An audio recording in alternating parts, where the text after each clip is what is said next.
I wish I go back to the old days when I used to be the kid in the 3rd grade playing in the street.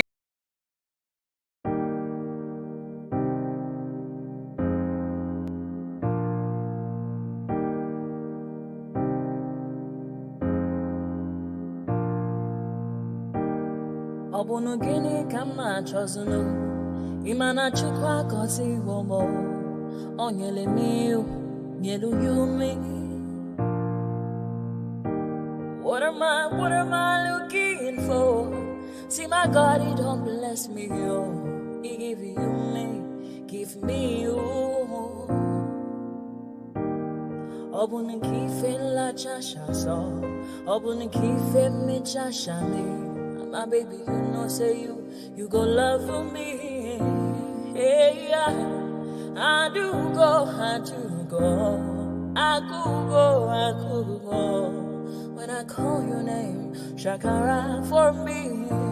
Oh, Roma. I will be your Romeo. You go be my Julie.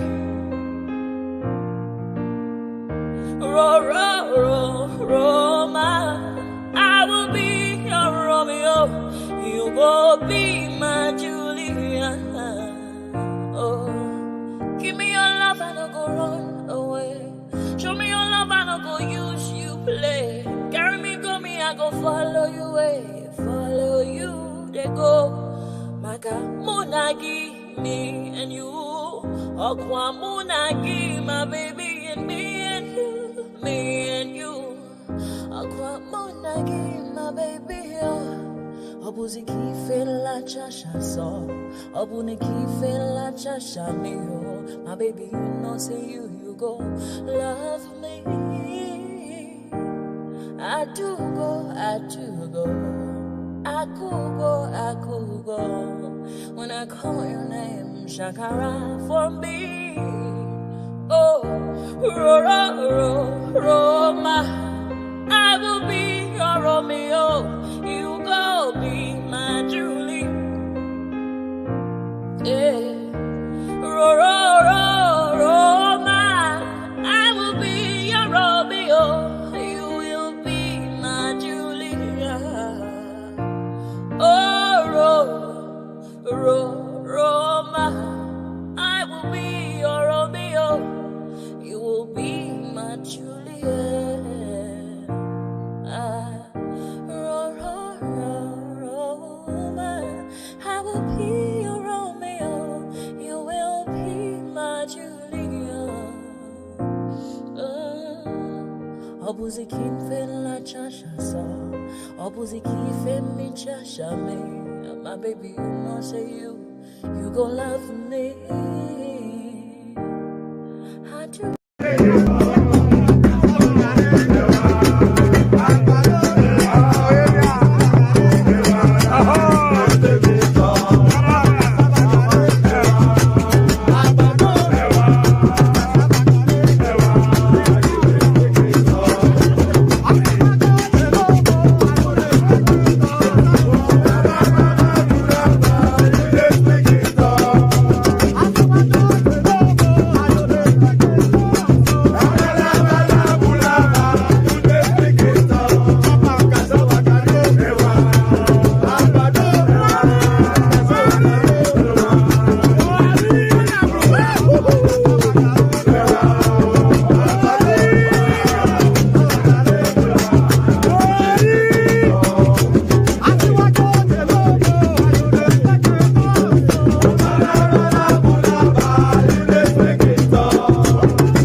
To the Nigerian national anthem, Mr. Albert Congo raises the flag of the new nation.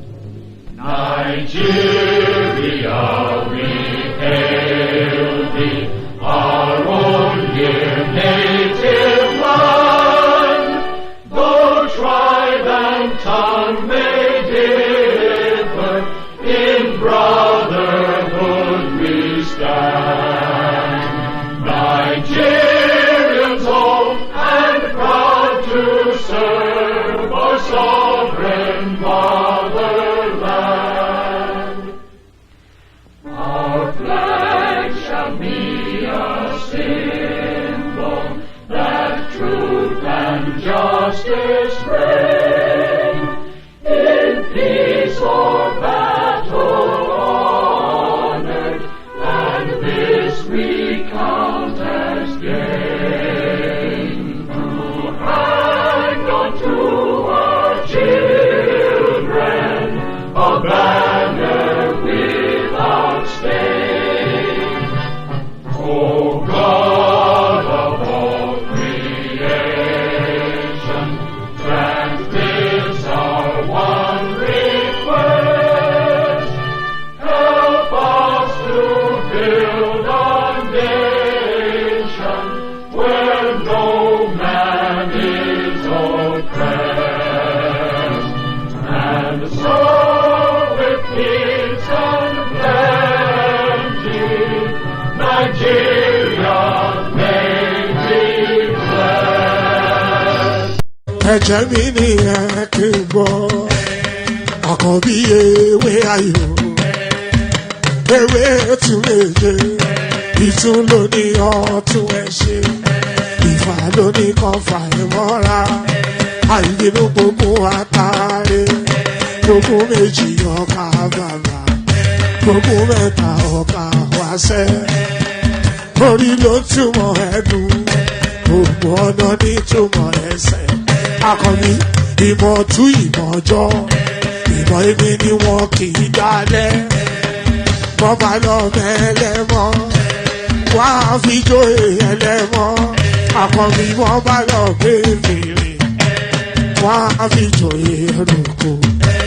Bọ́wọ́ wọn bá tẹ̀lé, wọ́n á fi jóye aláre. Àwọn mẹ́tẹ̀ẹ̀ta parapọ̀, wọ́n wá jọ ń pẹ́ mọ́, ẹ̀ẹ́mọ́ olóko jẹ. Wọ́n ń pa Akíntọ́lá, Akíntọ́lá ọmọ Ògún. Wọ́n ń pàdé ìyọ̀dà, ọmọ àtàràbọ̀bà. Àkọ́bí wọ́n ń pàdé ṣàtàdàdẹ, ọmọ ọba Ìjẹ̀bú mèrè.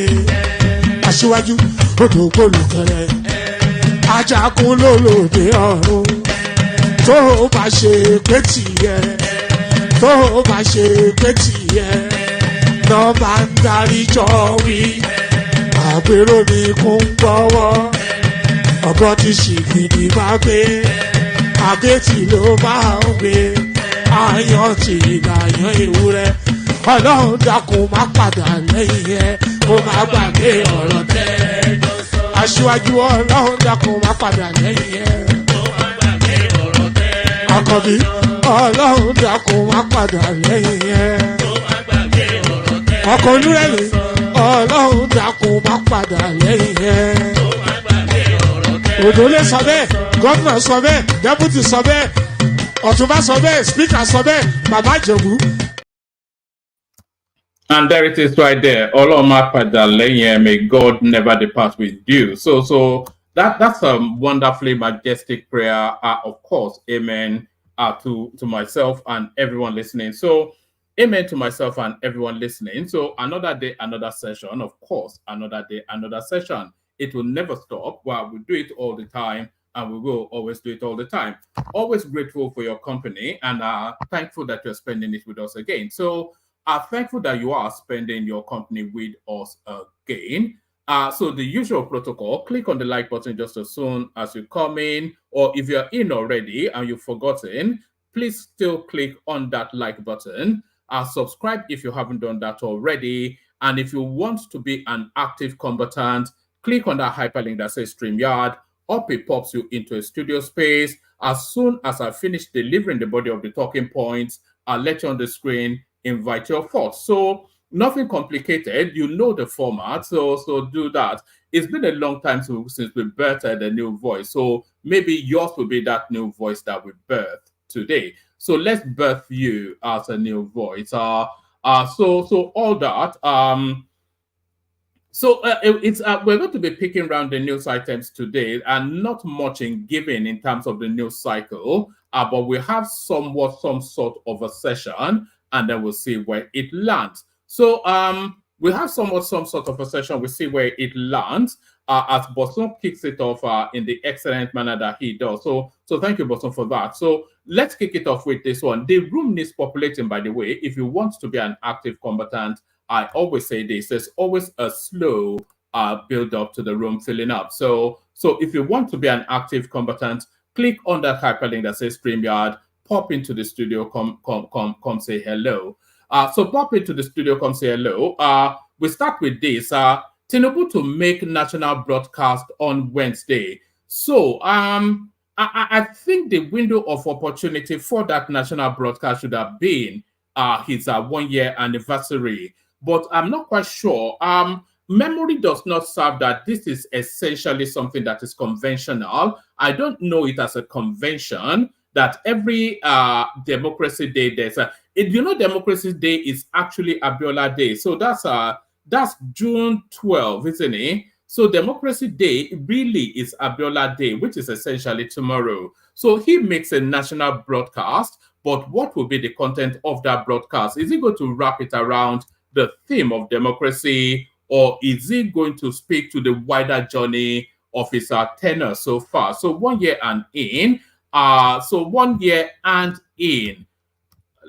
that headline again? So 1 year and in, Democracy Day, Tinubu to make national broadcast on Wednesday. President Bola Tinubu will address the nation in a broadcast on the occasion of Democracy Day at 7 a.m. on Wednesday, June the 12th. So it'll be nice and early, sufficient enough for us to probably have conversations around it. Television, radio, and other electronic media outlets are enjoined to plug into the network services of the Nigerian Television Authority and the Federal Radio Corporation, FRCN, for the broadcast. Although Nigeria returned to democracy rule on June the 29th, not on June the 29th, on May the 29th, 1999, former President Muhammadu Buhari in 2018 declared June 12 as the new date for the celebration of the country's democracy. The decision was to posthumously honor Moshood Abiola, the presumed winner of the June 12, 1993 presidential election. Before the new date, Democracy Day, was celebrated. So that essentially is it. So it is really in anticipation of what that day brings. So in anticipation of what that day brings, I don't think tomorrow's session wraps around anything outside of that. I don't think tomorrow's session wraps around anything outside of that. So let me take you to this headline. Like I said, the news cycle is somewhat slim picking. So it'll be in the lap of the gods, and essentially the assembled panelists that will chart the direction of where the stream does land. So it's the lap of the gods and the assembled panelists. I'm just trying to bring something up. That's why I'm talking so slowly. Let me actually take you to this one. Exclusive 9 out of 29 directors survive as CBN implements Oronsaye report. So I think I actually misheadlined this session somewhat. It should have been Oronsaye report, not Oronsaye report. I probably will have to change that headline. 16 of the 29 directors heading different units of the Central Bank of Nigeria, CBN, have been disengaged. Sources familiar with the operation of the Apex Bank told correspondents only 9 departmental directors are left at the regulatory institution. The most senior deputy directors in affected departments are now in charge. The disengagement comes in the wake of the implementation of some of the recommendations by Jim Obazie, the special investigator probing the activities of the Apex Bank under the stewardship of Godwin Emefiele, the embattled ex-governor of the Apex Bank. About 200 other employees of the bank were similarly disengaged but received their terminal benefits in full, according to insiders who asked not to be named because of the sensitive nature of the matter. So I think that essentially tells us then, yes, this is actually it's a nuanced sort of piece, but it's a very important piece of information as well. But it's a very nuanced sort of a piece as well. So a nuanced sort of piece.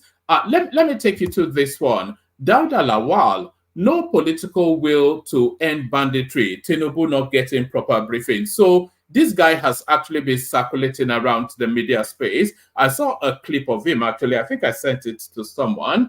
Maybe I'll find that clip and play it to you. Dauda Lawal, governor of Zamfara, says President Bola Tinubu is not getting proper security briefing on the operations of bandits in the state. After meeting with the president on May the 26th, Lawal described Zamfara as the center of banditry in northern Nigeria. He said the spate of insecurity in Zamfara may consume the northern part of the country if not urgently addressed. Speaking on Channels Television Sunrise Daily on Tuesday, Lawal said if the government is not committed, banditry will Lawal said if the government is committed, banditry could be eradicated in 2 weeks. So this is not the first time we've actually heard. Let me actually see if I can find a clip of him saying that. This is not the first time we've actually heard somebody say that there's an artificiality somewhat to this bandit narrative, and if the government wants to stop it, it is something. It's a low-hanging fruit. It's essentially what the received wisdom is. A low-hanging fruit, essentially what the received wisdom is. So let's go on from there. Yes, let's go. Actually, let's get the fullness of that. Let me just give you that in full. Dauda Lawal, governor of Zamfara State, says President Bola Tinubu is not getting proper security briefing on the operations of bandits in the state. After meeting with the president on March the 26th, Lawal described Zamfara as the center of banditry in northern Nigeria. He said the spate of insecurity in Zamfara may consume the northern part of the country if not urgently addressed. Speaking with correspondents on Tuesday, Lawal said if the government is not committed, banditry could be eradicated in 2 weeks.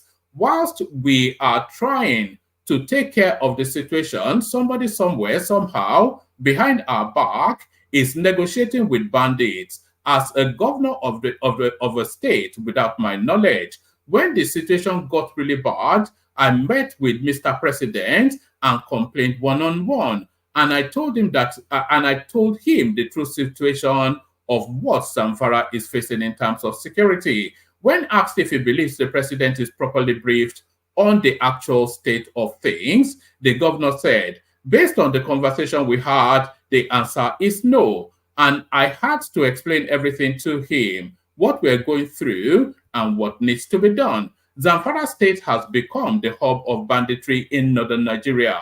If you can take care of Zamfara today, believe me, you would have solved 90% of the banditry issue in northern Nigeria. So that's the Zamfara State governor then lamenting somewhat. So the Zamfara State governor laments somewhat. Let me bring you this clip. So Dangote now still moves the goalpost as to the date that this refinery is going to start pumping out PMS. So I'll give you the headline and then I'll play you. Let me see. Hopefully it's not too long. Yeah, it's yes, reasonably length. So I'll give you the headline, then play you the clip.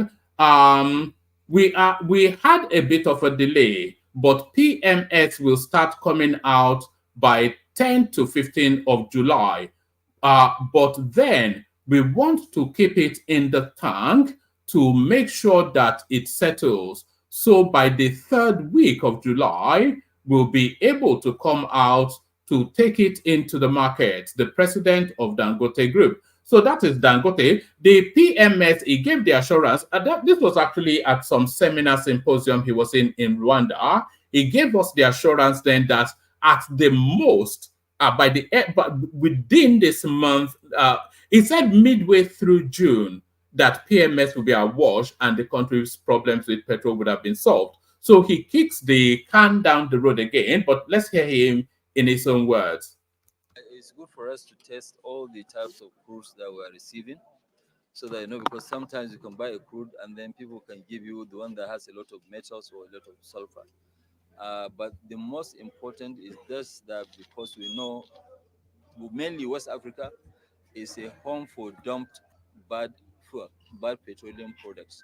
So we have the most updated lab. This lab, you cannot even find it in Saudi Aramco because we have the latest and we can actually test anything, be it aviation fuel, diesel, gasoline. We can test everything, kerosene, and it will give you actual time. The longest test here will take you only 30 minutes. PMS, it will start coming out by, we had a bit of delay, but it will start coming out by 10th, 15th of July. But then we want to keep it in the tank to make sure that it settles. By third week of July, we'll be able to take it into the market.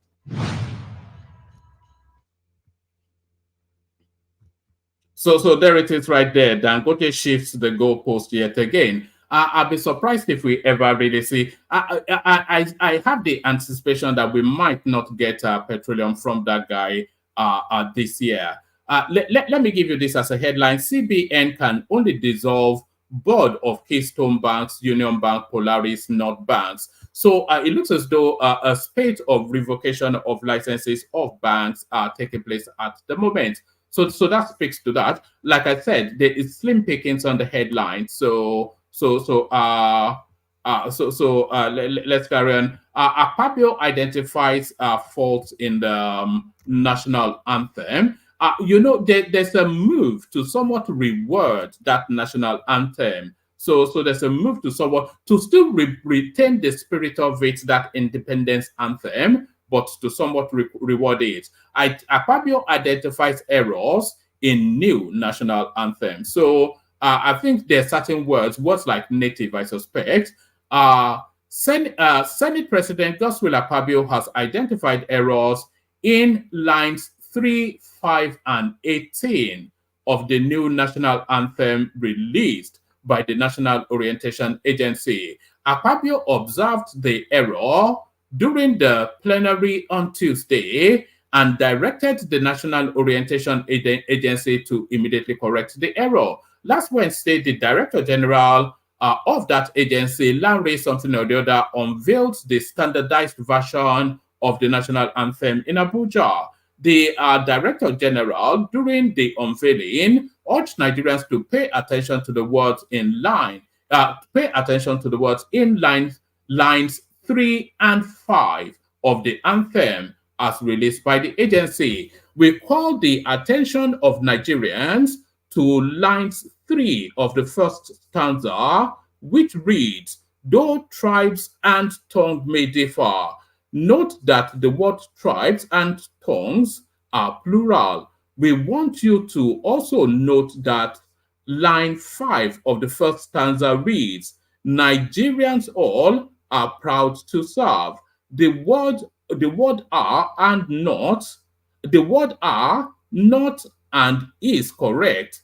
It's said, I don't know, Nigeria all are proud to serve. It says the word are not and is correct, he said. So I think we're in the English grammar space now. But at plenary, Akpabio said the correction introduced by the National Orientation Agency was not what the National Assembly passed. Take note, This is the version that was passed by the National Assembly. What the National Orientation Agency has is not what we passed. Where you have Nigerians all are proud to serve, they say Nigerians all are proud to serve. And that is the number one. It should be are. So I think I think we're in the realms of English grammar now. That's just where we are now, in the realms of English grammar. It says and by the way, the room does need populating. There's no one in the studio at the moment, so anybody that wants to jump on. If you want a session, that is, of course. It says where you have Nigerians all are proud to serve. They said Nigerians all and proud to serve. That is the number one. It should be so I think they're somewhat quibbling over semantics with that one. So quibbling over semantics. Let's say hold on. All right. Let's go to this one. Always good copy, Reno Omokri, prominent Tinubu supporter. So is this now his title now? I thought it was a PDP chieftain. Well, we're talking about Reno Omokri, of course.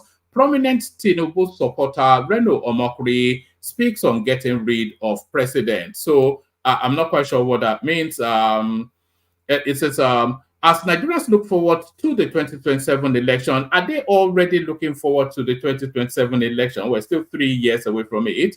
As Nigerians look forward to the 2027 election, a prominent social media personality and former presidential aide Reno Omokri has asked the People Democratic Party (PDP) to focus on building the country. So I'm not quite sure what focus the PDP can give to building the country, especially as the PDP are not in government. So I'm not quite sure. As Nigerians look forward to the 2027 election, a prominent social media personality and former presidential aide Reno Omokri has asked the People's Democratic Party (PDP) to focus on building the country. In a tweet on his verified Twitter handle on Tuesday evening, June the 11th, Omokri, a chieftain of the PDP and open supporter of, is that not an oxymoron? How can the two exist? How can you be a chieftain of the main opposition party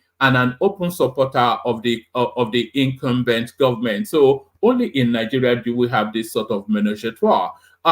In a tweet on his verified Twitter page on Tuesday evening, June the 11th, Omokri, a chieftain of the PDP and open supporter of President Bola Ahmed Tinubu, said if the opposition wants to get rid of Tinubu democratically, we will have a shot again in 2027. So how is that shot going to be shaped? The diaspora-based socio-political commentator urged his co-PDP members to cooperate with President Tinubu and his government and make Nigeria a better place. So if they I've always said this, if they cooperate with Tinubu and his government to make Nigeria great, then what incentive there is then to change Tinubu in 2027? So if the country is better under Tinubu, what incentivizes anybody not to want him in power? So this is always the question to be asked. Yes, the diaspora-based social-political commentator urged his co-PDP members to cooperate with President Tinubu and his government and make Nigeria a better place. Omokri also disagreed with Sule Lamido, a PDP leader and ex-governor of Jigawa State, who said in a recent interview that Nigeria is rich enough to pay any amount as minimum wage. So, well, how much was he paying when he was in situation is the thing. Let us build our country. If we want to get rid of Tinubu democratically, we will have a shot again in 2027. But for now, let us cooperate with him and his government and make Nigeria a better place. And then this is a tweet. I met Sule Lamido as a young man in 1999 when he was Minister of Foreign Affairs. He was very eloquent and articulate and wowed me with his word prowess. 25 years later, I would like to believe that he was caught up in the moment during the interview on Channels Television. So I think he's going to send me to his Twitter page. Yes, it is sending me to his Twitter page. All right, let's just let's have a bit of Reno. Since the oh no, it's a long essay. So yes. All right. Amikule Lamido, as a young man in 1999, when he was Minister of Foreign Affairs, he was very eloquent and articulate and wowed me with his word prowess. 25 years later, I would like to believe that he was caught in the moment during his Channels television interview when he said Nigeria is rich enough to pay any amount in minimum wage. That is obviously not factual. Nigeria is not a rich nation. Even in terms of natural resources, we are not even the most resourced country in Africa. I have been to Ghana. Most Nigerians cannot last in Ghana. It is a lovely country, but the standard of living is so high. There is hardly anything that is less expensive in Ghana compared to Nigeria. And on a per capita basis, they produce more oil than we do. So a lot of people don't actually know that Ghana is actually an oil-producing country, but there it is. I'm not sure that there's sufficient enough of a threat in terms of that oil production for it to have any meaning. But I think this is a case for the defense, essentially. Sule Lamido, of course, a PDP functionary, and Reno Mokuri allegedly, purportedly, he says, I was in Ghana and Kenya to do a documentary, and people in those countries will give an arm and a leg for some of the things we enjoy in Nigeria. Who want you to get subsidized electricity in Ghana or Kenya? If you don't have your minimum of $82 in Ghana and $98 for your electricity bill in Kenya, there is no light for you. And these are monthly bills. So it says Nigeria is not oil rich. We are all poor. And by the way, I know the argument is about to make here, of course, because if you per capita our production with the population, then really, I think that's where he's taking the argument too. Nigeria is not oil rich. We are all poor. On a per capita basis, Ghana is more oil rich than we are. We produce 1.5 million barrels per day for a population of 220 million people. Ghana produces 200,000 barrels per day for a population of 32 million people. Saudi Arabia, so it goes on to make all of those traditional arguments. So those traditional arguments, but that is Reno Omofri, of course. It's a case of pick a side and stick with it, isn't it? That's the narrative of Reno Mokri. Pick a side and stick with it. Let me. Do you want a bit of a Emefiele? We've done so much of Emefiele. The crimes of that guy, apparently, allegedly, the redesigned Naira was not even a design that Buhari approved. A witness at the ongoing trial of former Central Bank Governor Godwin Emefiele has told the Federal Capital Territory High Court in Abuja that former President Muhammadu Buhari gave his approval for the printing and redesigning of the Naira notes. So that is Emefiele, of course. I think it's going to be the Dasuki of the Tinubu administration. They're going to hold him in perpetuity. I'm not quite sure why that would not be the case. Let me give you one last one, and then we'll see how the session evolves. So let me give you this one. Tinubu hails Tolaram Group for acquiring controlling shares in Guinness. So Guinness Nigeria, of course, apparently after X amount of years leaves the country. President Bola Ahmed Tinubu has commended the Indonesian business conglomerate, the Tolaram Group, for believing in Nigeria and having absolute faith in our economy. Tolaram, which partnered Nigeria to build the Lekki Free Trade Zone and the country's first deep sea port, has acquired Diageo's 58.02% shareholding in Guinness Nigeria PLC. You know, Guinness Nigeria PLC is actually the largest Guinness brewery. It's actually the largest Guinness brewery in the world. According to an announcement at the Nigerian Exchange on Tuesday, Tolaram will also enter into long-term license and royalty agreement for the continued production of the Guinness product and its locally manufactured Diageo ready-to-drink and mainstream brands. So there it is right there. I think it may well have been persuaded to do that.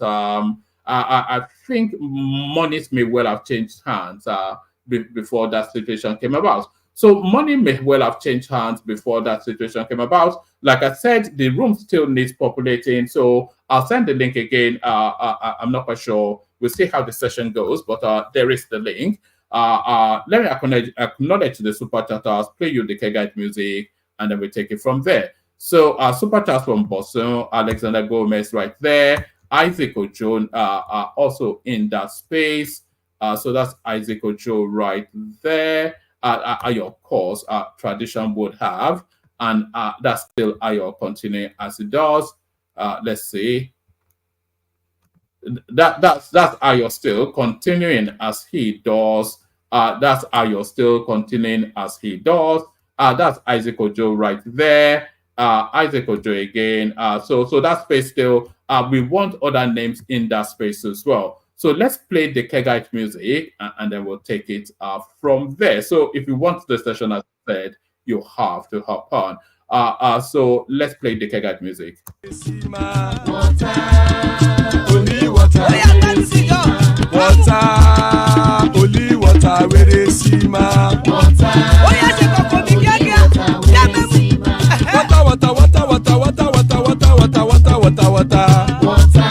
Water. Only water, where they see my. Hapa oh night oh. Hapa oh night oh. Hapa you don't come oh. Hapa oh night oh. Hapa oh night oh.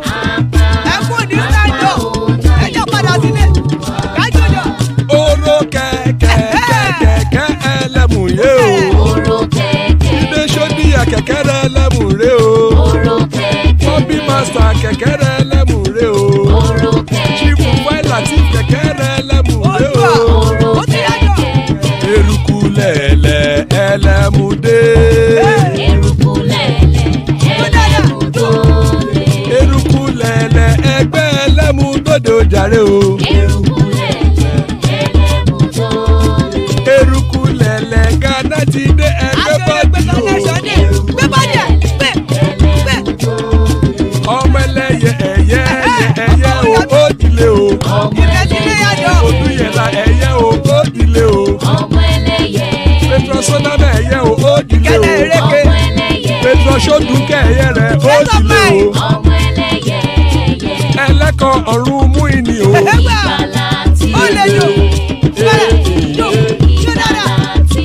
Àkùkọ ọ̀run mẹ́kọ̀.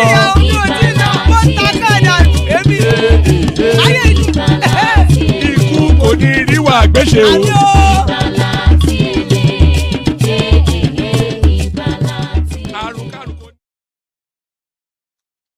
And there it is right there. May death have nothing to do with us. I'm here, Paul. Amen to that on behalf of myself and you, my friends. So amen to that on behalf of myself and you, my friends. Joining us, Emmanuel. Good to have you, Emmanuel. Adande Koko in the house. Always a delight when he's here. Pansat registers his presence. Good to see you, Pansat. Exit Black fast becoming a regular panelist, and Ola makes up the list. So still plenty of spaces. Anybody that wants to jump on, jump on. So anybody that wants to jump on. Let's do it in this running order. Let me kick it off with Emmanuel because it's in Nigeria. Come to Pansat, and then we take it from there. Emmanuel, are you ready? Yes, one man. Agwan, kí ló ń ṣẹlẹ̀? Ẹni pa wá o. Ẹni pa wá o, kí ló ń jẹ́ bẹ́ẹ̀? Look at this guy. Emin power. Being power is what you are trying to say. Being power, eh? Is that what it is? Being power, eh? Yes, yes, one man. Emin power. You don't look like it. You know, as fat as you are, I actually look at ó ní èmi pa wá o èmi pa wá o. my power just don't know. Look at this guy. Even Pastor speaks better Yoruba than you. I've seen him talking Yoruba. You know, I think he actually Googles it, Pansat, and then he would slam it in the comment section like he knows what he's talking about. But No, one man. I saw it. Not I didn't Google it. I saw it. I've been seeing it around now. In fact, Ademekoko's main man is going on the street tomorrow, so he used that Emin Power as a slogan. Oh, you mean Showore? Yes. No, it's making a lot of noise within the cycle at the moment. What's the theme of his outing tomorrow? What is it? What is his gripe? What is agitated? What B is Yes, saying? he has been saying that since 8 a.m. this morning that everybody should come out. So they have mapped like about eight states that they will start the protest tomorrow. It's the fact that tomorrow is Democracy Day. Is it timed to match that, or is it just coincidence, or is it saying I think it's premeditated. I think they just use that tomorrow as the Democracy Day to do that. Maybe it will escalate from tomorrow to next day or something, but I think their main purpose is tomorrow. All right. They said is it making any? What's the feel on the ground? How are people reacting to it? Yeah, they are going. In fact, they are just looking for excuse who will lead them to that. They are going to be a serious protest tomorrow. And where's it going to take place? The main place will be Lagos. Then they have Ogun State.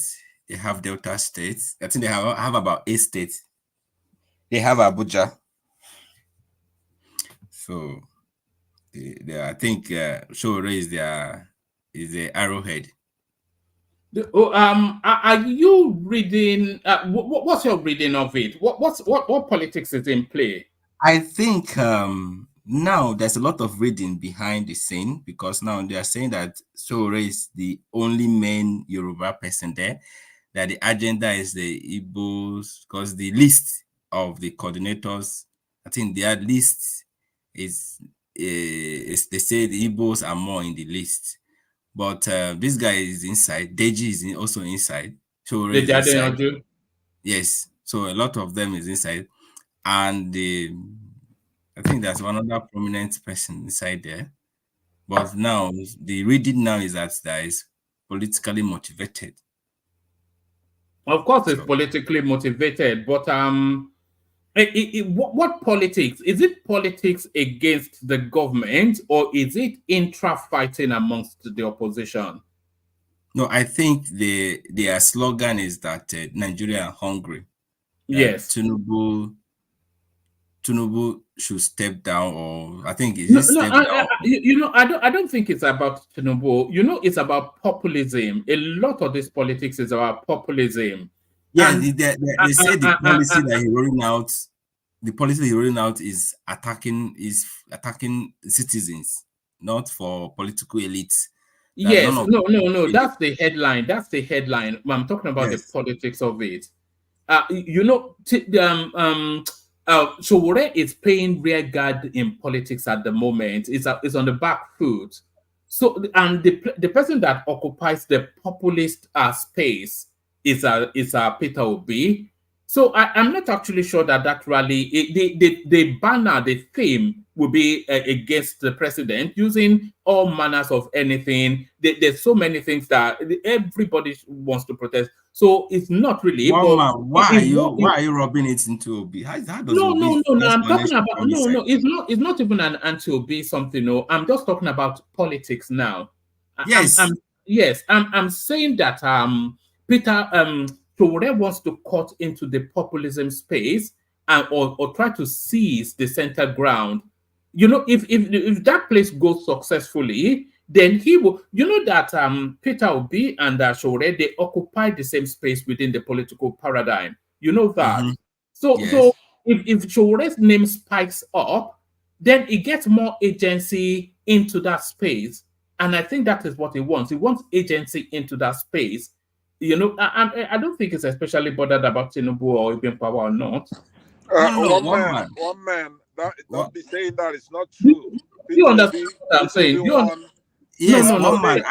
I get your point. Let's not do Peter. Let's not do Peter Obi. Wait, let's just talk the politics. Right. Let's not do Peter Obi one. Be accurate though. Be accurate. Peter Obi won 12 states. Actually won Yes. that election. So Showore did not win his own. No. He didn't win a single polling unit. But that's not what I'm talking about. I'm talking about populism. Would you say that Peter Obi occupies the center ground in populist politics at the moment? Is it that question for me? No, but either of you. You talking to me? No, either of you can take it on. Okay, but the thing is, there is no comparison whatsoever. Popularity, look, Showore is not enough to be hired to shine Peter Obi's shoes. Let's be honest. All right. No, that's not where they come. No, don't reduce it to the lowest irreducible. Let's not. Hold on. You are going to ruin the conversation if you want to take it in that. We're not saying if Obi is better than Showore, or if Showore can shine his shoes, or if Obi won the election. In popularity, yeah, you're just going to ruin it, man. Don't be afraid. No. Hold on. Let's speak to the nuance, not the big bangs or the ethnics or whatever. We're just talking about politics now, so let's not do guru. No. Listen, you hardly ever see me talking about Peter Obi. Baby, the point is that by observation and with anybody with common sense, right? That kind of propaganda it's annoying. The point is that we should move beyond that. Peter Obi was in the same election as Showore. They had the same circumstances. So in the popular vote, Peter Obi garnered, 12 million votes or whatever it is, or 6 million votes, right? And now Showore has 30,000. Now, who in their right mind is going to be measuring popularity between those two? No. Okay, let me explain because I don't. Hold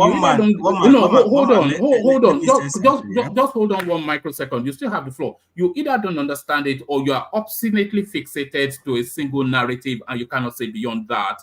But just abandon your fixations and go into the. I'd like us to have a nuanced conversation. Peter Obi won however many votes he won. That's fine. But Showore, nobody voted for him. That's fine too. So that's not even where it is. Peter Obi is infinitely more popular than Showore. That's fine. But why is the thing? You can say it's track record and all of those go-tos, but you can also say that there's a certain narrative that identifies there are certain qualities that migrate towards empathizing and aligning with Peter Obi, and that those sort of nuances, they wrap around things like developing the country, a paradigm shift in generation, more probity, a better connection between the governed and the governors. So all of those sort of spaces, so those are populist spaces.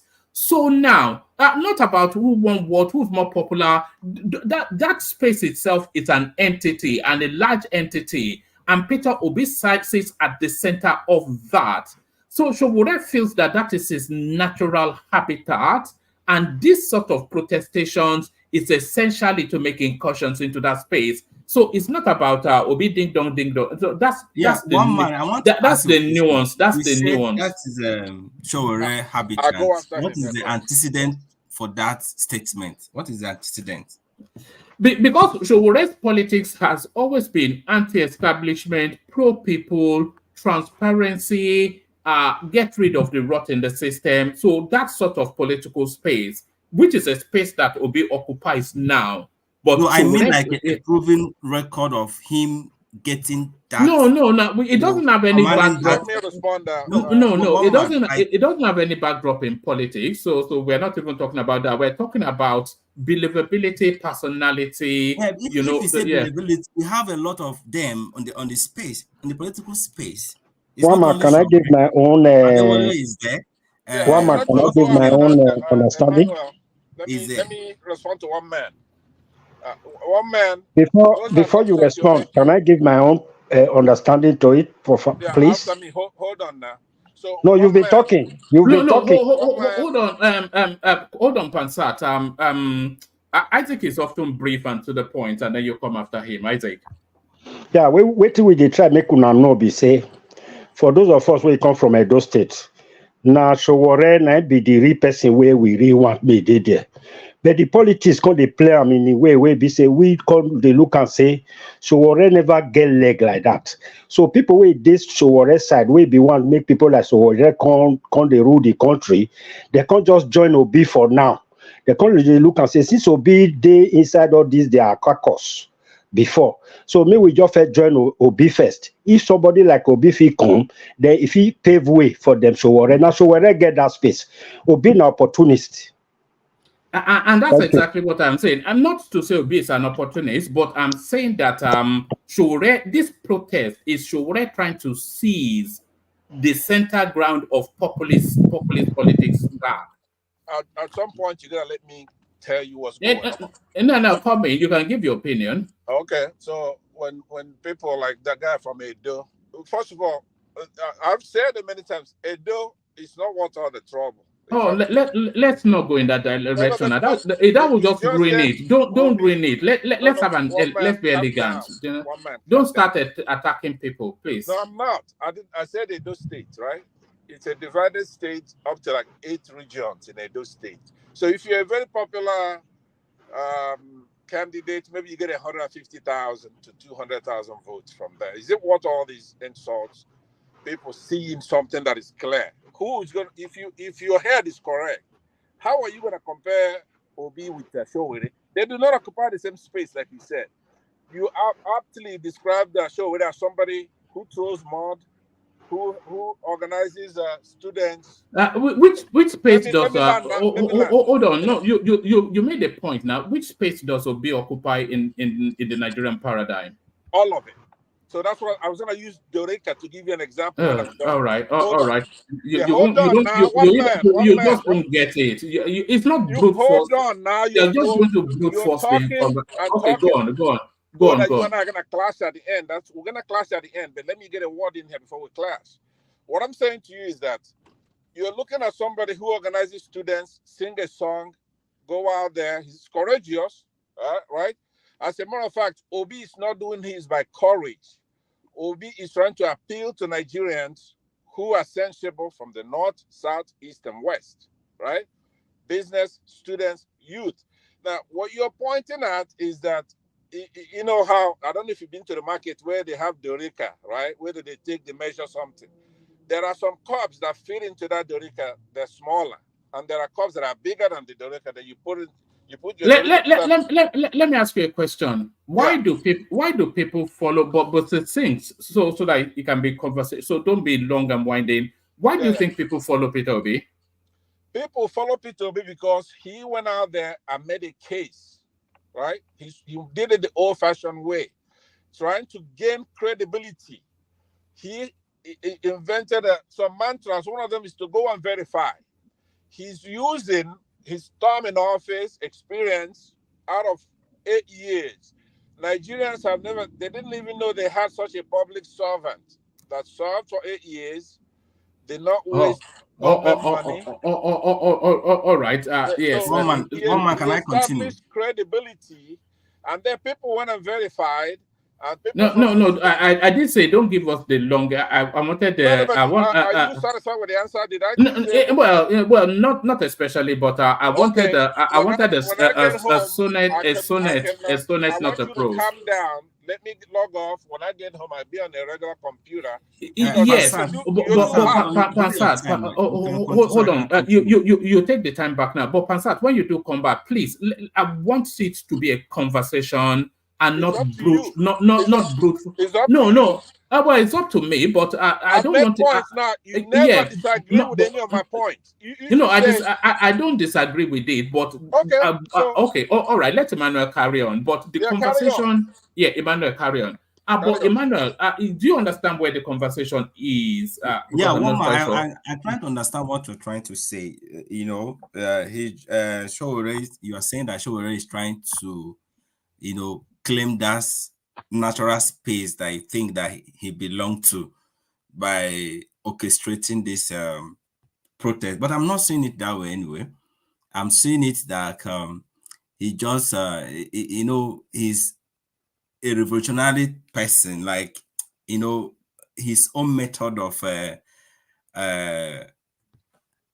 attacking the government is different from the way Obi does. Obi speak to the issues, like he talk to the issues, he appeal. He's more appealing than he doesn't attack. You hardly see Obi attacking anybody directly. If you go to Showore, if you go to Obi, what is it called? Obi's Twitter space and type Showore, you will not see a single word from him. He does not mention his name. So, but unlike Showore, some of them they will just be mentioning names, attacking, and all stuff like that. And if you think that that's the only thing that will draw people to him, I don't think so that it will happen. And if you think that these protests will also draw more Nigerian to him, I don't think so. So because Nigeria are just looking for any person that can just organize this kind of. Sorry, Emmanuel. Are you saying to me that you don't know, you've not noticed that over the last week, 2 weeks, even pretty much since he came back to Nigeria, Showore has been going after Obi especially and his space as a whole. He has been going after them frontally. Have you not seen that? No, I'm saying now. It's not even now. Before, even prior before election, post election. And you don't think this protest is organizing is wrapped into that? That I'm saying that it's not going to yield any result because he tried it pre-election. He did everything. He called me names. He just tried to say anything. He didn't do anything. In fact, what that resulted that his natural people that normally vote for him, that he was able to garner like plenty vote, left him. So the only thing when he continually to attack Obi that does not only speak to issue of Nigeria, that say that Nigeria should move from consumption to production and, you know, dismantle criminality. So the only thing, that's the only thing Obi speaks. Other thing he speaks, and Showore is his own is to attack. He doesn't speak to issue. He only attack personalities. So, and that is not the kind of politics people be play. It's a different. They are totally in a different space. They don't occupy the same space. Do you understand? So they are in different dimensions. Obi is in different dimension. Showore is in different dimension. The way they're playing their thing. So this thing he's trying to organize now is Obi cannot do it. You will never see where Obi will come and say, let's go to the protest. That man will not do it. And he's not the kind of person that do it. His own, he like to follow the due process. Like follow the law, follow the law laid down. He doesn't want, that's why he normally tell his supporter that do anything you want to do, but make sure you follow the law, follow the law laid down so that you will not get yourself into trouble. He always say that to his supporters. So he also tell them that not to attacking personally is cannot even yield any result to you. Just speak to the issue. When you speak to the issue, leave it that way. That is how it should be. So Showore own is attacking personality, attack Atiku, attack Tinubu's, attack Obi, attack other people. So Peter Obi is not that kind of politician. You understand? You can say that he belongs to the elite, fine, but his own brand of politics is different from all these people. I know, we all know that the only thing he does, he speaks to the issue directly and he find a way to help and, you know, provide solutions. So that's the only thing I can tell you. And you ask Pansat, what made people to gravitate towards him? He came out like, I'm sure that we have over 50 contestants or presidential candidates during 2023 presidential election. But he came out, he was speaking to the issue. He was speaking to what Nigeria want to hear and giving them solutions. Everybody just, looking find a way to listen to his clip. That is exactly what happened. Because if Peter Obi have them come out and say, Tinubu is this, Atiku is this, Atiku is this. You can see even during the campaign, he never attacked Tinubu for one day. He never attacked him. Even when Tinubu said that I will not mention that one that thing that is data and data will go chop in a campaign ground, he was like ridiculing Peter Obi. But one day he never respond. He never talk down on any of those politicians. He only speak to the issue, and that's the only thing that distincts him from other politicians in Nigeria. All right, take on Aizan's comment. It says, I'd like to see a debate between Obi and Sowore. So if that debate, if the moderator is able to moderate it so that it's only about issues and not personal attacks, how do you think that would go, a debate between Sowore and we have seen, I think I have seen debate between those former vice president and Peter Obi before, and I can tell you that Peter Obi beat him hands down. So when it comes to debate, that's what we will tell you, that just bring it on. Let's come. Nigeria will hear us. Let's speak to the issue. So I think that debate that happened, was it 2019? Yeah, an election before 2019, during the campaign season. There was a debate between Osibanjo and Peter Obi. I think they're talking about this subsidy and economy issue or something like that. Are you going to suggest that Peter Obi flawed Osibanjo in a debate? I'm wondering. I just laugh. Yes? When Peter Obi debated Osibanjo was almost becoming Bala Blue now. I disagree. He was having a tongue twister. Peter Obi flawed him hands down for that debate. Peter Obi did not flood. Let me tell you the issue. What I remember, Peter Obi was like a threat, because that day Osibanjo was under pressure. It was very obvious that he was under pressure. And to answer the question you asked, Pansat, that what did they see in Peter Obi? Let me tell you, so many things. Peter Obi was the only one among all of them that could speak the language that the young people understood and were wanting to hear. Whether we like it or not, I am not for him. You can say party is unstable, but I will tell you the truth. Peter Obi was the only one that was speaking the language the young people wanted to hear. Peter Obi was the one that was campaigning on issue and not on lobby. Though in some cases he took politics into it. Peter Obi was the only person that was carrying everybody along. You understand? That was carrying everybody along. Are you making reference to the debate between Obi and Osibanjo? Is that what No. I'm talking of. I've left that one. I'm talking of. But that's the one that people have. I've addressed that one. I'm talking of why they wanted him in 2023. Peter Obi was the only one that was campaigning on issue. Then Peter Obi, of all of them, let's be objective. Peter Obi was the most articulate of them all. Tinubu was obviously under pressure. He could not even speak the way he used to speak normally. He was muddling up words. You could see it. So leave that one. Even now, if you put them together, Peter Obi is obviously more articulate than all of them. More articulate than himself. Could express them better than Tinubu, than Atiku. With Sowore, if you put them in hold on, Patrick. I will concede that he may be. It's like to say Peter Obi is more articulate than Tinubu. Is competing to be the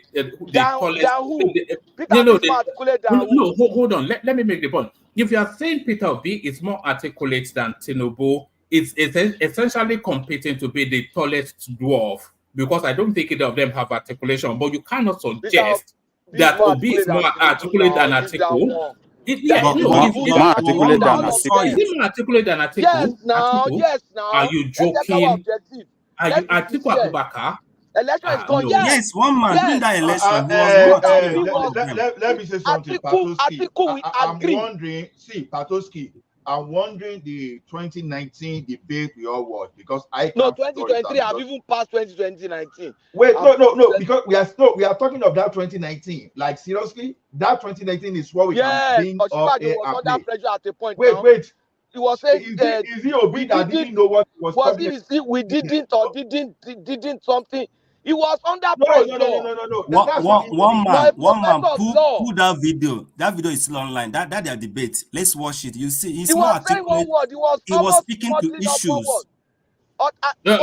Sorry. Who and who? Vice President and Obi, and 2019. Oshibajo and Obi. What are we talking about? I don't know what we call articulation sometimes. Let me tell you leave that one. So now we have to redefine articulation. No. Wait, no. I'm not redefining anything. Say we don't know it. All of us know what articulation is. Peter was specific in what he was saying. Emmanuel, no worry, Jare, leave that one.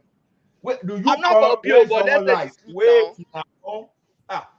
Do you call when someone lie on statistics to gear things up? Do you call that one articulation? How do you know? How do you know it's a lie? How do you know it's a lie that he lied on the statistics? Everything was fact checking eventually. Okay, let me address that. When I mean articulation, I'm not saying Obi is speaking the fact or the truth. When I mean articulation, is the ability to convey your ideas or your knowledge or information in a way that people can be carried along. Wait now. The meaning of articulation that people will pay attention to you. See, the video is here. Let's watch the video together. The video is here. Obi beat all of them in that one. Leave that one. But I'm not for him. That's just the truth. I don't just understand what we are talking about. I see we've never heard Oshibajo speak somewhere before. No, we are talking about the debate they had. I've heard him. I heard him for 10 years. I heard him for 8 years as vice president of Nigeria. And before he became vice president, I've known Oshibajo for long in the Christian circle. I've attended so many of his meetings, invitations, joint conferences with Daystar and everything. So leave that one. I know him. I know his younger brother. As in when the younger brother was in Ogun. It's not even somebody it's not even about knowing someone. When we are stressing the truth further, when we are overstressing the truth is where they are actually. In that debate, all right. Let's just hear them on a single topic. Just a minute of that. I am alarmed that anybody will suggest that Obi is you're not even an obedient. I'm alarmed that anybody will suggest that Obi is more articulate than All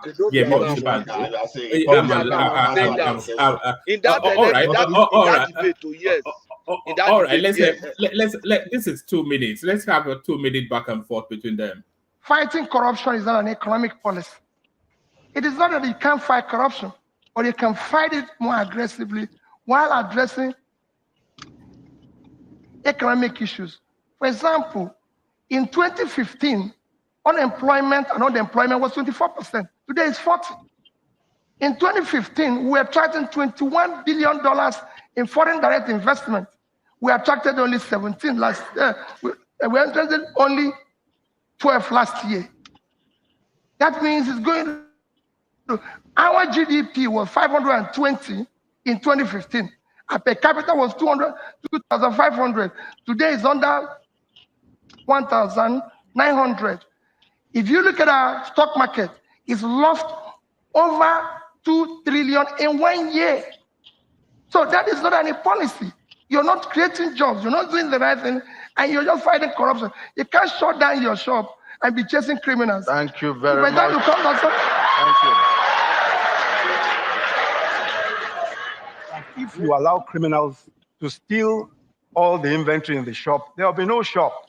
That's the problem. Please. That's the problem. Please. And what has happened to Nigeria in the past 16 years is what the World Bank told us.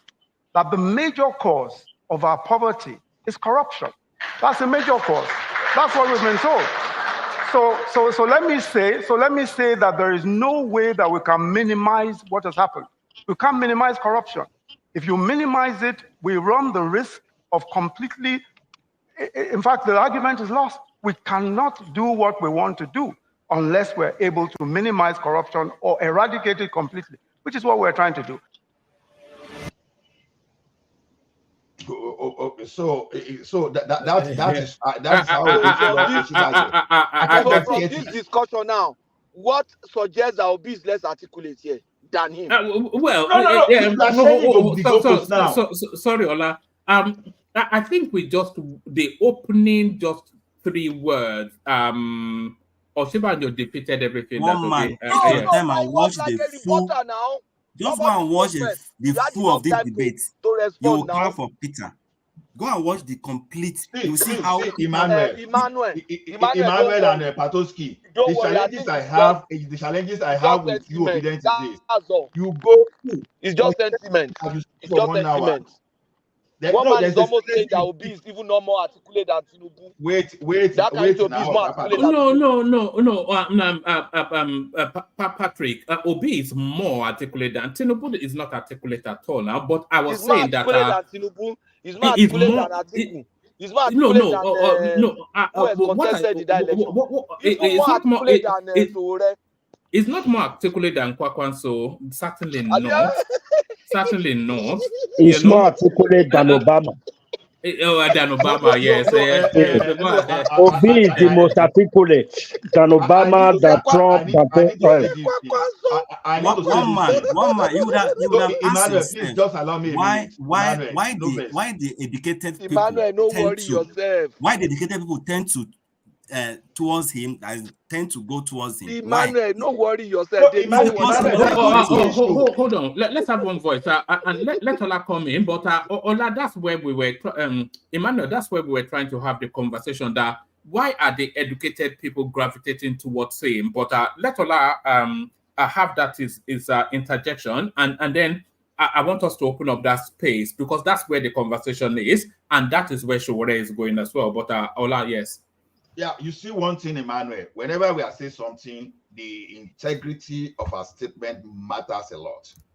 Because if someone makes a statement and you try to fool me, right from that point, the argument is defeated. Now, in an attempt to oversell Obi, for example, now we now say it's more articulate than Oshibajo in that presidential debate that we all listen to. Yeah. You can have a debate for 1 hour and you have some few seconds of stuntering. That okay, you are lost in your thoughts, and you use a 1% of the stuntering now to judge the entire 100% of that debate. Ola, go and watch that video with your bias. Let me just land now. Hold on, Emmanuel. Let Ola land that point. I don't want us to stay with that debate for too long. I want us to go back to Sowore's protest, but let Ola make his point. So you are arguing the same debate that we all watch. So the thing is, the challenges I have with obedient generally is that when you overstretch the truth, that's where you lose the argument. Stay within your strength and don't overstate things. Don't make us look like fools. Look at the opening statement of Oshibajo now, and look at what Obi was doing. Obi was basically reading the data from the Bureau of Statistics, the Nigeria Bureau of Statistics, and this guy just made an analogy that defeated everything. And we are not saying it's more articulate. Can you say that? What is the analogy that defeated that was a rebutter. That was a rebutter now. Somebody, the first person spoke, and then he had the opportunity to think through what he wanted to say. I just gave him a rebutter. Sometimes authenticity of your analysis is part of articulation. Is it that the data that Peter was reading from the Bureau of Statistics is not real? All right. All right, let's continue because it's a non. It doesn't lead us anywhere. Who is more articulate? But I'm just alarmed that anybody will suggest that Obi is more articulate than Atiku. I mean, God Almighty, me already. But Emmanuel, yes, than Atiku. Yes, you said that now. Did you not say yes? Than Atiku. He's more articulate than Tinubu. He's more articulate than Showore. That's what I'm saying. All right. What about Obama? Is he more articulate than Obama? No, Obama is not running with them now. No, let's not. No, I just want to see where I want to see how far they. I want to see how far the fallacy spread is. He's more articulate than Abiola. He's more articulate than Akintola. Because Showore is more articulate. He's more articulate than Showore just goes. All right. One voice. Yeah. All right. Let's get back to Emmanuel. Okay, don't worry. Osinbajo is more articulate than Queen. I think universally. I think universally. Maybe not universally now, but I think the abundance will tell you that. Anyway, back to Emmanuel. Tell us about. You're not getting the point.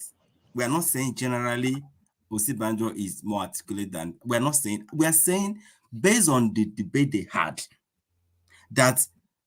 What he said, what Peter Obi said, was accurate and fact-checked.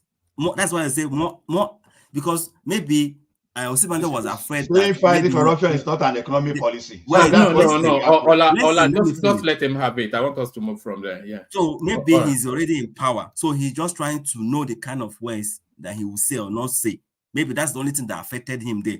But when he come out of those things, he's a professor and all those things. Of course, we're talking about that debate they had there. He was more articulate. He said things. He speak what was happening on that particular on that years both on the economic and the securities and the fighting corruption. He was specific. So we are not saying outside that. Osinbajo is a professor, of course. You can see how we will say that they are professors. Even the one in Anambra State, they are more educated than him. But when it comes to speaking issue of Nigeria issue, Peter Obi is more sound than all of them. It's more sound than all of them. Anyway, let's leave that. Go back to Showore's protest. Actually, what level of success are you anticipating for? And how will you measure? What metric would you use to measure? What is your anticipation for tomorrow for Showore? Now, the DSS and the police have already issued warning on their Twitters and the Twitter handle that whatever protest that is happening, it should be on the ambit of, it should be coordinated and they should not cause troubles. They have already thrown that fear in the space this evening. I think I saw their tweet this evening. So I'm not expecting something troubling or something problematic to happen, because I'm sure that space is well more, because people are actually eager to go to the street. That place will be well monitored tomorrow. So I don't think something. There's an element of, because tomorrow is Democracy Day, which is a day of somber reflection for the nation to reflect on. So it's a noted day of national importance. So obviously elements of mischief making Showore now wanting to protest on that day. Yes. So, but DSS have issued those things. So when you come to citizens, DSS and the police, they will get the erection. But when you come to politicians, they don't normally get the erection. So because of what's about to happen tomorrow, they get what? They get what? Erection. Oh God. Okay. Well, I don't know. Yeah, well, hopefully they have wives if they get that. So of course. I thought I said somber or sober, whichever one. Your man. English is not my natural forte, but there it is. Somebody correct me there in the comment section. But yes. So how would you measure success for it? And then I'll take you on to another point. So the success. If the success was if he was able to coordinate it properly and aftermath of it and something happened, I think the success will go to Showore, obviously, because he's the arrowhead there. That what I mean, that after the protest and something good happened after it, you understand. So and you know we've had Showore on this platform once, lasted all of 5 minutes. His network gave up on him, but I will try him again, see if we can get him. It's still in the spirit of tomorrow. So tomorrow now, Democracy Day, not June the 29th, which is the birthing of the Fourth Republic, but June 12th, which is actually the most seminal moment in Nigeria's journey in democracy so far. So Tinubu makes a national broadcast. What is your anticipation for it? Well, I'm actually not, I don't really know why they changed our democracy day to this June 12th. It's not really aligning with me, but they just leave it the way it is, because they just want to appeal to some group of people for what happened that time, but it's good. So, well, he will speak generally to the issue on ground and try to appeal Nigerians to hold on and find a way that there is a hope at the end of the tunnel. There is a hope. There is going to be a light or something like that. So it's just normally the way they normally speak. But I kind of want Tinubu to have a private chat with one of these media house, so that they will ask him some question for us to even to know whether are they giving him proper information on what is happening in Nigeria, because the media house will be throwing a lot of questions to him personally. So I don't know why he's still avoiding that kind of arrangement. So just where like in a but we don't have that convention in Nigeria though. We do. Buhari did it. Are you joking? One man spoke to the media 3 times in 8 years. 3 times. What are you?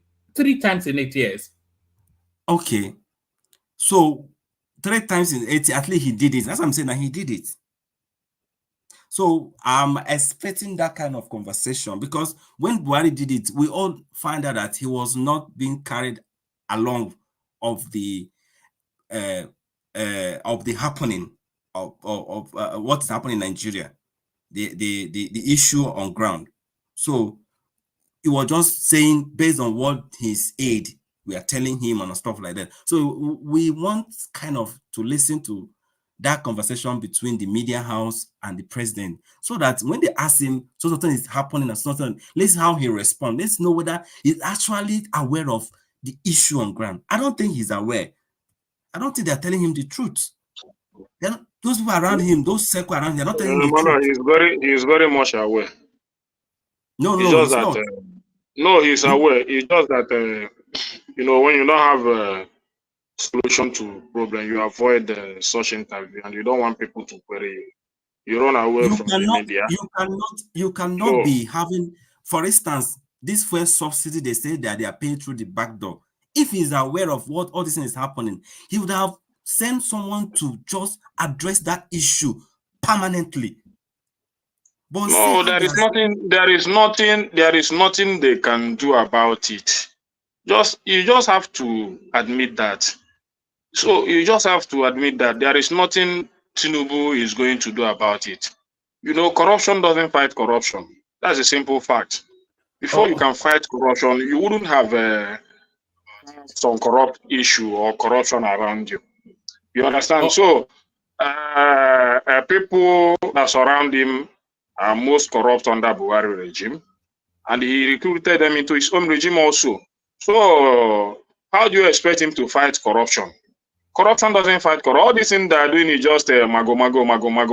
Maybe at the end of the day, they'll just achieve little or nothing. So that's it. So don't just say they know what they're doing. They know what they're doing. They cannot.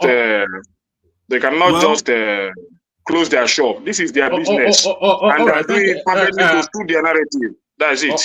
All right, thank you, Ekene. So, Emmanuel, bring that space home, and then if there's any other topic you want to introduce, I'm going to do 5 minutes monologue now, just because the room is. I want to speak as well. Yeah. Yes. This issue, I think I said, I don't want you didn't read the one I sent to you. I think I sent you one article like that. You're picking things that you like. So I sent you something that they happen in our economic economy. You understand? There's a lot of dwindling and drastically a lot of things are just drastically reducing, and everything is collapsing. So that article I sent to you, about 300-something thousand jobs have been lost. So, and a lot of company has been closing down, and you know, so this is the issue that I was telling Ekene, that if this man is actually aware of things that is happening, there is some policy that he would have by now put in place to avert this kind of thing happening. We have a lot of youth that don't have job, and the little we have, we are losing it. Companies are closing down, and you're throwing them to the streets. Now, if you read that article now, you see a lot of job lost. So, and they are not even creating. I'm sure government does not create job. They made the environment. They create an environment. Guinness is living, or Guinness is living. 75 years old. No, hold on there for him. I think we already have that as what the talking points are. Yeah, let Emmanuel and then we take it round. Yeah. So what government does is to create an enabling environment so that job will be created by her citizens. You understand? So it will make it, but this time around, he's putting a policy that is chasing investors away.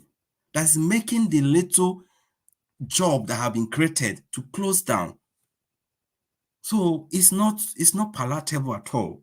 It's not looking good for us. It's not looking good to our economy. It's not even increasing anything. We are not even seeing the direction of travel for this man. To be honest with you, one man. To be honest with you, I don't know between Buhari and Tinubu who is going to be worse. We know that Buhari is the worst president we ever had, but I don't know whether this man is going to surpass him. To be honest, like I said before, I don't think they are telling him the truth. Jobs are closing every day in Nigeria. People are losing their jobs. The economy is biting, and small business are closing. And you are not checkmating this thing to retain the little job you have. Because when you throw these people out now, because the more people are not engaged, the more just to correct something, because we don't want to be putting misinformation out there. Guinness is not actually, because I think it was one of the readouts. No, hold on. I think somebody said it. Guinness is not leaving Nigeria. So let's be clear on that. The ownership of Guinness changed hands. That's one it. Man, I read the article. So let's not misinform. Exactly. I didn't mention Guinness because I read the article. So what I'm talking about is the small business that have been existing that are closing. But I don't even know one man. The ownership change hands from who to who? That's what we should ask ourselves. One man. It's a Singaporean company. Singaporean company has now owned Guinness. Diageo sold their shares for $58 million because of inflation, and they cannot get their money out of Nigeria. So it's a Singaporean company that has decided to take over. So we have another foreign company owning it now. Welcome to Nigeria. Well, yes, it was open for if a Nigerian wanted to buy it. They're doing all this one in South Africa, not today. They've done a Cameroon and some other African countries. So it's a turn for Nigeria. And it's a good thing.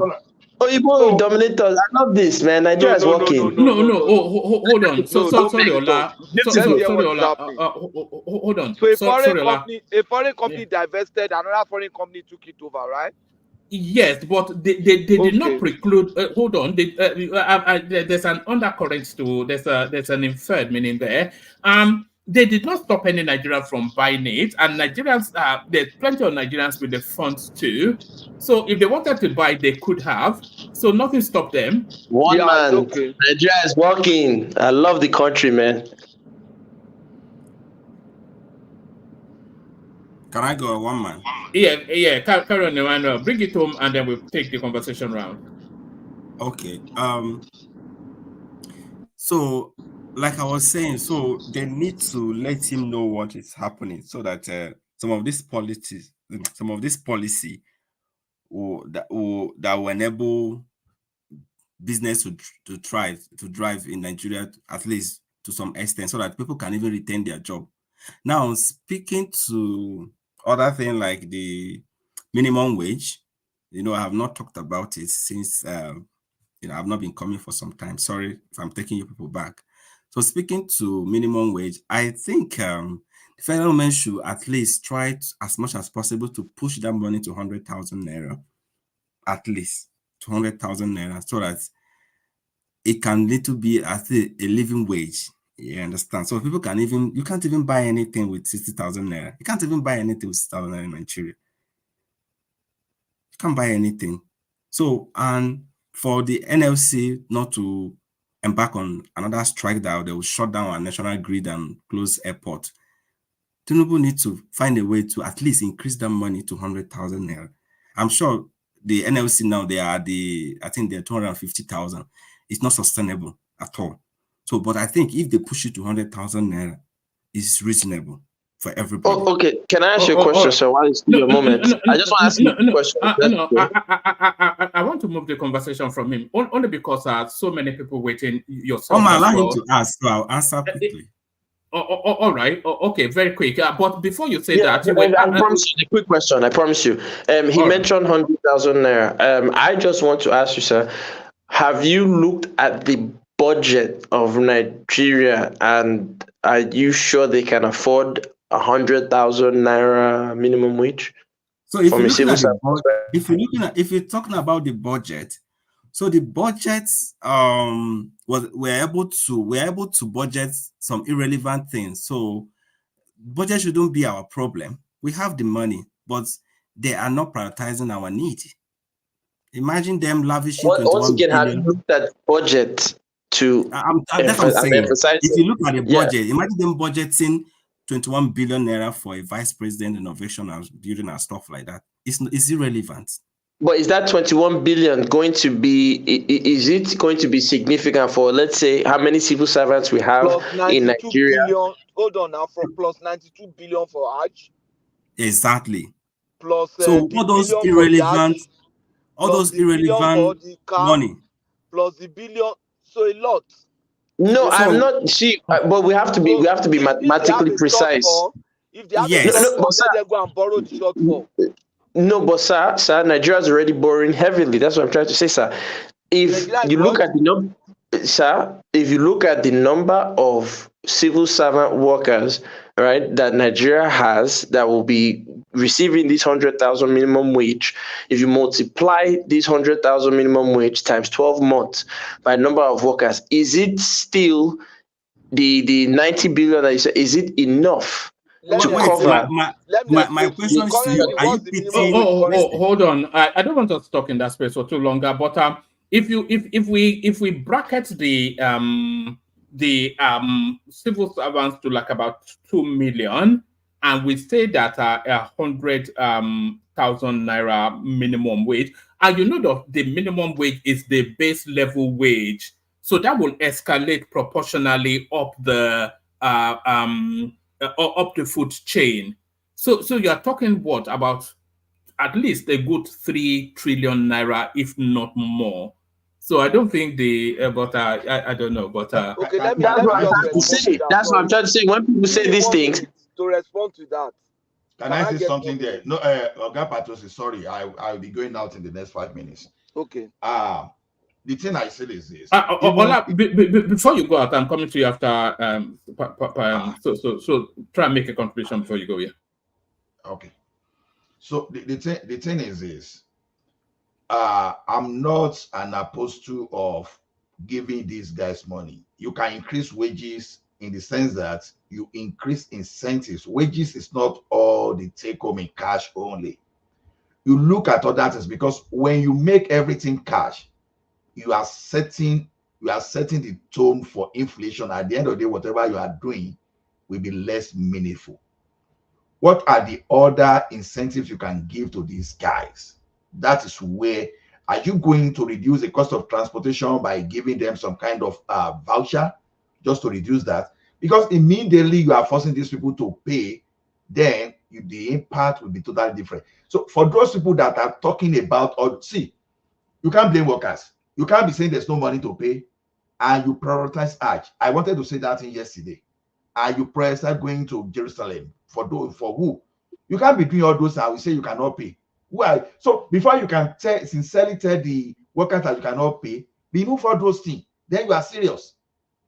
You can't be saying you just mentioned, Ola, what you just described is not just how you said, basically what you're calling in the Western world employee benefits or fringe benefits. But those trips to Hajj and those trips to Jerusalem, those are fringe benefits. Look, Nigeria is working. You guys should stop complaining. Those are fringe benefits. They deserve it. Are you serious? No, We should stop it's complaining. It's a waste. All right.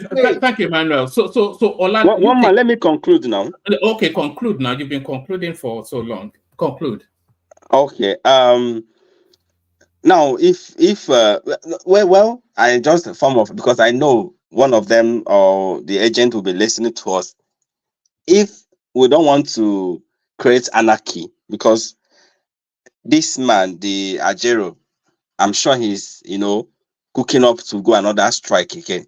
So for us not to avoid, for us to avoid it, let them push it to 100,000 naira. Nigeria can pay it. If we know, we should cut our quote according to our size, but the government are not cutting. They are lavishing the money. 308 something trillion that the governors lavish in just treatment, eating, traveling, and everything. All those money need to be used judiciously for our good, not lavishing it up and down. And you're telling me that they cannot pay 100,000 naira.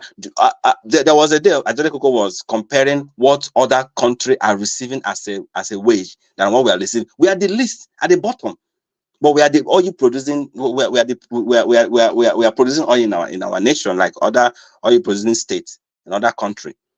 So don't be giving me dash bullshit that we don't have money. We don't have money, but we are looking at our leaders, what they are doing with our money. Let's be realistic and telling me that I should not complain. You are a citizen, and you know that the position you occupy is even higher than the one they're occupying. You should demand for what is rightful belongs to you. We should stop complaining, so they'll be doing what they are doing. I rest my case, I beg. All right, brilliant. So Ola is up next, but on our way to Ola, I think this clip answers the question that you were asking earlier on, Emmanuel. Who was past Tinubu? Who was Tinubu or Buhari? Tinubu, because now Tinubu won't kill us. Oh yeah, Tinubu or Obasanjo? Tinubu. Tinubu. Tinubu or Goodluck Jonathan? Tinubu. You know Tinubu. Tinubu or Abacha? Siba, Abacha is strict to what? Do the Abacha time. And I know Nigeria know they like this. So Tinubu be that. Tinubu. Tinubu is the worst. Tinubu or Obasanjo? Tinubu. So the verdict is in Tinubu, the worst president Nigeria has ever had. So Ola, speakers. People are ingrates. Okay. They are not ingrate. So you're not a Nigerian. That's why you're saying they are ingrate. So where I will quickly start is that when what my brother Grazing said, see that arch money that we are saying is fringe benefit, all those stuff. Look, the symbolism of it matters. It's not about whether it's fringe or whatever it is, even if it is $1. Once you are facing some kind of economic challenges, your workers, they are not well treated, but you still have money. You still come away without being under serious pressure to still find a way to sponsor some people excesses, something that are not basic. You understand? So you are funding something that is not basic with taxpayer money. There's no way to explain that, because not only that you are using taxpayer money, but you are putting pressure on the forex as well. So if you want to prove to Nigerian workers that, oh, we don't have that money, that is where you start. That is where you start. So to me, whether we like it or not, the worker's salary will have to be increased. But what these people are requesting, I may not support, even though I know that theoretically, even if they demand for 500,000, yeah, it's within their right to demand. But the consequences of that 500,000 to those people that are not government workers, that is where the problem will be. Okay, so To me, 62,000 or whatever they want to, the government want to pay, I don't want to see everything in form of cash, because I don't like this idea that our labor union, they are always very active whenever they hear naira and kobo. I know I keep saying all those things. Anything that is not naira and kobo, security of the staff, they don't care. The health care for the staff, I've not seen them strike because of that. But once you mention naira and kobo like this, oh my goodness, they are on the road. You understand? That make the movement to be suspicious sometimes, that this thing is not totally genuine in the way they are driving the thing. So for me, let them go and deal with those this thing. Then we can come and discuss that, okay, we don't have that money. That's okay. So what's the other topic? I've missed all those topics even I started with you. What are the other topics? Yes, well, the Democracy Day announced today, really June 12th. The anticipation. Then, what direction Tinubu is it going to? Is it going to do a journey so far of its administration, or is it going to strap the line that Nigeria has evolved sustaining democracy for so long? So, what's your anticipation of his speech later on today? At 7 a.m. actually is speaking. Yeah, see, have we moved forward at all as a country? It depends on your perspective. If you ask from my own perspective of my expectation, I think within the last 1 year, we have actually moved forward in some aspects of life. And in the other aspects, we have moved even backward more than the time of Buhari. You understand? So it's a two-way thing. Now, I'm a person that focuses on policy. I don't look at short term only, because you want to ask me something, we have something that push the like of Emefiele just to re-employ different type of people, destroy our monetary policy institution. You understand? When I look at what he has done around that place, number one, you float the naira. And if you are able to sustain that naira flotation, any person that want to reinstall that subsidizing of naira tomorrow, then we have a lot of questions to answer. Even now, look at the directors they fired at all these directors they fire, or those people they fire from CBN. We need to ask ourselves questions. How did we get to that point? Do you understand? You went ahead to employ those people that will compromise the institution there. But your ability to look at those people and to fire them, even the thing I'm still wondering is this. I'm interested. So, Ola, was it a good or bad policy decision, floating the naira? Was it good or bad? In the long term, it's a very good decision for us. Meanwhile, Ola, which area that we move forward? You said that we have moved forward in some area. Where? I'm telling you, in terms of our policy making now, you understand, some people were doing round tripping with our dollars. It's just because you were getting that in subsidized. You are getting subsidized dollar from the government, and you flip it in the black market. You understand? So you are creating over. Okay, it's just like maybe you know someone in the government. Now you go to the CBN give you $1 million, and you go to the black market. Maybe they give you at the rate of 100. You flip it like at the rate of 1,000. What has that done to you? Without doing anything, just for doing anything, you become overnight billionaire. That is one of those things that our EFCC should be running after. But you know what? Because those people involved, they are powerful. But that's why you never do. So the best thing to do is to say, okay, we are going to create leveling ground. We float the naira. Let the naira just find its level. We are not going to subsidize naira for you. So the thing like that, you look forward. Now, in 20 years, you don't expect any stupid person to now subsidize naira. So what people were unable to remove like 20, 30 years ago, someone arrived and removed that. It's a good policy. You understand? From the policy angle, it looks like it's doing well. But from alleviating poverty, Nigeria is not moving forward. People are crying. That's the problem. You understand? No. People are lazy. Say the truth. Okay, it depends on your capacity for you to say people are lazy, because I've given an example over and over. When you lose job, government will be after you. They release money. Okay, you are a doctor before. Let us restrain you to be a mechanic. Let us listen. They will be practically be running after you. They will retrain you. So the thing is this: if Canadian that they have better things, that they have better environment that are high functioning, we need government to even be pursuing them to do the right thing.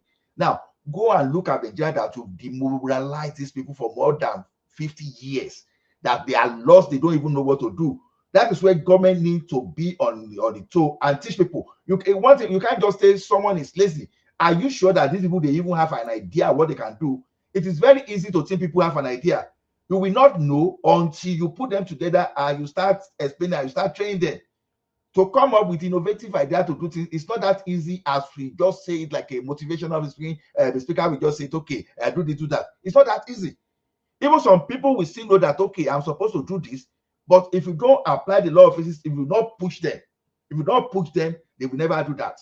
So to me, the person that said a lazy youth, it's unfortunate that the statement was coming from the president that benefited a quota system president, a quota system military officer. That because if that man existed today, he would never have become a general in the Nigerian military.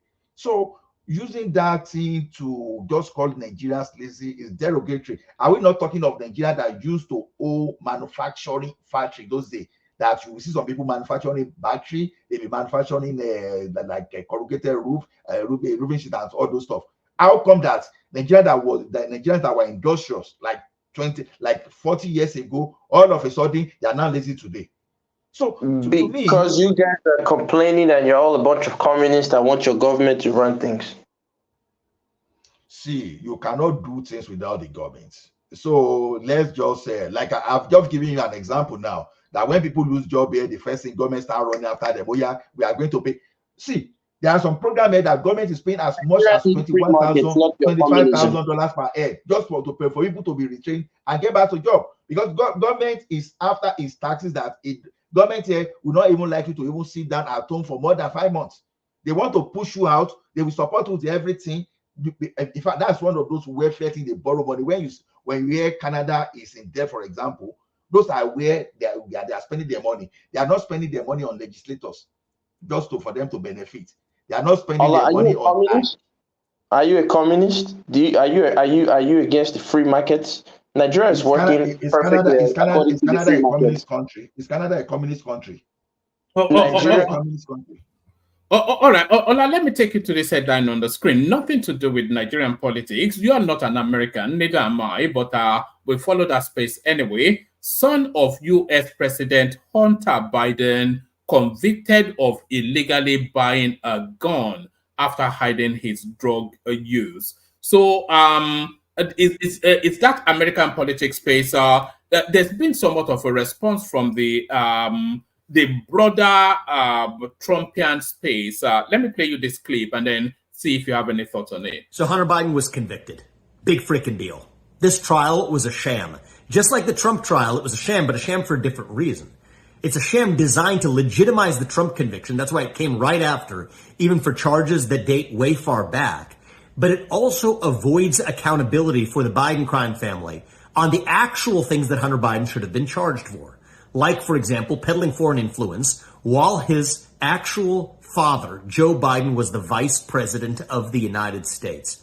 Hunter had no business serving on the board of a Ukrainian energy company, a state-affiliated energy company that's affiliated with the same country, Ukraine, that his father, now as the U.S. president, is sending hundreds of billions of dollars of your taxpayer money to. That's where the real crimes lie. So this deflects accountability for the actual investigations that are more close to implicating Joe Biden, while coming in convenient timing right after the sham Trump conviction in the veil of bipartisanship. Don't buy it. I said this before, I'll say it again. This is a smoke screen, and the reality is you got to cut through it to get to the essence of what's happening in this country.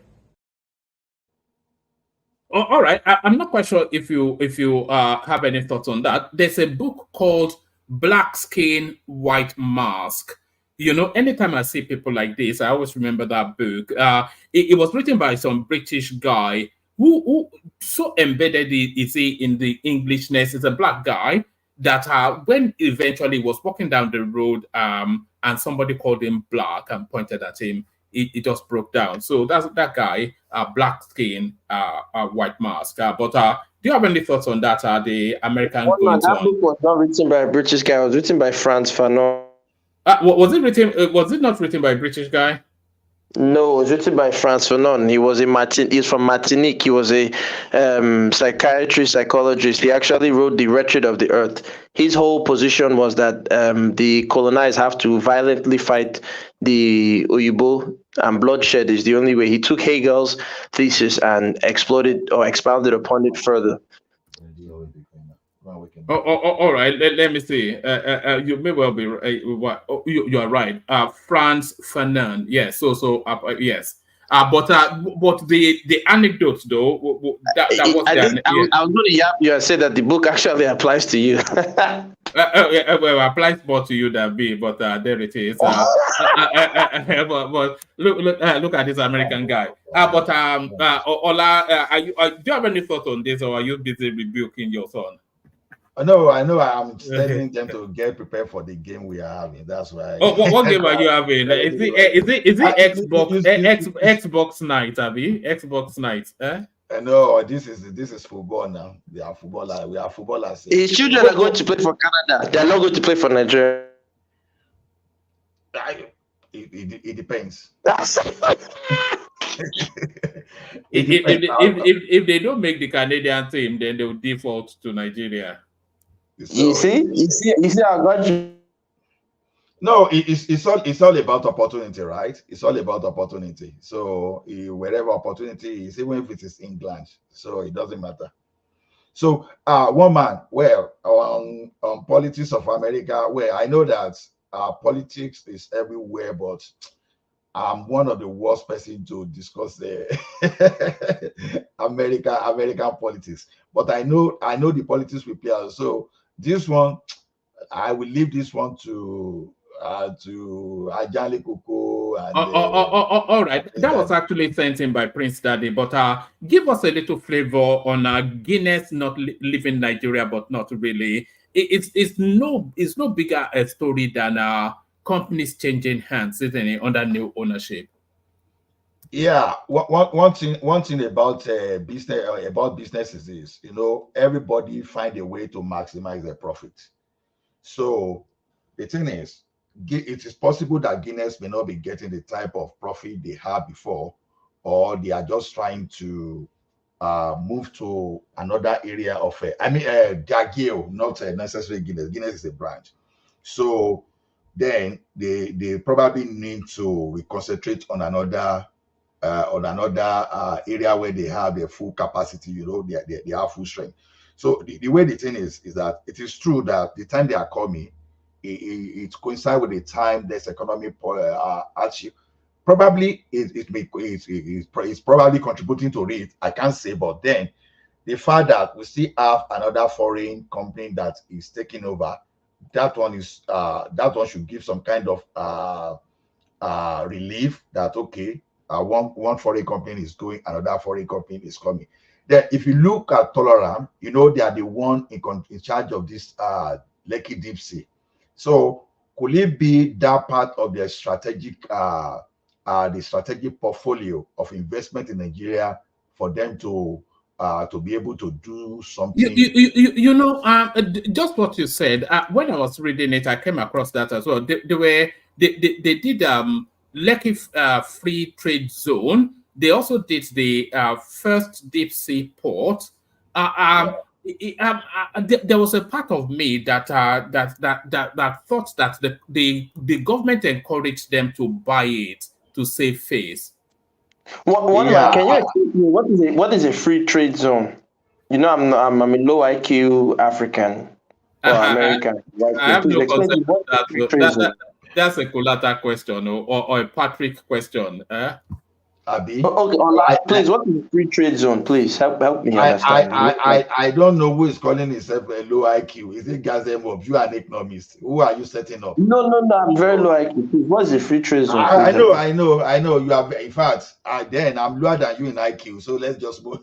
Let's just move ahead. I will leave that one to I will leave that one to Patrick Patoski and listen to, because I will soon, as a matter of fact, my boys, let me just give the next 2 minutes to just say whatever I want to say and go. So their face is going right now. So the thing is, the way I see it is this. I think it's part of the strategic portfolio. So we should be happy that Guinness as a brand is still staying in Nigeria, and Tolaram may eventually expand that just because of what they have on ground. So Guinness for export may be something in Nigeria, especially when the same Guinness we are talking about, they are closing their operation in Cameroon and some other part of Sub-Saharan Africa. So what does that mean is that, okay, if they no longer have Guinness in Cameroon, if they don't have in other parts of Africa, you are now giving to someone now that control the deep sea port or whatever we want to call. So now, if they produce, they still have that channel to even do Guinness export out of Nigeria to all those countries. So to me, I see it as a good thing, except time will prove me wrong. You understand? Except time will prove me wrong. So it's unfortunate the way headlines package this news, and before you know, it became something for political tossing. So and this is one of the most unfortunate reportage we have in that country. So to me, Guinness is here. Guinness is not going anywhere. So whosoever that is sad about it should just think, should just go and rethink about it. Don't give yourself to celebrating only things, something negative. Always trying to dive deeper and see what is there. So, one man, I will come later. Don't let these boys. All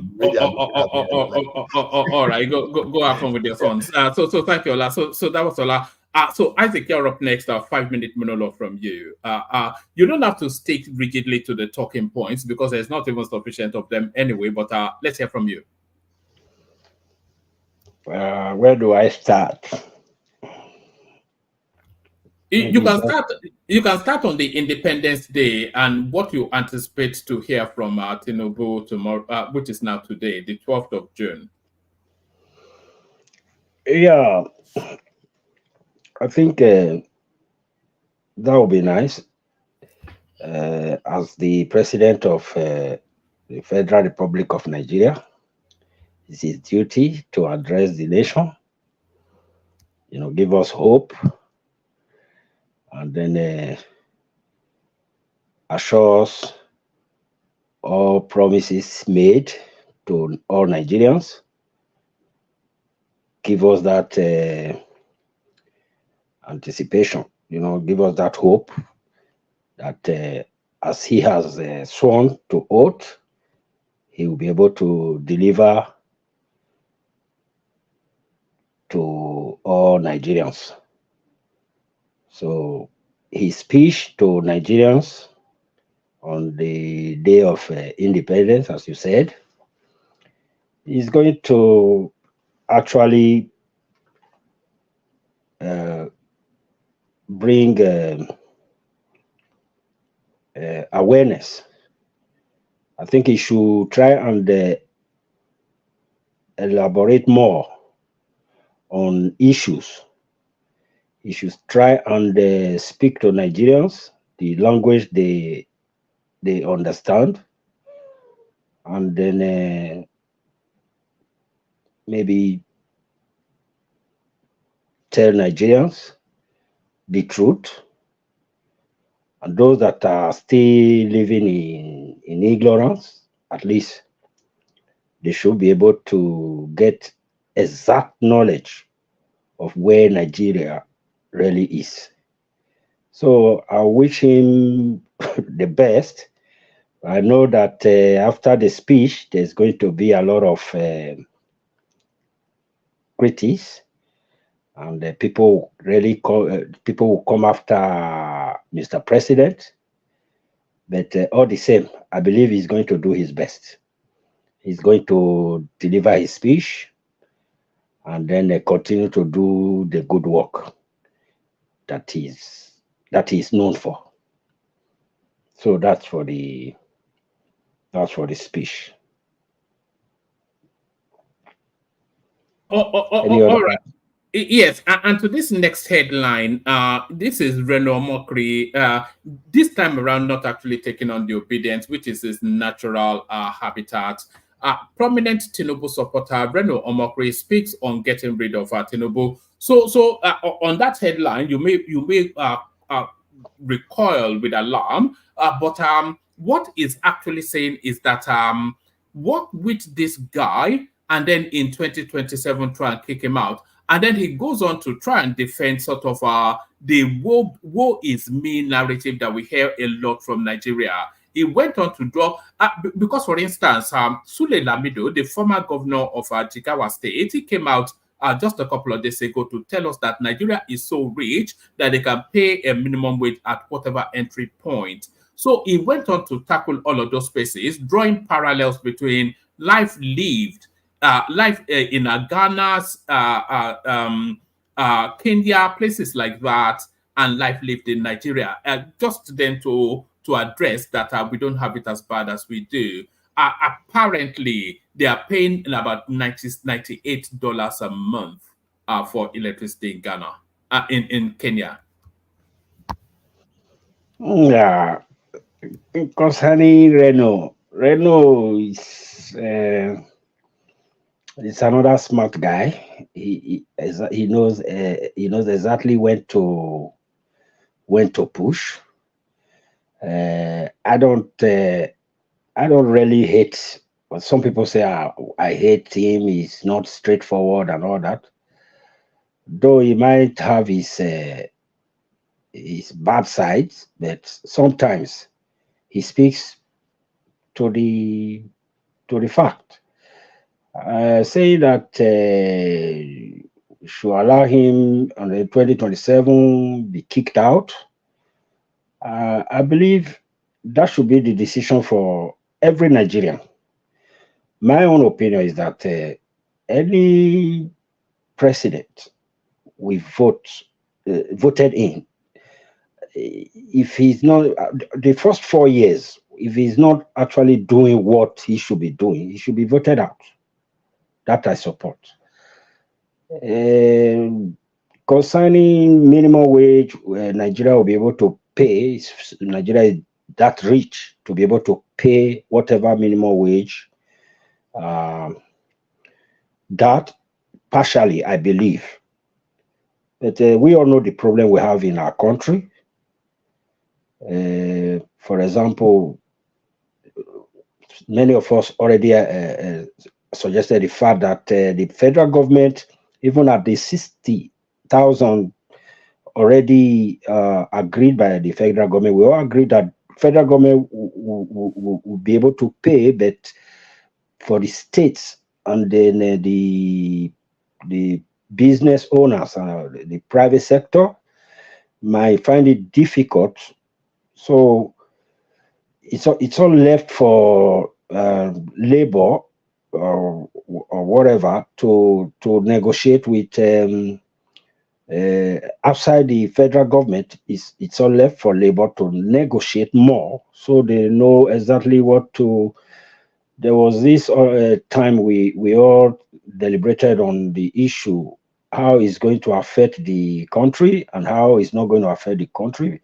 But I think so many of us were able to draw the point, the fact that if the country decide to pay a very high minimum wage, actually it's going to cause inflation. We all said that, which is the truth. And we all talk about the area that they need to work on. That is, they need to strengthen the Naira so that Naira can be able to purchase, when it's strengthened, it can be able to purchase, even you have just a few Naira in your pocket, you should be able to purchase goods. That is what, I know that will be it's something that is broad. It's not particular to Nigeria, but internally. I think Nigeria can still work on itself to be able to, come up with solutions for, especially in the area of the high side of food consumption, goods. I think if Nigeria is able to actually work on that, like grow in agriculture and all that, that will be able to cushion all the whatever we are passing through in our country.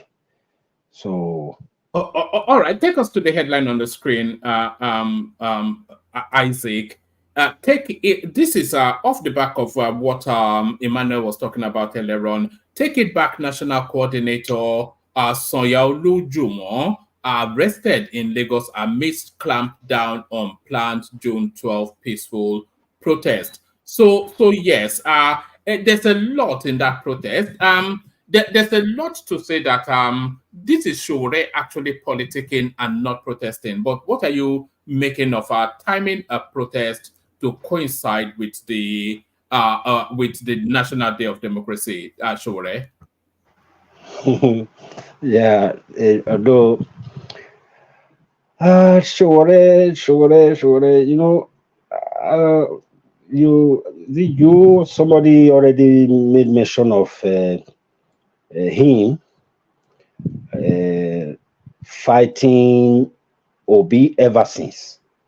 I think whatever step Shure will want to take at this moment actually is trying to target Mr. Obi. I think he's been he sees Obi as a rival. He sees Obi as somebody who has intruded into his space. So whatever Shure is doing right now, if he's going to organize any protest, I believe he's trying to fight back to see if he can be able to garner momentum, of garner, bring back his followers, because a lot of his followers actually went with the wind, the obedient winds, and then he lost a lot. So whatever he's doing right now, Shure is doing concerning whatever protest he's trying to organize. If he's actually the one heading it, I believe that's all he's doing. It's not actually for any other reason. It's just for that reason. He wants to see how to, be relevant again. That's what I see. That's what I can. That's what I see about that. All right, brilliant. All right, brilliant. Let's go on from your. Unless there's a topic we missed, you want to introduce, Isaac? Not really. I'll wait for my after. Your after our crew. Yes, I know. Don't worry, they are coming. Thank you. All right, brilliant. Let's see if Adanle Koko is ready. If not, we go to Patrick and then gas them up. Adanle Koko. Yeah, one man. What's up? Yes, we're really just slim pickings through the news item, but the one we came across, actually, you may well be occupying that space already. The Take It Back movement, wanting then, firstly, is the timing right? Wanting to protest on a Democracy Day. So that's one.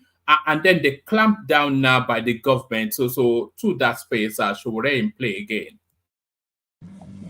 Yeah, thank you, one man. And greetings to our listeners around the world. Click on the like button. Share and subscribe if you haven't done so. What Shure is trying to do is to awaken Nigerians to stand up for their country, stand up to save their country,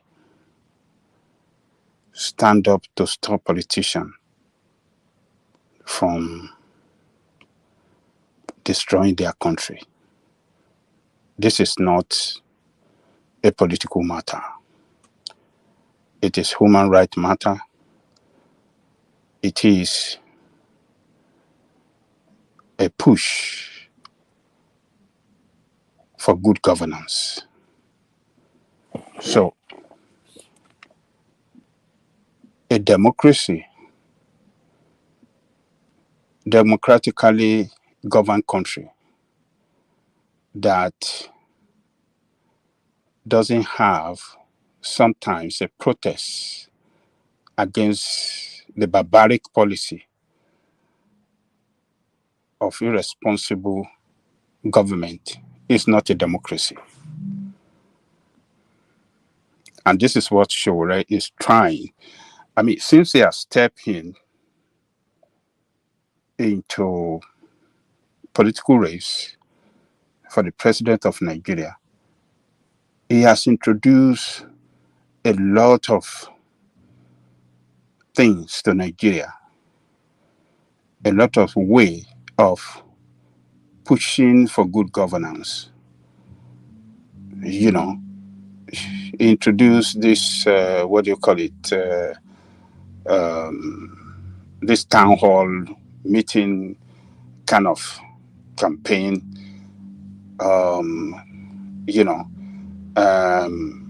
money, public funding via internet, a push even for debate. And he traveled to every nook and cranny of that country in 2019. He took his campaign to is it to the market woman? Is it to the, to inside the bush where we have the herdsmen?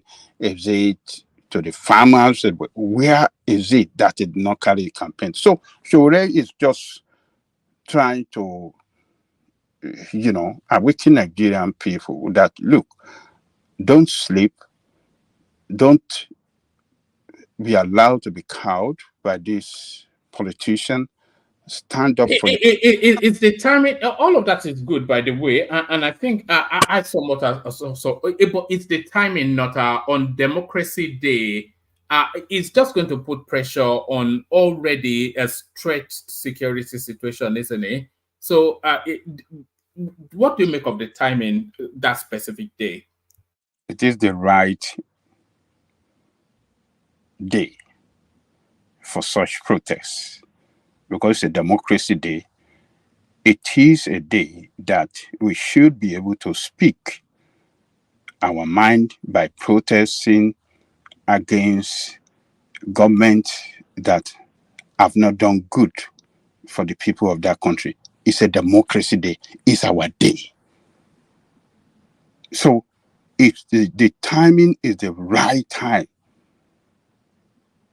the right timing is the real day to do it and make it effective, because all Nigerians, I think it's an holiday. Is it not an holiday for Nigerians? Yes, it's a holiday. It's a holiday. Yeah. At home. Do you think we have too many public holidays, by the way? Finish that point and then address that, but carry on. But one man, I want to ask him a question. I want to ask the gentleman speaker, if you don't mind. Can I ask you a quick question about what one man was saying? Go ahead. Okay, my question is this. Do you think that we Nigerians are being truthful about what is sentimental to us? So, for example, it seems that this Democracy Day is a very sentimental time period for those of our Yoruba brothers because of the Abiola loss.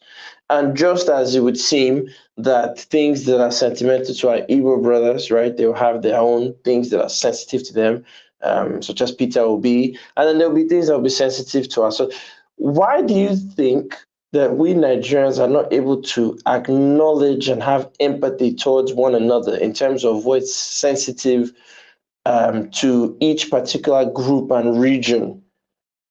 Or maybe you can disagree and say it's not, that's not the case. But it seems like, it's very important and synonymous particularly to those in the South, the Southwest who lost Abiola, and that was a big blow for them. So, do you think this is something that Nigerians will have to come to the drawing board to acknowledge these things, these painful moments, or maybe I'm making much ado about nothing? Look, May 29 is a Nigerian day. It's a day that all the political leaders in Nigeria agreed to choose as a democracy day, because Abiola died for democracy in Nigeria, not for Yoruba democracy, not democracy for Yoruba people, but for the entire nation. Because he was a symbol to Yoruba people. So it would be very sensitive to them, and I think that's where one man's position was: is this the right time? Where again, they might not want to say it publicly, but perhaps they would say, "Hey, look, maybe protest on another day. Yeah, he died for all of Nigerians, but this was a Yoruba man that was dear to our hearts. So protest on another day." Even though the guy that is planning this protest is a Yoruba person, I'm just saying, what do you think about that? Well, as far as I'm concerned, I don't think that really even matter to me, whether it's a sentiment to Yoruba or no sentiment to sentimental day for Yoruba people. Yes, Yoruba, Abiola, was a Yoruba man, but he contested for the president of Nigeria, not president of Yoruba land. So, yes. But do you think but if we don't take that, I get what you're saying, but don't you think, again, the key word for me is empathy. Don't you think if we start dealing with each other more empathetically and truthfully and openly, that we'll have a better Nigeria? Because it seems as if, for example, when we talk about things that happened, during the Biafra genocide, I don't call it a war, but, we're not empathetic to one another, so again, this was a man who was a beacon of hope and light for Yoruba people, whether I agree with him or not. But there should be some empathy there. I'm just saying. Do you think because we don't? I agree with you. I agree with you that we are not sympathetic. Don't let him draw you into some ethnic. I'm not No, sure no. I think I'll agree with him. Yeah, like the declaration of Biafra Day, that some people in their homeland were trying to celebrate, but some criminal hijack it by some military officer, and make it look like, the people in that region that observe it, that didn't go to work on that day, were, doing what is not right. That, Biafra has gone. We don't care about Biafra or things like that. You see, yeah, I think I get your point. Yeah, we are not sympathetic to each other in that country. We don't see ourselves as one people. That is the problem. And so, how could you now say I'm drawing him into some ethnic stuff? You see your trickery, No, because June 12 is not a Yoruba narrative now. It's a democratic. But I didn't say that. It's specific. I didn't say that. And you understood what I was saying. But you see what you now did? You now came in and tried to say, "Oh, he's pushing ethnic." All right. Well, I think I probably known you longer than Ajale Koko, and I know some of your. It's a mischief maker. It's a 80%. But I like the point he's trying to raise. I like the question. It's so funny. You call me a mischief maker.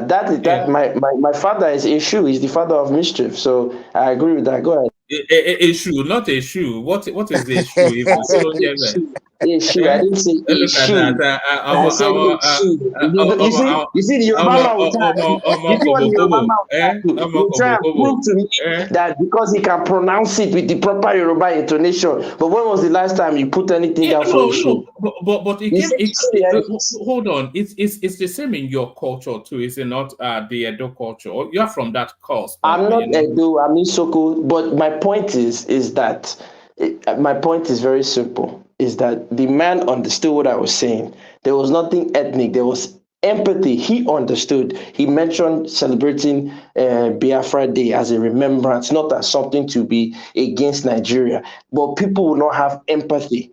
And that's all I was just trying to show him, that yes, Abiola died for all Nigerians, but it is still sensitive. I was watching a video with Davido's uncle and Mo, the other guy that I forgot his name, where they were now reminiscing about how Abiola gave him his first break and thousands of pounds, blah, blah, blah, and all these things. And he said, we had a big loss when we lost Abiola.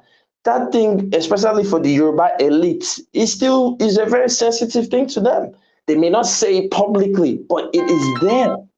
That's all I'm saying. So we should be empathetic to one another.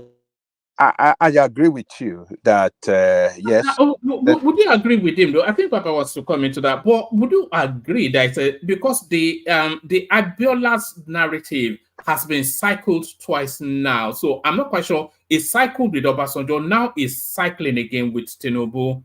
So look, let me tell you one man.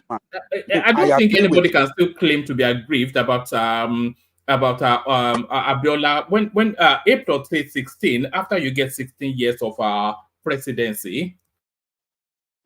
Well, may I come in, Nigeria, please? No, I'm sorry. I got to take away the guy's time. He still has his time. My apologies. He still has his time. Okay. Yes. Baba, give me 1 minute, sir. So okay. I think you see the point is making. I think I agree with him. It's very sensitive to Yoruba people. And the military then that did that bad thing by, paying Abiola then knew that they did wrong. And that is why they agree that, look, the next president should come from the Southwest, because the Southwest protested that you cannot just kill our son in this manner. Number one, you rob him of his victory. You annul the election that was, just to be the freer and the fairest and the freest election in the history of the country. And on top of it, you buy this guy. So the Yoruba that saw this injustice from the criminal military stood up, fought. Yes, we have some other part of the country that joined, but Yorubas were the majority fighting against that injustice then. So it's right to say it's sentiment to Yoruba people. But I think we have gone far from that. The politicians themselves have, among themselves at the time when Buhari came in, agreed that, look, this Democracy Day, if not for Abiola, for what it stood for, if not that he died for democracy, maybe there won't be democracy in Nigeria today.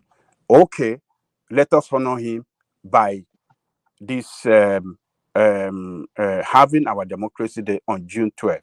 So it's a Nigerian thing now. So Buhari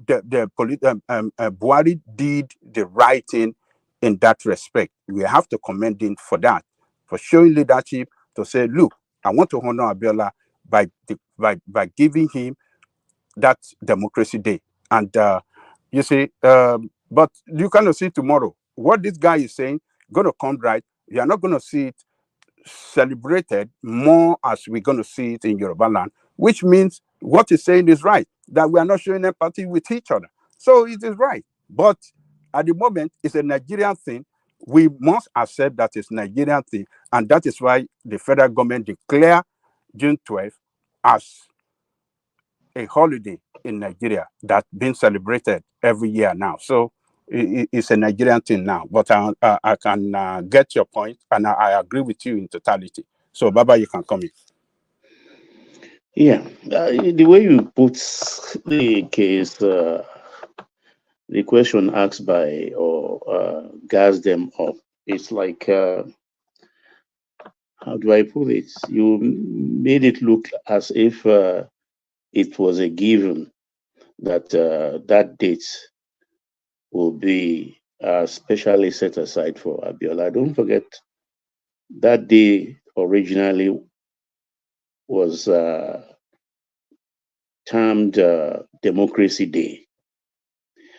What I'm saying here is politics and politicking is not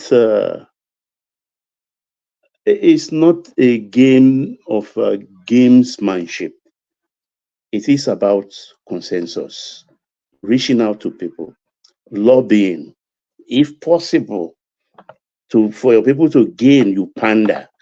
That is politics, and that is how you gain things for people you represent or the region you represent. This June thing, 12th Abiola Day, didn't come easy.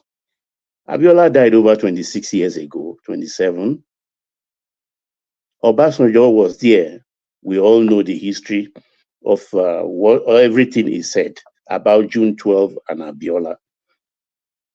The lobby started with Obasanjo to make that day special, dedicated mainly for the man who lost his life in a democratic process. He didn't get anything. With Yaradua, nothing. With Jonathan, nothing. Even with Buhari. Buhari agreed in 2018. It was 2018 that June 12 was changed to Abiola's Day. So it took Buhari even 3 years of unbearable pressure from those who lobbied. So take the Biafra Day, for instance. I mean, I was the first person on that day when they said, look, it is their right. But there are things, when you are in a union, you want something badly and you want other people's input. Reach out to those people. Get a consensus. There's nothing wrong, Biafra Day, be on a holiday map. Yearly, I'm the first here to say even our flag should reflect the period of that 30 months of our war. But when you don't reach out and you unilaterally take things up yourself, this is what it boils down to. So people who needs anything from the central must learn how to ask for it, lobby for it, crawl for it, pander for it, and things like that. That's my own take. Yeah, just carry on, please. It's your turn, I think. I think it's his turn, right? Because the other topics, we thought you were going to talk about other topics. Let me okay, so Aja, I have a question for you too, by the way. Do you mind? Okay, ask your question. Okay. The problem that the Southeasterners have with the North is that the military officers, like you recount all the time when you talk about history, they were mainly Igbo background soldiers that killed people from the North and some from the Yorubas. And of course, a lot of Yorubas joined them in hating the Igbos based on that. But then contemporarily, we have what you just recited a minute ago, where Northern military thugs, head of state, dictator, killed a Yoruba person that you believe won the election in what you term to be the most fair, transparent election. So how come there's no vitriol from you towards the North? Your vitriol is towards the Southeast. It's something that happened when the country was in the incipient stage. So why aren't you against the North? Why aren't you against the North being president, knowing that they did such a horrendous act koro for your face. You just settle for having one of your sons become president, right? So my question to you, why aren't you angry at the North? Why do you still trust them? Why do you hold on to something that is far? I think he gets the question. Give a brief response. After he finishes, maybe I'm next in the list, right? After he finishes. Yes, we'll come to you next. So we move it round. Yes, but back to Ajahn Koko. Okay. To Pansat question, the killing of Abiola was by the military, not by the Northerner. Even a Northerner who was Obasanjo's vice president, when Obasanjo Musa Yar'Adua was killed in the prison too by the same military that killed Abiola. So how do you want to say it is not? It is not, but it's just by the criminal in the military that did this thing, and we forced them out of power. We demonstrated, we protested, we used everything within our reach as Yoruba people. International connection was involved. Everything was used against them, and they surrendered and run out, and decided that, look, in order to have peace in that Nigeria, the position of president must be considered. A Yoruba must be the president of Nigeria after, to compensate for the loss of Obasanjo, of Abiola. So it was a strategic fight. It was not just noise making, strategic fight, and the leadership then courageous, facing the military. It's not easy to face the military. Baba Yadebajo was saying that, look, I owe you, Abacha, only one bullet. I'm not going to run away from my house. Come is just one bullet. They targeted, they went after Abraham Adesanya. They failed. Abiola's wife, they targeted her, they took her down, they targeted a lot of people. So, but Yoruba leadership stood firm that, look, enough is enough of this rascality. The military was, within their ranks, there was division. The fight that Yoruba people took up, the leadership of the fight they took up against the military caused a very sharp division among the top echelon of the military. And Babangida have to hurriedly leave. And Abacha, what do you call it? Abubakar, when he came in, he said, look, I don't want problem. Just give me 1.5 years. I want to leave. And, all the leadership in the military and within the political circle decided that, look, Yoruba must produce the next president. And that was what, gave that opportunity to, what do you call him? Obasanjo, that became the president in 1999. So all the parties presented Yoruba candidate. The APP then presented Olufalaye, and PDP. Those are the two dominant parties. PDP presented Obasanjo, and PDP won. So it was a resolve by it was a strategic fight that Yoruba people fought that yielded, battered that democracy that we are enjoying today in Nigeria. If we are proud Abacha might turn himself. He was on the march to transition himself to civilian rule. But we saw what happened to him. The fight took him down. So, and Abubakar didn't want such thing to happen to him. He said, look, I want to leave, and look, get your power, and I'm leaving. So it was,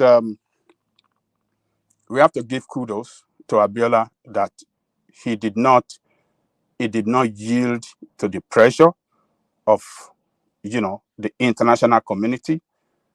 They wanted to bribe him to forget about that. He said, no, the mandate that Nigerian people gave to me, I'm standing by that mandate, and I must be giving my mandate. So he didn't take any bribe from anybody. So look, Pansat, it wasn't not, but the military themselves, they saw the repercussion, and they hurriedly left and compensated Yoruba. So it is not. You didn't answer my question fully, though. All right. I know. Hold on. Just No, enough of that. Take us back to So to as the I was saying, I was fighting for the right of Nigerian people. This is not political. This is about, a bad governance that is responsible for this, the call for this protest. And people should not describe it as maybe he's trying to regain or get a political popularity, or trying to use that to woo for support from Nigeria for his political cause or whatsoever. No, it is not that. You know that Showore is a human rights activist. So this is part of the human rights activism, and it is time, to demonstrate that. And tomorrow, I think, is the right day, Democracy Day. All Nigerians going to be at home. I want to glue to the TV to watch. What did they look like on the TV, and that is an opportunity for Showore and his group of Nigerians that really believe that Nigeria must be free, to protest, and then send another, use that opportunity to call on Nigeria to stand up, fight for your country. Don't let politicians destroy your country. Don't just sit down and be talking. It's time for action, and the only action is by protest after protest. That is what can push politicians to do the right thing. Democracy without people protest is not democracy. And Nigerians are cowed themselves, looking politicians to continue to destroy their country. No, we have to protest. Protest send a serious signal to them that people are not joking with them. We saw the protest of NFC recently that forced the government to sit down on the table and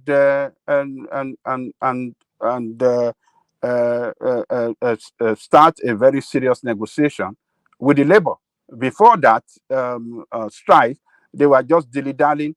But after that strike, the whole nation, the whole country was shut down. Port was shut down. Airport was shut down. The power grid shut down. I mean, so they saw the seriousness in the workers, and they started negotiating with them. And up to now, they are still negotiating. The negotiation is ongoing. So protest is the way to put politicians to do the right thing. So Showore is showing the leadership,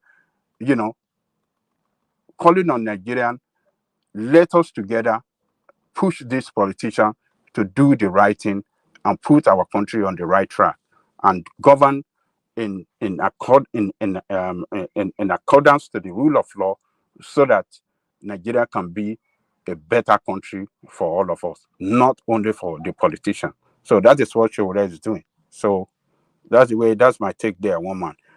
And you can see, I'm seeing what you're in there. They've started arresting some of those that are going to lead a protest in Lagos. This is the ridiculous action that government sometimes, they take some of these ridiculous actions sometimes that can make things even worse. This is an abuse of the right of the citizen. The citizens have the right to protest. What have they done? They have not done anything against the law. They are just preparing for tomorrow. And I'm reading the headlines that the leadership in Lagos that are going to lead that protest has been arrested. It's shameful. What is the fear for? What are they fear? What is the fear? What are they afraid of? One man I can't believe it. You see, Take It Back national coordinators and Yaolu Juwon arrested in Lagos amidst clampdown on planned duty. For what? For what? What is their fear? All you just need to do is just to protect security around them. Let them carry out their peaceful protests. They don't want to destroy the country. These are responsible guys. These are responsible. They are not thugs. They are not they are not political thugs. These are guys that, by their own right, they are leaders too. I mean, one is I just want, the time is well over the 5 minutes. So when I go over my own, nobody should complain. No, when you are interjecting, let Ajanle Koko land. I'm not. No, I want you to finish, sir. I'm mentioning this to one man because I've noticed on these platforms there's partiality, and then they always hold on. The platform is partial towards Ajanle Koko because it's the main star of the thing. But no, I have no problem with Ajanle Koko at all. I like what he said. I'm just mentioning to one man. I like to pull his ribs that when his gas lemon stone, then the politics, the intrigues, the IBB, the Maradonas will happen. Oh, Shari, you most especially interject everybody. Okay, is it where you interject now? You are taking the time too, Yeah. So, but one man, I think. Give me one more topic. Let me round up, and I'll leave the stage for. All right. Give us a little flavor on Democracy Day. Your anticipation for what is going to happen on that day, which is now today in some parts of the world. June 12th, Tinubu makes a national address. Well, June 12th is a good day. I mean, it's a day of democracy in Nigeria. Like I said earlier, Buhari did that right to change it from May 29th to June 12th. Now, June 12th is part of our history, political history. The children and children and children to come will be taught history in the book, in the school, that this June 12th, this is what it represents. So it's a good thing. So it's a way of protecting the history and, on the way. Yeah. Has it been made into law or just an executive proclamation? Maybe it's an executive proclamation. It's a law. June 12 is a law. Okay, it's a law. Okay, so the assembly. Codified. Okay, because any lunatics can come to power and decided to say, enough of this. I'm going to declare my own Democracy Day. Okay, so all right, back to Ajanle Koko. It's a good historical day. The president is going to speak to the country tomorrow. What are we expecting from him? What do we want to hear from him? I don't know what he's going to say, but he has not done well enough to make a good case for his administration before Nigerians tomorrow. And why I say that, Nigerians are going through hardship because of the policy that he has rolled out so far.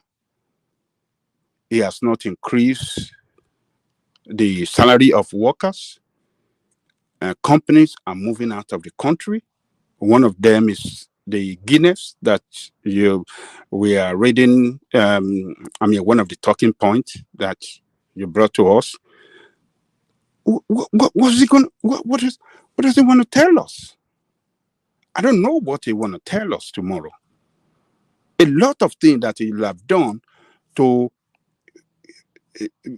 put him in a right position, to tell Nigerians this is what he has done to better the life of Nigeria. I don't think he has anything to say. What does he want to say? What if he tells us Bala Blue? I don't know what it would want to say tomorrow. He just want to say democracy, democracy is the good thing. Let's keep on democracy. It's just only democracy that is going to say tomorrow. What has he done good for the country that he want to tell Nigerian people and tell them to be patient with him on the way forward, that he has more good things for them, more good things in the pipeline for them. I don't know what he want to say, but let's wait. It's a few more hours to come. We're going to listen to what he's going to say and we analyze it. But he should have done well, done better. If he have increased the workers' pay, if he have done some social, taking some measure that, as a social oriented, that, make a meaningful impact in the life of the people of Nigeria, that he can use that to, plead more to Nigeria, to be patient with him, that on the way forward, better things are on the way. So I don't know, but let's just wait a few more hours to come. We will come to analyze it here, one man. Thank you. So what? I'm the next person, right? Yes, you're up next. Gas them up, and we'll manage the moderate the interjections from here on in, because our people have not been waiting for a long time. Let me bring you in with a clip. Gas them up. Watch this. It's good for us to test all the types of crudes that we are receiving, so that because sometimes you can buy a crude and then people can give you the one that has a lot of metals or a lot of sulfur. But the most important is just that, because we know mainly West Africa is a home for dumped bad fuel, bad petroleum products. So we have the most updated lab. This lab, you cannot even find it in Saudi Aramco, because we have the latest and we can actually test anything, be it aviation fuel, diesel, gasoline. We can test everything, kerosene, and it will give you actual time. The longest test here will take you only 30 minutes. PMS, it will start coming out by, we had a bit of delay, but it will start coming out by 10th, 15th of July. But then we want to keep it in the tank to make sure that it settles. By 3rd week of July, we'll be able to take it into the market.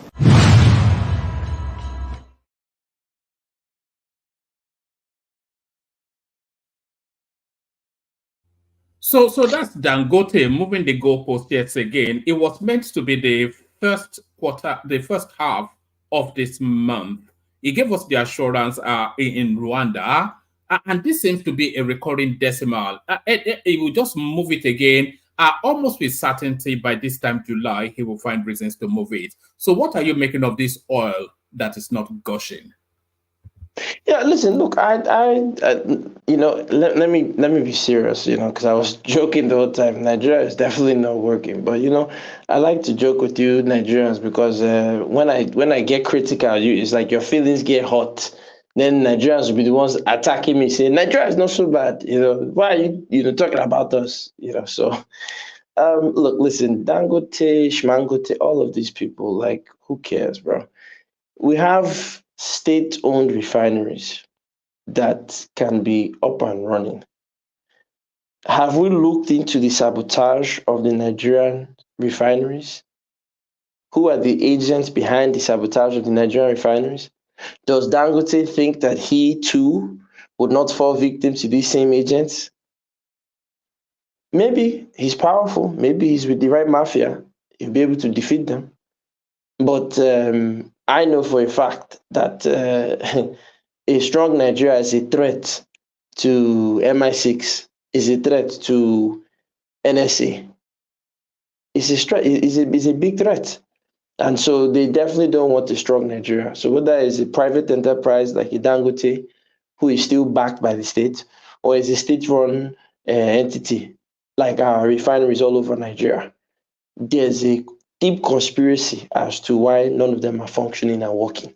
They're agents that look like you and I, talk like you and I, eat our food, but their allegiance is to, foreigners. Let's look at Murtala. When he took, was it British Petroleum and made it APIB, Nigerian Petroleum, when he nationalized it, 3 months later, the person that killed him just left from UK. I don't trust you UK Nigerians. You guys that UK really indoctrinates you guys very well. But my point is this. Look, because I don't really care about any democracy there. I don't want to concern me. My thing is always I'm going to reinforce. We have to open up our economy. We have to build a strong economy so Nigeria can work. Now, I posted in the back chat, let me list these companies. Unilever, Procter & Gamble, GlaxoSmithKline, Sanofi, now Diageo, Microsoft. All of these are large companies. Some who are even listed on our Nigerian stock exchange that are leaving the country en masse. What is going on in Nigeria? Ola was here and he said that floating the naira was a good policy. Perhaps. I'm not against it. But my thing is, a good policy is one that is made to ensure that the immediate effects and the external effects, or as Oyibo will use big grammar, they'll say externalities, are one in which you have prepared for them and you have put measures in place so that when these effects happen, the people will not be too damaged by them. When you remove subsidies in your country, yet the people telling you to remove subsidies in their own country, they have not removed subsidies. Their own people will not stomach the type of externalities and the economic shocks that they want Africans to go through, which they say in the long run you benefit, but maybe they say in economics in the long run we're all dead. These are the people that, like I always say, man, we Africans, it's terrible. I don't understand us, but maybe it's the hard way we like to learn. So now all these companies are leaving Nigeria. I'm hearing, or we were talking about the minimum wage. I posted in the back chat, one man briefly showed it. As of the last administration, Nigeria's budget was 20-something trillion naira per year. The salary to every governmental employee from top to bottom is 5.33 trillion. It has been increasing, ballooning, as the Oyibo economists would say. They use the word ballooning. Now, if that is the case, and that tells you that salary is 26% of the budget of Nigeria, as I've said before, and I'll wrap up, Nigeria is a broke country. We don't want to acknowledge it because we think we have a Dangote, we think we have some rich men, they drive fancy cars, they live in their estates, they oppress us with their Bugatti and their Lambo. I say, hey, big man, we think we have money. We don't have any money in Nigeria. What we are is a British real estate and is run by slum landlords. That's all we are. They extract human resources and mineral resources.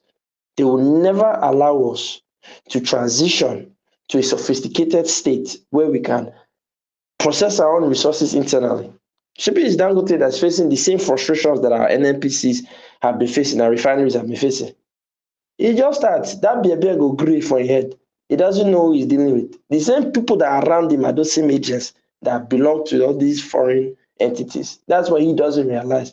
But you know what I've learned about but he has started exporting crude products to Europe, though. You know, one thing I like about you, man, that UK has indoctrinated you. Export. Let's see how it lasts. He's exporting to Europe, but there's nothing for the people on the ground. We'll see. We'll see. Look, don't pay me any. I'm a low IQ Africa, so don't mind me. Like you say, I'm a troll. It's all in jest.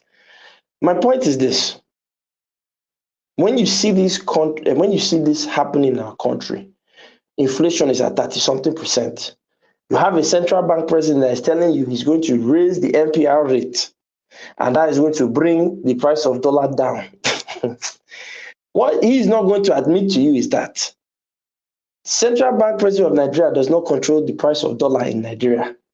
It is the Federal Reserve and US demand and supply that controls the price of dollar in your country. Why? Because you are a country of importers.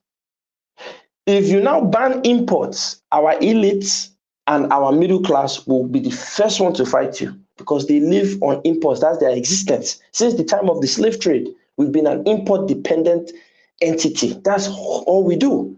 We don't want to produce anything, reverse engineer. The solution, so let me end with this. Solution is very easy. Pre-World War II Japan already showed us what to do. You have to build the same way the merger restoration happened. You have to make Nigeria work for Nigerians. First thing, open all your ports. The only ports that are working, we have some traction going to Port Harcourt port, Kaduna has dry port, and then everything is being choked into that Lagos Tinkan Apapa port. If you look at it like a human body, what's the number one cause of a heart attack? When your blood vessels get clogged, your arteries get clogged, and the blood cannot pump through. That is what happens right now with our port system in Nigeria. Everything is being pushed through. Of course, the country will be a heart attack country. Open up all the other ports. The excuse, because I've read these things, is that they'll tell you, you cannot do it. And those other ports, you need to dredge it, blah, blah, blah. During the time of slave trade, they were carrying human beings. They will put the big ship in the middle of the ocean there. They'll send the small ships to collect human cargo and bring their top hats, their umbrella, their gin, and the other rubbish they were giving our elites then to deceive themselves. They will tie wrapper, wear top hat, smoke pipe, and sell 15. Arochuku will sell 15 Igbo. Oyo will sell another 40 Yoruba. They'll be saying they are big men. Hey, this is the kind of sick people that are still ruling us, the mentality that is still there today. Let's open our ports. Let us build high-speed rail networks that can carry cargo, both human and industrial. So now you can hold on. Yes, sir. Look, we barely have a locomotive infrastructure. And then I want to tell you how we can get it. That's what I'm telling you how we can get it. I know, but I want to tell you. Hold on now. Okay, all right. That's not where I was going. So I don't know quite. Where were you going? No, I don't want to cut you. Where were you going? No, I'm saying we barely have a locomotive space. Never mind then leapfrogging to a high speed something. What we are building is a fit for purpose locomotive infrastructure, which is being built at a very rapid pace in Nigeria. So that's been addressed. Okay, like I said, one thing I'm not a proud Nigerian like you. You are a good Nigerian. I'm not impressed by failure. The countries in the East, in Asia in particular, have embraced high-speed rail. You see, Japan has bullet trains. If we like, maybe they deceive ourselves. They tell ourselves one small rubbish railroad. High-speed rail is the future. Why? Because if you make your transportation car dependent, like the trucks in the United States, one, you're going to have a problem with your ecology. Your environmental issues are going to be big. Two, it's going to be very, very cost and labor intensive now, because whenever the price of fuel goes up, it becomes very difficult. But you can make high-speed rail, which will allow transportation of human beings and goods to move very fluidly and quickly in that Nigeria. How do you do it? Like I said, when you open up your ports, those who are importers, you give them 10-year window. Say, look, anything you import that is technology, Yoruba boys, Igbo boys, we have the so-called talent, right? Anything you import, make a Nigerian version, reverse engineer it. We'll give you free zone to do this for 10 years. After 10 years, immediate taxation of your imports. But within those 10 years, as you open those ports, a person can sit in their Ogun State there. A person can sit in their Akwa Ibom, order their goods, it will get straight there. You can process, sell locally, and put whatever you want to put. You can put it on your high-speed rail straight to Middle Belt, straight to the north. Them two in the north can put their agricultural products and ship it down to us in the south, southeast, and southwest. Free flow of commerce. And that commercial activity, you will now tax it at an affordable rate. Then the next thing is commercial contracts. You have to make good commercial contracts. That is, the law has to be respected. You cannot be having people cheat people anyhow. If you violate your contract, you must be prosecuted by the law. There must be punishment for this. That has to be respected. Whether even if Dangote, if his truck kills 10 human beings, Mr. Dangote, you should have had insurance. You had an accident, you will pay. I don't care if you're a big man. You have to have that thing in place where everybody's held liable per contract. Once you have a country where you can set up a contract and you know if they cheat you, you can take them to court and you get legal address of your grievance, you know that you can move your goods freely with high-speed rail, you know that you pay your tax, and that tax will be used to build roads, will be used to supplement schools. Now you have a strong Nigeria that can now, after we've reversed engineered these technologies, we can now start producing our own en masse, consuming our own goods en masse, and shipping and exporting throughout West Africa. Now you see a strong Nigeria. So that is my own 3 cents. I give my problem, I'm giving the solution. I hope you Nigerians don't argue with it because it's there. The Japanese already did it.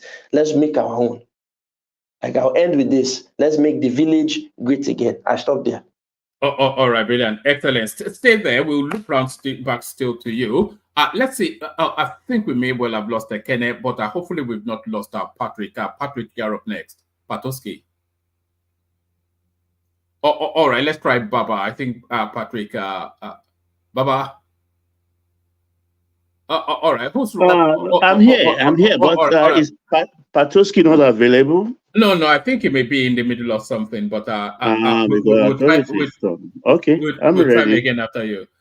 So I mean, coming at it wherever you like. We're talking about the Democracy Day and Tinubu promising the national address, but then so we're trying to coincide a protest with that national day. And in the earlier phases, we were discussing if Showore's protest was sort of politicking more towards the Peter Obi space. So it was just and Dangote moving the goalpost yet again that it can also apply petrol now. It'll be next month again. So come at it wherever you like, Baba.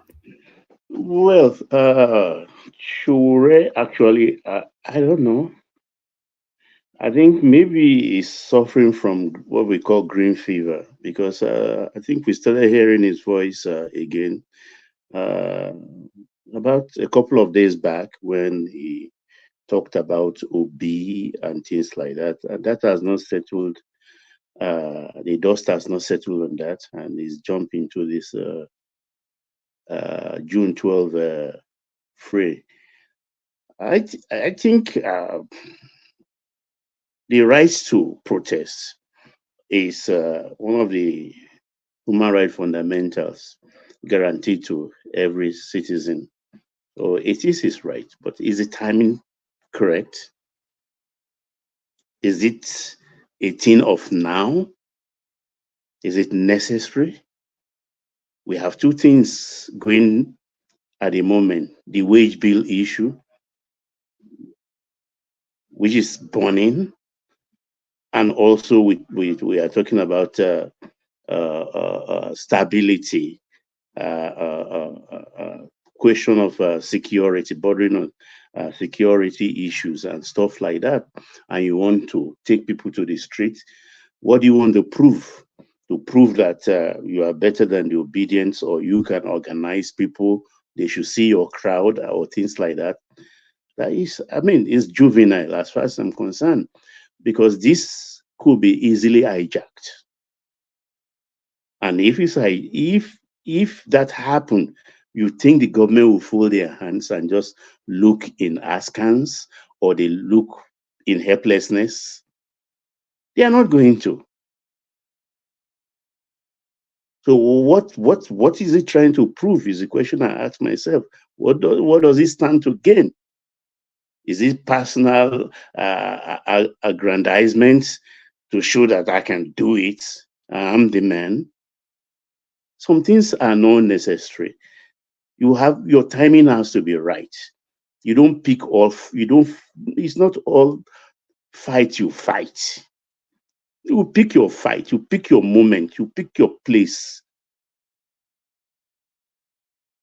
Oh, I don't know if people maybe follow up tomorrow and the whole thing go haywire. I mean, it's not today. Baba, what are you making of the government already picking up one of its acolytes, one of its flunkies?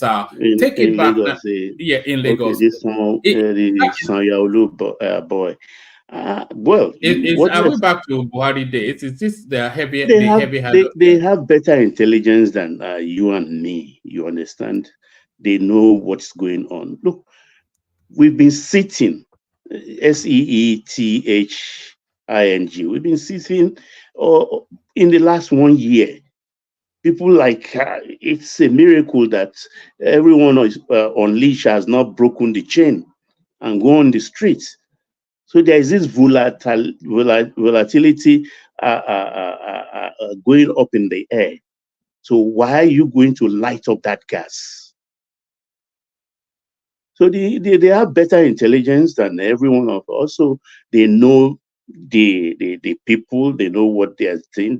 Maybe they even have strike breakers amongst them, or informants among them. So if they can nip it in the bud before it all started, fine, for the peace of mind of everybody. We are in a situation where the most burning issue at the moment is the wage issue. So let's settle that one so we can know where we are going. So that is the thing to do now. I don't know what he stands to gain. So whatever happens, or whatever waiting in IC, make it carry on like that. That's my take on that. It can be very funny sometimes when we speak to, give excuses for rascality from government official and some of their agency, like police acting too rascal, disregards to the rule of law, just because we believe, yes, it's our party in government, protest must not be carried out. It is not timing. The timing is not good. What time? What time is What good? is the responsibility of a government in the first place? So they should stand and let the country burn in their head. It is burning. Which protest is going to burn the country? Why is it? You so soon forget about NSAS? What happens? People who lost their children are still smarting from the pain. Which protest is going to cause you? When they protest, they tell the government they want to protest. It is the responsibility of government to protect, to ensure security, so that protest will not be hijacked by criminal. That is the way the law says. They were shepherded during NSAS. These things can go out of the script of written scripts. You know that. This is not NSAS. When will be the time to protest in Nigeria? Recommend what time do you think we should protest? Because if you are saying that the timing is not good, okay, which time is good to protest? Let's finish the wage bill issue. Which bill? Who dragged the wage bill issue to this time? Who acted irresponsible? That's not the issue here. We are talking about Showore's protest. Let him come out tomorrow and let everything go haywire. That's all. I don't want to argue with anybody. If it go haywire, it will go haywire. When your rascal politicians are not running the country well, the country will go haywire. What's the big deal? They will gun them down. Simple as that. Then you are going to if 100 have to die for 200 million to live, so be it. Simple. Okay. This is what we're talking about. Look at the way you're talking. They should gun them down. Why? Well, look at the way you are talking. That is a problem. Must everything be a luta continua? Must everything be a luta? Down in this country? Is that the way it is run in this country? Where what does he want to prove? A man who cannot win a local government chairmanship election. You live in is it jealousy? He wants to show the obedience that he can do it. You live here, you have peace of mind here. Is it the way they govern here? Do they go to the street to shoot protests and just gun them down? Look at the way you say it, Baba. No, I don't like the way what you are saying. You don't justify things like this all the time. I'm looking at it holistically, and you go haywire and said, no, they should go. They can get away with it and do anything they want. Do you think some citizens cannot hold some other citizens to ransom. Why do you think we own that country? Do they not have the right to protest? What is your? I am the first person that said that. Yeah, that is part of everybody's fundamental human right. Didn't you listen when I started? Do they not have human right? I mean, that fundamental right to protest. So what is? Didn't I say that in the beginning? Yeah, you said that. So why do you say that they should not allow them to protest? Did I say that? When you have the right. I only asked about the timing and the innuendo, the aim of the time of the protest. He said he wants to protest of peaceful protest June 12th. It puts pressure on the security He's infrastructure. Not putting any pressure on you. You guys should stop this. They're not hold on, Isaac. Hold on. Against bad governance. Yes, no, bad governance. Yeah, no, nobody's disputing that now. They did a call for sobriety, June 12th. Just 1 second, Baba. That day, it's already a national event, which is a high security event. So a lot of pressure already just to manage that occasion. A lot of pressure already on the security forces to make sure that day goes perfectly. So if you insert protest into that on that particular day, so they could have it the day before, they could have it the following day, but if you insert protest into an already pressured security situation, then it's counter. I think that's what Baba is saying. There are no pressure on any security. Don't paint what is not paintable. There's no pressure on the security of the country. Tomorrow is even the right day for the protest because it's a democracy day. If you cannot demonstrate some of the elements that makes democracy right, work, then you are a joke. Protest is one of those elements that drive democracy. But I tell you, Coco, nobody is arguing against protest. No, has anybody argued against protest? I've not heard a single voice argue against protest. All right, sorry, come in, yeah. I think this is my own position about protest, okay? And I personally have been involved in some things on my part, even though I'm young and I'm distant to Nigeria. One thing about protest these days is it's hyper-politicized, it's volatile, and in the age of social media and mass media, we see extremism in protest itself. And I mean, look at the UK. All right, we already have literally an anti-protest law in UK since the time of around the COVID. I think what's now this former home secretary. What's that lady again? The Indian lady. What's her name? That Tory woman. That crazy lady. Not Kemi. Is it something? Braverman. Remember, yeah. you know that she brought forward that. So literally, there's an anti-protest law in the United Kingdom. I think France as well. They brought forward a law. I know that we saw what we saw with the BLM situation in America, and And the Gaza thing there on the campuses, and in all COVID, the and then Ivy we have the League Gaza. universities. So we see lately that number one, governments around the world and the governments that say that they are the homes of democracy and free speech in this, they are clamping down on what they see as hyper politicized extremist protest.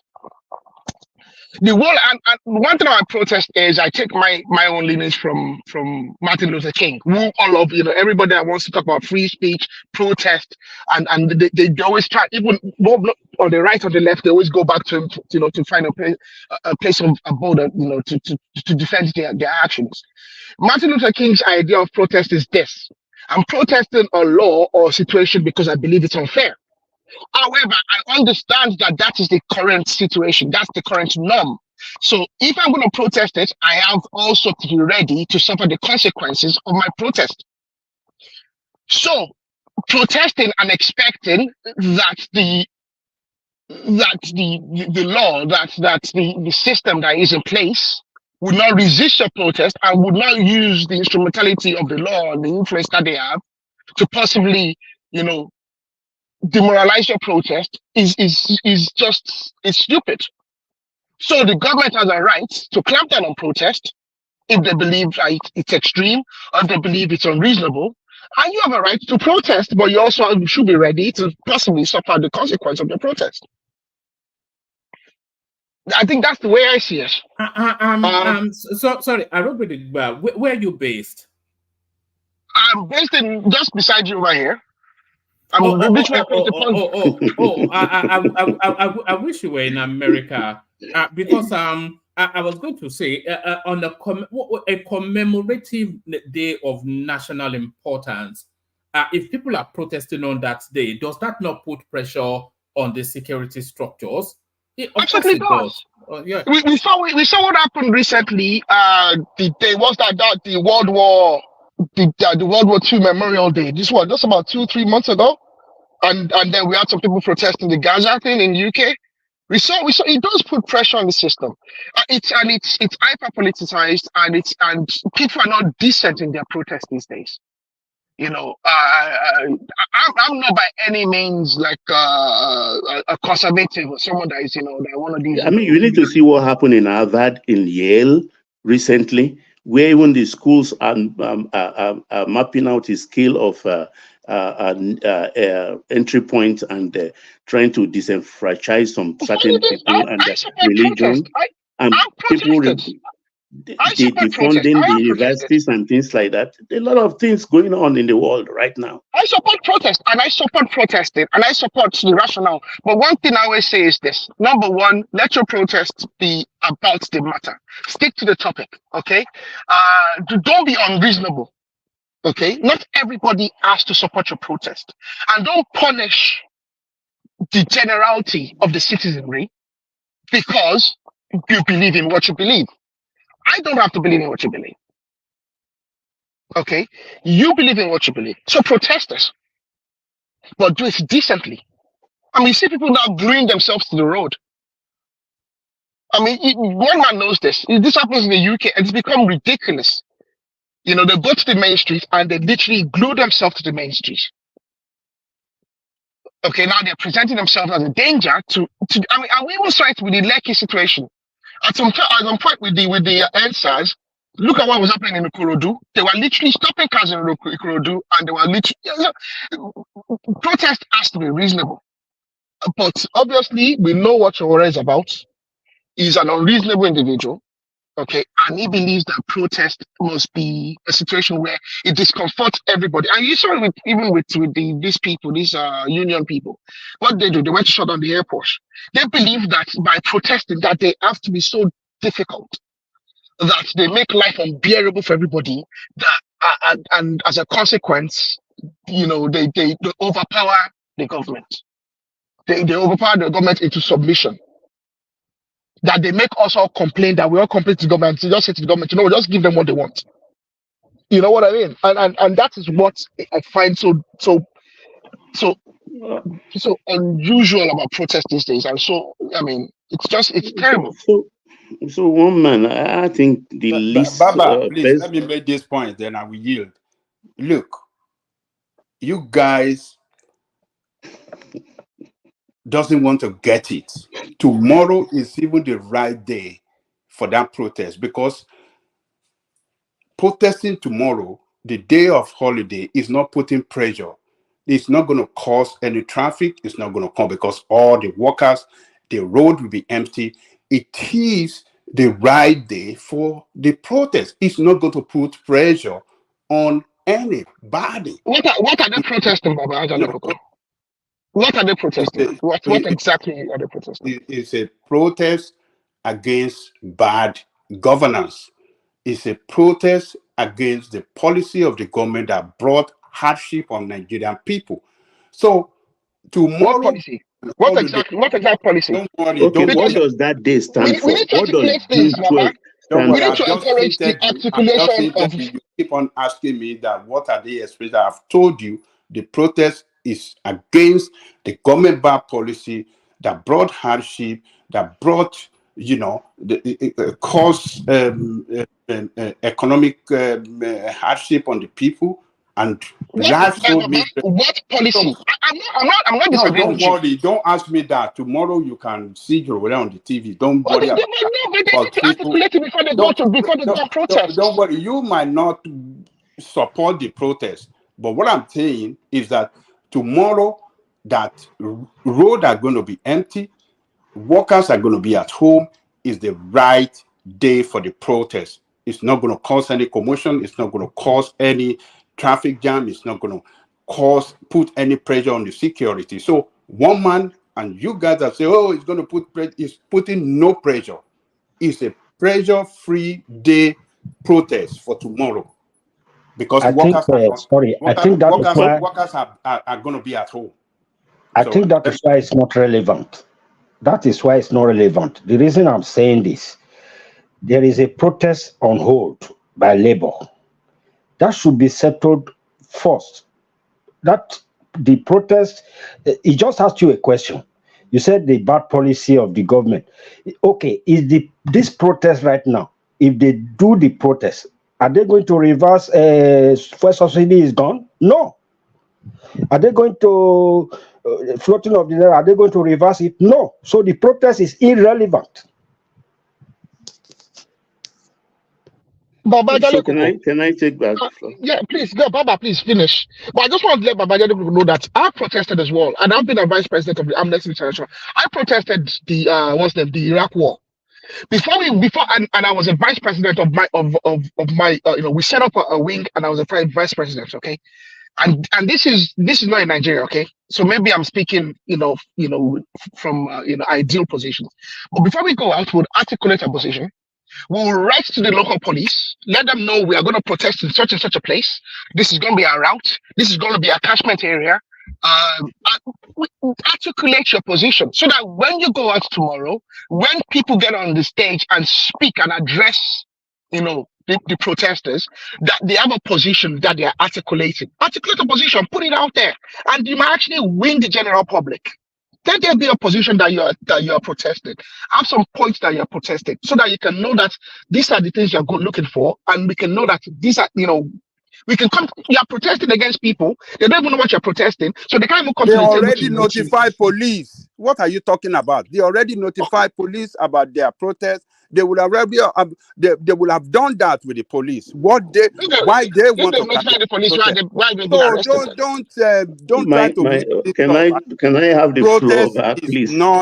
It's not the right of Nigeria. It's the right of Nigeria. Nigeria can protest anytime. It doesn't matter whatever. What time is it that they want to protest? It is the right of Nigerians to protest. Leave them alone. You don't believe in him? Okay. So you can go after him all the time. We know what is going on. So let me leave the issue here is all right, back to you, Baba. Yeah. One man, please take cognizance of the fact that they've taken a lot of my time. I've not even spoken for 2 minutes. Oh yes, please. You still have the floor. You still have the floor. And Patrick, if you can hear us when you're ready, indicate, and then we'll come to you after whoever is speaking. Then because Patoski, they look for you before you're not around.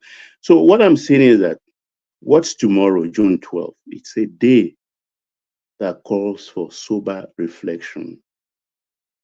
It's a day that's in infamy in our country. June 12th was a watershed where we did an election that is adjudged or was adjudged to be free, the freest and fairest. People died. The election was annulled. People died. People went on exile. It took us, I think, about another 7 years or 6 years before we got a resemblance of our nation back. It's a day even for celebrating us for impeaching the evil military government that has put our country down the pit for about 32 years. It calls for sober reflection. It calls for celebration of ourselves for achieving that faith and staying the course, going 25 years. I don't think such a day calls for protest. That is my take, woman. Another topic, please. All right, still staying with can I make a point? Can I make a point? Look, a day for sober restriction. If people did not protest against the annulment of June 12th, we might not have democracy we have today. It is protest upon protest in the southwestern Nigeria. It is the leadership, the leadership of NADECO that did not cow to the military, that confronted the military, that protested. NADECO is not for West alone. Hold on. It is the leadership of NADECO that and what is the fella brother Beko Ransom Kuti. Beko Ransom Kuti CNC. I can't remember the name of his organization that call on workers stay at home and protest upon protest that brought military down. So when you see the rascality of politician, civilian administration that should have done better than the military, but rather running the country down, and you are telling us not to protest. I don't know what you are saying. I don't know where this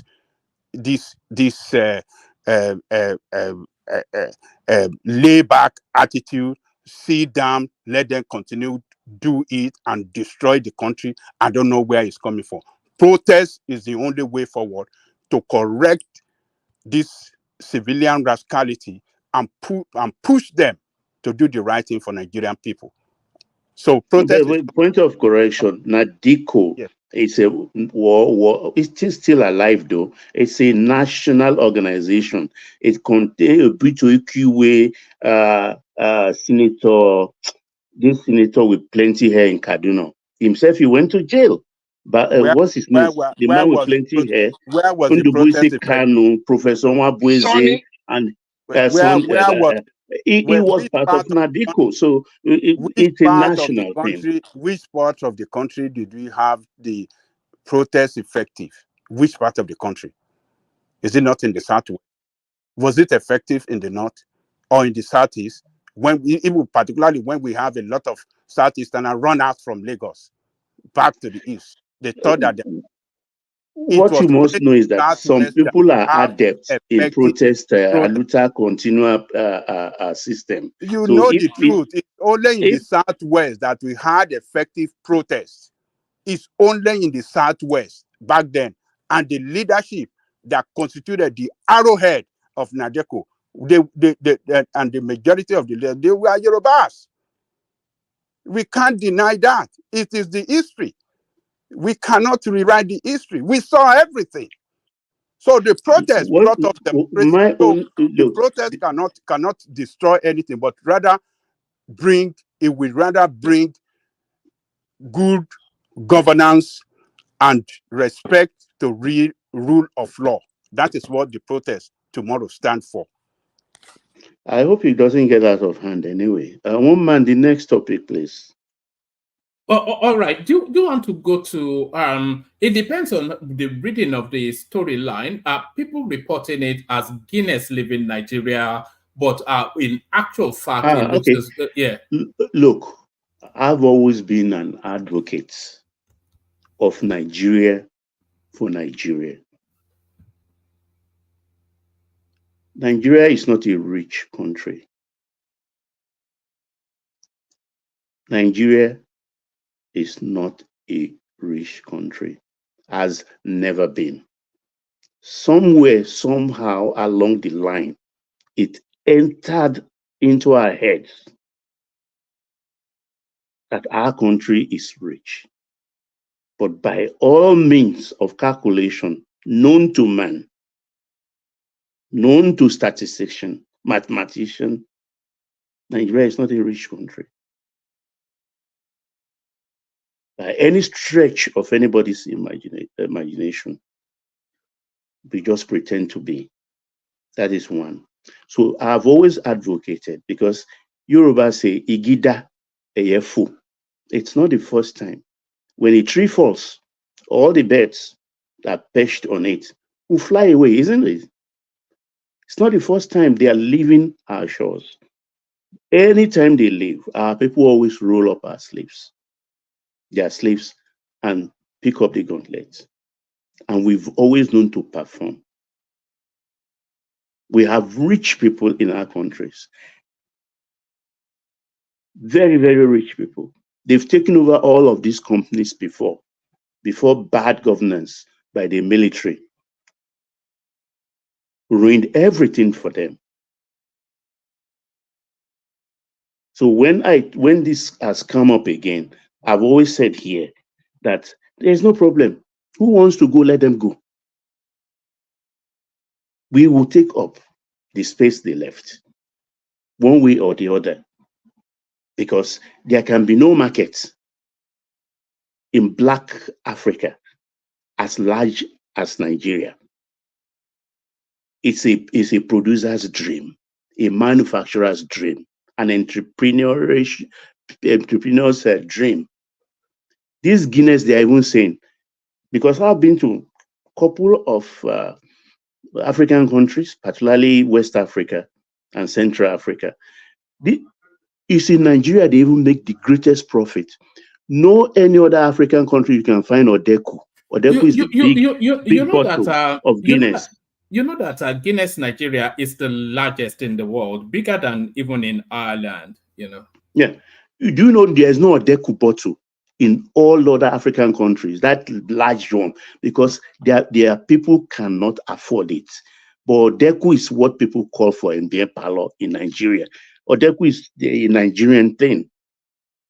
So if they are living, I'm glad Tolaram has taken up the holding share. It's the Jew, however, anyway, that is going, their Jew, who holds 52% share. So Guinness remains. Tolaram has taken that. The Agio is I think that's their new global thing. The Agio, they are going into other even across the UK, in Ireland, they're going into more spirits, more high-end spirits, and more high-end stuff. I think they are moving away from the Guinness brand, the Agio. So I think, and like you said, woman, like you said, maybe government has given them the money to do it. That's the job of government.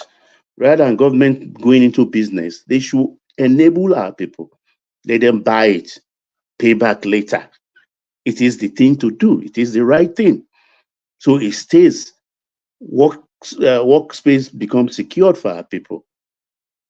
So if they've gone with their 52, they've taken the money and go. Good riddance to bad rubbish.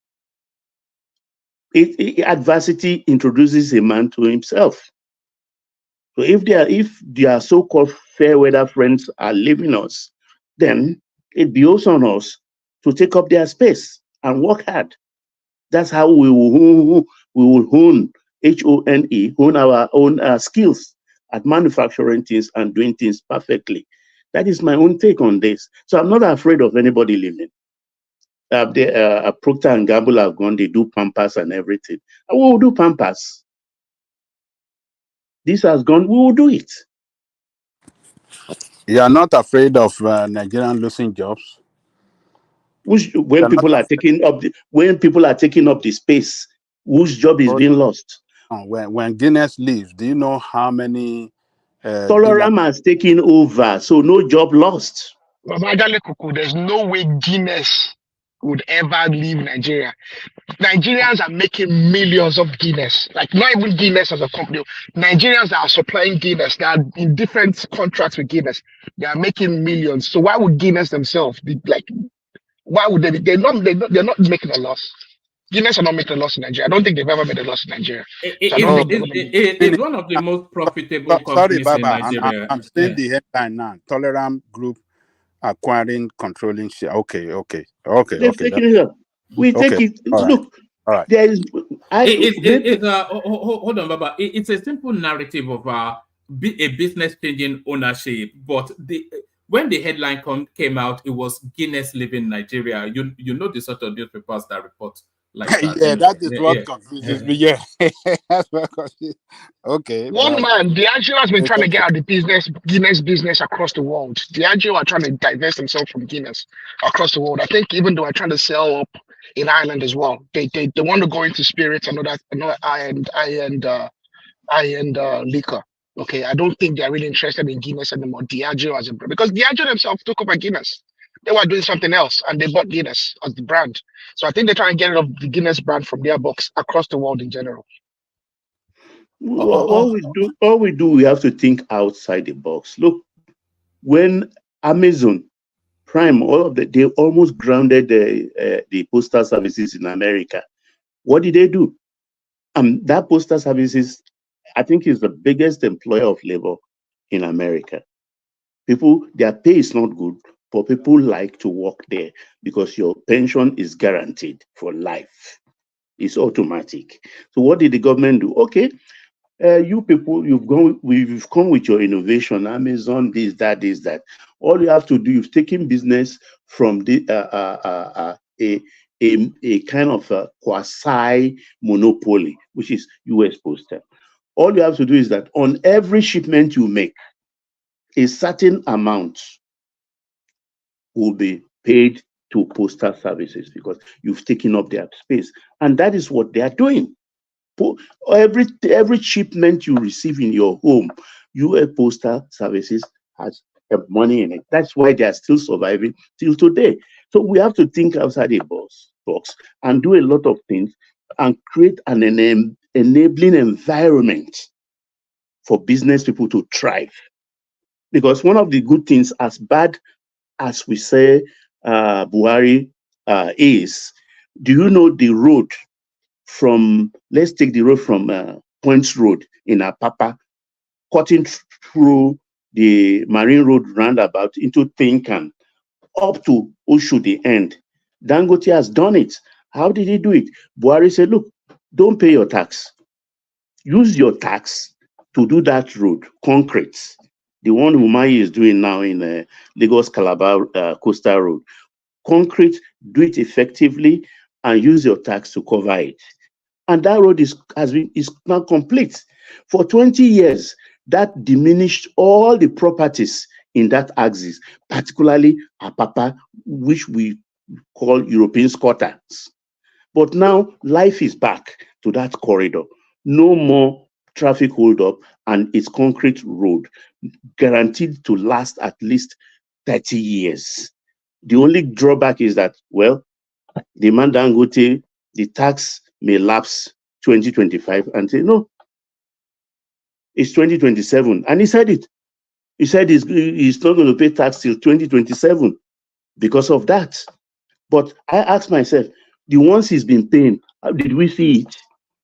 So if the one we have to sacrifice for about 4 years is this stretch of road that's been troubling us for 20 years, even adding to the inflation in our country, because goods or containers that are supposed to leave the ports within 2 days of the vessel's arrival will be there even 3 weeks, 1 month. And demurrage will be on top each of those cargo. So it's good. It's okay. It's okay. So even Buhari did that. Can you imagine? A lot of things goes into a business. I believe Nigeria is for Nigeria. If you're a foreigner, you are going, well, you are not our friend. So go in the first place. You've gone. Who take up the space? This is my own take on that. One man. Let me yield for any other person to take over. All right, let's knock on Patrick's door again, see if he's ready for us. Patoski, the Canadian Prince. Patrick, are you Patrick? Let's try Dewale.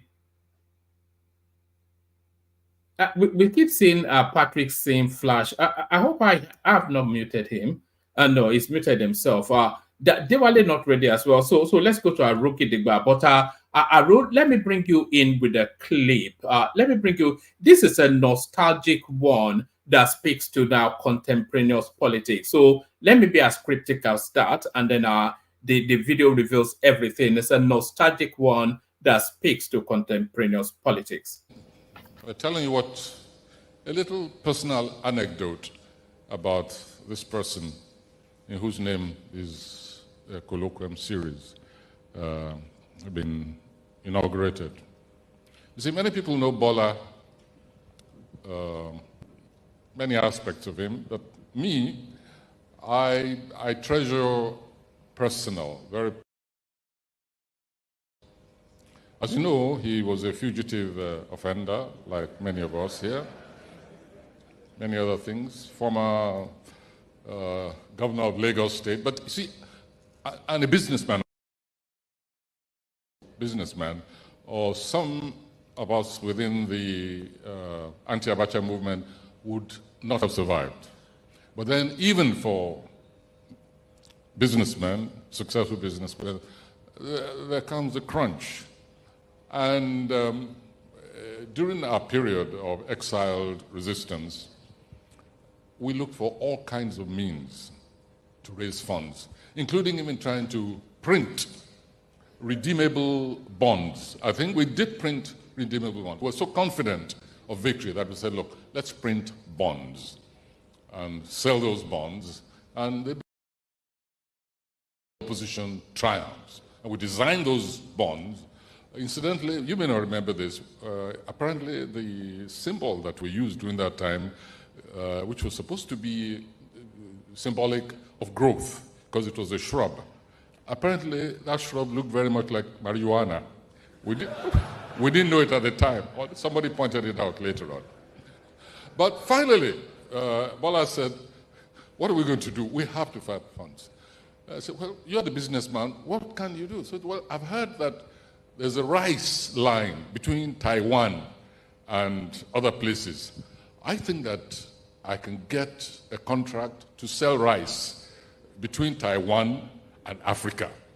So I said, well, okay, go ahead and sell rice. He said, yes, but you see, they require letters of recommendation. And I said, well, so.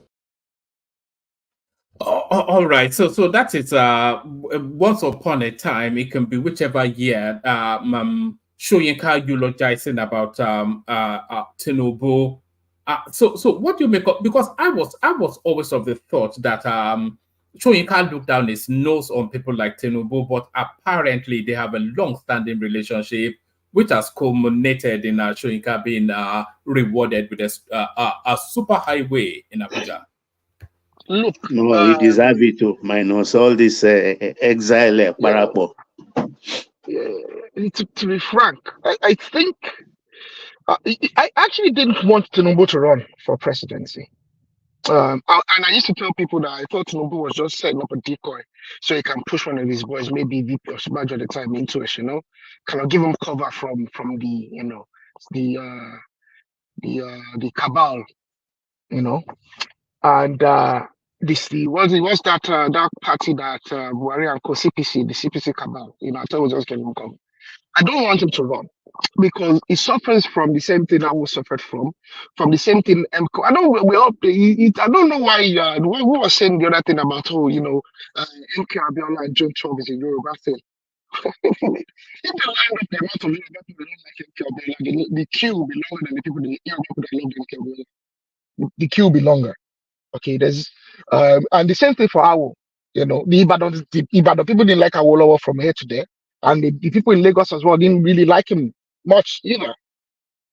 And the same thing about Tinubu, there's a lot of people that just feel about him one way. And what I've always said about this man is the reason people don't like them is because they fear them.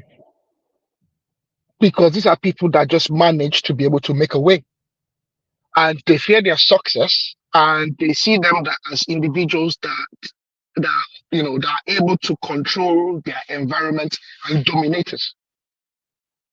And that's what Tinubu is suffering from. I'm not surprised. There's a lot of people that you see that you know, even look at this Madonyo Kukwe. You know, he was speaking about, you know, he was just passing one day and he stopped by and he just found Tinubu and they were just in the house alone, and he was showing him the blueprint. And it just shows you that there's several individuals that know this man, that this man has been able to establish a relationship with. They've been able to work together and strive to go together towards a common goal. You know, look at this man that is now carrying Peter Obi up and down, that brought him into Labour Party. What's that man? Is What's this man? Oshitokun? No, Oshitokun. Oshitokun is a small boy what's this man? He's light in complexion. He's from the south. I think he's from Delta. Patutomi. Patutomi and Tinubu are like 1 and 2. Patutomi was one of the people that helped to set up APC. Hold on right there. Don't say another word. I think I might be able to solidify what you just said there. I want you to look at the backdrop of this particular clip. Watch this.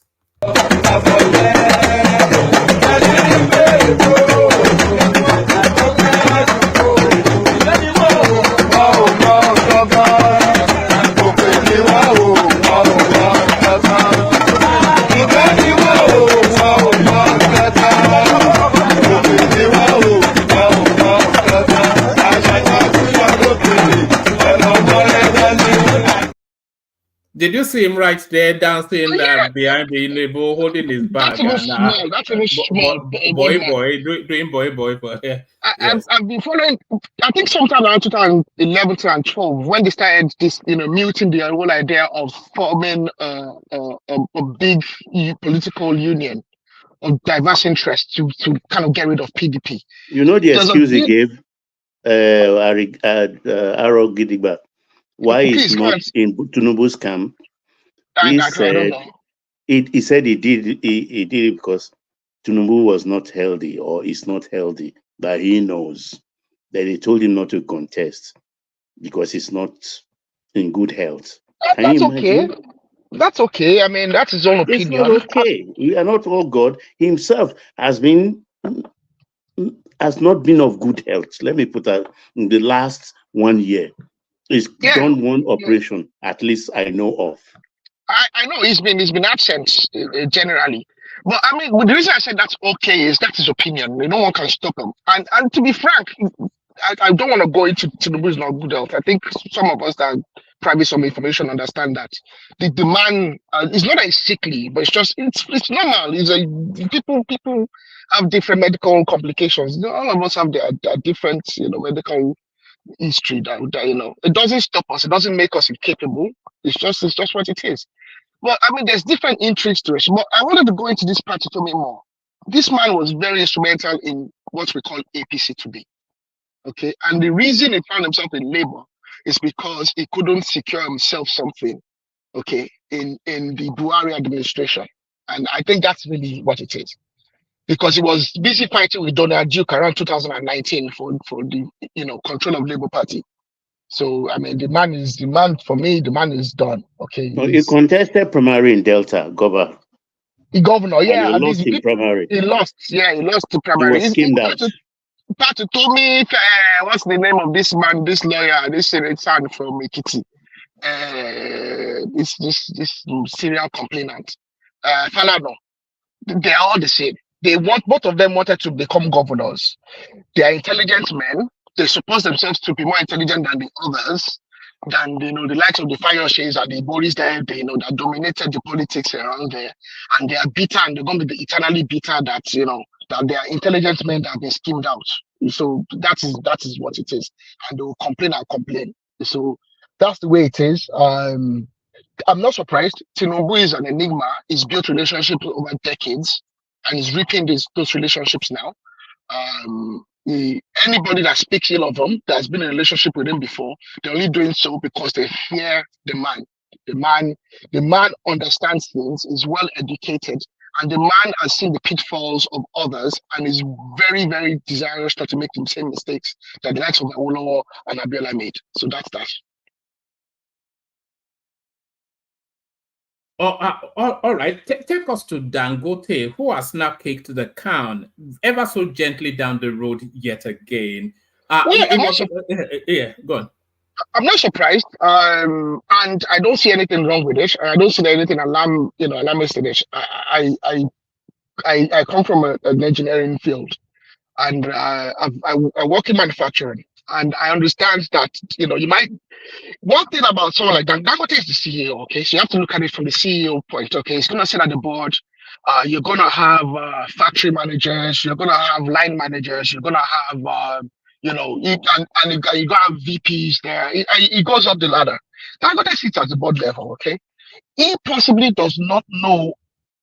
He has a rough idea of how crude oil becomes distilled into PMS. Okay, the technical aspects, the engineering aspects, the when we do something, they call some things qualification. It doesn't understand how the equipment is qualified. It doesn't understand. So, and there also you have downtime issues. It's a factory. It's a big operation. I think a lot of people that have never worked in a big factory don't understand. I mean, it's 24/7 operation. They don't shut it down when they're going on at night. They don't turn the machines off when they're going on at night. They stay on all the time. Around the clock they stay on. Because to shut it down, you have to recall everything all again. So it's they might have a small issue. Okay, they might have a small defect with some equipment. It might take some time for them to get the technicians to come in from God knows where, or get the parts to come in from God knows where. That might delay them. There might be some different things actually cause, it's just the way it is. Work week to work week. Things move. And it's just the way it is. It's not put it till next year. It's put it down about 2-3 weeks. I don't think there's anything too worrisome about that. Maybe I'm just being very lenient because I'm in that general. Yes, I think you may well be because it's your industry space. So the reasons are more believable to you because you know the internal workings of it. But very surprised. Yes, but it's been pushing that can down the road, going on 2-3 years now. Yeah, I understand. One thing about and we see it as well, okay? Because like I said, I work in manufacturing, and you see the VPs and the CEOs, the guys on the board. I'll just be going on one day. I'll open the newspaper. I'll go on the news, and you see the CEO just talking, about this new technology. We're going to release it now, and They are worried about share prices and this and that, and the markets and this and that. Okay. And they will then, what they do is that thing was probably never going to be ready for till July anyway. Okay. The engineers. If I may help here, Arogidigba. Look, one man. Have you seen the aerial view of that complex? A refinery is not a piece of machine. You can't never shut it down once you start operating. And to even start operating, a new one like that takes at least about 70 to 90 days. They are in sections. You activate section by section until it starts to run optimally. Even the Dangote refinery has not reached its peak. It's not running optimally at the moment. There is a work in progress before it gets to full operation. If you listen to what he said they've taken some PMS, it's in the tanks. They are allowing it to settle. A lot of technology goes into it. No, that's not what it said. It said the PMS is not ready, but when it is ready, it's a bit like wine, isn't it? You let the sediments come to the. It doesn't even sound like it knows. Can it not? It doesn't know the technical word because it couldn't possibly know. It's like Coca-Cola. Woman, that Coca-Cola bottle you see, when it's in the machine, the plants, Coca-Cola is very hot. As in hot, you can't take it and drink it. Very explosive. It will run your stomach. If you mix it the wrong way, you can actually there's a safety thing that people that work in manufacturing get short. A lot of things, woman, goes into manufacturing. Carry on, Nagro Gidigba, please. I think what happened is he overpromised because obviously he's worried about share prices and this and that. So he sold a big dream just to get in because you have to understand there's many parties in trade that are involved in this. He's borrowed money, so he needs to make it, tell those guys that we are still doing something. And then what's happened is he needs to dial it down because, his factory manager has told them,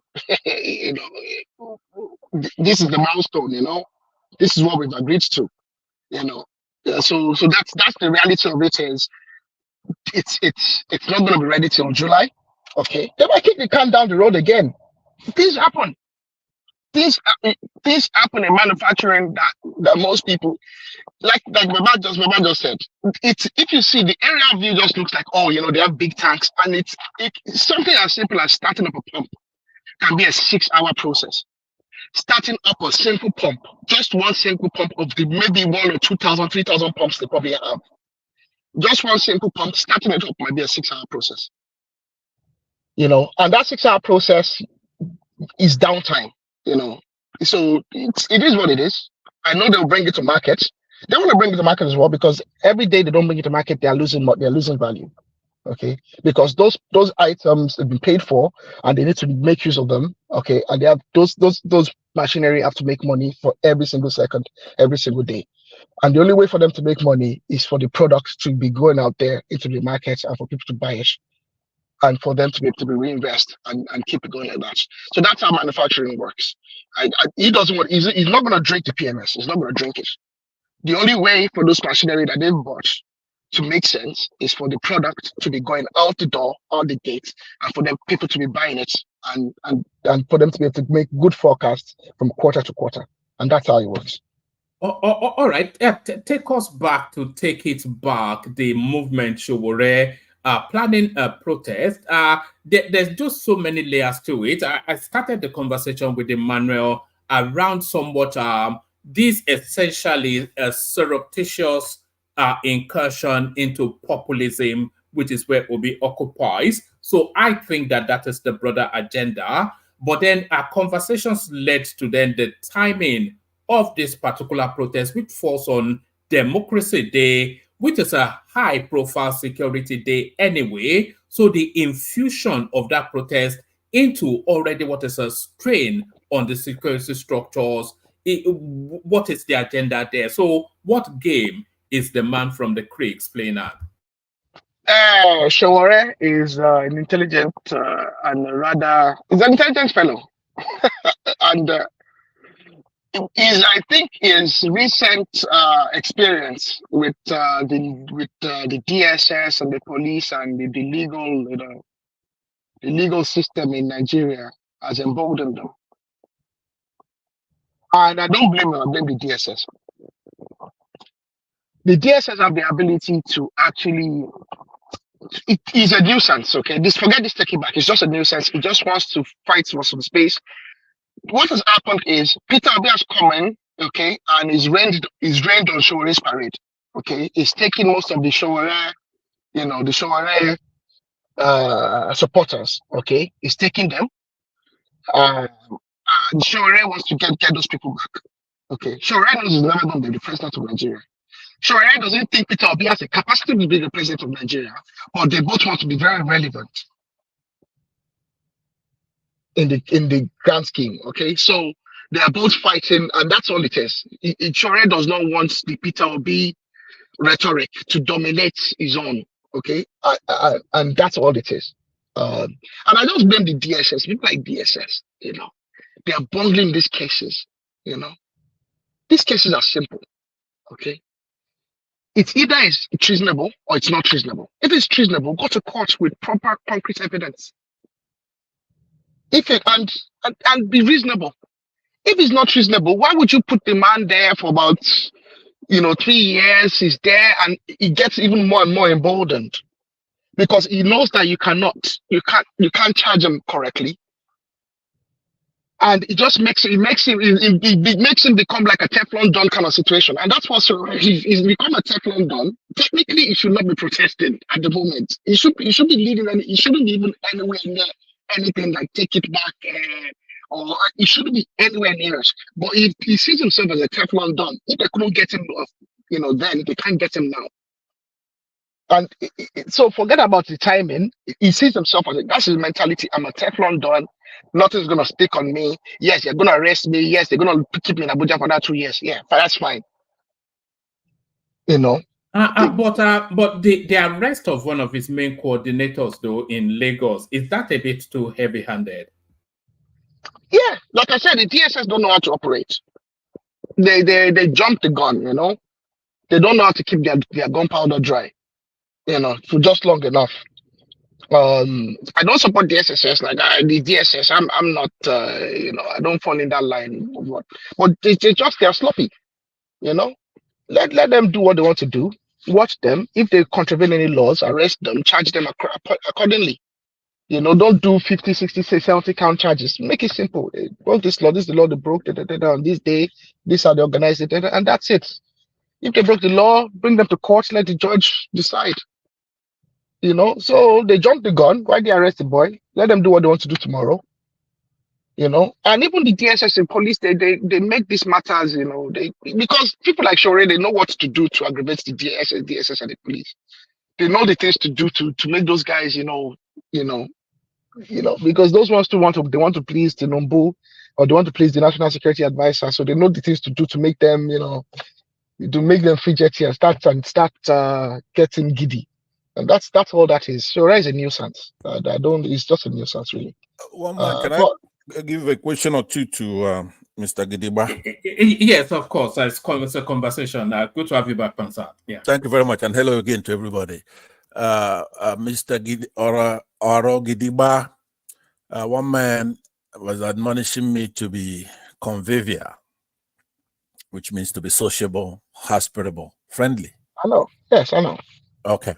Unfortunately, I'm not committing to anything like that because I basically go with the facts and the truth. Let me say, you couldn't even if you tried to. So I'm not expecting you to. I'm glad you know that, but it's usually provoked. If it's not provoked, it won't happen. Trust me. I listened to you when you were talking about Mr. Tinubu, the current president of Nigeria, right? And you said that he set up a lot of friendships and a lot of people to govern. In essence, he has some experience, he has some virtues. Is that what you said? Yes, he's human, and that's exactly what I said. Okay. By the way, do you know the average salary of Nigeria right now? Average. The average salary of the Nigerian, okay, yes. Not of the civil servants, of the Nigerian now is less than 8,000 naira. Less than 8,000 naira. Less than 8,000 naira. Maybe about 8,000 naira. Okay, it's between 80,000 and 150,000. So the average salary of the Nigerian. Yeah. The Nigerian involves, the Allah rule, people that are getting 1,000 naira per day for work. Yeah, I know. And then people that, so when we say average, I'm giving you the facts. So I'm not talking about, it cannot be anywhere. It cannot be anywhere near 50. Hold on. That's a fact. So we could check it, or somebody could check it. It's between $190 to $355 US, which is $80,000. I thought you said okay. That's not proper. That's not right. That's not right. They could check us. That's okay. That's not the question I have for you. According to my own records, it's between 80,000 and 150,000. You know, which you And went to. that includes the people in the village. The rural majority. Yeah, that's called the estimated average. Is the monthly salary average in Nigeria. So you have some that are making $1 million, then you have some that are making nothing. Whatever it is, it comes to an average. But that's a fact. That's not my question for you. If that's the average, people will be complaining. Well, go ahead. Yeah, well, that's what it is. So now, you know that despite the rich endowment of our resources, including oil, minerals, the famous ones, right? That the nation struggles with staggering levels of poverty right now when Tinubu is in office, right? Do you agree that? You agree with that? The nation has always staggered with that has been the reality for decades. Right. That's why when we run for office, then you come in, you acknowledge that you want to do it, you want to make it better. You're not supposed to leave it the way you found it or make it worse than it is. He has not left, Mr. Pansa. He's not left. I'm saying right now. Yes. We are facing, excuse me? We're facing our nation's worst economic crisis in years. Surging inflation, right? As a result of monetary policy. I mean, all I'm doing is giving you facts. If you disagree with the fact, then I appreciate your facts, okay? And I know where you're driving at, okay? But I think I'll stop you there now, okay? No, you have no. We've been going down this slippery slope for years, for decades, okay? That we find ourselves in this position right now should not be surprising. This is how it looks like we're having a problem. I'm just giving you facts. If I ask you a question, I want to make sure if you agree with the facts, but if you don't agree, I will stop. Then you correct that, right? You're fighting with the facts. You're fighting with the question. I agree with the facts. I agree with the facts you put forward. Okay, so then hold on. Now, what is our GDP per capita right now? I don't know the exact number, but it's you don't know. Okay, now that is the way to answer the question. One man says it all the time. If you don't know, say you don't know. Yeah, so I don't know the exact number. $1,000, right? Now you have to compare that with South Africa, that is over 7,000. Yeah, I know. Yeah. Okay, 3,000. Vietnam. It's peaceful. Now I'd reckon it's less than 1,000. I'd reckon it's less than 1,000. Okay, now so here's the question then. Knowing all this, the worst economic crisis, and you come here and you are praising the government that is sitting there stewing with this problem. Are you talking about style over substance, which I put in the comment section? Right? I never praised the government when I address Mr. Tinubu. Mr. Tinubu is an individual. He will come and he will go. Right. Okay, that's semantics. This too shall pass. So please don't make it to where the moderator is going to think we're firing. My question to you, whether you call Tinubu the government, I don't think you should call him the government, but I didn't. You are the one that insinuated that I might have, but go on. Yeah, so you know that, but you're here extolling the virtue of knowing and dancing on one bay with part you told me. And if he's what you described him as, how come there's no result to show that he's in power now for over 365 days? Do you understand? As a Nigerian, a fellow Nigerian, are you trying to tell me that you're unconcerned with this metrics that I've just laid out for you? It's not like you want to wait till the end of his term. Fine, but don't say. You understand? We are Nigerian. So when people listen to you with all these crazy metrics that we have, and you are extolling somebody's dancing, knowing backdoor, this is when he's supposed to show it. And if he doesn't, then we're supposed to criticize it. It doesn't matter where the person comes from. Do you understand? Now that's what Mr. Pasad, let me answer you. Don't keep Mr. Pasad, save yourself the stress. Let me answer you, okay? Yeah. Thank you very much for your interjection. Now, I think you've been stating the facts. So let me state my own facts as well. In the last 10 minutes, okay? About 10 minutes ago, we were speaking about Mr. Tinubu. okay, Bola Ahmed Tinubu.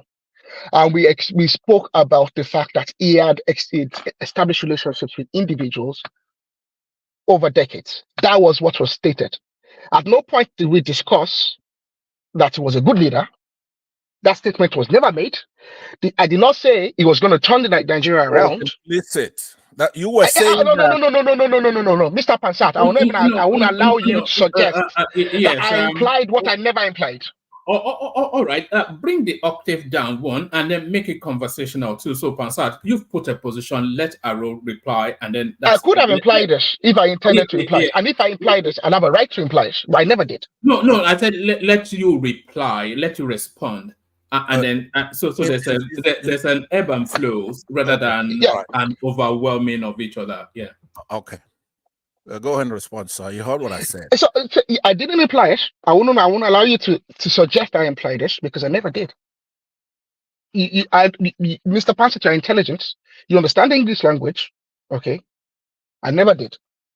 Okay, let me hold on. Both those comments are subjective. That's your opinion, Aro, but carry on. Yeah, one man, I really appreciate that. I appreciate that as well. Yes, in the spirit of conversation, right? No, you said you were intelligent and articulate. I'm not quite sure how you arrived at that. How did you arrive at that? How did you get there? Okay, so look, sir, Aro, when you come and you say somebody in this type of conversation we're having, right? Let's make it mathematical, and you say 10 is greater than 9. Okay, that's a fact, right? And then I come in and I say 10 is greater than 7, and you say, no, I didn't say that. Of course you didn't say that. But once you say 10 is greater than 9, mathematically 10 is greater than 7. So I don't have to quote you in order to. But no. Mr. Pansat, you're trying to be smart by half. Okay, you're trying to be okay. Mr. Pansat, Mr. Pansat, okay. What did you want to tell us? Mr. Pansat, okay. Yeah. You don't appreciate that I said that Tinubu is cunning. Okay, because you do not like the man. Because the only thing you want to hear is the man being denigrated. Okay.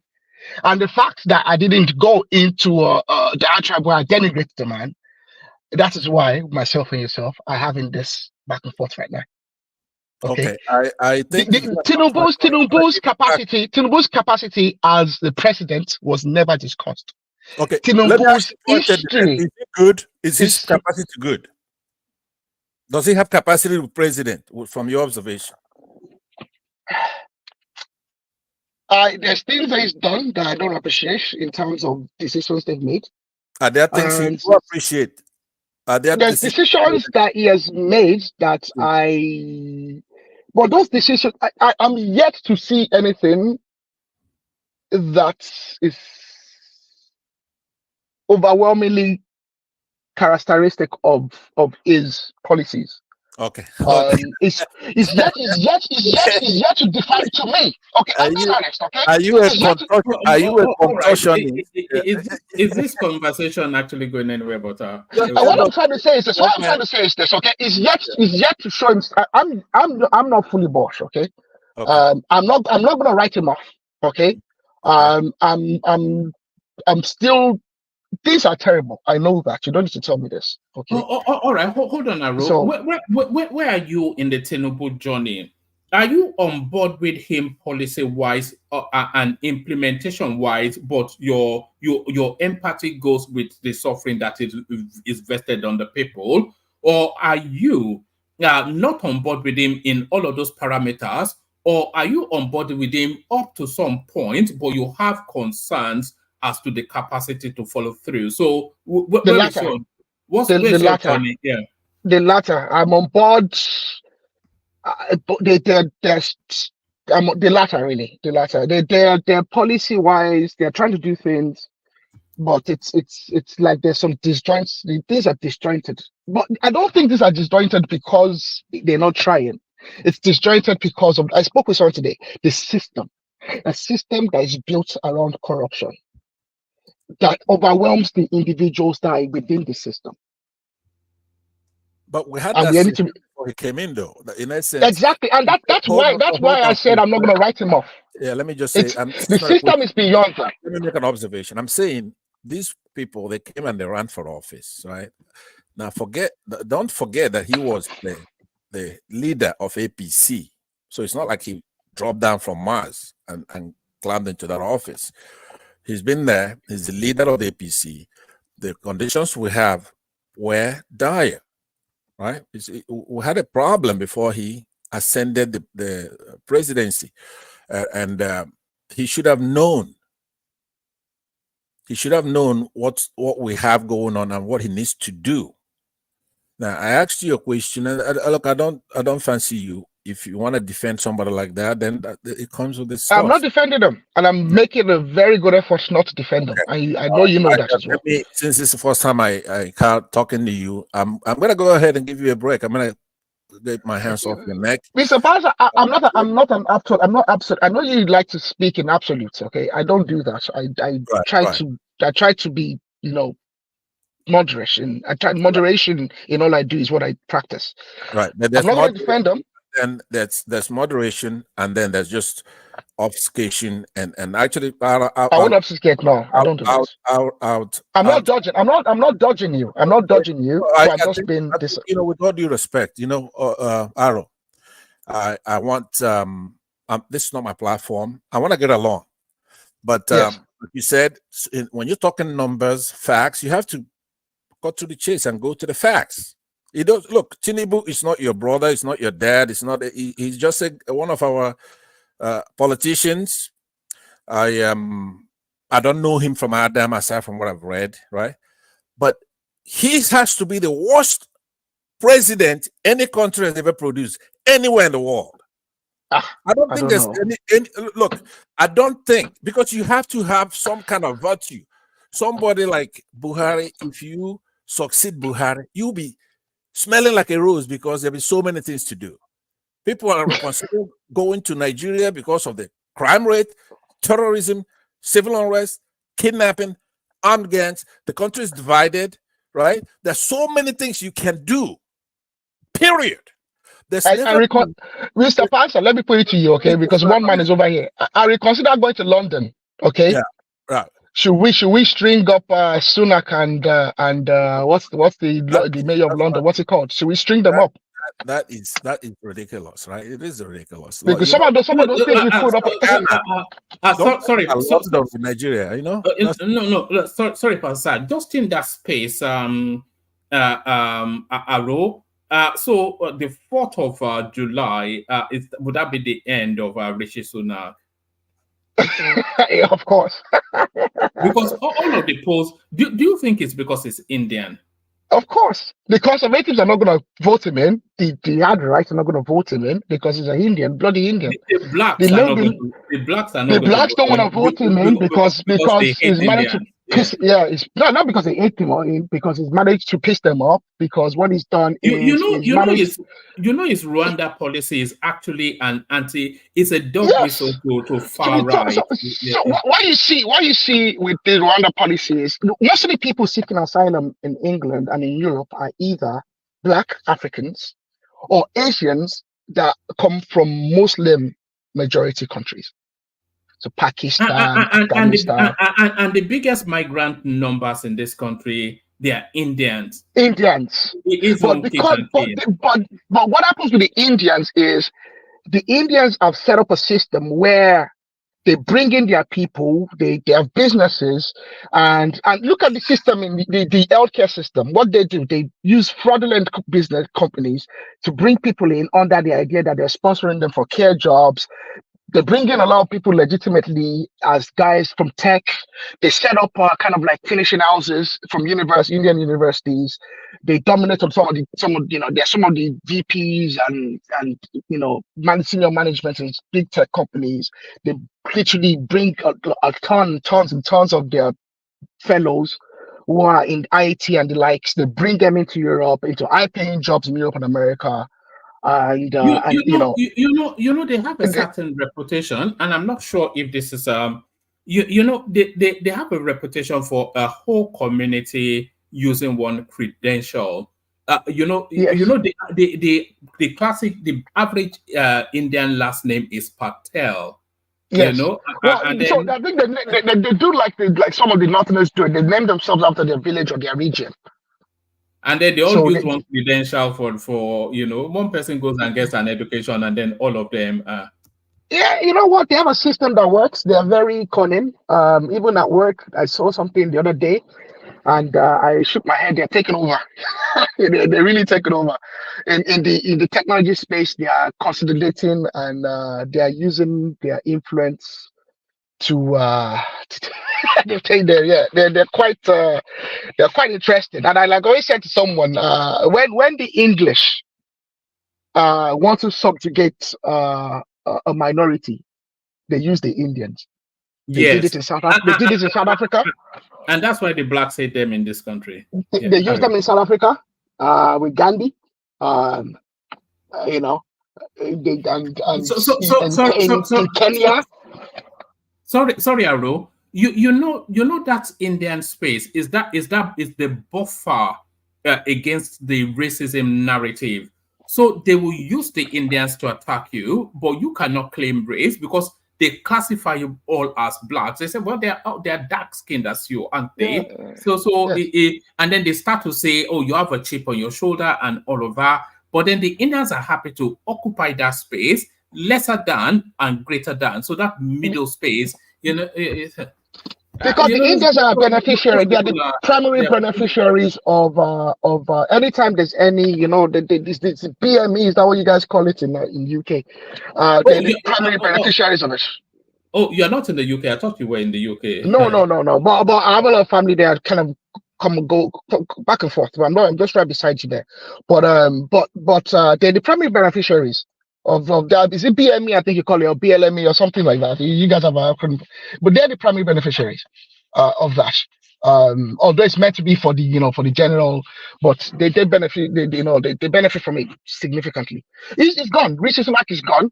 The person he's contesting against is literally a conservative in labor scheme. So I mean, everybody knows. He has a funky name as well. What's his name again? Keir Starmer. Keir Starmer. Keir Starmer is a conservative. His policies, everything he's ever done in his life is mostly conservative. Yeah, but where's that name from? Is it a Welsh name or it's certainly not an English Keir name? Starmer. Keir it's not Starmer. An English name, is it? I say it's not Germanic. Maybe he has Germanic roots. And that's not unusual for a lot of English people. Germanic roots of So even look at Farage. Farage they say his parents are from somewhere, some Finland or something like that. His wife is German, and he's always banging on about immigration. But his parents, he himself, his parents are he's only like a second generation English. His parents are from some European country. A lot hides behind that white skin. Tommy Robinson claims to be so English. He's only a second generation Englishman. Yeah, is he not an Irishman even? Is he not? No, he's not. His name is not Tommy Robinson. Tommy Robinson is not his name. His name is he's like almost one of these he's like Russian. Is he Eastern European? No, he's a European, but he's not like Eastern European. He's a European, but it's kind of like a Jewish, kind of like some of these. I think some guys that came from Russia. These Jewish guys came from Russia. Yes. Do you know that we called you Dewale, but you were? But let me just say this. I wanted to say something real quick. That speaking of immigrants, the present king, his father is not actually from England. Yeah, that's reality. Yeah. Did you know that the former Prime Minister Boris Johnson? Do you know that he's Turkish? Just about I know. Just about 2 generations ago. Yeah, Turkish. Yeah. So they hide a lot behind the white skin, and then they come here and tell you that you are black. Yeah, that you are black. Yeah. I mean, there are black people in this country more English than Boris Johnson. Of course, yes. Of course. Mm-hmm.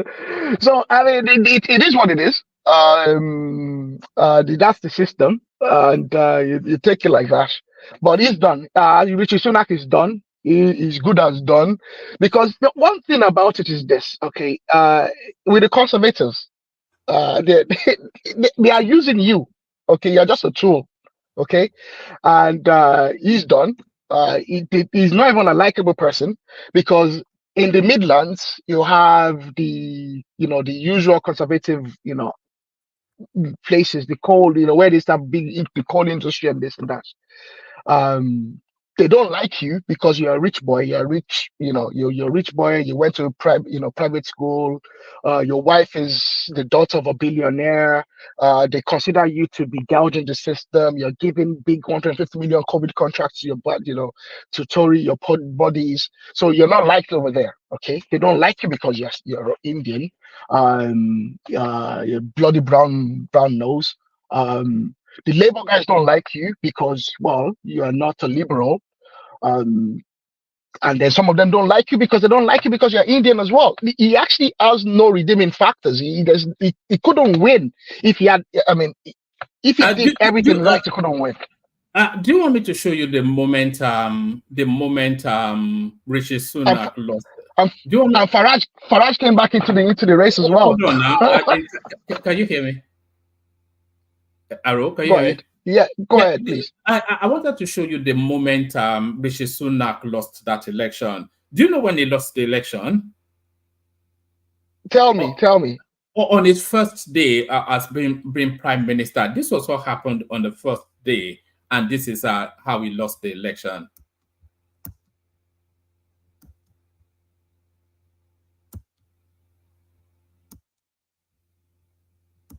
Are you seeing that? Of course, I saw that. I saw that when it happened. Yes, in the Church of England country, you are doing voodoo ritual at Downing Street. It's his own religion. That's not voodoo. It's his own religion. That's not voodoo. That's their religion. And for me, that's the day he lost the election.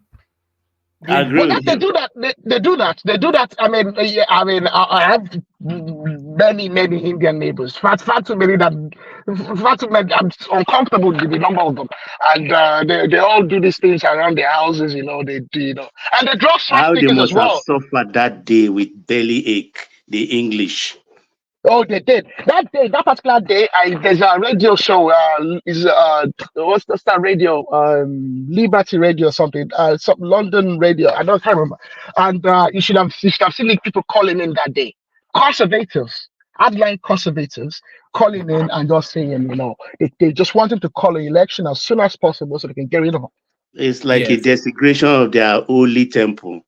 Yeah. The only thing would have been him doing it at Buckingham Palace. That's the same hump that Vivek cannot hodl in America. Vivek doesn't have.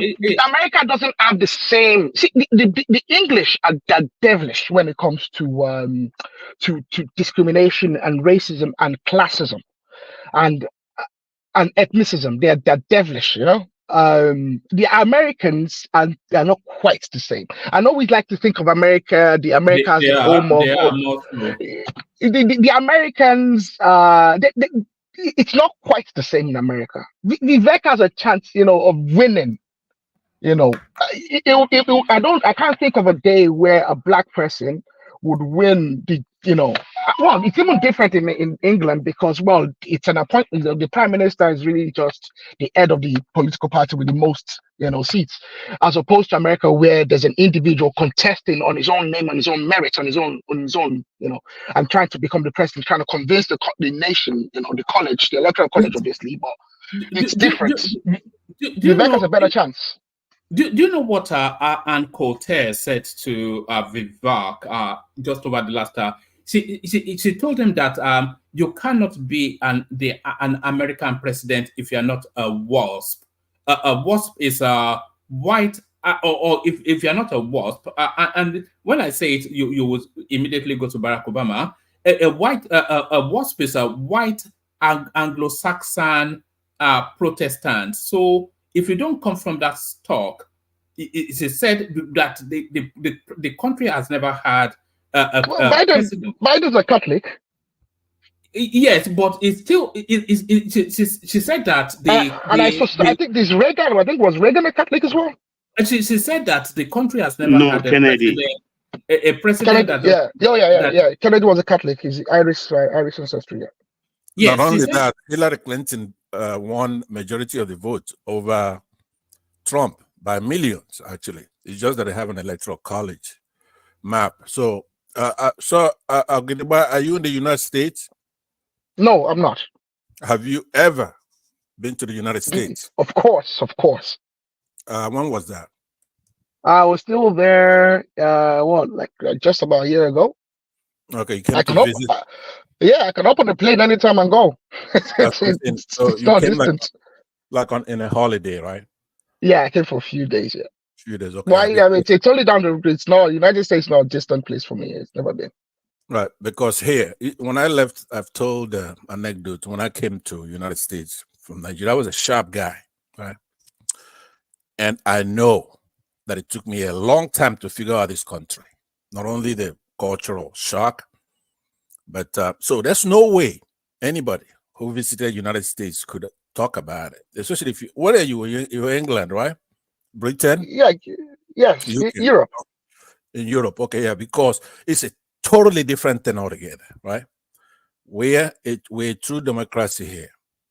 Now, what you have there, I'm very positive. Now, what I'm saying is that when you try to do who is the counterpart to the United States president, it's not your prime minister, it's your king. You have a king. Yes, but I stopped myself short as well. I think you heard me when I said it's different in the United States because in England, the prime minister is only the head of the party that has the most seats, whereas in the United States, you have an individual who is contesting to be president on the merits of his own personality. Right. He wants to be president. Not only that, the big thing is that he could contest. A lot of people contest here. They don't win. But a lot of blacks, Mexicans, women, they contest, but they don't win because, like John Leclerc always said, they don't have the structure. But you have to know that you see, you don't want to do just you have to do some polemics as well when you're trying to contrast us here in the United States with you, right? But I never really did contrast. Okay, so because you should say you have a bloody monarchy. Right? I don't have a bloody monarchy because I don't live in the United Kingdom. Speak to one man. Address that to one man. Where are you at? Then I will make that mistake. Where are you? What country are you at? I'm right beside one. I'm actually closer to you than one man is. Take a guess. Where are you? One man knows I'm closer to you than I'm just right across from the Atlantic. Right beside you. That would be Canada. Then. Canada. No, Canada. No. I'm Ireland. I'm beside one man in Ireland. I'm in Ireland beside one man. Oh, you're in Ireland. Okay. Yeah. But anyway, so like I was saying, we don't have a monarchy. One man is in a monarchy, and a lot of people here, like Kulata, they don't know what it is to be in a democracy. They have no clue. So that king you got there now, before I used to just write it off. So they say grandmother, who's gonna want to take her out, right? But you actually sat there and you ended up with a king in the 21st century.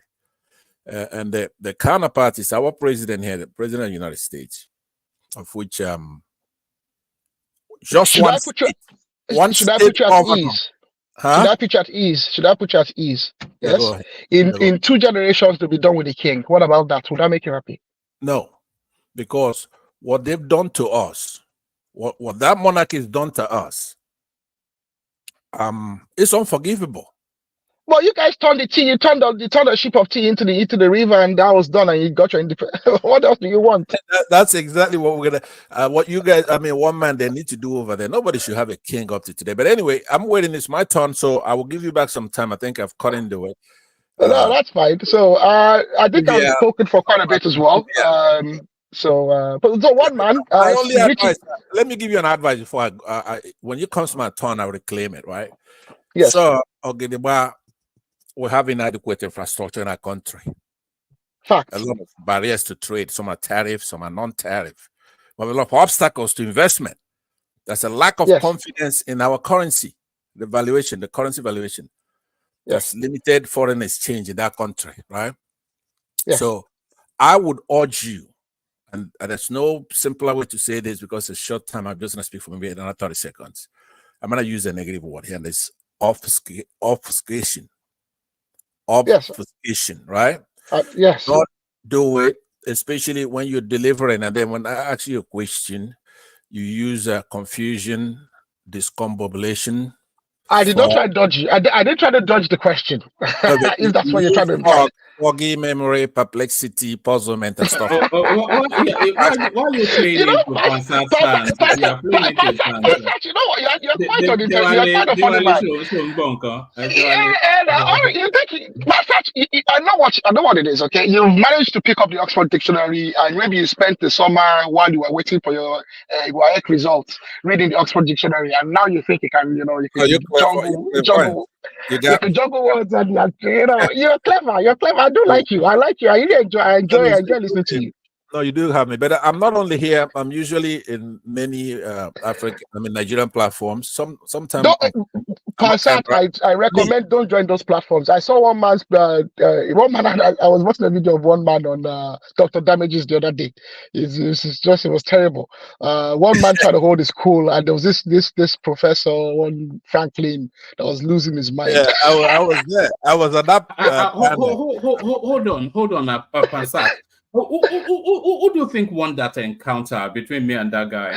One man, you are devilishly English.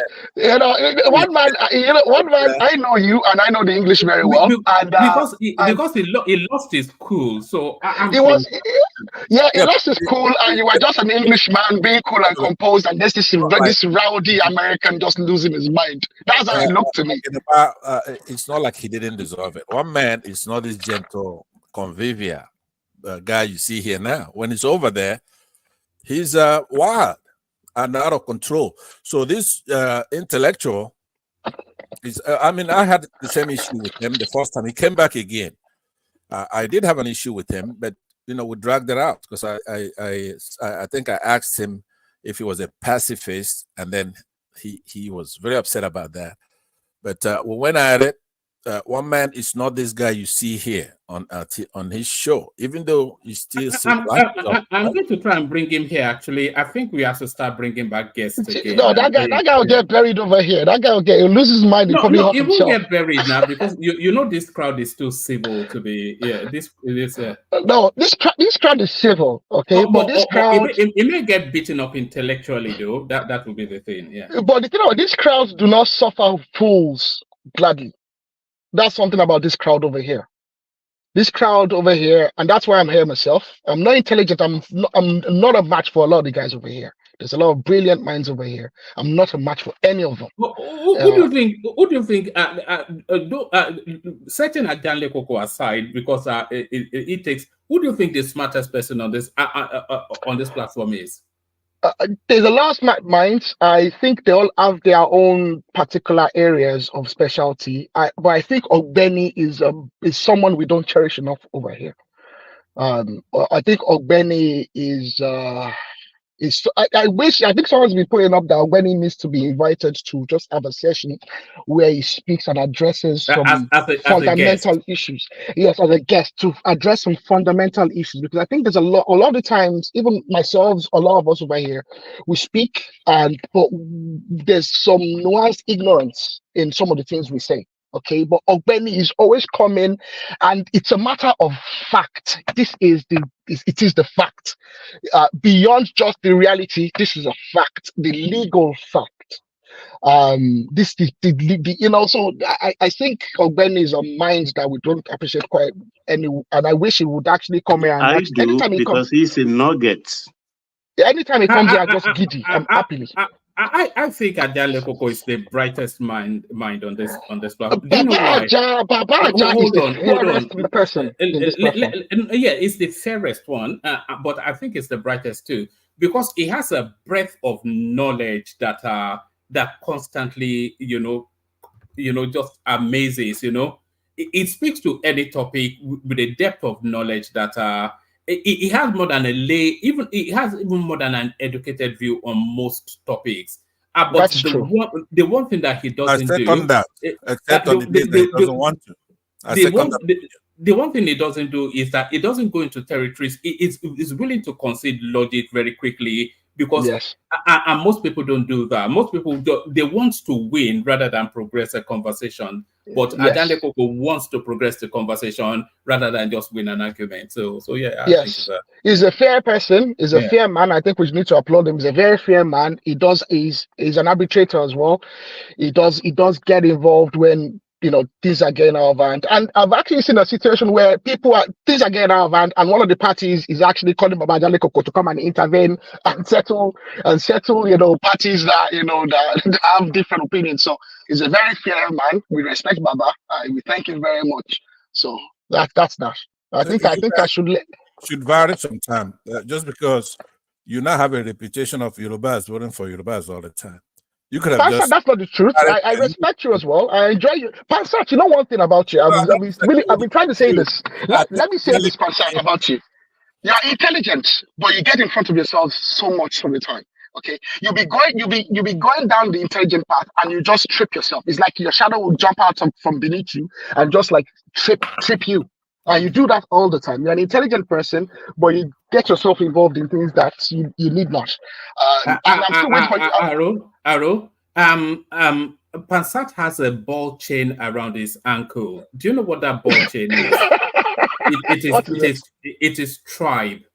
Yes. He cannot get beyond it to have a conversation. Yes. Just for the elegance of the conversation, he is just so held by tribe. But there he is. What can you do? Yes, it's the pride of the fact that he thinks he's more intelligent than the others. But he's an intelligent man. I do. I see to that. But give us an advice, okay? Let's say you are from the southeast, like me, right? Mm. And in that last election, you have an OB running, right? Yes. Let's say you support OB because of his virtue, right? I couldn't.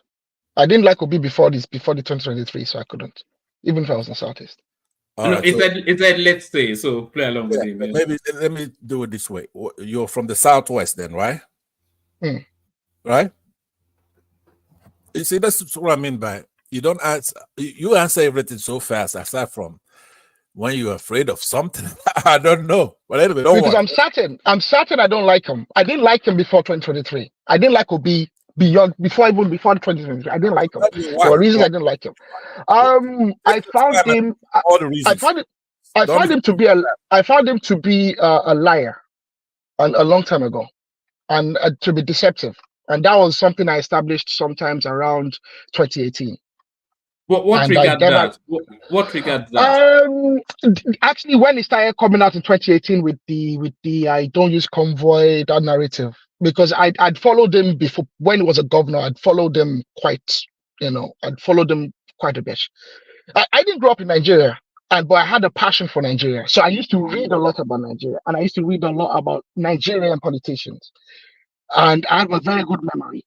And I mean, it was like, this is the same Obi that it's like he was just like, he was just like, and then he went on stage with Yemi Oshibajo, remember? And it just that whole container economics it just lost me around then, and I just since then it's just been down. It's just gotten worse. Where did you grow up?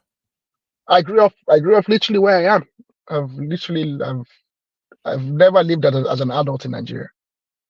I see. I never even lived as a teenager in Nigeria. so but that's quite strange that you just dislike a candidate based on a lie about the convoy. And no, not just that. I just find them to be. I don't like people who try to be. I don't like when individuals try to mislead people, because you think they're gullible. I think that's what it is. I think his actions are misleading. He sells a false rhetoric of himself, and that's why I don't like him. I don't hate him. I don't hate him. I wouldn't use the word like, because I don't want to, because the opposite of that will be maybe, you can use love and then H, I don't want to go into that like, dislike, love, H. I don't root for it. That's a cogent point for you. That's what you feel. But did you have a chance to see his performance when he was in office? I read about it, and there's no reason for me to believe, and I know he didn't do anything exceptional. But it wasn't considered when he was a governor. It wasn't considered an exceptional governor. Okay, if you read about it, like you said, you didn't spend any time in Nigeria. You're definitely not from his state, right? And now it comes down to veracity. If what is claiming that he did, but it's not been proven. I know, but let's. I want you to extrapolate to the point that it's proven that it's true.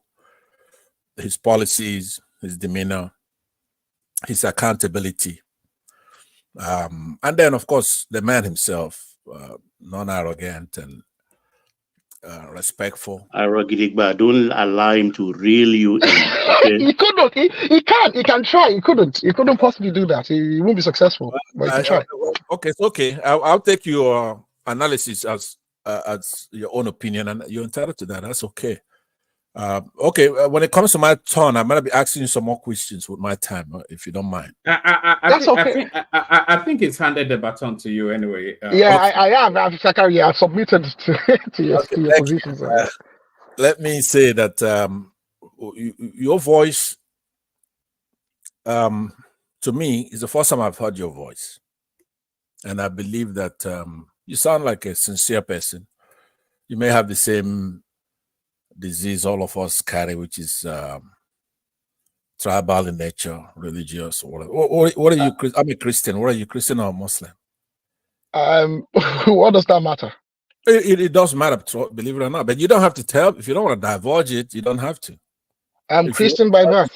You're Christian by birth, but what are you practicing as an adult? I go to church from time to time. Okay, so you're Christian. Yeah. Yes.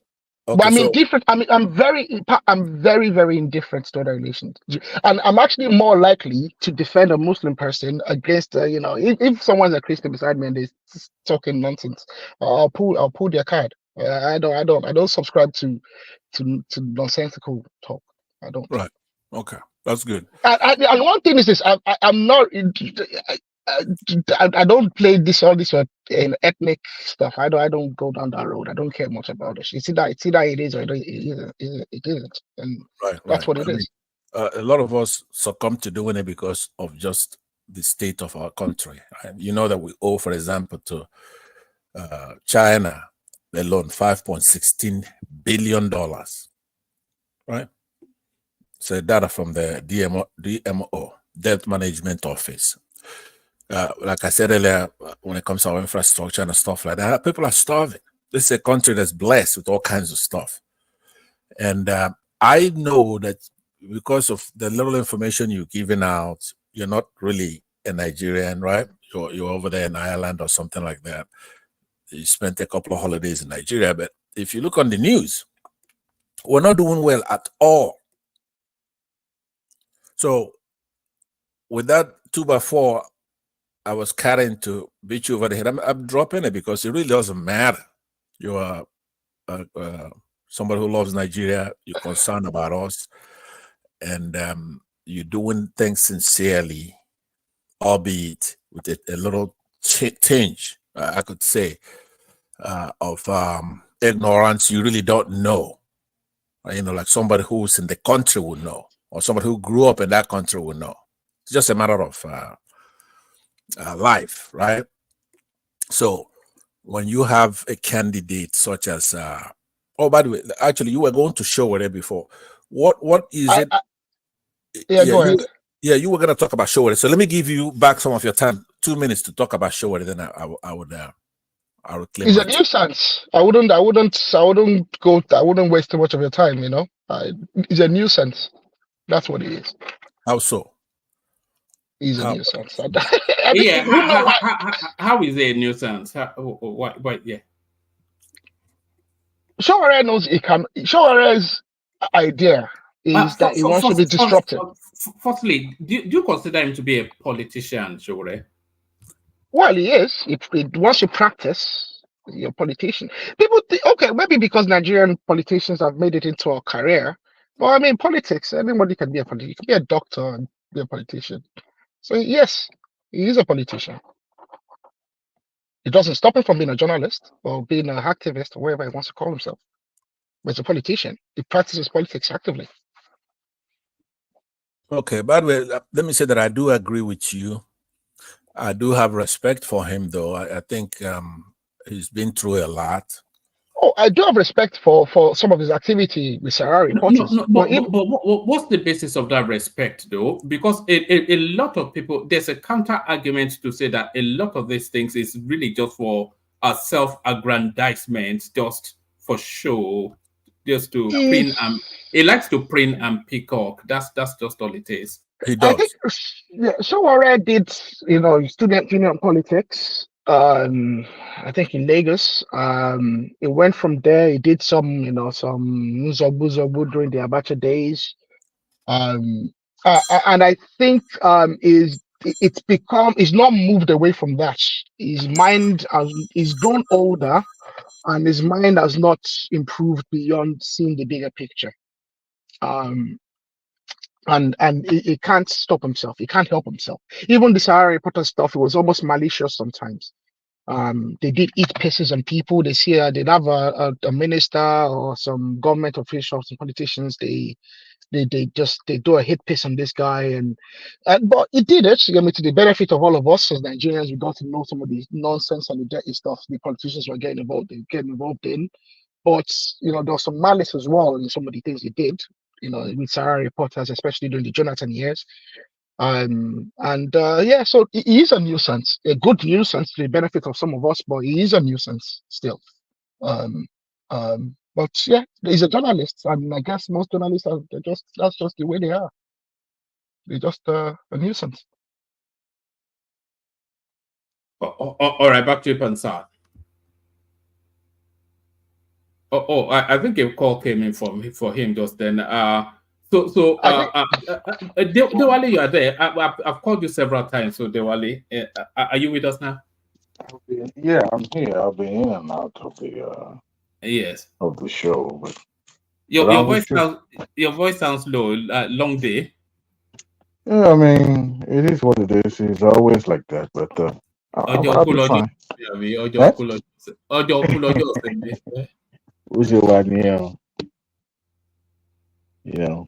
Is Baba still on the show? Yeah, Baba is here. Baba is here. Wale, Baba. Bawo. Fine, sir. Good evening, sir. Kusuru. Okay. Yes, sir. Yeah. Oh, man. Yes. I listened to Babanjale Kuku's submission earlier about his homeboy's associate being arrested in Lagos. In as much as I would not condone government recklessness when it comes to arresting people indiscriminately, once a death take off your hat, you don't plead with such. I think to some extent we've seen what unscrupulous people could do, or the havoc they could wreak in a big city like Lagos. I don't think.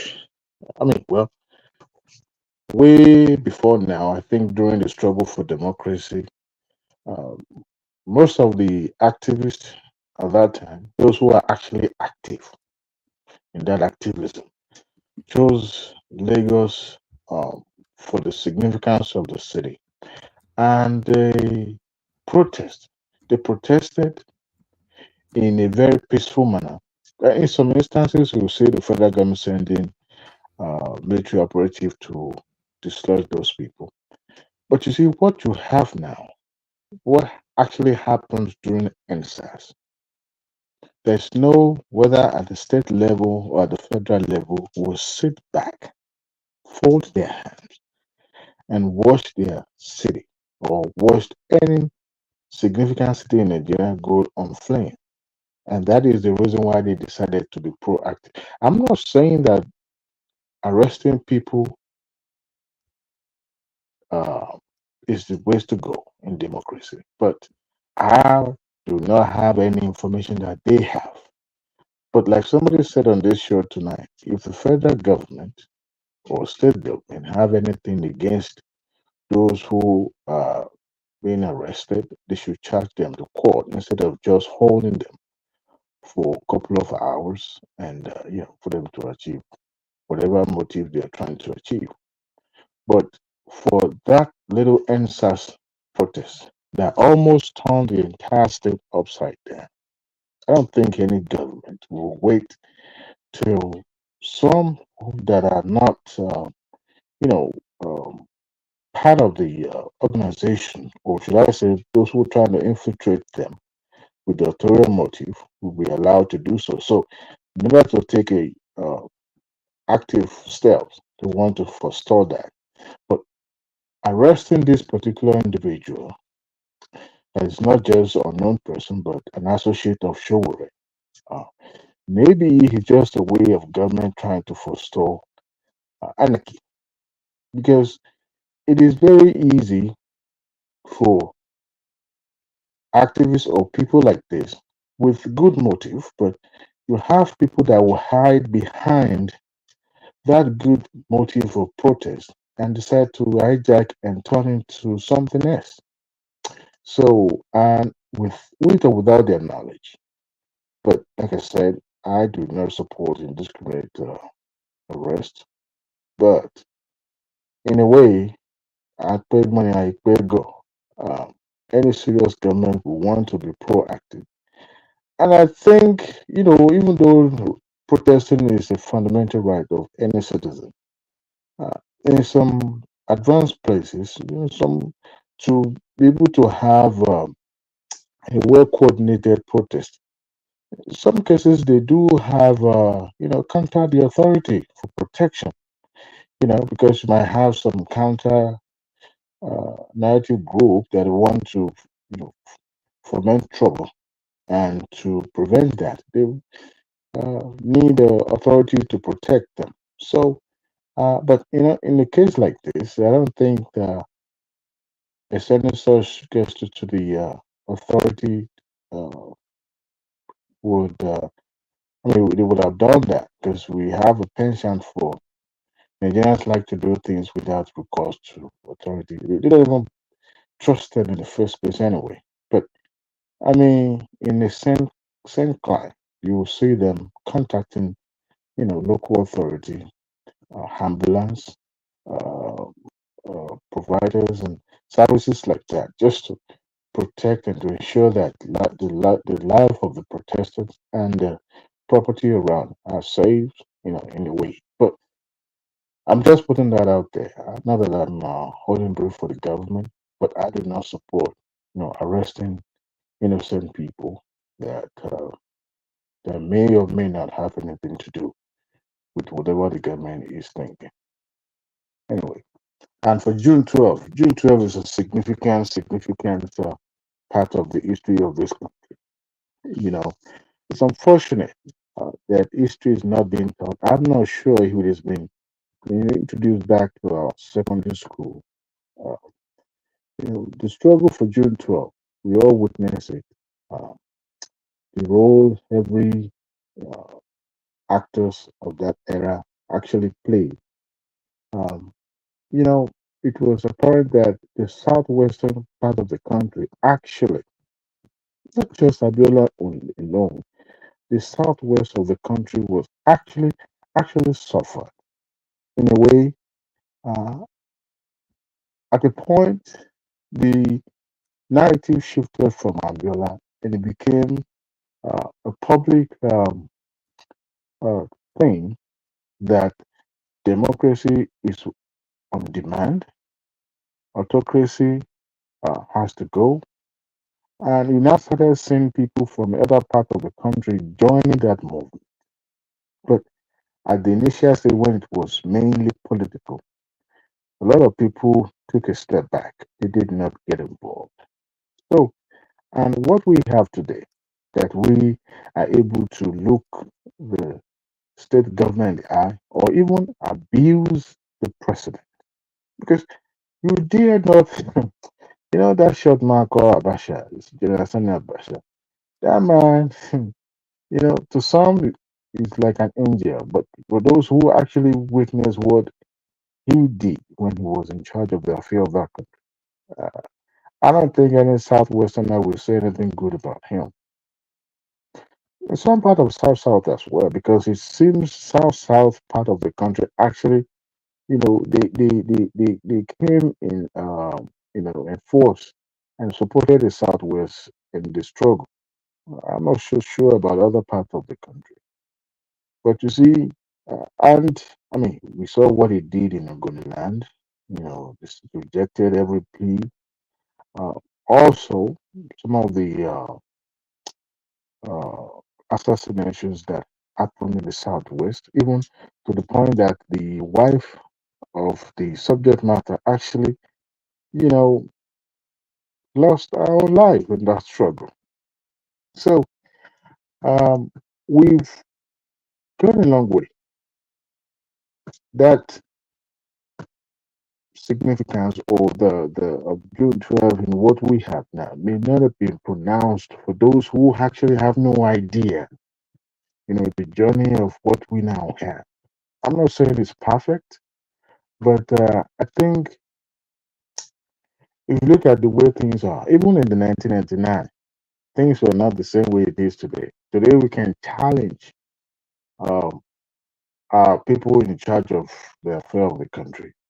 Then you dare not, because we were just transitioning and we're not used to some of democratic process, and that is still the bane of what we are going through right now. Because some of the things that would have enabled us to build institution at that time, the person in charge of the affair was, I won't say he was nonchalant, but he himself was just finding his own bearing. Number one, he had to deal with the military and push the institution of those who were harboring the idea of taking over the government. One, two, the decadence in the society. It took a long time too, but in the process of trying to do that, a lot of mistakes were also committed. So yes, we have something to celebrate for every time Nigeria remember June 12 as a democracy day. If at all, those who lost their life, that is enough for us to, have, a rethink. I know some who just Okay, feel like, let me go ahead and reclaim my time. Adewale, thanks. where have we been past that? Yeah, let me say that, Adewale, let me just respond to you quickly before I go back to what I was talking about with Arwa Gideba. A lot has happened since June 12th. June 12th was an egregious act to our democratic forays, but a lot has happened. We should be protesting February 25th. Should be protesting that. And even more contemporary issues that we should be protesting right now.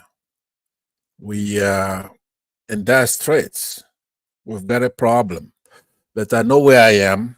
If I don't want to diverge the session, I will have to give some respect to this platform. And as a Democrat myself, a lot of Yorubas on this platform.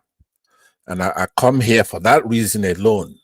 I believe that I'm probably one of the only few people that can come here, disagree, because I do not disrespect. I do not get into the mud. Really, I just tell the truth, right? People don't want to hear the truth and they're upset with me because of that. But deep down, they're Nigerians. They know that the spirit by which I'm being disagreeable, I give it back. When somebody give me any nonsense, I give it back. And that's true. But I'm listening, I'm learning from the platform host, because, anybody, once you're a host, you could do a lot of things. You could remove somebody from a platform. You could limit their participation. You could do a lot of things, mechanical like that, but not the truth itself. That has to be sacrosanct, or in pursuit of the truth. I don't want people from the Southwest to always want to be the talk of the town. Somebody ran for office, the result was not released. In the spirit of committee, we say, okay, you won, right? We don't know what the results are. Somebody could be, the way you treat it, be, for example, you know what, interesting, yesterday, Kolata, a kid here, he was insulting me, right? So I took my time for the first time, and I said, you know what, You know, if I tell you what I was going to tell him, every Yoruba person would have been upset here. I was going to just start assaulting their KBACs and their Obas and stuff like that. But I didn't do it. I withheld. For the first time, I just looked at him as an individual, even though I'm upset with the platform. I spent about 2 years here, making sure he's going. If one man is in trouble, waiting for his crowd to come, I come here, jump in. If there's something, if he doesn't have news, I'll give him some. Many people don't know that. So, but we also have to be serious. When you see what happened on February 25th, we had a chance to elect somebody who would have got us out of the mess we have here. No matter what you say politically, it's okay, but that's the truth. Peter Obi is the best candidate in that election, and perhaps the best we've had in the continent. He's humble, very humble, respectful, hard worker, energetic, follows the rules, has no tribal animus, has no religious animus, wants to bring us together. But on top of that, he's already done the footwork of having the youth, majority of the youth, not all of them. Nobody gets all of them. Jesus Christ didn't get all of them. Nobody. I don't know about the Muslims who their own Messiah is over there, but Jesus Christ didn't get everybody to like him. So he's been a hard worker, and he obeyed the rules. He attended debates, and he made a remarkable challenge to his opponents. He says, look, you find something where I mismanaged state funds, I'll quit. I'll quit running. And he means that. So we look at his background. He's been chairman of banks. He says a trader, yeah, he's a humble man. But he's been chairman of banks where the most malfeasance take place. Now, he's belonged to a party on the other side. He belonged to a party that has been identified as not doing the best they could to bring to move us forward. That's PDP. But for somebody to say that the only thing you find faulty with him, where you cannot collaborate with him now, Bashowere, is that he was in that party, not what he did. And some go as far as saying that he invested his state money into where he had some interest in the past or things like that. That is not true, because he himself doubts where he put the money in, how much it was, what they gained from him putting it there. Now, some other more credible critics say what he needed at the time was not to put money in a bank. He should have invested it. What good is putting money in a bank? Now, that can be developed into something. But what somebody doesn't have the right to do is to besmirch him for things that are far-fetched, or say that anybody supporting him is doing that because of tribal reasons. Pansat, can I interject for 1 second? Yes, please. Yes. It's very important. Yes. And it has to do with this conflict of interest. I know you live in the United States, and yes, I suspect that you've worked for a corporate body before. Yes. And I know that you understand what conflict of interest means, and you understand what, like, at the corporate level. I mean, all of us do. I'm certain that many of us have been sat down by whoever we work for, and we've been forced to sit down for 2 hours or 1 hour or 3 hours and listen to this corporate governance stuff that they make us do every 1 year, every 2 years, or whatever. And one of the main things they talk about is what? Conflict of interest. You are suggesting that it's by the way that the governor took 12 million and put it into a company where he had a majority stake. And you're speaking of it as though it's just by the way. You know that in the part of the country or the world where you live, where you are, that's not just a by the way situation. You could go to jail for that. So when you're done, are you done? I'm done, but I don't want you to suggest it's just by the way. No, it's not by the way. That's a serious stuff. Like you don't. That's not just a by the way, or let's just gloss over that. I'm not saying that he's the only one. He's not the only one that's done it. There's people that have done far worse. Okay, Tinubu might be even a bigger culprit, but don't say that it's just by the way. What he's done is a very, very bad thing. Okay, let me respond from to a you this from way. a corporate perspective. Yeah, let me respond to you this way, because I find it to be a very, very egregious breach if somebody does that. And as a matter of fact, the way you judge conflict of interest is from just the appearance of it, right? It's the appearance that is the problem. Now, I've looked at that case, right? Listened to both sides and actually understood what's involved, and nothing could be further from the truth. That's not what occurred in that case. He did not take his own personal interest or those of his family, friends,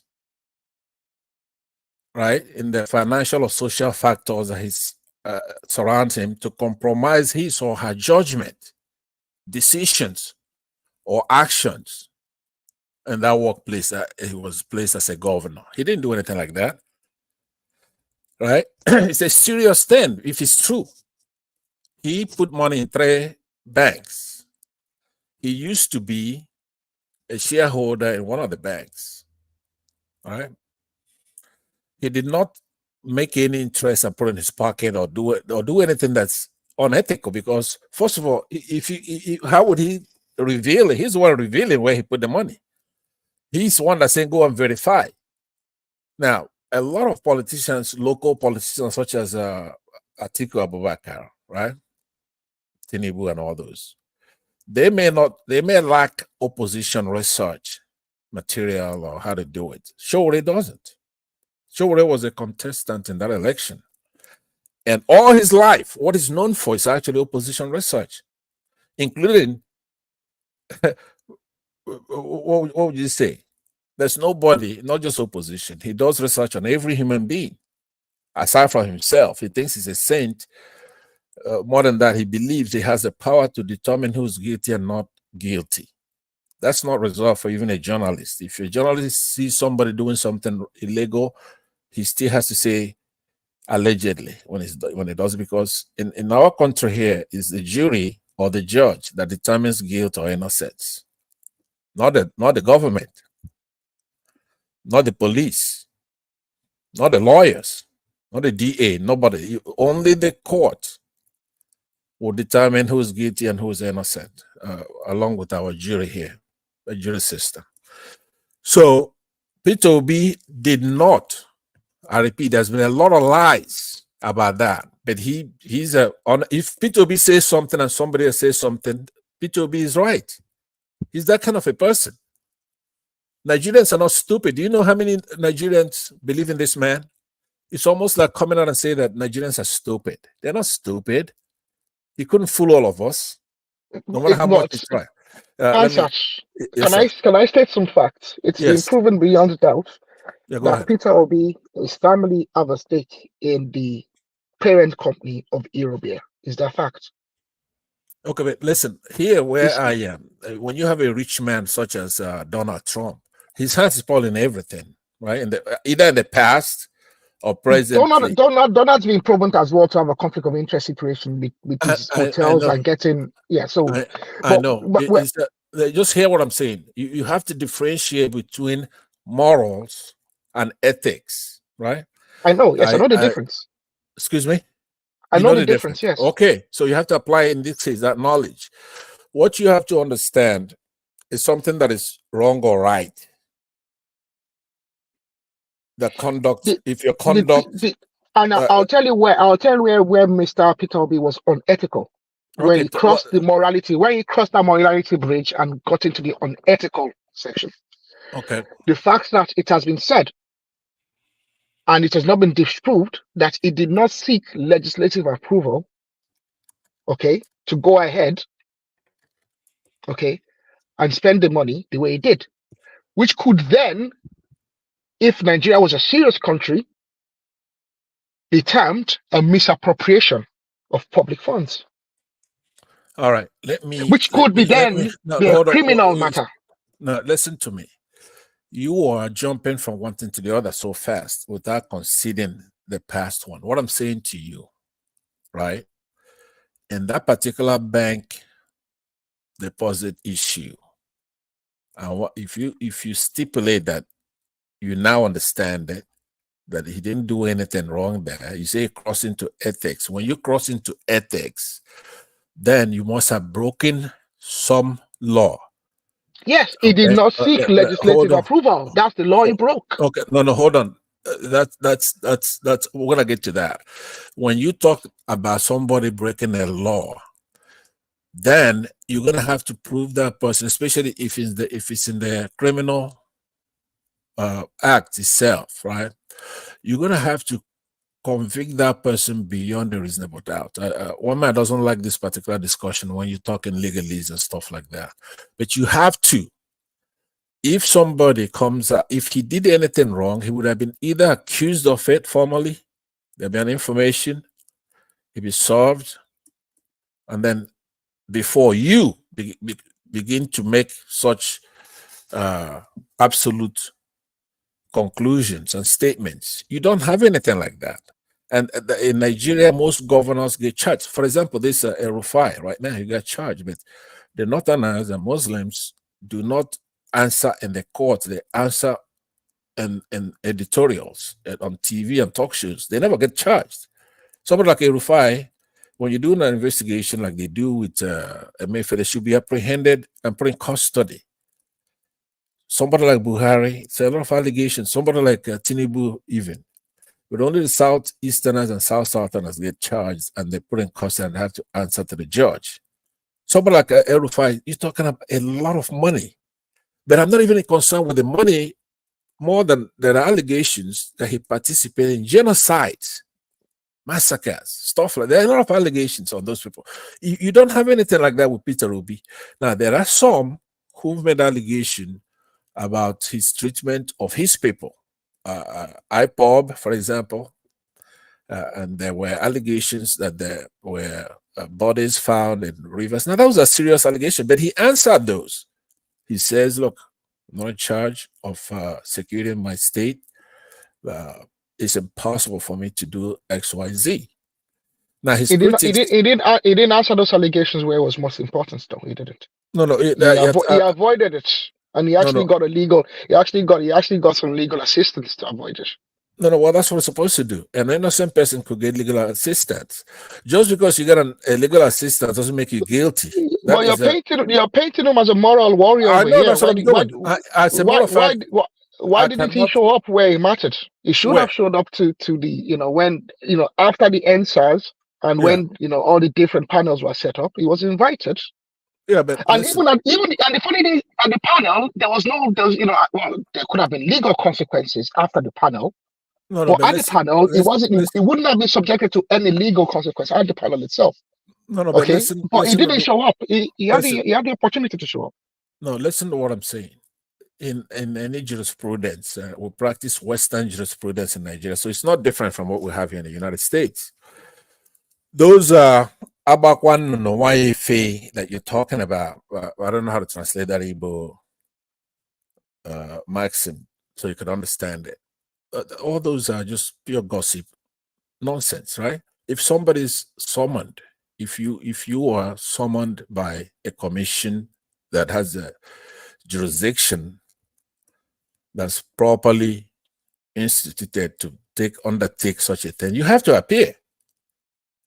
You cannot go by gossip. It has to be on the official records. It's not something that he can obey or disobey.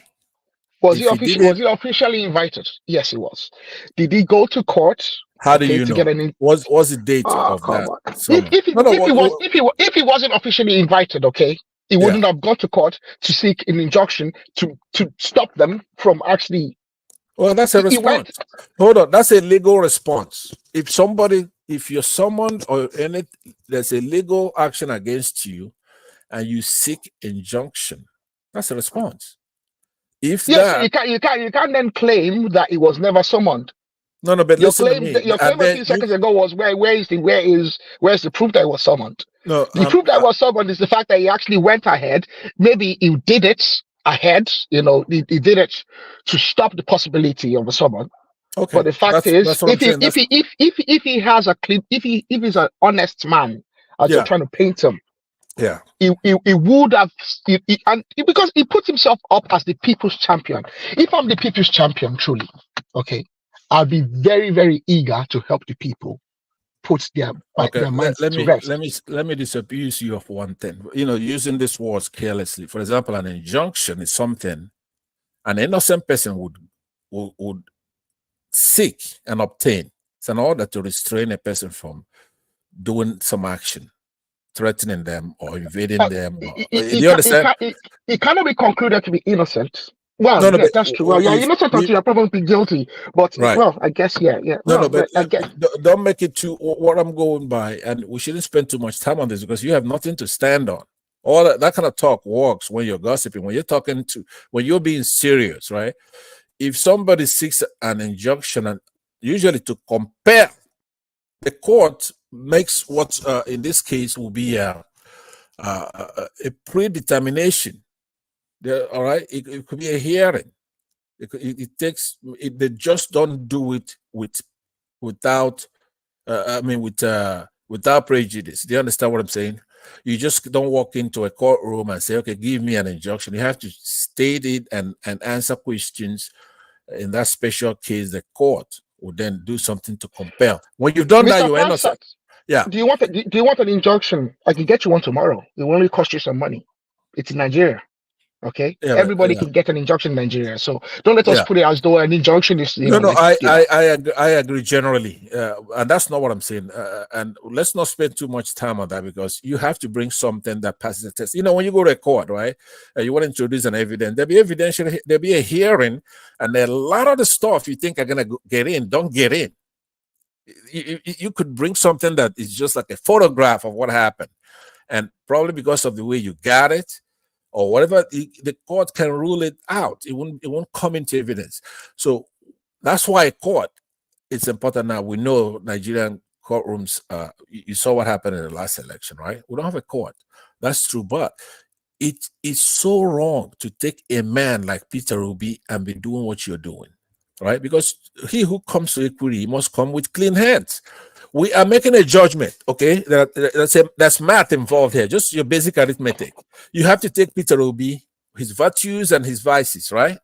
Then you also have to look at Tinubu. You have to look at Showore. You have to look at Atiku, their vices and then their virtues. And then at the end, you're going to try to pick out the best because that's just the way it works, even here in the United States. We're in a tease right now because we have to choose between Trump and Biden. That's it. It's a binary choice in that case. So the point I'm making to you is that all right. The audience are inviting us.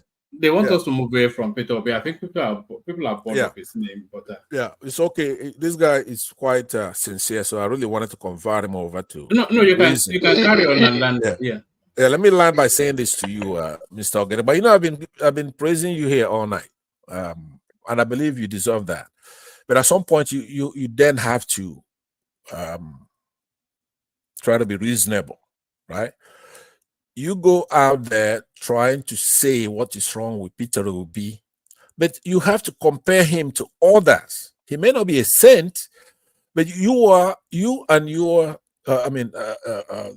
so it is not yours. It's Ajan Lekoko's, right? Like Showore doesn't have a secretary in his party. He doesn't have a.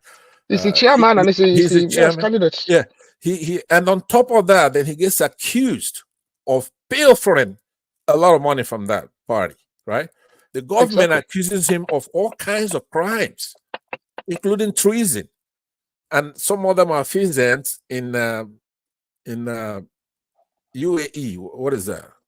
Kuwait or whatever. Yeah. Well, that was nonsense in the end. That was nonsense in the end. It's nonsense in the end because we know that Showore, we give him credit, he won't be able to do something like that. But I don't know.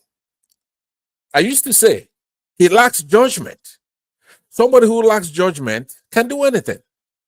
right? Now, let me just conclude by saying that I've said it a few times. Showore is not, if you really don't like corruption, like he's made his name with that, Peter Obi is the man. He's not a corrupt person. No matter what you do, you could say whatever you want here today about the bank. Supposedly not a corrupt No, person. hold on. Let me, please. We have to move away from Peter Obi. So I'm trying to conclude by saying, let's move away from Peter Obi. no matter what you say, Nigerians were not stupid. Peter Obi is not a corrupt human being. Period. He's the best human being that any country, any continent has ever produced. We ought to be proud of that. Let me go on to say, yeah. You're saying that with a straight face. I am. Hold on. Now, let me say something to you. Showore, right, lacks judgment, because if Peter Obi is only the only time that he's done something that doesn't make any sense, maybe you give him a pass. But during the time of Jonathan against Buhari, right? Showore says in 2015 that there's no difference between Jonathan and Buhari, right? Now, that karma was instant, because once he did that, helped to usher in Buhari. Buhari grabbed him, threw him in jail for many months, probably a year. He was criticizing Jonathan and his wife. He was writing articles. He wrote like 151 articles against Ngozi Okonjo-Iweala. Ngozi Okonjo-Iweala, our public servant, a woman who's now heading the World Bank or whatever it is that she's heading over there. Showore got thrown into jail for many months. They were beating him up in courtrooms so that he could understand that he had supported a thug, a former dictator, different from a civilian that he couldn't discern. But do you think he learned a lesson from that? No, he doubled down. As a matter of fact, now when I say this, some people say, well, do you have proof? In my opinion, even not only did they throw him in jail, they're complicit in murdering his brother, deprived him of his rights, left him in a city without leaving Abuja for a long time, and until he was saved by some judges with some sense. So then came 2023 election, then you have the same cabal. That's Buhari, Tinubu, all these people. Showore wants us to believe there's no difference between Tinubu and Peter Obi. If you're like that, there's something wrong, and it might be corruption. This is beyond tribal. One man. Now, this answers the earlier question you had when I was driving. Let me tell you this. You see, I've been listening to you. Yes. Being your propaganda and lies against Showore. You know quite well that Showore never supported what do you call it? Buhari. But this is the lie that you obedient, and that is why a lot of people cannot stand you people lies and propaganda. Just the same way your principle lies, and and continue lying, and all this lying is coming to open, and people doesn't even want to see him as a serious politician. You see, would you play a video if I gave it to you right now? Show on his site. So he has a video. He has a video of that on his site. Yeah, he's not denying it. I don't mind one man playing that video. He wants to play. Have you seen the video, Aja? I have 2 videos of him doing that, right? I have 2 videos, and I showed it. Incidentally, I showed it at Niger Watch, and he made the news in Nigeria, right? Because he was denying it. He went on a show and denied it. But then I went on Niger Watch late at night, our time, and I showed it, and they let me play from my computer, and he made the news. And from that day, he was debunked. He never said that again. He did do that, and it's on his own site. It's on Sahara Reporter, and he videotaped it himself. That is why you cannot. Now, but hold on, Aja, let me say something, because I'm sure when that video is played, it's going to be a different No, thing that we are no. going As to a matter hear. of fact, Sowore. it But your cannot be. interpretation No, to no, what no, he no. It said cannot be over exaggerated. is a Hold on. your way Hold on. of Don't make carrying the out moderator. propaganda. He's already coughing. Let me conclude by saying this. Obviously, I like Showore, right? I'm not. I used to call him when he was just about corruption. Years ago, I call him in New Jersey and I say, look, we have more problems than corruption, right? But let me say to you that there was something I was checking, and one man I made this point before. I said, you know what he did in 2023 is just beyond the pale. He has to get along with others. But I wanted to know if being in that custody, it's not easy going to custody in Nigeria with this DSS and all these goons, right? I wanted to know if it's a loss of judgment. All right, but I'm still on the fence on it because I looked at what he did when he was in New Jersey publishing that articles and he was going after Konjiwala. Like I said, Dora Kunyili, he actually published a photograph. Hold on. Are you coming after from your tribal No. angle? You're using because hold on, yeah. because all these people you are mentioning now, all these people that serve in a corrupt government, Jonathan government. Yes. So those are the people that you are defending. Oh, you went against Wejala. You went against. Yeah. I mean, look, you can't serve under a corrupt or within the group of corrupt people. So what do you think? How do you think you're going to be described? Baba, let me even help you. Baba, let me help you. Baba, when you serve as the with the minister, what did they call Okonjo at the time? The minister of the economy, what do they call her? Yeah, the coordinating minister. Coordinating minister of the economy.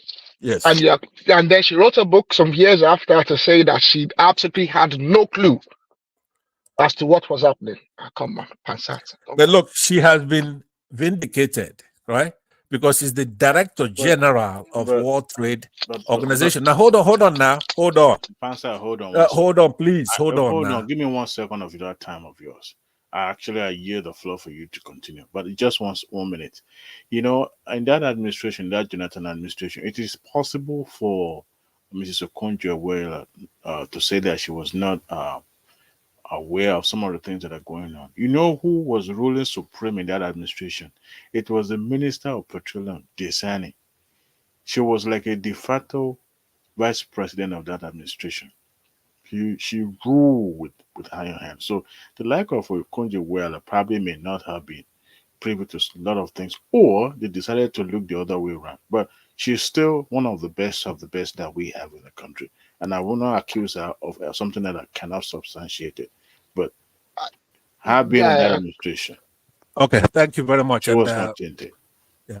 So because I was saying that she's been vindicated because presently, right, she is serving as the Director General of the World Trade Organization since March of 2021. The first woman, the first African man or woman to lead the World Trade Organization as Director General. We should be proud of her. Stop this, man. Hold on, please. Let me land now. Hold on now. Let me land. Let me continue. Is Buhari administration that you have called a corrupt administration that supported her to get that position? No. So, even if they support, hold on. He's a global finance. If Buhari had not supported her, she will still for get that it. position, she would have failed. Please, don't make one man comment. I think he's asleep. Let me speak a little and you speak. I'm here. I'm surprised. Look, one man, I'm saying that Ngozi Okonjo-Iweala is a G-Con. Nigerian that is not true. Let me land. Woman too. She was man. You see the genesis of the noise, right? You're gonna have to let me land now. It is our administration that started this borrowing when the country was making huge money. 2 minutes and I'll yield. 2 minutes and I'll yield. Come on, man. Stop this. Let me land in 2 minutes and I'll yield. Okay, it's only fair. I should speak longer, but I won't do it. That woman and Sanusi were the one going against the government policy. They are the ones speaking out. Remember when she granted an interview? I think it was a TED talk somewhere, Yeah. and she mentioned about what was going on there. The same way with Sanusi. This is what. Hold on. I said 2 minutes. I'll be done. So this is why, when we hear anybody criticizing Obi, then we know you have no credibility. What do you want? You want an angel? Here is the woman that her previous offices were Minister of Finance for our country, Budget and National Planning of Nigeria, 2011 to 2015. She educated MIT, graduated in 1981. So you take a woman with that kind of accomplishment and you're going to use a tabloid trash. Chowore. If she's the only one who did that, Dora Akunyili, a gracious woman, a gracious African, a patriot that loves her country. So they are saints. There was a NASDAQ told, Okonje, well, they are saints. So they can, if you want to tell me if they are fully investigated, they can't see some. Hold on now. I'm some, trying to. some What I did is that practices in what what are you guys talking? With all due respect, that woman has never been fingered for any corrupt practices. She was because she's never been investigated. No. Okay, I yield back. Go ahead. Because they never investigated her. No. The way don't defend. Don't defend the way this. Federal government. This woman. When somebody is not, I mean, if look, she was never. They never investigated this woman because there was nothing to link to her. This woman is a thoroughbred professional, and I will tell you this: I happens to have somebody who actually know her in the academic circle, and this woman served under PDP. APC administration gave her recommendation for the position that she's occupying at this moment. Sorry, Dewale, just give me 1 microsecond. I was just about to bail out, but Mike is here now. So I hand over to Mike, Bosun, Alexander Gomez, Isaac Ojo, Ayo severally. Sorry to stop your flow, but I wanted to bail out. Kulata, there is right there.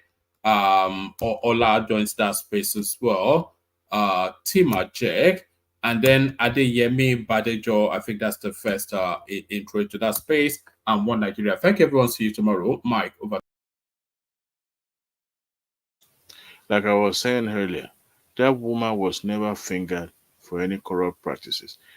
Another party, different from the one she served, gave her a recommendation for the position she's occupying today. I agree with you that there's no way she would have occupied that position without the input of the home government of our own country. So, and if there's anything, the way the federal government was going after the Asani, with every government mechanism or apparatus around, nobody stopped Okonjo-Iweala from traveling, not even EFCC. So, I mean, if at all we want to finger people that actually play prominent role in the Jonathan administration, that we can say we perceive to be corrupt, not Okonjo-Iweala. This is somebody who. Okay, and today she's never been accused of any, corrupt practices or whatsoever. But Pansat is having. I'm here. Yeah, Pansat is having a kind of dissatisfaction at Sahara, the reporter, for publishing. I don't know what they publish against Okonjo-Iweala. I want to. No, I was saying that she's been vindicated because after Sahara Reporter published 151 articles, 1 neutral, 150 negative, then the WTO appointed her, which means they're saying Showore is full of shit. Basically, they all that. There's 151 articles by Sahara Reporters and Showore, right? One of them is neutral, 150 is negative. So it was a smear campaign that they undertook on her. So when she was being vetted for that post, they saw all that, and then they still hired her. Since then, she's still there since 2021. So that repudiates. So like most serious people, if you look into her allegations on Dora Akunyili, now I'm mentioning these women because in those days, those servants who were in the government, for whatever reason, the other tribes don't let their women rise and go to school, right? And become patriotic Nigerians and give back to their country. The Southeast does. So he went on a campaign of calumny against all these public servants, including, now these two are exemplary people. That's why I'm saying it. Somebody like Dora Akunyili with NASDAQ, the Igbos are normally accused of importing drugs that are not up to par. She went on a war campaign against those people because she's a patriotic Nigerian. So when she was dying, now this is case I made. Remember, I don't know if you watched Dr. Damages, when one of the people that work for Sahara Reporters, a white boy, he came on that platform. So, and I was challenging him on this issue, right? They took pictures of this woman in a dying bed when she's going through chemotherapy and had her hair gone. Women don't play with that, that kind of stuff. This boy, this Showore, took pictures of her in a dying bed and published it on her thing. This is one of our public servants. I could see if you do with somebody who's been convicted of a crime or a very bad person, you shouldn't do that anyway. When somebody's dying, he's supposed to have a heart. He had no empathy. He has no heart. He only laughs when he's in the dorm with his friends. That is hold on. When you know that his organization is different from his personality. So when your reorganization, I beg to differ. No, it's him. In his political party, he's the chairman. He's the secretary. I beg to differ. Was a hit. Was a hit. They're like the Daily Mirror. They only do eat pieces. They don't let us deceive ourselves. I beg to differ. Now, when Chowore was in jail, Sahara Reporter was still working. Sahara Reporter published a lot of things against Buhari's administration. When Chowore was in jail, when he was placed under restriction in Abuja, he couldn't work. So, but Sahara Reporter, yes, I agree. Showore, I mean, you're right. It's not to separate that organization. I agree. It's not everything that you have to listen to. Yeah, Mansa, before you agree with Abanyale Koko, how many articles has Sahara Reporter written against the publisher himself? How many? Publisher. Huh? The publisher. What kind of question is that? No. I'm saying if. What kind of question? How many articles has the nation written against Tinubu? No, you say you cannot match the personality of the owner, and you can. the media itself. Of course, it's you just like you are saying Tribune should be writing against Chief Obafemi Awolowo. Of course, what are you talking? If not because they're biased and they're following the publishers directly. It doesn't work like that. No, Adewale, what kind of question is that now? It's a valid Hold on, what if I've not even taken anything in months. When you set up a media house, you set it up. How many times has Rudolph? What is the owner of Fox News and the Sky News in London? How many times have they published anything against the fact that the media house will not publish anything? Don't go that route, man. You know that you don't have go that route. You can go that route. You know why? You can go that question doesn't make sense, man. It does make sense. Adewale, you are just allowing Passat to continue all this. Passat said something now. None of you even tried to call him up on that.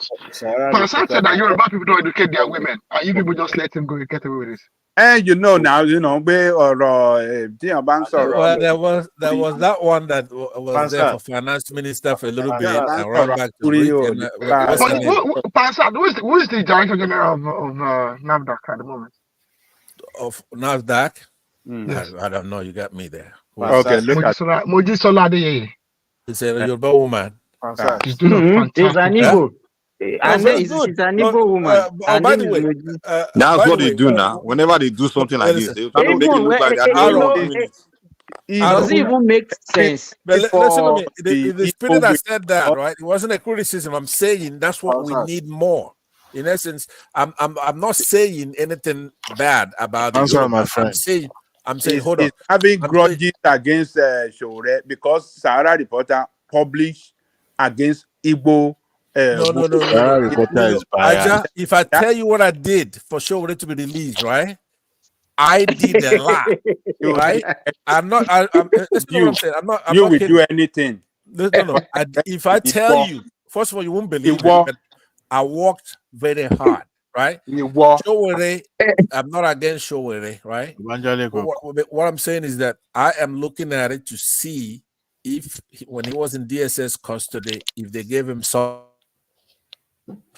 Right now, he's completely gone off. I mean, he doesn't get along with anybody. He doesn't make any sense. If you want to complain about Peter Obi, lay it down because he has this Sahara reporters can investigate. If there's something Peter Obi did, say it. You're free to say that, but don't say because he was in the PDP. Therefore, you're not gonna work with him. You come to Mogalu, you don't want to get a secretary. You don't want to get people to populate your party, right? You just want to go by yourself.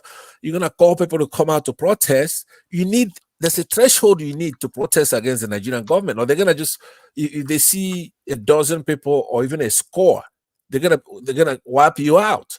You need the people with you. Some of them are not gonna be sent, right? So he needs to do that. But I noticed that it's more that I think it's some kind of psychosis, right? Because who's gonna do that? Who's gonna see Peter Obi, right? And you are against corruption. That's your man right there.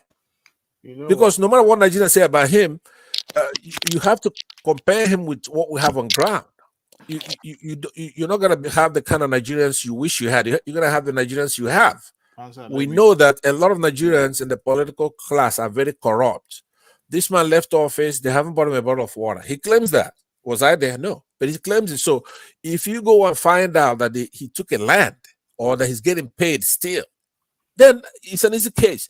But as far as it comes out and say, hey, look, since I left government, this place did not buy me a bottle of water. I left X amount of millions of dollars and pounds and this. And then if you go there, he did leave it, right? You go there, they didn't buy him a bottle of water. Right. So when you then want to make a case against Peter Obi, it has to be really something serious. You can't be going by insinuation and guesswork. Right. That would be wickedness because we need more people like Peter Obi. If the Nigerian government is populated by Peter Obis, it's not a panacea. It doesn't mean we're not going to have any problem because somebody like myself, I wouldn't save the money, right? If I need to build certain things. If I need to go to space, if I want to build a supercomputer, if I want to equip all the laboratories with supercomputers or whatever, I'm going to spend that dough, right? So, but he's probably one of those that want to save money for a rainy day. So you cannot go beyond that to start criticizing things that are, lying, pretty much. Well, for what? We need the country to do better. We need more people like Peter Obi. We need more people like Showere, right? They are not the same, but we need the Showere, just like right now. If we need to hit the streets, Showere is good for that. He got courage like that. His eyes are open. So he's younger, and then it's not a choice. It's a false choice to say, do we need Obi or do we need Peter? We need both. So he drops the ball when he doesn't go, okay, let me reach out to Peter Obi and see how I'm going to work with him. He drops the ball by saying, why can't... You want your red to come and work with a package fraud. Is that what you're... Well, that's what I'm saying. That's yeah, go ahead. Package fraud. If there's one thing to be used to senior Sowore by far, he has executive experience. And he has money. He has connection more than Sowore. He has political connection than Sowore. So where Obi works, political connection among the corrupt politician, right? It doesn't matter whether corrupt. Is this our Adewale that here today? Is this our Adewale? I want to know if Adewale, you the same Adewale that come here. Sowore cannot even crawl. So you can't even compare the two. Exactly. You see the way they accepted Obi more than Sowore. They departed like a Red Sea from Sowore. they moved to Obi. What do you think? It is a politics of And they were tribalism, waiting for religiosity, and corruption. That is why you see people like all of them in that political class. Something You must don't, have you don't, you don't. You know, Aja, let me tell you something you don't know. I don't want it to work. I don't want P2B to be elected. Are you surprised? Nigeria. Tribal support and religious support. Listen to me. That was the backbone of. I'm hoping Nigeria doesn't do it because what do we you want call it? out. Obese, The only way Nigeria work, right? You could take this to the bank. Is P2B puts it back together. If not, we're gonna be gone, and then we're gonna kick some ass in that country. The only chance you guys have is to get it right in the next. Pansat, on that note, have you seen your brother Nedo Oko? He wants to give you people and Yoma state. That guy is not an Igbo guy. Okay, there are some Igbos. There are a lot of people that have Igbo name. They're usually from the fringes of states. But he wants to give you Anyoma state. He wants to add Anyoma state to the southeast region. You're not happy with that. I don't want anything. I don't want anything from Anambra. It's not Igbo. I don't want anything from him. The point I'm making is that we have a lot of bad politicians from that southeast, right? The only good one is Peter Obi. A lot of us come here, for example, if you let Des talk now, he will tell you.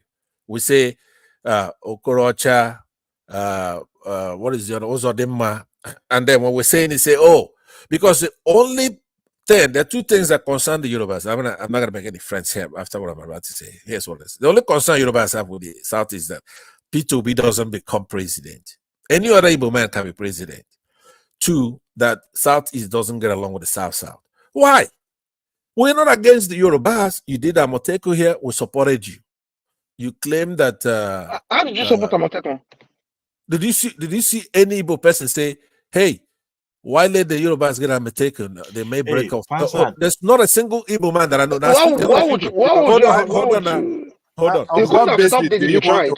There's not a single Igbo man go against Yoruba. No, hold on now. Hold on. Excuse me, panelists. Excuse me. Why do you? Excuse me. Why do you allow Pansat go after Yoruba? You want to go against Ajale Koko? Yoruba land. Why do you go allow Pansat to change the topic of discussion? He's not changing the topic. You stay on the topic. He changed it to Peter Obi. Him now. Adewale, what you have done. I'm scared about what do you got planned? And he has been talking for almost 1 hour now. And then you kept quiet. You said you didn't change the topic. I may have at a point. Do not understand or value your presence on this show, and I want to give you that crown tonight. So give them. You know, the scary thing is that you can't be taking down already. If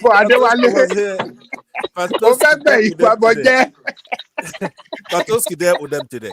No, what I mean is that if the Igbos want to set up Amoteko, right? Let's say Igbos want to set up. I think we should have another thing to discuss. If you allow Pansat to continue like this is the whole thing, and they will keep talking and talking and talking. Let's discuss something else now.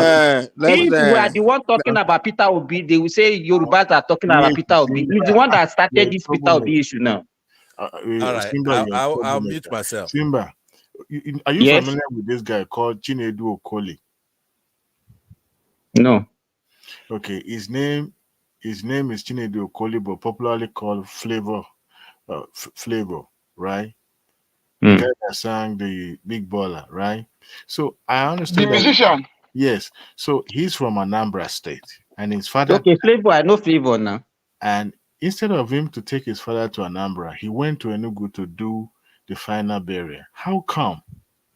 And he claimed that they said they buried the father in Anambra, but because the father lived in Enugu, is that what the excuse? That is the excuse. What I heard was that because of insecurity, that was the reason why. It's insecurity. Security. That's why the guy even lamented that it was because of insecurity he have to go. And he once supported Samuel Ekpa before. He even sang in his favor before. It wasn't insecurity, please. I don't know why you guys are lamenting on insecurity. This has woke up from I'm just listening to you guys. I'm just busy. So That's what why. was the reason why you chose to go to Enugu? Someone just answered the question. Like mostly, yeah. People that live like me, I'm from Imo, and I lived my whole life in Anambra. Or my dad, let's say my dad and his whole life was in Anambra, in Onitsha specific. I'm gonna wanna like, do some sort of ceremony because all his friends is in basically Anambra, if you get what I mean. So it's like, why take it to Imo where he doesn't know nobody? Then But you it's went just and basically what happened. you went and buried him in Anambra. If you could take his father to Anambra to bury his father, why? So the people that knows if they cannot travel to Anambra to go and celebrate him Those after people that. that know would travel to bury their loved ones. So they don't joke with home. What is the distance between the whole southeast that somebody cannot travel from Enugu to go to Anambra? It's something that doesn't take 2 hours. They have It's not your those dad, snipers right? everywhere. If your dad bury him as you want, leave Flavor alone. That is not true. Igbo forget they took their body to Igbo land. They did all the The one that died in Lagos. Why can't they do to do the ceremony? I mean, what is this lie? What are you saying? It's not a lie. I'm telling you the We facts. told If you you what wanna, we have lived with Ajali Igbo Koko, people. if you wanna doubt it, that's your issue. I'm telling you what happened.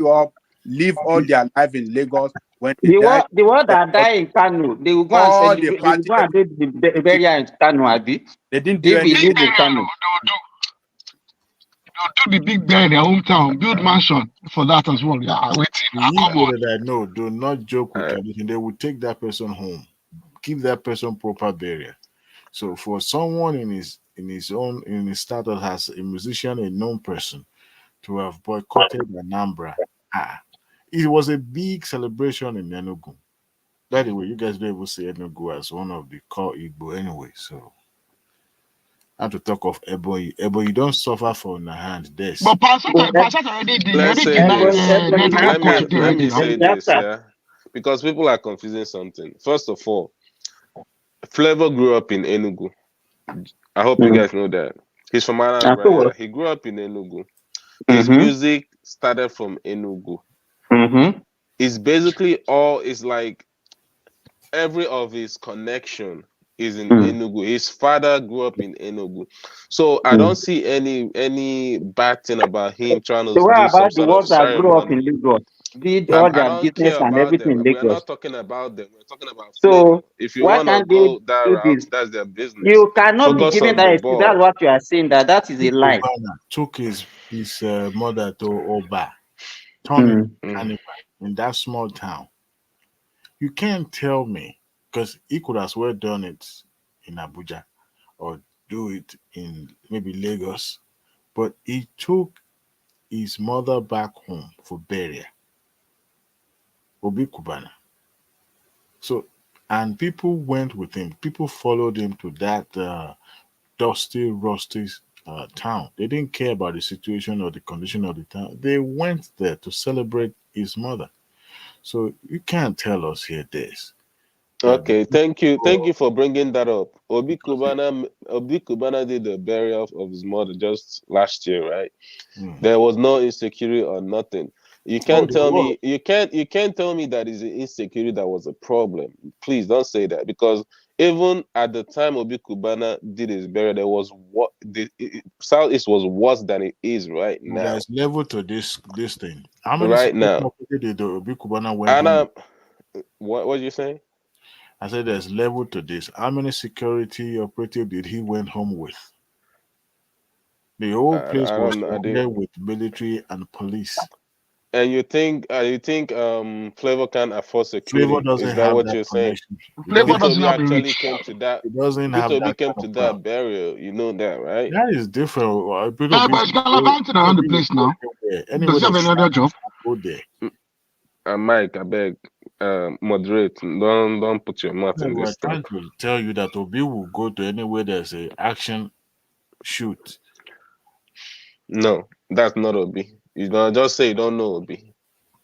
Obi don't just So go anywhere. So why did he go to Flavor's father's burial then? Obi goes where his friends are doing stuff. Obi is friends with Maybe he went there to eat the Flavor. If you, I can show you several pictures. and I You see bet you he Obi. wore a dark cloth I that you can always do. I can show you several videos. You see Obi and Flavor together. So don't Since say when? that he's just. Since when? You want me to provide the videos? Since It's just say when? you don't know. Since Just when? say you don't know. I mean, yeah, but you are informing us now, and I'm asking Since you a a question. long time. Okay. We'll take your word. My brother. The guy is gallivanting, just accept it. I don't know why this one is so difficult. Flavor's case. That is because look, I mean, is The this guy is gallivanting, just accept it. I don't know why this one is so difficult in Flavor's case. That is just look. Simba. Simba.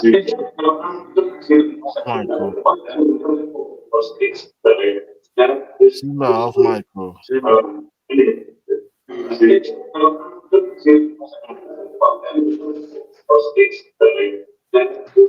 Who is listening to Thomas or Mike? Mute this mic. Can anybody hear me?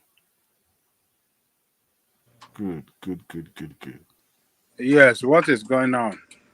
Somebody is echoing. It's Simba that is making prescription and at the same time trying to let us know that he's a doctor. You know, but all the same, the insecurity in the East is that's gotten to that point where everybody is trying to. Did you guys watch the obese Cubanas priest, or what is his name? Everybody is one priest or the Babalawo these days. The guy said, through the translation, that he left East to come to Lagos because of insecurity. And he didn't just come to Lagos, he connect himself with the mighty people. That's why the EFCC could charge him to court and he was given a bond. He was able to bail himself out. While the likes of, what is his name? The other cocksucker, what's his name? I forgot his name now. Pansat brother. Bobrisky can be lying. Okay. I don't even know whether it's whether they put him in the female cell or the male cell. But you see, that is how connected. That boyfriend. Yes, it's his last his cousin or somehow. I don't know why Pansat is not angry with Cubana chief priest. Because that guy supported Obi, was going up and down Obi, and within 2 weeks, he wasn't supporting Tinubu in Lagos, he was supporting Sanwo-Olu. Because since then, bread is buttered now. These people since then, he has joined Opus Odima and is campaigning up and down for Opus Odima. So that one is just following money. There's no loyalty.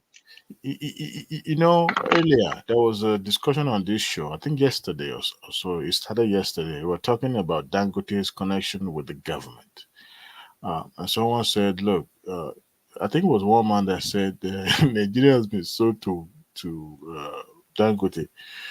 Look, in 1991, there was a booming in the banking sector. The federal government then through the ministries were handing out licenses to people. That's how the likes of the GTB and the rest were able to get their license. They were young fellow then. And the military officers were trying to hide their money somehow, somewhere. And they decided they're going to give, these young sharps licenses. There are a lot of mushrooms banks as well. I'm talking about microfinances, financial companies also springing out there.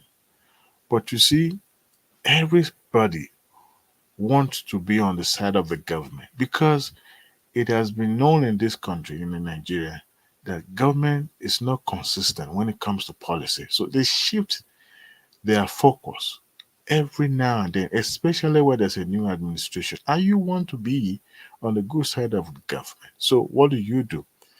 You join hand with the government, you support their cause, you put your money there where your mouth is, in a way so that you'll be able to have a contribution, a say to how that industry is being done, run as well. That is why you see the likes of Dangote of today seems to be, connected and powerful. Yes, because he positioned himself. My only fear is that of, you know, being running a monopolistic system where everything has to be consumed. Every other businesses has to be, under or run under, and that is my fear. But you want in a country like ours. Your argument is self-defeating now. You said the position is set, and you said your fear is that it's going to.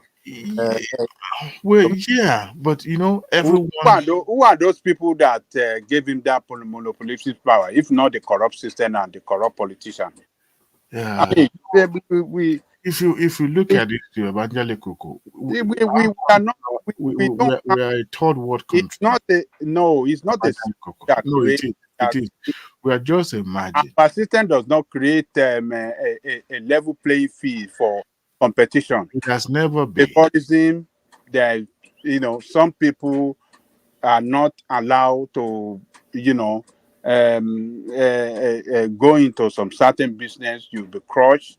The system will crush you. The system will frustrate you, and things like that. So you don't have a level playing field where every participant or interested a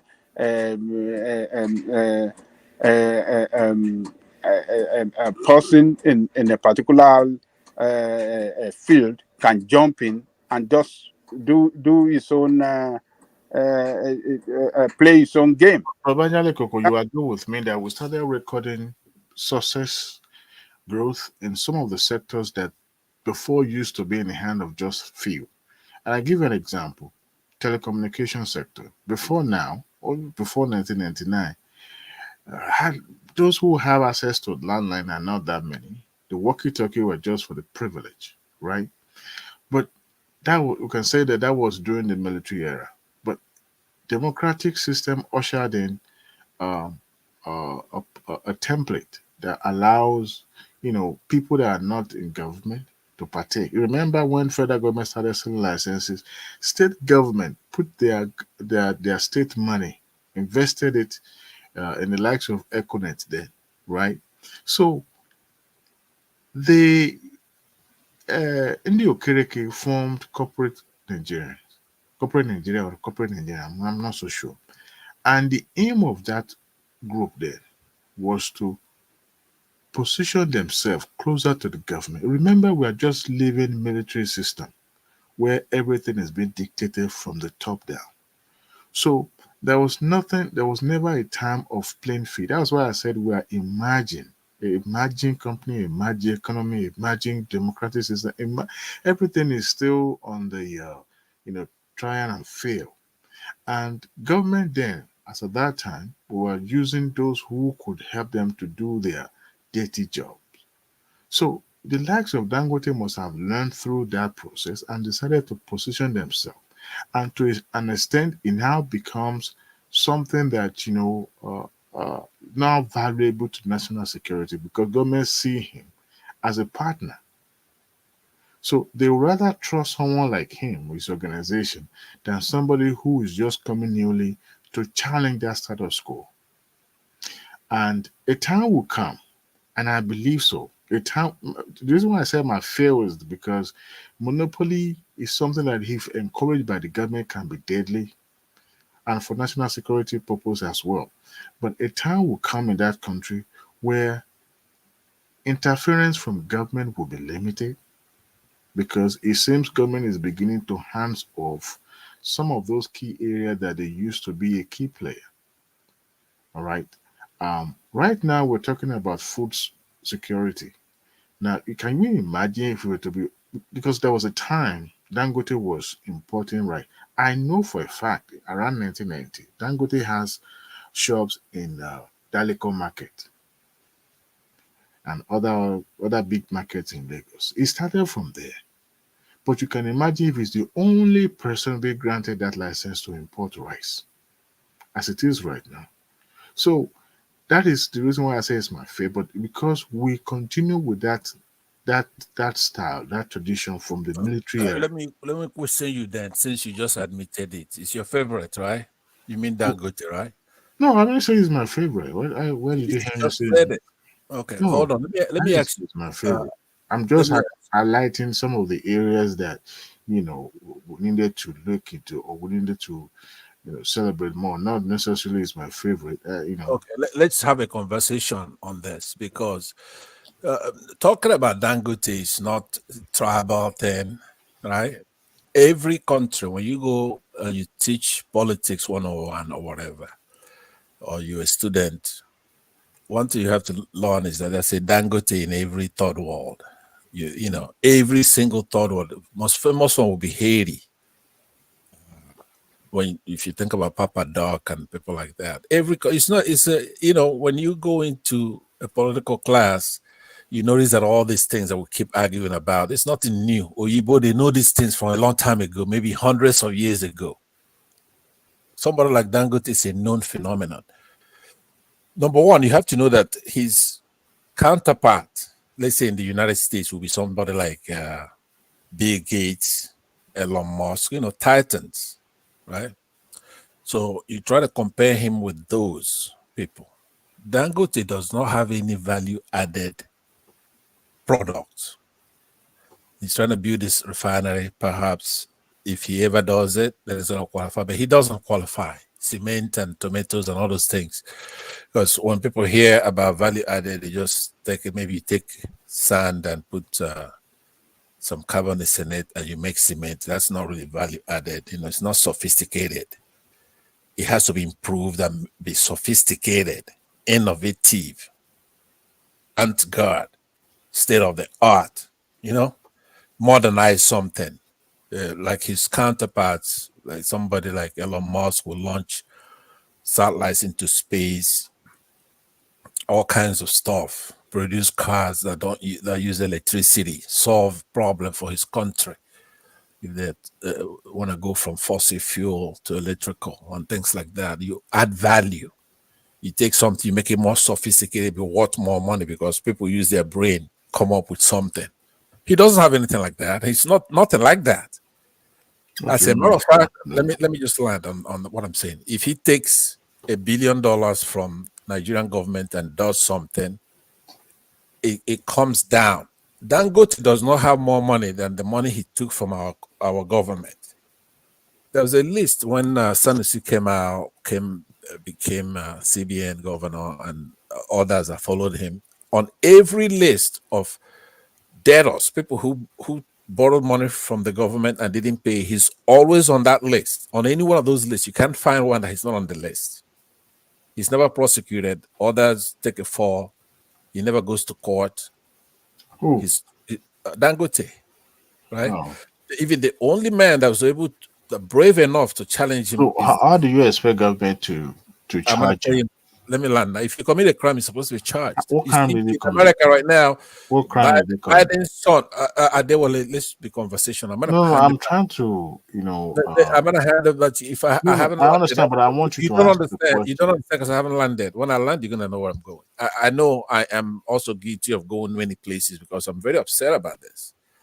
You know that here in the United States, Biden's son was convicted today, and last week he's gonna pay for what he did.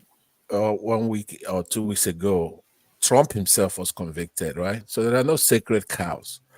This man is on all the lists, people who borrow money from our government, all kinds of programs, and he doesn't pay. And it's beyond wickedness. That kind of greed is just too bad. I mean, you see him hobnobbing with people like Bill Gates and invite him over, and they look at our country and look at what he's doing. Right? I mean, he has no shame. His trucks are ravaging the country, killing people. He doesn't get sued. He doesn't pay for those people, those families that his trucks are killing in the country. Look, he doesn't have any value whatsoever to the country. Policies are made for him for his own benefit. They close our borders. When we're there gnashing our teeth, crying, we don't have food, we don't have this. It's all because of him. Cement's so expensive, it's untouchable. They create a monopoly. If somebody challenges him, they either go to jail. Now, one clear case, and I made that case here some time ago, about a month ago, is this, what's his name? Yahaya Bello. Okay, that's a cement factory in his state, like Dangote, connived and took it away from the state, the people. The people owned the land, owned the factory, owned anything. He took it illegally, and this man was brave enough to challenge him and wrest that thing back from him. So he's appealing. So what does he do? He goes and make this Yahaya Bello get a case because of Tinubu coming into office. Now he did the same thing in Lagos. All that land that he has that's tax-free area, don't pay taxes to the state or to the federal government, right? And he's producing fertilizer, and he's using all kinds of scam to take $4 billion. You know, let me tell you how much most people don't know how much $4 billion is. It's 1 million. Then he took that should be 4 million of our money since 2021. He doesn't deliver. Do you know how much that is? 4 million in dollars in Nigeria can build as many refineries as is built there now. Build one for Ghana, build one for Cameroon, pay teachers for like 5 years. $1 billion is a lot of money. Many people, they just hear it. It's not 1 billion naira, which is still a lot of money. $1 billion in the third world is an incredible amount of money. There is no way if you gave me $1 billion and I know that fossil fuel is gone, I'm not going to build anything with it. So you can't blame him for that. So, and he's been doing this, even his grandfather has been doing this, Dan Tata. That's all they've been doing. They know that. He's one of the biggest problems we have in the country. They close our borders during COVID and everything, and only him is allowed to import and export. So he does tomatoes and he sends our market women out of business. He does cement. And I bet you, I've made that bet before, if I go to that cement factory, I'm going to see that he's importing it. If I go to that refinery, I'm going to show you that he's importing that. If he starts selling gasoline, it will be an imported gasoline. Right now, he's importing even crude and just selling it. He's taking a lot of crude from south, pipe it down to Lagos. That's an area. A lot of Yorubas, they be saying, oh, this is in Lagos. Go now. Go enter that side. That's owned by the Lebanese. You saw our kids, young people, they went protesting on a Lekito Bridge, which is close to that place, and they were shot, killed, maybe not even by our own soldiers. So if you keep saying, oh, that area has nothing to do with Nigeria as far as they're concerned. They recovered it from the sea. That's going to be their legal standard at some point when a true patriot come into the scene and want to arrest all of them. They're going to go to court and say, look, we recovered this thing from the sea. And it's a lie. So it's more, how can you be so wicked? You make no value added products. None. Nothing innovative. You take money, it's past you. Today I saw him on this show probably saying that he's going to be producing in July. Now, what's his reason? That he has a state of the art. They have to let it. Let me interject you a little. Yeah, go ahead. You know, sometimes when you are talking, it's because people remain silent and they be listening to you. Don't think that whatever you are saying, they are buying it. You just said something now that that Lekki area was recovered from the sea, so it doesn't belong to Nigeria. The sea itself, is it not part of Nigeria? Do you know what they call the continental shelf? I do know. That's what I'm saying. But hold on. I hear what you're saying, but I don't think the people listen to me. Because you are very good in peddling lies to support whatever belief that you have. You frame things up, and it's what you are doing. You don't do things to discredit people based on your own belief. Just say I can't understand. Why do you behave like this? If you want to talk, I'll give you time to talk. Like, it's conversational. If I say something that is not truth, it's not a fact. Yes, I'll stop that you poke holes in it like you try to do now. But don't question my motives, right? Don't just smear and make noise so the moderator will come in. I don't want that. What I want right now, I'm laying the pathway. I want you to have an understanding that this case I'm making against him, that he's guilty of it, right? In the court of my opinion, not in the court of law, right? So what I'm saying is that if you have any Nigerian blood running on you, you have to know that this is not benign stuff. When somebody let me even ask this question. Who is the moderator on this panel today?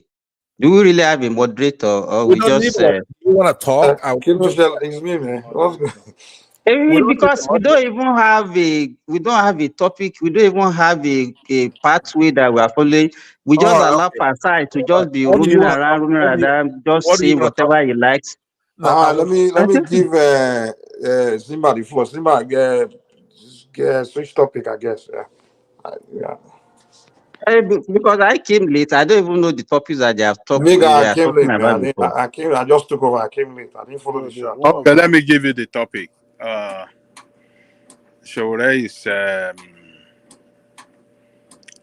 is leading a protest tomorrow in Abuja.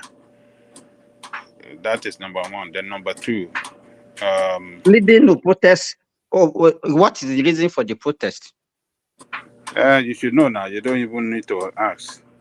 Don't you know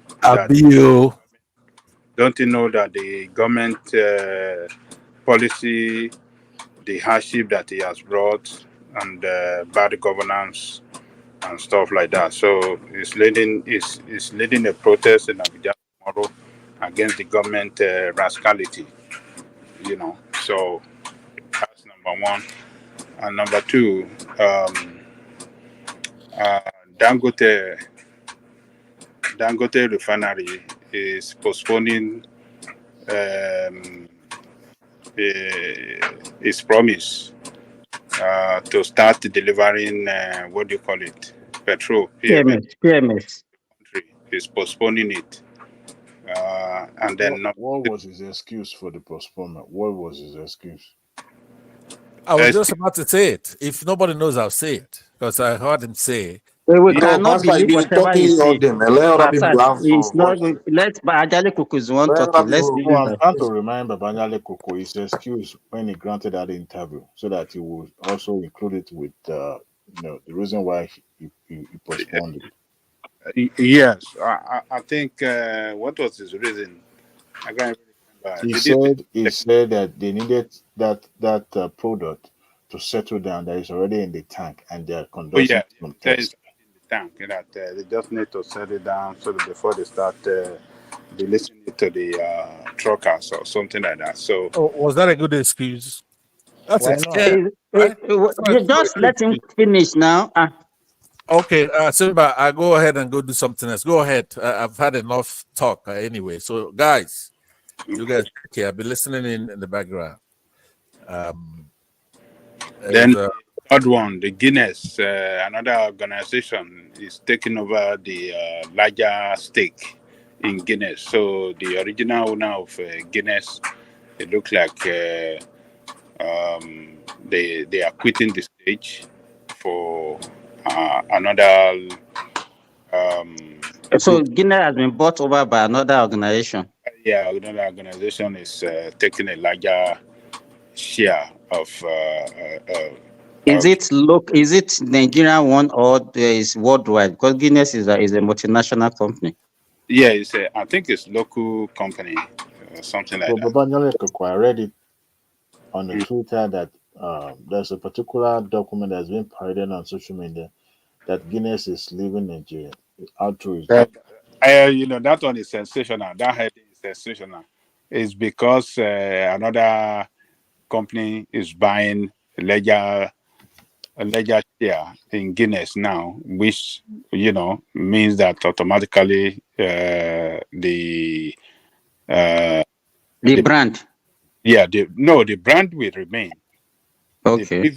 The previous owner, so they are losing their leadership or management position for another team of organization that is going to be taking over since they are bought larger share in that company. So those are the three I can remember. I think there are more, but those are the three topics I can remember. But if I want to talk about the Sowore before he joined politics, we can say okay, he's a social critics, he fights for the people. But now Sowore is no longer, we can't regard him as a social critics or somebody, he's now a politician. To me, for a politician now to say he's leading protests against opposition, I mean, a ruling party, is what is actually, I cannot actually phantom. You know, I say the same thing. Like now, you're in opposition. You're in politics. You're campaigning. Yes. So on what basis is he now leading a protest? You can't play the role of an activist anymore. You can't be leading protest. It's like Atiku leading protest. How can you call him? How can you call him opposition when he had no representation in the parliament or in the government? But he's a politician. He has a party. He contested. Hold on.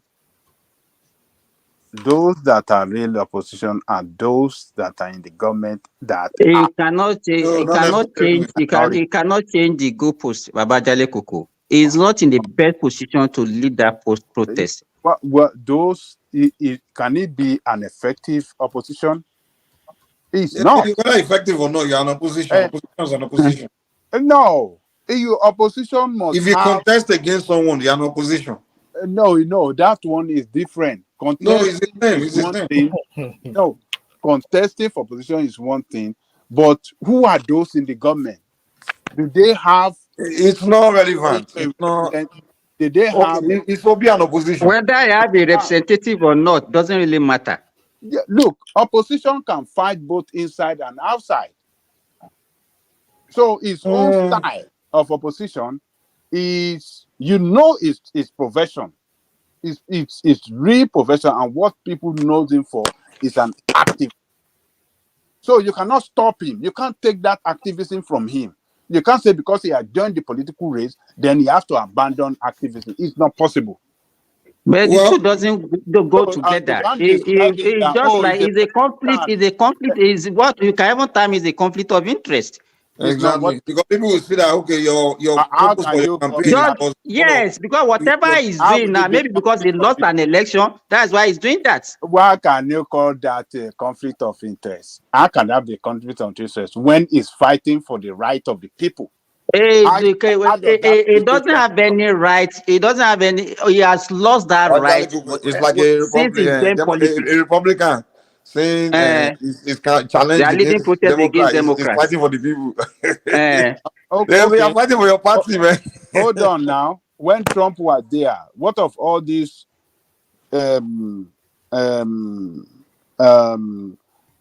so many groups that are attached to the Democratic Party that carry out protests against? No, there's a difference between groups and actual politicians. Black Lives Matter, are they not attached to Democratic Party? But they are not politicians. Yeah, but this organization, he has his organization. No. If Obedience are holding protests, we can't say it's a Labour Party that's holding protests or it's Obi that's holding protests. You understand? Oh, okay. Look at the way you're. But if Obi is the one that's the face of, is the one calling for that protest, then we can say, oh, okay, because you are an opposition now. You want to be you are holding protests on behalf of the people. No, you are in the competition. Is it the way you guys are mixing? No, it's just the reality. It's not Labour Party. Just telling you. Labour, hold on now. This is if they arrested him now, Abajale Oko will be crying. Is supposed to even arrest him. Because what he's doing is wrong. Arrest him now. Ṣé ni lọ́ọ́ ti arrest yẹ ni? Ẹ jẹ́ kó lọ arrest yẹ. How can you even be supporting this kind of thing? We know that what they is fighting for is right, but that young lady he doesn't have the right to be doing that. He cannot. He has lost that right as a social activist to do that. In the country, he should face one. Whether I want to remain as an activist or I want to become a, he should choose one. You can't do the two together.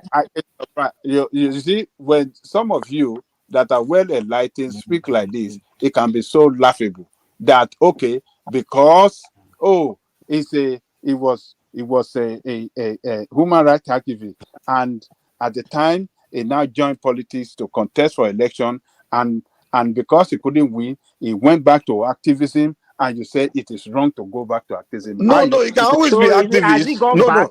Has You he can gone always back? be Has he left activist, as but a when you start politician? holding Has he? protests against your position, that's what the problem is. You can When he continue to be started, activist, but when you yeah, it's start no calling problem. organizing protests and all those things, It's you just can't do because that you again. see, it's this military mentality, the long-term military rule that has destroyed you guys' psyche that make you think like that. Yes, because you don't know that protest is an element. It's one of those elements that drive. I think you are missing the point we are making here. We are not telling you that we are against protest or we are against No, personality challenging does not. government. What we are telling you is different from what you are responding. Well, we are not telling you that something is wrong Atiku carry with out the. protest against INEC. Why don't Wait you tell now. him to Who? why did you tell Atiku that he should not protest? No. Carrying out protest against INEC is not carrying out protest against opposition. It's against INEC. Oh, INEC. what are you talking about? Hold on now. INEC is not a political party. It's not an opposition. Protest. You can protest anything. No. If you are a challenger, wait now. What I'm telling you is that if you are a challenger, Sowore has no stake in the government of Nigeria. So that is, if he have people inside government representing some part of Nigeria, then you can say, okay, fight inside. He is not part of he's not in any position in the government of Nigeria. So it's an outsider. So, he can fight. He's not the only one, Ajale Kuku. He's not the only one. There are so many other party politicians. If they don't have that, so now what we are encouraging now is that okay, politicians now can now be protesting against their competitors. Is that what you are saying? When those one doesn't have that effrontery to protest, do you want to go and drag them to come to the street and protest against the government? So anybody as a politician now, you can be protesting again. Once you lose an election, start protesting against the ruling government. Politician is not a profession. It's not a profession. It's not a profession. It's in Nigeria that you people are looking at it as a profession. Once you jump into politics, you can't quit. No. That's let me ask you a question. With these people. And that's why I'm telling you that the military mentality, psyche, military and destroy you people's psyche. You think once you let me ask you a question. Political activity, then you can't get out from there. Can I ask you a question? Yes. What if Obi had called obedience like, okay, let's take to the streets and let's go and protest against Tinubu's government? And then they all go out there, and then they burn everything down. Not burn anything down. No, that's what will happen. Now, some people will burn some things. Hold on. You will say, I don't know. I'm not the one that burn anything down. But even if Obi want to carry out protest today, he can do it. Even though you have people, protest is an issue entirely. So you believe that he's doing a protest as an activist, not as a politician? Taking protest is a way of pushing a demand. So what you are saying now, it is not an offensive thing. It's not something that is it's not an offense to protest. It is you people that don't. Nobody says an offense. So much, I think you guys so much been cowed by this politician. You're arguing against what we are not saying. We are not saying anything is wrong with protest or activism. That's not what we are saying. And we are not saying anything is wrong, whatever wrong with Sowore being activists and those things and doing protest. What we are saying is, after running for election against somebody, now you want to call protest against that. People will say that, oh, you are an opposition. You are not doing as an activist. You are doing as an opposition. That's what we are arguing against.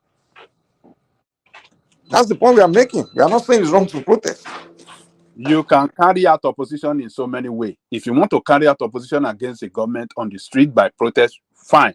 If you want to carry out opposition against the government by writing article, fine. If you want to carry out opposition against the government by that's fine, but you can't convince them that it's doing it for the people.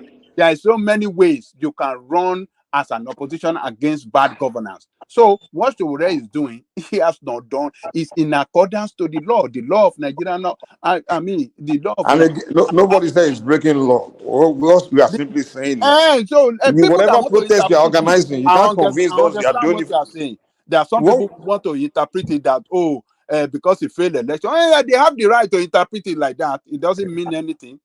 But the fact remains that it is not unconstitutional to protest. Every citizen, whether you're a politician or you're not a politician, you have the right to carry out protests in that.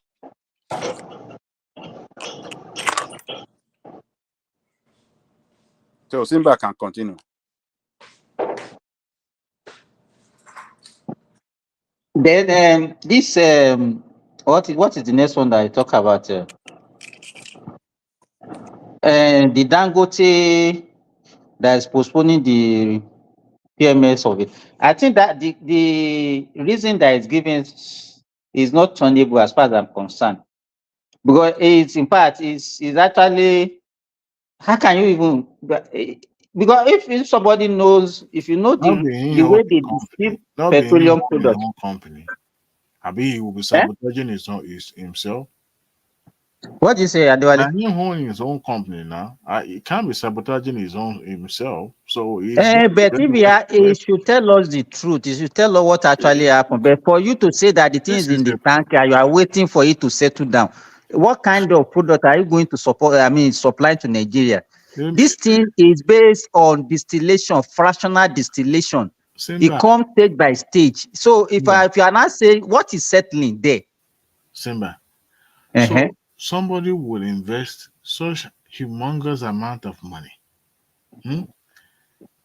and all you will be after is just to be playing propaganda. He might be having some technical challenges, and he should tell us that he's having technical challenges. The thing is just starting.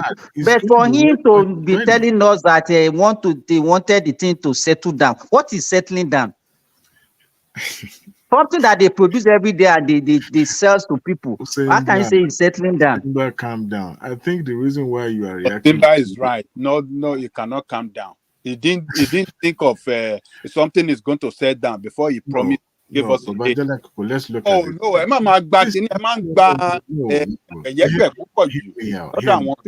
Hear me out. You see, he knew all this. So you are telling us that he didn't have those in consideration before that. This is how long it's going to take. When it's produced, they put it in the tank, and we have to settle that. So he didn't take those in consideration before he promised us the date that he will roll out the thing. I mean, when people are doing something, I think we should remind ourselves that they are still a private-owned company. Tell them that no, they have not done well enough. Yeah, Simba is right. In this case, that means Dangote has now become a national treasure or national threat that even if he sneezes, all Nigerians will catch cold. I think we need to start, having depart from this. Look, mechanical issues do happen when it's a huge project like this happen. Okay, and I think what they've not done, I think they injected Nigerian culture whereby half-truth is being pushed out there. There's nothing wrong. They want to project strength, but to me, what I believe is this: even if you promise Nigeria by July, fuel will be available, and it is not available, that project is is an investment to make money. Not just to Dangote, even for Nigeria as well, because the federal government invested Nigerian money into that project as well. And I don't think that's just to, maybe for just a game reason. That's why he, decided to build such infrastructure. But in a huge project like this, there's no way you would not have hiccup, Banjale Coco. And it's a multi sectional project in which. Mike, is it possible for you you have the link? Prince Daddy is asking for the link to join. This Trump, man, I know you'll be happy that Biden's son getting convicted today. Anyway, whichever way, I think impatient is the one getting to us. No, it's not. Adewale, you just said something now. Everybody, I mean, I agree that I can have hiccups, but you should tell us something that is tangible, but not this kind of flimsy excuse that he wanted the thing to settle down. For me, it's even making me to doubt the quality of product you want to be supplying Nigerians. The man even boasted that the refinery has one of the best laboratory in the entire world, superb than the Aramco's oil in Saudi Arabia. That some of the laboratories can carry out a test within 3 minutes.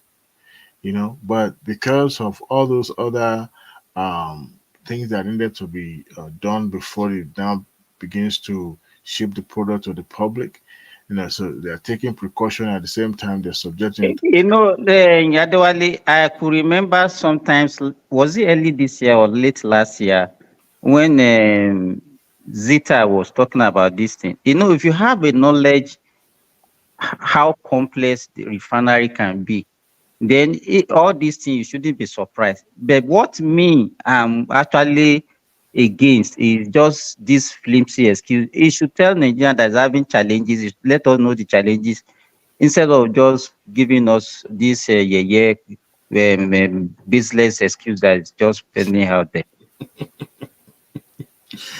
Nigerians are not patient any longer. They can't wait. But the funniest thing is that he has not even come out to say how much he's going to sell the product to the country.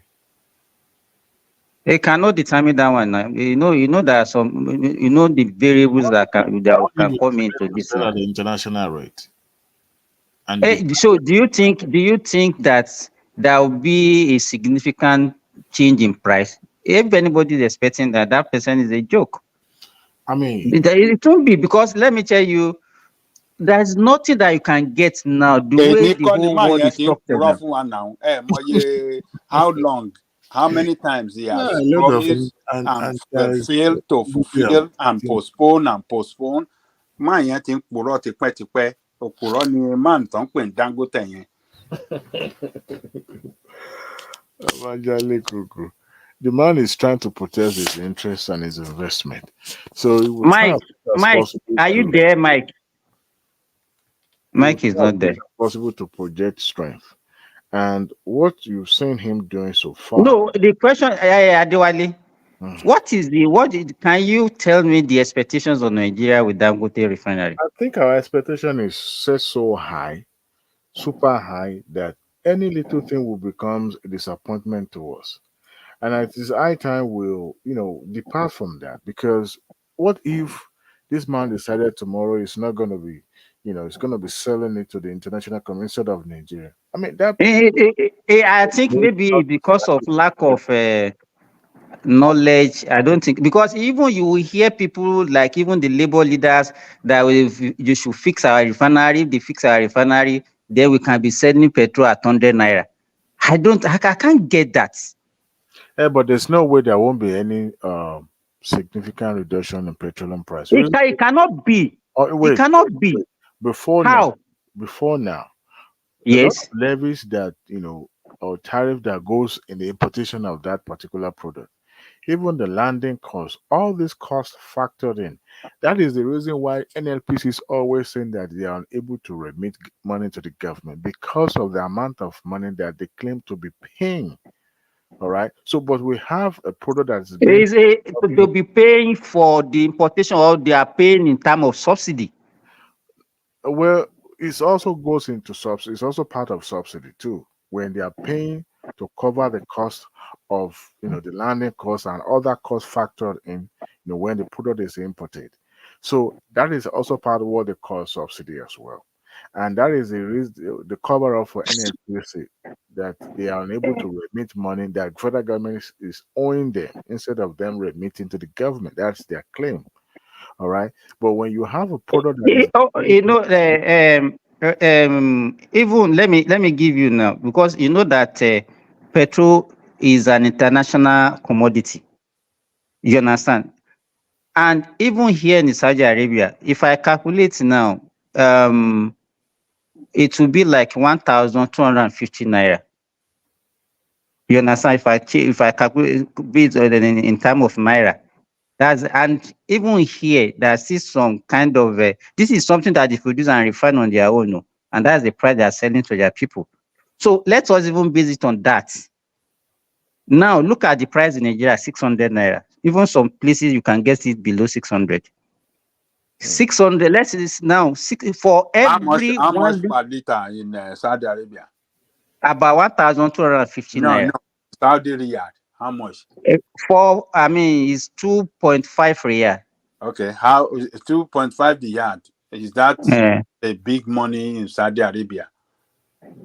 An average Saudi is to me, because you see people that are even earning like 2,000. They're buying it $2 plus, $3 plus. It's not a big deal as such, But when you are saying in your current, I'm not saying.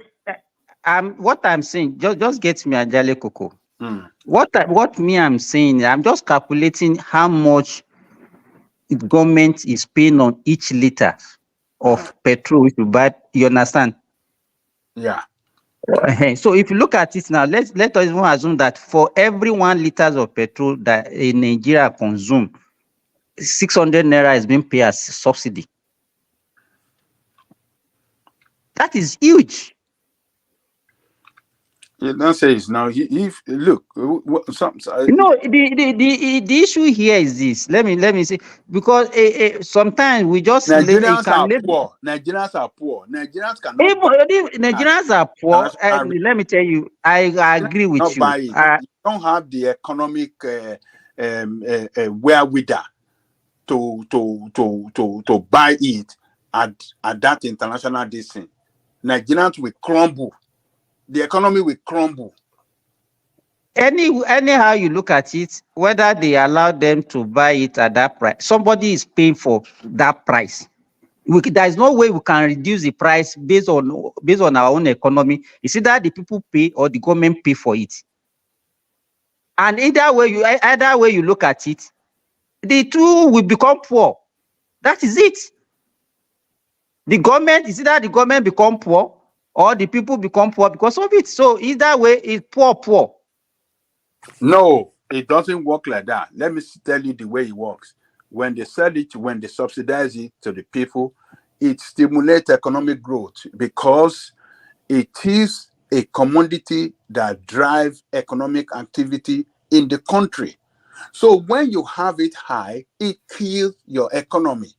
Economic activities will die. But when you have it or you subsidize it, you can get it back from the people in form of taxation, in form of other economic activity, economic growth that, selling it cheaper to them. Your model. What you are saying, Nigeria Coco. Yes. I agree with you. But if you look at you have to come back home and look at our own economy. You use that, okay, if you subsidize, then you base it on maybe economy of maybe European economy or US economy, where they have a way of knowing how much each person is making and how government can get the money back, maybe in form of taxation.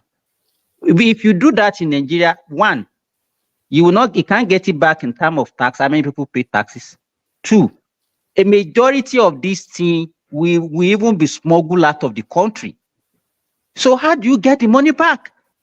So we remain in the cycle. Is it the fault of the government? You see, when government cannot put up a system that will expand their taxation outreach, then who are you going to blame? You blame the government. But you on so many occasions, you because I don't even know where you belong. On many occasions, you raise argument against taxation.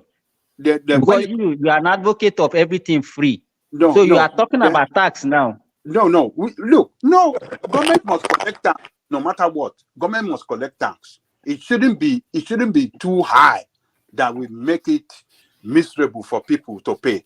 It shouldn't be too high. Then number two, that you said when it's too low, then that can facilitate taking it out outside the border to go and sell to the neighboring country. You still have to blame the government because you have people at the what do you call it? At the border. We have the custom there. Why must they allow our this thing to go? You see, government people at the end of affair, like the custom, I will do some sample, fire some people there. I will disguise and come in the night and watch them do this thing out, and then I will fire. So is it Tinubu that will go to the border, or who will do that? Or go and install camera there for them to know that there's camera there. Which camera? You don't know Nigerians, eh? No, Nigerians are human beings like every other person in this world. We are Nigerians. We live in this world. We comply with the law. Are we not Nigerians? A lot of them. You live in Saudi Arabia. You don't go against the law there. You comply with the law. You do everything according to what they want to, the way they want it, the system wants you to do it. Are you not in Nigeria? But because we have a system that is driven by corrupt people and everything fall apart. No. We can't run a system like that. Government must be responsible and they must put a system in place that will make the governance. I totally agree with you based on that. But the issue is that with the kind of politics that we have now, the kind of democracy that we have now, do you think we can have a responsible government?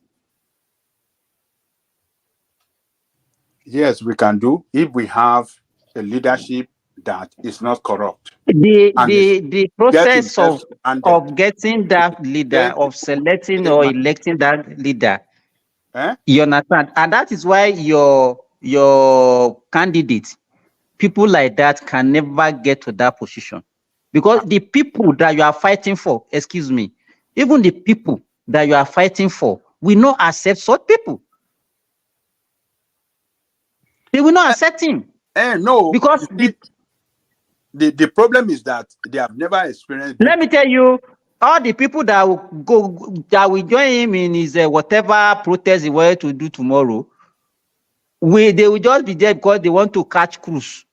There is not as if they believe in him. When the election comes, if people that will join that protest tomorrow, if all of them will vote for him during an election, then he will have a good at least number of people. But all the people that are there, they will not even vote for him when it comes to election. Of the protest tomorrow, is it Abuja or Lagos? What if only one back Lagos? That is it now. You are just looking at the reality. And let me tell you, if you are in a village, let me tell you, I've been in the village before. That a politician comes and he just came to come and tell them that I wanted to contest, and immediately they started placing demand on him that, okay, if you want to do this, these are the things that you have to give the elders. These are the people that you have to give this group of people.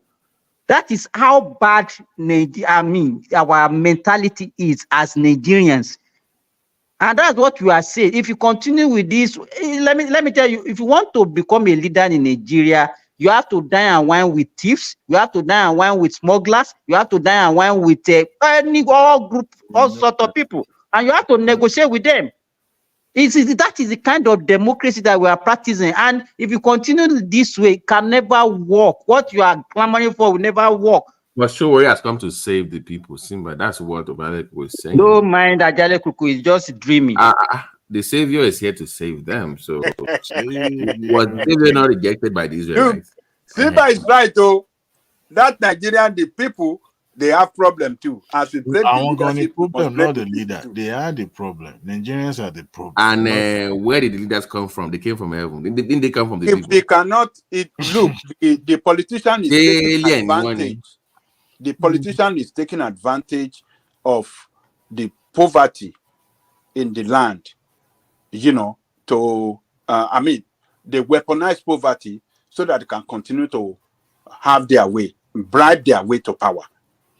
It's the politicians that are But responsible who are for these people all driving these. their way to power? Are they some different people from you and I? I don't know. Eh? Are they not Nigerians? Alien, They you know, are, say. the people that are driving their Alien, way you to know. power, are they not citizens? They are aliens. Are they government? Is it government that's driving their way to power, or people that are driving their way to power? No, politicians There are weaponize people there. poverty. They weaponize poverty so that people will continue to demand for everything from them. People will beg So for politicians are money. different Nigerians, or they People are will beg for Nigerians. food. People will beg for electricity. People will beg for school. People will beg for good road. People will have to beg. But these people voted you in, and but they will abandon them. It's the time of election because they know they are poor. They bring big money, and ẹni tẹ́bi ń pa ọmọ àgbọ́nà go ẹni tó tí ì mọ oúnjẹ tóun máa jẹ lọ́la lẹ́nìkan ẹ̀ṣẹ̀ wá gbowó wá ẹ wá sọ pé kó sojú nù pé òun ò gbowó ó máa gbà nà. It's a very bad situation. What Simba is saying is the truth. So who are Look you at blaming? this guy Adewale. He told us here. He came here on this platform. People that he helped in his community, he gave scholarship, did not vote for him. Ṣé ọ̀sán pé wọ́n ti ya wèrè? Ṣé ọ̀sán pé wọ́n ti ya wèrè? Ṣé ọ̀sán pé ṣéyàn míì pé wèrè làwọn people yẹn? People in the community that give scholarship to a lot of students in his community. So who is it blaming? Finally, you get our point. Now you are talking. So if you want to address the problem of Nigeria, we need to address the mentality of the people. We can't sit around and be talking about this government. But we have to play the politician messes up their psyche too, because but who put them there to give them chance to mess up their psyche? What I'm saying, you put the people there to mess up your psyche. You're blaming. No, the politician can do better if they want to do better. But because of the desperation to get to power, want to won't pay. And when they thought they were in poverty, let us entice them with money so that they can vote for us. If all politicians can adopt that style of Shore, that I will not give anybody a dime or anything. If you feel you want good governance, I have it, I can deliver it to you. But if you feel the politicians that are giving you money are those that are important to you, go and vote for them, and then you will see what they will do for them. So if giving money gives me an ability over you, why will I stop giving money? If that will make me win an election, of course I'm going to pay now. If that helps me get into office, I will give money. What do you say? There will be no scenario, there will be no situation in Nigeria's history where all politicians will say, let's agree not to give people money. If that will help them win election, they will do it. They're not going to stop giving the funds because there's a demand for it. No, what I'm saying, there shouldn't be demand. Which demand? The demand should go into, the funding should go into food workers that will go and knock on doors, that will go and carry out campaign in the community for their feeding, for their transportation, for their other things. It should be for those that are on the ground campaigning all day. It shouldn't be for bribing people to come and vote. No. And the feeding should be for, maybe petrol or hiring a vehicle and things like that. That is what. Why will I want to do all that when I can just bribe you at the polling booth? That is what I'm saying. That is what you are doing wrong. You are killing. But that's my point. You don't have to. If you don't bribe, hold on. My point is this: if you don't bribe, if Tinubu don't bribe, APC party doesn't bribe anybody to vote. If Showore doesn't bribe and others doesn't bribe, then people has no money to spend in the first place. Is the point? He doesn't have the money. So going to now, he's broke. He doesn't have the money to spend. Forget about whether he have money or he doesn't have money. Forget about that. But what we are saying is that if politician doesn't bribe, then people genuinely will vote for whoever they like from their heart. Maybe a lot of people, maybe a lot of people like to vote for Showore, but because Showore doesn't give them money, APC give them money, they say, and it'll go for me the match here, Gary. You see what I'm saying? But if nobody is bribed, if nobody is giving money, they will vote their conscience. But and that is what will good governance. I hear what you're saying. What I'm saying is back to reality. The average Nigerian politician knows paying off people at the polling booth gives him that advantage over people like Showore and Adewale. So there's no scenario, there's no planet on that Nigeria where they will say, you know what, I am Tinubu, I have turned a new leaf, I'm not going to bribe anybody for the betterment of Nigeria. It's never going to happen. So deal with reality. No, that one is gone. It's never going to happen. So it's not going to do that. So why even bring it up? They are always going to bribe. The people are always going to demand for it, and they're always going to feed up that opportunity. And you get that means we are doomed. The democracy is a mirage. It's not going to yield any good positive impact. Let me tell you for a fact. Yes. Democracy is a mirage in any third world country. Completely, I agree with you. In any third world country, it cannot work. Even in the Middle Eastern country that we are talking about, the reason why they are functional, you can see some significant development, is because of the kind of monarch system that they are practicing. If you look at the ones that have democracy in them, they are not doing well. Jordan, Lebanon, you understand? Those are the places where they have election. Iran, Iraq, you understand? But the ones that you see that are functioning, UAE, Saudi Arabia, is because of the system that they are practicing. They don't need to go back to the people to ask them for anything. They don't need to beg them for anything. They just, okay, this is what we want to do, and people must buy into it. And it's working. So we need some form of dictatorship. How can good conscience would you advocate for such? There's a limitation to human rights when it comes to dictatorship. Look, we may not like the kind of system we have, but it gives every single one voices. So when you have where people are handing over instruction to you and you can't say no, then human being, Adewale, let me tell you, human being good does not governance. need absolute freedom.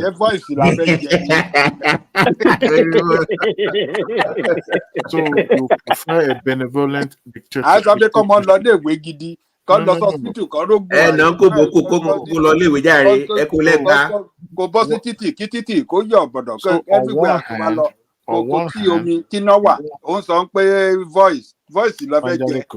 I can't believe we are thinking this way.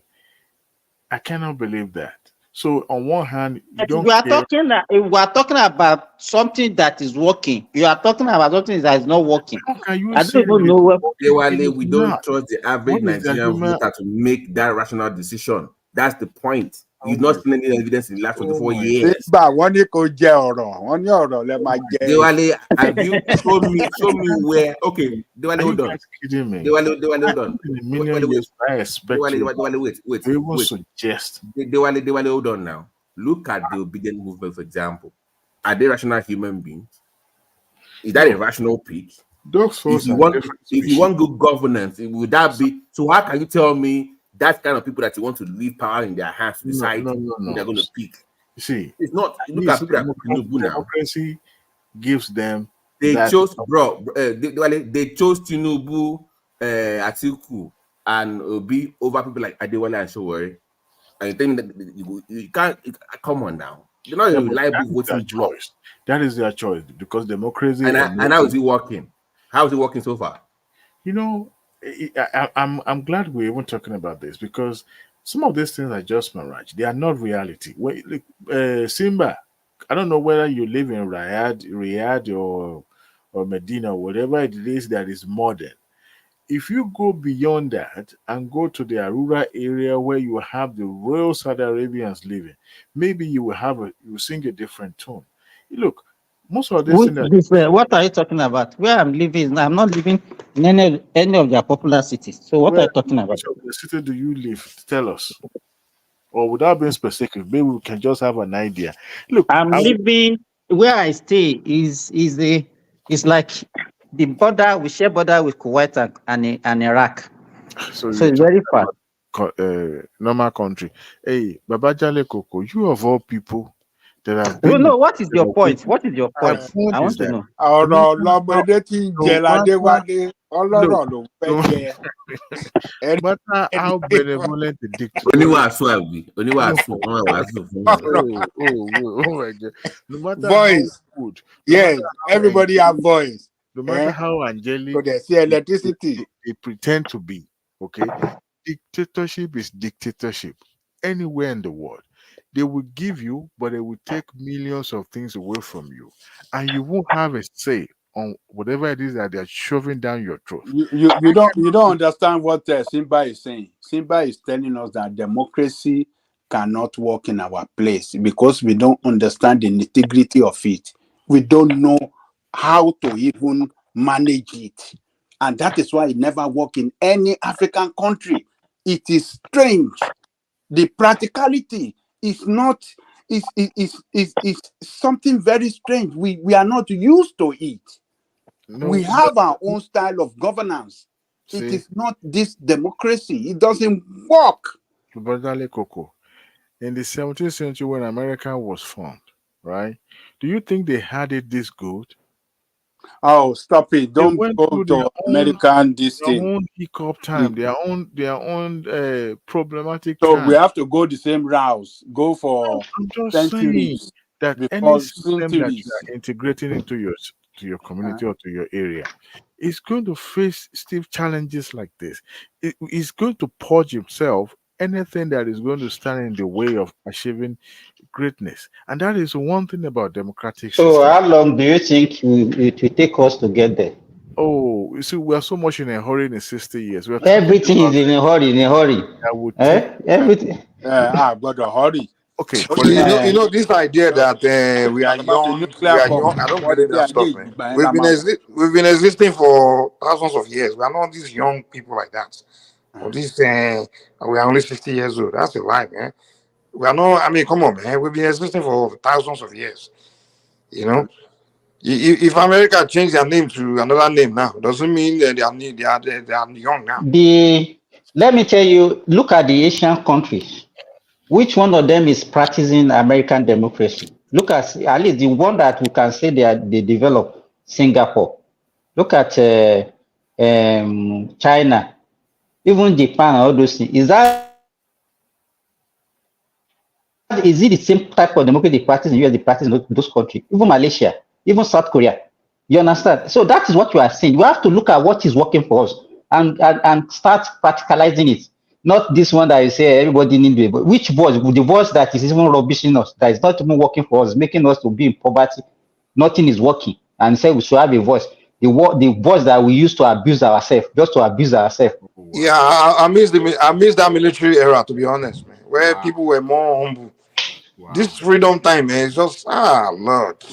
I realize black man does not need freedom, man. I'm telling you, freedom is not for black man.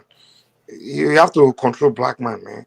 You can't you can't leave black man alone to be absolutely free. But what we're discussing tonight, I cannot phantom you guys. Give him voice. Give Adewale that voice. That is the only thing he needs. We may not actually like what we're going through at the moment. I'm talking about the entire Africa generally. But you see, one thing we cannot deny is the fact that this is the only system of government that even the downtrodden, look, we may say that we're not actually practicing the true democratic system, but at least it gives hope, and it gives people at the lowest level of That's the point right there. That's the point. The hope. So I hope you want job. That where does the hope lead you to? Keep having nowhere. Hope. Just hope. One day hope. we All have this pastor approach, this religious approach, hope. Come on, man. We gotta be. I mean, we need action. We need action. We don't need hope. Give me something that I can actually put my hands on. You guys, they want to go to church too much. Even Pastor Ola, what is his name? Pastor Bakari. Only would- one vote. Need the primary. I will take a democratic system any day, anytime, above any benevolent dictatorship. Above it. Baba Jai Kuku, Nigeria go, trust the pastor again.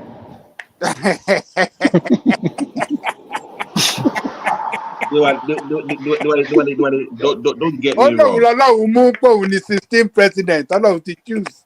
Ipò ó bẹ̀ sí sọ̀rọ̀ ńláńlá. One vote. Don't get me wrong. I am not for the benevolent like Simba does. What I'm saying is find a way to create a system, okay, that is very peculiar to, that understand your culture and religion and all those things. But democracy in its purest form, there's no evidence to show that in the last 24 years, it has really benefited the people. So you have to find a new system that might, take away something away from democracy, but tailors it to your culture and your religious beliefs. We just need to build on what we've built for thousands of years now. That is what we evolve our leadership structure. We had our own leader before British came and started. That is what we are saying. Mike, but this that is the issue. System, Mike, that is the issue. Our society is multinational, whatever you want to think of it. We're diverse. You build on that, whatever you had. You look at it, you study all the diverse, whatever. Who make you multi? Not like you dump everything and just bring something new. Who make you that diverse and this thing you are talking about? Is it not this for both people? Yeah, but when you married. That is why you cannot work. You not marry. Yeah, it's the first thing to marry. Your wife is not your relative. You marry a stranger and you try to compromise one way or the other and blame. No, this is not marriage between if we are forced into it. That is what we are saying. Arranged marriage do happens. But and it cannot work. People look at when Yoruba people are saying one thing, it's a different thing you will hear from the north, and it's a different thing you will hear from the east. So we never spoken in one voice. So that means that marriage is a garbage. So we have to consider that one too. People with different culture, different tradition, different history, coming together, forced into marriage, say, okay, take democracy and work. How is it going to work?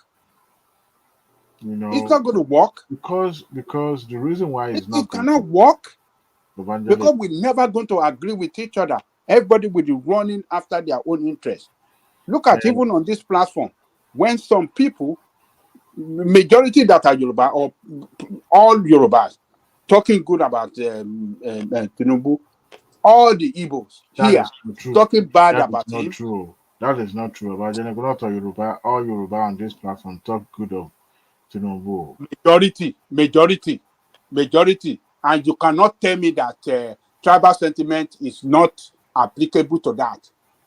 You can't tell me that tribal sentiment is not applicable to that support by all Yoruba, majority of Yoruba supporting Tinubu. The same with Igbo. Well, Simba, how true is that, Mike? How true is that? It's true, Such a conscience here. You too, such the thing is, you have to acknowledge the fact, and unfortunately, that's the fact, man. Do this in Nigeria that we just trying to turn blind eye on the obvious things that exist. We trying to make it look like it doesn't exist. Like ethnic nations, they have different mindsets, and it's real. And somehow we just ignore it, and we just trying to force this. Okay, let's this one idea that British just brought and just gave that we have to address. I agree that there's challenge in the democratic system. They were lazy, typical liberal. Like Tubani, I don't see race. I don't see color. No. I don't see gender. I don't see anything. Babachi, no. Come on, we all see. I acknowledge our differences, but I still believe that there's no situation that we cannot find at least a little silver lining in whatever that unites us together. Integration is not something that you just achieve overnight. What we have is a baby democracy, and it has to be nurtured. I always tell people, what we have in Nigeria is not a country, because we have nations within the nations. And until we're able to establish our identity and then come together to to formulate the kind of country that we wanted in a way that will suit even the simplest, the smallest tribe in that country. But what we have is just about what do you call it, forced marriage, arranged marriage, that you and I have no say in it, and we have been managing it because of our differences. Not that democracy cannot work in that. Actually, we do have say, but we are not saying the right thing. That's the thing.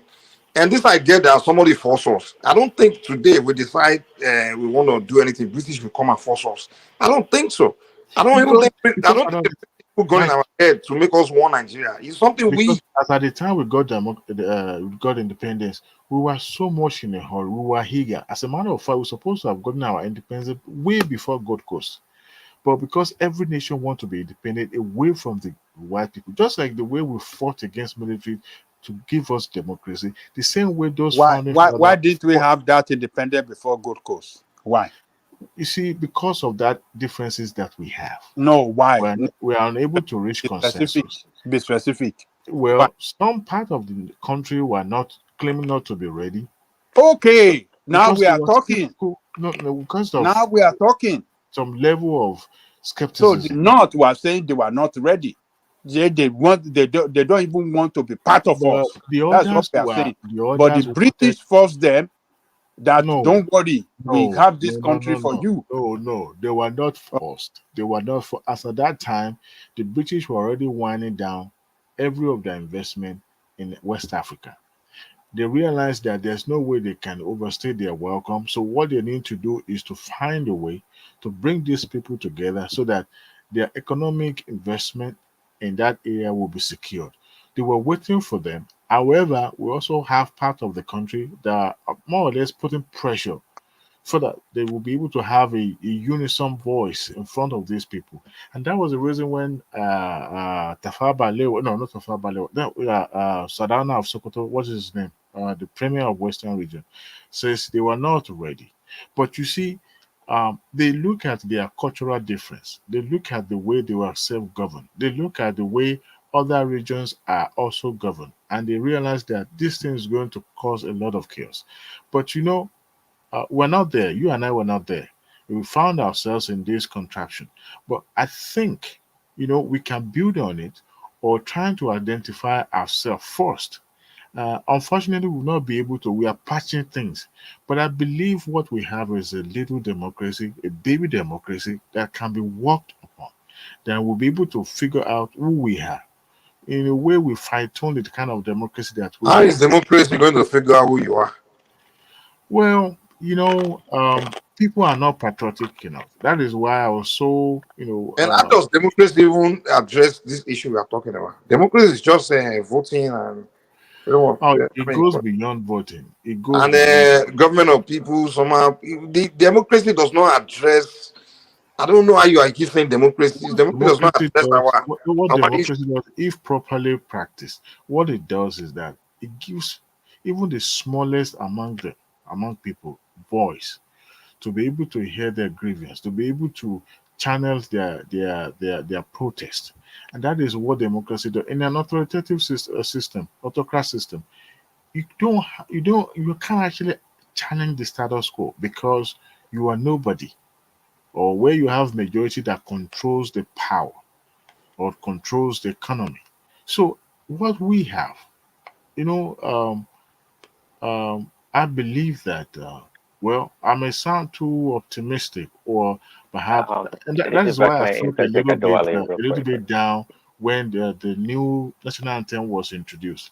Nigerians, especially those who were criticizing that national anthem, are not patriotic, or they've not actually able to see, or come about the challenge of where they needed to come around to salvage and to help build that country. They still sees it that national anthem doesn't build the country. Forget about it. No. I'm making reference to. Can anyone hear me? Patriotism, not national. Yeah, okay, you bring that. The national anthem is just a reference that people they have not been able to identify, some form of patriotism towards the country. They don't see that. They see Nigeria as somewhere they have to give them, not they have to give to Nigeria.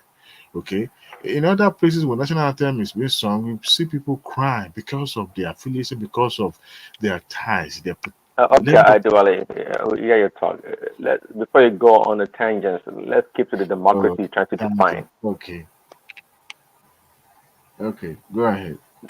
No, but Prince, can you you explain? were giving a rosy picture about democracy, which is fine, but at the end of the day, be it the West or Nigeria or Africa, when we elect our representative, because we practice what they call representative democracy, is it always the case that they go out there and do things in the interest of the people? Is that the case? In democracy? After we practice representative democracy, when we go to the polling booths and we elect our leaders, they go out there, they represent us, and they do things supposedly for our own interests. Is that the case? I'm asking you. For the general interest, yes. Really?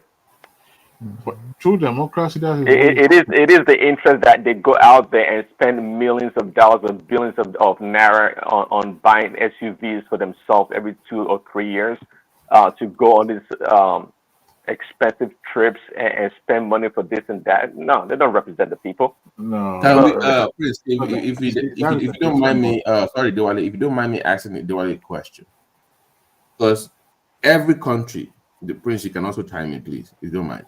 Every question that has adopted democracy, I've kind of terraformed it into what works for their own culture, like Sweden has done, even the UK has done, where they kind of they broke it down to regions where you have Scotland having their own governance and stuff like that. But we taking democracy in its purest form, I think it hasn't worked so far. So the question to you guys is, how can we best try to reform or modify or adjust it to our own reality? We still want to be democratic in one way or the other, like Dewale is saying. I agree. But Dewale, you have to then acknowledge that we have some peculiarities that we have to at least address.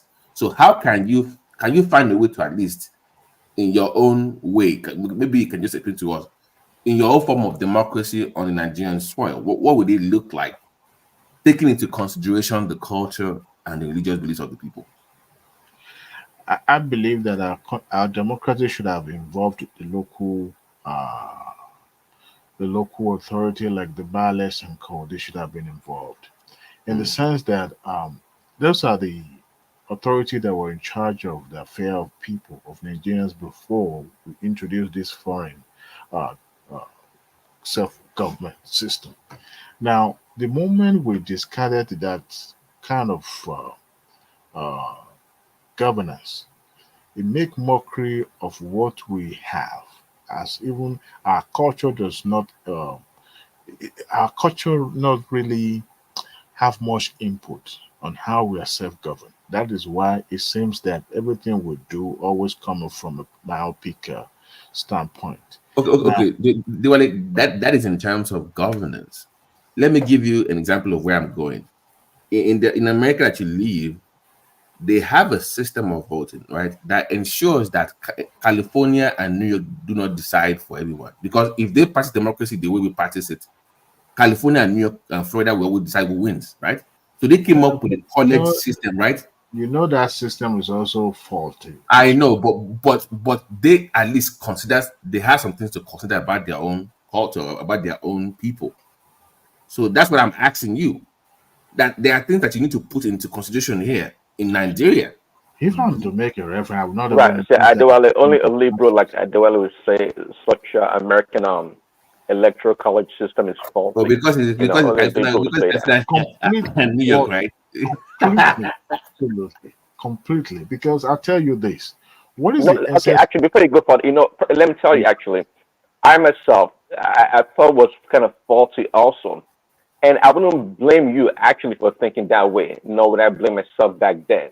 But I tell you, when I took my time to, just like Babati just explained, to understand the real core reason why they have the electoral college, then I came to the conclusion that yes, it is a perfect system for the American state, quite frankly.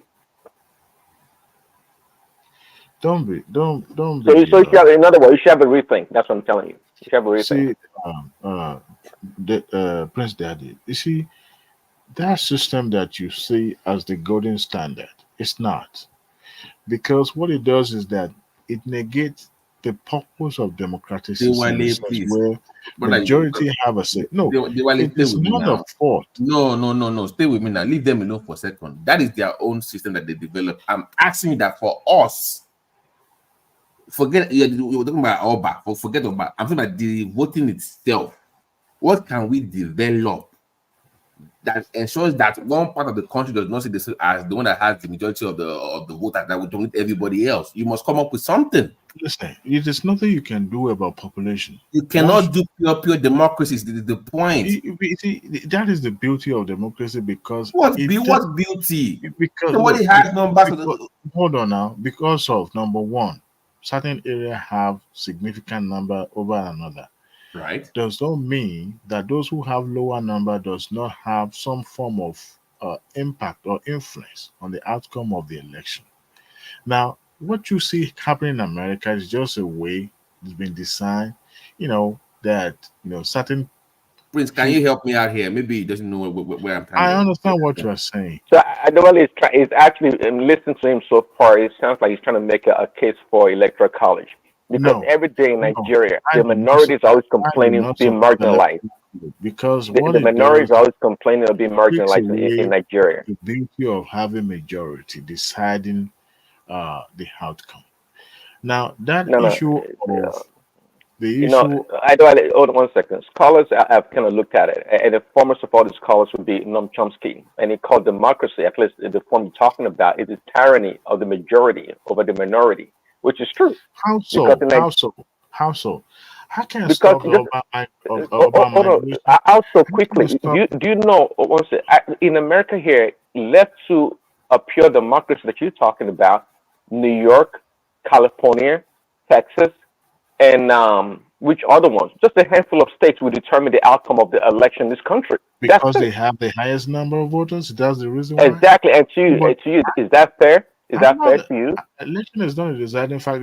I mean, it's not the reason because certain geographical area have much number of people migrating to their area simply because of that. So they should now disenfranchise them by not denying them or having a majority and say no, it shouldn't be that way. Electoral college where you have smaller number of people being selected to do what? To be the representative of the voice of the people? No, that negates that idea of majority in the first place. Because why? What tells you that somebody in Ohio or somebody in Kano or somebody in Ekiti would not vote the same way with somebody that lives in Lagos if they have the same, commonality? So the idea of saying, well, people in Lagos would decide or people in Kano would decide, on what the majority, so people like, Osun State would not have a voice. To me, that is balderdash. It's not, that argument does not even stick. Because somebody in Ekiti State can as well vote the same candidate that is being popular in Kano. The same way Showore can be voted in Ekiti and also voted in Sokoto. Oh, okay, I get you. I get your point. So, you're looking at it from a very simplistic angle, quite frankly. See, at the end of the day, you know what it comes down to. It comes down to resource control. It comes down to the direction of the people, where they want to take the leaders want to take the country. That's what it comes down to. It comes down to shoving policies down your throat, okay, that you didn't agree with. That's what it comes down to. So, I mean, a Kitty person might have the same, psychology, so to speak, with the person in Lagos, but where the Lagos person makes decision based on their vote, right, is not going to be in the benefit of that person in that rural area in Ekiti State. So that's the danger of it. It's the electoral college in essence is to protect people like that live in places such as Ekiti State, quite frankly, and that's why the beauty of the electoral college here works very well. Well, it works very well. It serves the interest of the American people. That cannot work in Nigeria. Because I don't know if it's going to work in Nigeria. I don't know. We cannot work in Nigeria because we're diverse enough, and in a way, we also, kind of like we think alike. So I'm talking about Nigerians now generally. Now, in as much as we copy this Shouldn't you presidential take system, shouldn't you take that diversity into consideration to come up with a better system? that I agree with you. Yes, That's the question I've been trying to ask in the last 30 minutes, sir. that I will agree with you. So you tell me in that democratic system that we should create that takes into consideration those diversity that we have as a country. It cannot be what we have right now. Maybe if we fully practice federalism, where we have power devolved to the local level, where certain responsibilities are carried out, then electioneering or election being carried out at the local level instead of at the federal, maybe the voice of the smaller people will be heard in a way that people will be able to at least have some form of uh, uh, um, some form of, how do I put this? Not sale, but actual impact on government. Yes. You see, I think that's the issue because you keep saying at the macro state they have a say, at the micro level they have impact. But when we that's the difference. When we at the macro level, at macro level, when we have the higher authority at the federal level, what if the power is devolved to the state, to the local level, where there's nothing really much at the central, so people don't have to aspire to the federal. People don't have to look up to the federal. That would be a good option. That would be really nice, actually. You see what I'm saying? That would be pure democracy at the state level, will be at the local level, where people don't have to, whoever is going to be going to the federal is just for the ceremonial purposes, with a limited federal function, right? But they will have a say at the local or at the state level, where they will be able to, at least state election will be conducted at the state level, so there won't be much of, because of the population in Kano compared to the population in Osun State.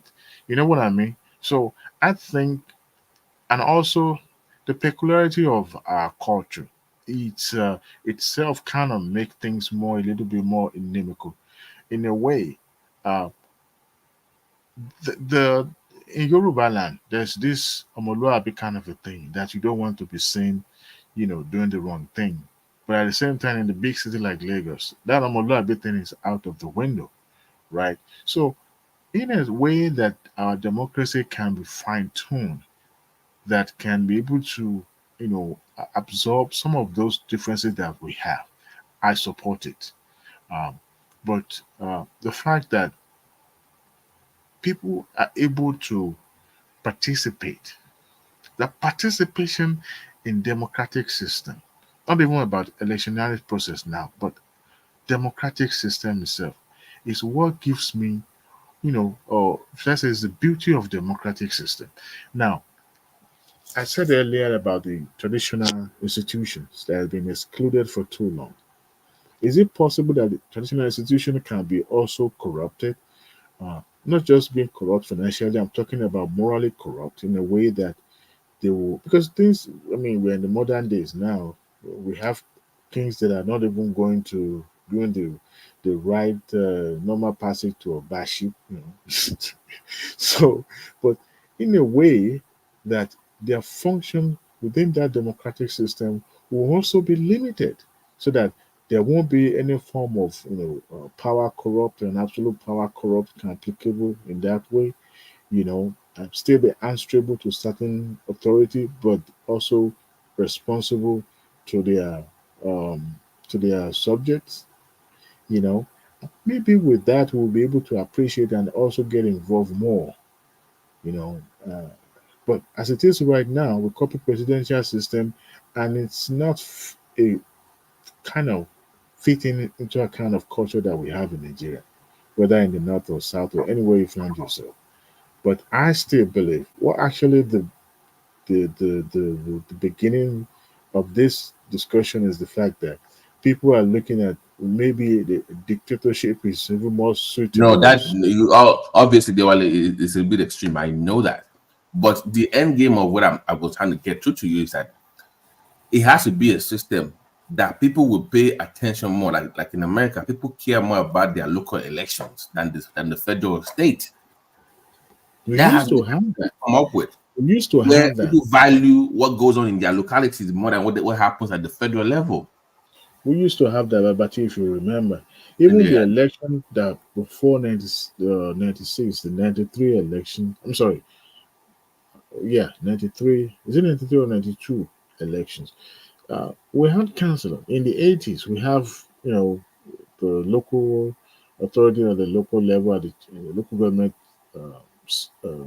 level, right? People aspire to be a councillor, people because these are the people that they see and they can take their grievance to, right? But the moment we have the state government being empowered and usurp the power of the local authority, that was where we started having problem. And at the state level, the governor now see himself as the King Kong, untouchable, because at this moment it's not answerable to the federal. As a matter of fact, today there's still a case in the court about EFCC's jurisdiction, to prosecute state uh, state offenses like financial mismanagement at the state level. That is a state of should be considered a state offense, not a federal offense. So I know that won't fly, but it's still being contested in the court. All right. So we have the state governor that sees themselves as the lord of the manor, even more powerful than the president at a point.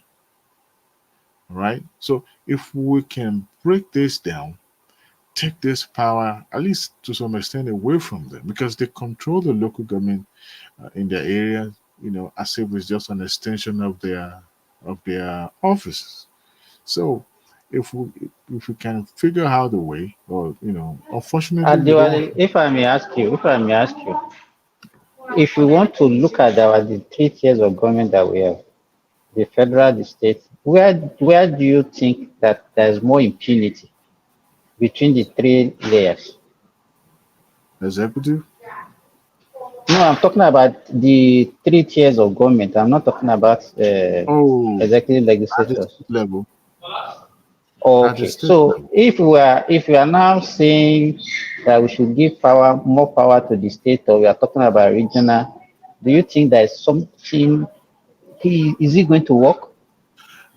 The distribution of power that I'm talking about is not just power being vested in the hand of the executive only at the state level. I'm talking about enabling the local authority, like local government, to function the way it's been set up to function. Now, so do you think, just hold on, do you think that even if we give autonomy to the local government, they will not also be as reckless as the state governments? One thing I want us to acknowledge is the fact that local government is most closer to the people. So there's nowhere to run. If you run, people are still going to find you. You can't hide. You can't go to Abuja if you're a local government chairman or a councillor.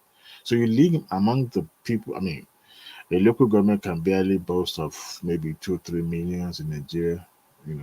That's population under one local government max. So in a situation where you have a local government chairman that lives among the people that they govern, it will be hard to hide. I mean, how many policemen can guide you and protect you, even if they want to melt jungle justice upon you? So it will be a lot better when we have such kind of distribution of power. Yes, I'm not saying some of them will still not going to be corrupt. I mean, we're talking about human being here, but it's going to be can be managed in a way, because these people are closer to the people and they know that there's no hiding place. A governor can decide to go to Abuja today and stay there forever and claim that he's handling a state of issue, state business in Abuja. But where is local government going to go? To the state headquarters, and I mean, that's just my own observation on that area. I mean, it will. I'm not saying that they will not be corrupt, but at least it can be managed to some extent. All right, we have a lot of capital projects that the local government is supposed to be carried out, but the state government already absorbed that power, and to some extent they will turn on that fund and divert it to something meaningless. And the local government can't say jack because they are powerless. After all, they were being appointed, not elected to that office. So, to me, to some extent, I would say that maybe we give it a shot. Unfortunately, the military decided the best thing we can do is to have a unitary system. And how far has it taken us? No, it didn't take us anywhere. When we have a regional system, we prosper, we did well.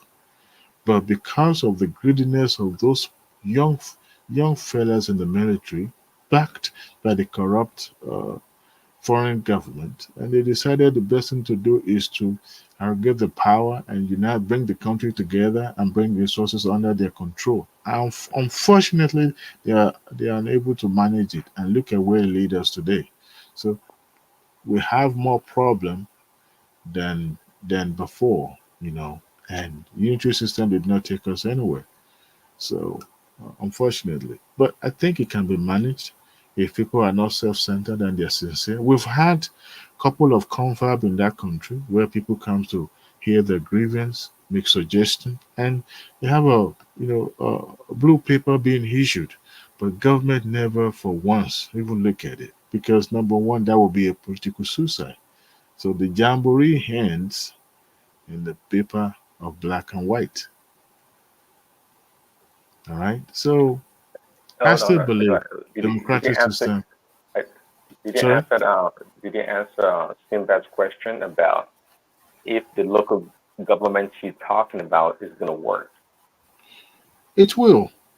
It will. The reason why I believe it will, number one, we've tried it before and it works because at that time there was Okay, pressure. sorry. Before you go further, I think we kind of touched on it. I remember that day when we did with Babati and somebody else.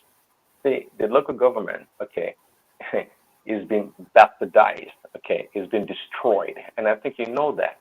It's like trying to build something from scratch, but this time around, it's all rotten. We all know that. See, the skill, see, what you're talking about, of course, is true back then. That if that had continued, would the local government in Nigeria would have built tacit knowledge, experience, know-how, and all the structure necessary to be really good governing body. But you know very well, Adewale, that it's been destroyed. It has been destroyed completely. So now, if you now go back to the local government, and by the way, I'm in support of it, but I've suggested my approach to it that we can start the local government form of governance now in a more limited fashion, whereby we start with maybe one or two local government or whatever in different states and build a system, a model that can be replicated across the country. But if you continue on like, let's just go back to the local government's governance the way we had it before. Corruption will be multiplied. You know that. Redundancy will be multiplied to the core. Nothing is going to work for such a long time. In fact, people will beg to want to go back to the center. They will beg to go back to the center because these people in local government, they have no skills on how to manage and how to do anything. They are used to begging. Now you want to divulge power into their hands to run, an efficient system. It's not going to work. We are going to suffer for such a long time before we can see any real change. That's my take on it. I will say there won't be challenges. I believe there will be challenges, uh, but I'll tell you, the reason why I strongly believe that it will work is because we've tried it before in the past, and the state government, uh, even during the military administration, knows the importance of these local authorities and the significance importance they are to the people. Because if you really want to look at No, it, hold on, sorry, but you can't say we've done it in the past and it's going to yeah, work. we No, have to we have to no, make reference to the past. tell us now. If we were to implement or go back to the local government and governance, how would it work? How can we Local bring it government back to act, life? the act that kind of promulgate local government and give them that power and or the functionality in the democratic system, uh, I believe can be empowered in such a way that certain functionality will be vested in the hand, and at the same time, uh, those who are going to occupy that position will also be checkmate. Um, Human being generally, Nigerians, let me put it this way, we have a way of circumventing system to have advantage. So every time we always look for loopholes, somewhere we can take advantage of. There's no system that is proof that is airtight. Now, I still believe in a way that the local system can be empowered, strengthened, um, by ensuring that number one, they are answerable to the people that they represent, that they actually govern. Now, like I said earlier, apart from having some constitutional uh, change to the way it is being run, I think the states um, must be prevented from using them as a tool in a way that will disadvantage certain people or make some people powerhouse within that local setting or within that local government. Let me put it that way. Now, if we have that being put in place, people, those who are going to occupy such offices, I mean, like the local government chairman, if I put it that way, live among those people. You can't bring somebody from Alimosho and take them to Koshofe to run. They must be living among themselves. And I also want us to understand that everywhere cannot are not like Lagos. Okay. I mean, at the local government where I come from in my state, it's like a smaller, I don't know, whoever is becoming the local government chairman is a well-known person in that local government. So it's a lot easier to actually Duale, challenge know the them. face of your local government chairman. Does that stop corruption? Sorry? Knowing the face of your local government chairman, does that stop corruption? No, it won't stop it, but what I'm saying is that it brings government close to the people. Now, they have people that are governing them that lives among them. So even if you're going to steal money, Prince Daddy, at least you're still going to live among us, right? So we're talking about a system that um Yeah, can I come here? Okay. Yeah, do I come on, see brother. when you want to present an idea, you have to look at both the potential, both the good and the potential bad as well, the disaster. Now, one thing you're not considering is this. You want to, this local government thing, I agree with you guys. It's a good idea. It's a very fantastic. But we're also not looking at the kind of people, the kind of the Nigerians that you're dealing with. Now, once you have this local government, when power start going to that local government, money start pumping there. You know what's going to be happening? Okay, which family house is going to rule? Is going to be the next? There will be war. Almost every fight over power. These same Nigerians, when that money start pumping to that local area, which is it's supposed to be a good thing, it will be a good thing if we change the mentality of the people we are talking about. These Nigerians, these people, everybody's so greedy. There will be so many political assassinations. There will be rivalry. It will be like Osho, the local government, BMC, Roma, and some other guys going to war against each other. There will be shootouts, gunfight, gun battle. Every elect. That's what you having. I'm telling you, with the kind of Nigerians you have.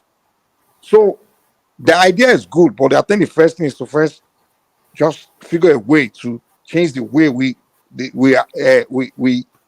people gain access to political positions. Mike, Because in Nigeria, can you chime in briefly because it yeah, also yeah. The problem we have in Nigeria, first of all, that we need to address before we even start talking about structure or changing any structure is the process, the process of how which people get to political spaces. We need to deal with that because criminals and anybody can just access that space. That's one fundamental problem we have. If we're having criminals already going into Senate and all these other positions, now if you cannot make it local, it will become more. This one will be, oh Lord. But go ahead, Babati. Mike, it's a question to you actually, because Diwali brought up a good point earlier, and I know you would be interested in at least addressing that. He says the cabbages and the ballots are supposed to be involved in local government affairs. Now, he didn't actually go into details or how it will make that law, But do you agree that at least the Kabesi and the violence should at Oh, least I've said that before now. They should be the one governing their local spaces. They should be the one the government should be allocating money to be because Well, to me, let me tell you something. If Nigeria really want to make sense, they just need to go back to where before British came, who were in charge of their locality. Right? And well, just that's the newsflash. government we're having. We can be one country, but let's be where we were before British came. Because people were used to that. People understood what the system. And Because Mike, something that'd be people are so ideal. we practicing it for thousands of years, so people are already used. That's what people know. What we are doing today is people are still trying to understand it. You understand? We Mike, especially that in would be some ideal. area structure. Go ahead. What you're saying would be ideal if we were still in that state or that form of existence. We know more. Let's not kid ourselves. We are no more. There's no way we're going to We go are back to no what the what? British We are came. no more in that existence. Are we? Are we Are in we not? Don't we have about? pre-colonial era? Don't we have ballots? Do we still are they still existing? Come on, listen. Let's not kid ourselves. so Prince, Baba, to your question, hold on, Prince, Baba, to your question, I don't think we should go back and divulge or give power to the ballots or the Obas. no. Prince, Why They are not? under Christ. no, hold on, But Prince. let's understand you now. Let's see where it's coming from. Let me clarify. Yeah. Dewale said my position is the inter power should be devolved to them. Dewale is saying that at least they should be part of it, not the entirety. So there is a divergence on opinions here. What Mike wants them to go back to what it was, where they control the locality. Dewale is saying that we will still have that democracy where you can vote for somebody, but on that board or committee in that local government area, the ballot and the kings will also be involved. Prince. They So should be the one involved in their affairs because they are the people relate to. They are the most Nigerians don't speak English and they don't understand the British culture because Nigerian culture is British culture and Nigerian system is British system. That's why most people are not part of the system because they don't understand it. Most Nigerians don't speak English like you, Prince Daddy. Trust me, like you and I. They don't understand all this grammar. They don't understand the democratic system we talk about, the House of Representatives, Senator. They don't know the meaning of all these things. But they understand their locality. They understand their balance and all these. They understand because that's what they've known for thousands of years. People still go to their cabbage to settle land. That's what matters. Well, I don't think Prince Daddy really visit. I absolutely agree that they should have a role. I think Prince Daddy only understand Lagos. That's why I don't think he really traveled to the other part of. Sorry, I have to leave you're you right. guys. You're right to some degree, Okay. but I tell you that I think they should be involved in the ceremonial role, like in the case of dispute and whatnot in the locality. I do agree. Like what we have right now, because they are involved, but it's just more ceremonial. Yeah, even the like entire that. Oba of Benin, is that the people worship. He's just like the constitution only giving a ceremonial role, which is I don't even understand. Well, it has to be ceremonial, but in Why does it have to be ceremonial? Why can't they be full functional? Mike, because we have real work to do. We have real work to do. So they can't do the work. Why should the Oba be doing the work? I mean, they want to put it in the administrative roles to do what? Is it not their work? Are they not the ones before British came? Who was doing the work? Back then, Mike, we live in a much smaller commune. Very small. What do you mean much smaller? In what sense? Are you saying, maybe I don't know. Are you saying back then one Oba was in charge of 1 million people? Are you saying that? No, they have balance, they have structure, they have governing structure, is what we are saying. It's not like Oba just sit down and then of course, what is your point? Are you saying is it not one governor that's in charge of 1 million people? You know the king has. Wait, is it not one governor that's in charge of 1 million people? What is the difference? He has Balogun. No, it's a more formal and structured system. Okay. So the one we had is not formal, is not structured. But Mike, it does require some technical skills and ability. Like what? Give me an example. Like how to do budgeting, how to urban plan and transportation and water. So they don't know. Easy job. So the traditional don't know. I think you watch too many Nollywood movies where the Obas in the movies are a bunch of illiterate that don't know anything. Do you know every Oba in Nigeria today? They are just as educated. Do you know? I mean, what are you talking about? Are you saying that? I think you just see African and just primitive people. Anyone involved in tradition are just people that don't have brain at all. Now, the way you just talk right now, it's like you sound like the governors are the one with the technical know-hows, with the brains, and then people in traditional they don't do anything. I just want to people that don't have brain in their head. These local Africans, you have this mentality of looking at Africans as these but Mike, low IQ people that can't think. In the authorship whereby the throne is based on lineage, on lineage. I mean, so is it based on expertise or what experience do they have? We have structure. What expertise are you talking about? That someone cannot do. What's the expertise are you talking about? Which expertise do you have to? Is it not? Well, I mean, what are you talking about, man? Is it not governance? What I'm talking about is development. Who cannot develop? Is the Oba going to be in charge? Prince, can we do it this way? Can you at least take the idea that they will be part of the decision making, not, but the ceremonial thing is, I think, where Mike is having an issue with. I think he might at least agree with you. Maybe they should be in charge of their locality. They've been in charge of it for thousands of years. Why did the British have to come here and take it away? And the whatever we have right now, Prince Daddy, where has he taken us? Please. Look, because in reality, the local government don't have any power. I said it earlier.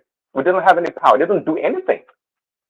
So but I respect the Obas and our traditional leaders. Quite frankly, I revere them. So the Obas are local government, though. They are the local governments, aren't they? Aren't they the one in charge of their locality? Maybe you are mistaking me saying Oba should be governor or you put in a position of governor. That's not what I'm saying. We're talking about their locality.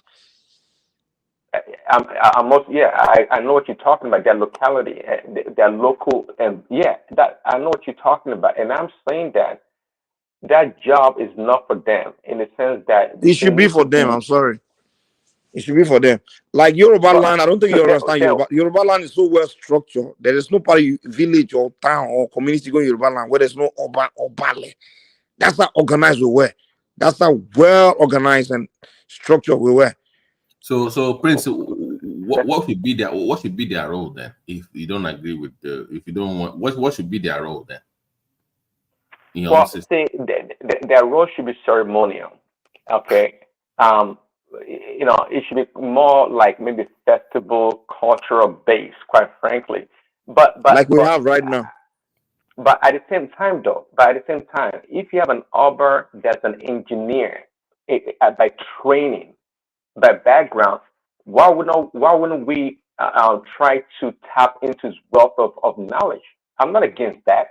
But we all know very well. Okay, Prince, stay with me here. Let's say that same king that you just said right now, the engineer king, has power in his local government area. Don't you think he can better bring in investments as a chairman of the local government council in his own local area, better than actually just lobbying for that? So think about it. If that can be is also an engineer, and he controls the resources in his own locality. Don't you think that when it comes to engineering, he can better address that situation and bring in investment in his own area? If you're talking about laissez-faire approach, then that is fine. But my question to you, Babati, what percentage of our traditional leaders do control such a qualification and expertise? A lot of them are okay. Your top. That's the deal. That's what we are making, right? So this is the mistake we are making. No. Let me tell you something, Babati. Sorry, this is one mistake we are making. First of all, people in a local area, they know what they want. They don't need to be Western, get all the degrees in the world to know what they want. You understand? Every Oba or wherever traditional, they know the environment, they know what they need. It may not be something of super like whatever special building, like want to become China or something. They know their need of their environment. They know what they want. It may not be simple as just good road, good simple things, and it's I not was going to rocket answer the science. question, And Mike. I know what they hold on. want too. Let me learn. And you don't have to be jack of all trade to be a leader. You understand? Even if you're an engineer, it doesn't mean you know everything about law or other medicine or things like that. You understand? So this idea that someone have to have a degree in something to become a leader doesn't make sense to me. As long as you're in charge of your people follow you, you know your custom, your tradition, and then you know what your environment wants. And you should be the one in charge. Whatever you know what your environment needs. Is it water? Is it this? And make it happen. The fact of the matter is people honor their kings and their ballets in their localities than anybody else because it's their culture. And when the ballet orders you, maybe the engineer, the ballet will know which of their sons has gone overseas to become engineer, whatever. He can invite him home to come and serve. They can call the family, your son that's in England, that's been there for so long. We want to give him the title back home. He needs to come back home and come and contribute.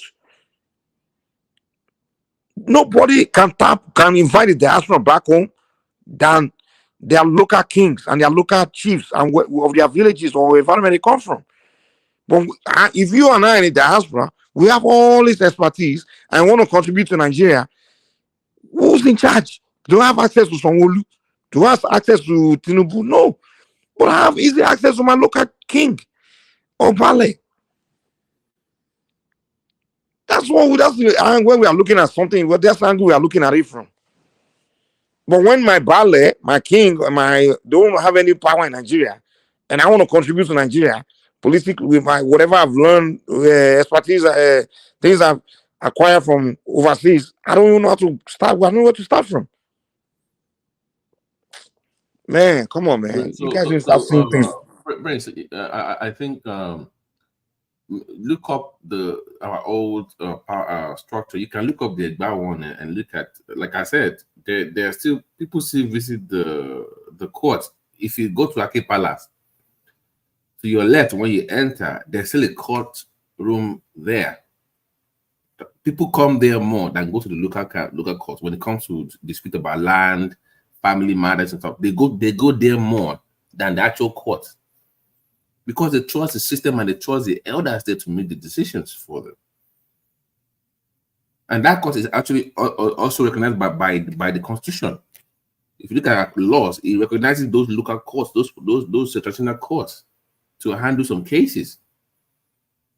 And they're headed by the king overall, because it's entire. They have their own system as well. But the Egba one has a very fascinating structure when it comes to it. So let's not dismiss that. My argument has always been that let's find a way to incorporate what we want or what they But our mentality is we just believe everything African is just backward, it's just dump it. We believe that we are kind of moving forward. The more we look Western, the more we look to the European or foreign, that's the way forward.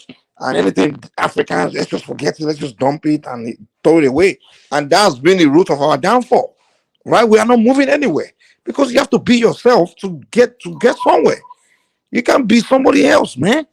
We are like that, just like I said, we are just Nigerians. We are British. That's what it is. And most of the population don't understand this British thing, this British idea. They don't get it. English is the official language. If you don't speak English, you can't get a job. If you don't speak English, you can't go anywhere. You can't really advance. And if you don't speak English, you don't think you're intelligent in Nigeria. And hundreds of millions of people don't speak English. They don't know how to speak it well.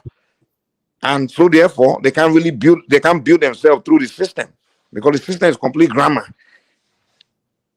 And we wonder why we're not advancing. But if you allow people to be themselves, be in their locality, let them decide their fate as a people. They have been existing for thousands of years. They have evolved linguistically, culturally, whatever, for thousands of years. Let them build from that, modernize from that. You don't modernize from someone else's way of life. We're trying to modernize, but we are being British, trying to modernize in the British identity, British, we are not British. That's why we are struggling. That's why we are confused. That's why we have to have all this conversation every day. Oh, let's structure like this. Let's structure like this. Speak bunch of grammar. No, you are not yourself. That's why you are not moving. Everybody else in the world, they are themselves. The Chinese people are themselves. The Russians, the Germans, they are Germans, and they, they're in their DNA, and they do things from there. They build themselves. They modernize from their own roots, culture, where they've been. They've evolved for thousands of years. Why can't we evolve and be Yorubas, modernize from Yoruba angle? Why do I have to be English? Why do I have to be British to modernize? Come on. So Prince, what I will also say to what Maya said is that what the argument what I can say to your position about, because you were kind of dismissive of Mike's position, is that our own culture or our own system, they need upgrade, right? Maybe not because they are bad, but we can fine tune it and bring it up to stand a little bit. Everybody, every culture, everything needs updates and upgrades. So you can always find a way to modernize in a way. Why at the core of it, you still leave that part, the essence of it is still there, but you modernize it in a way. But it cannot just dismiss it, okay, completely and just abandon it and turn it to some kind of ceremonial statue where we come to see in the museum once in a year. I think that would not do our culture, and that's a disservice to the culture. So we can find a way to incorporate some modernity into it, but at the core of it is still that very belief in that instance of what it stands for. That would be a better approach. But just to abandon it and just make it be like some kind of museum relic where we come and see it once a year. Can you imagine Germans not being able to read and write in German? That would be they speak German in their country, but they have to read and write in English. It's vernacular. Vernacular German. You're speaking vernacular German. That would be an That's where we are in Nigeria now. So we call ourselves Yorubas, Igbos, but we are all reading and writing in English. We can't read and write in our own language, and we are not. And we say we are modernizing, we are advancing. Well, are you kidding me? Do you know? I think I've shared the article on the platform before where Brown University looked into IFA and they were discussing quantum physics. Do you know the average IFA practitioner that actually can cite Odu from A to Z knows more in quantum physics than the average MS student? That's a research study. They don't speak English. Maulu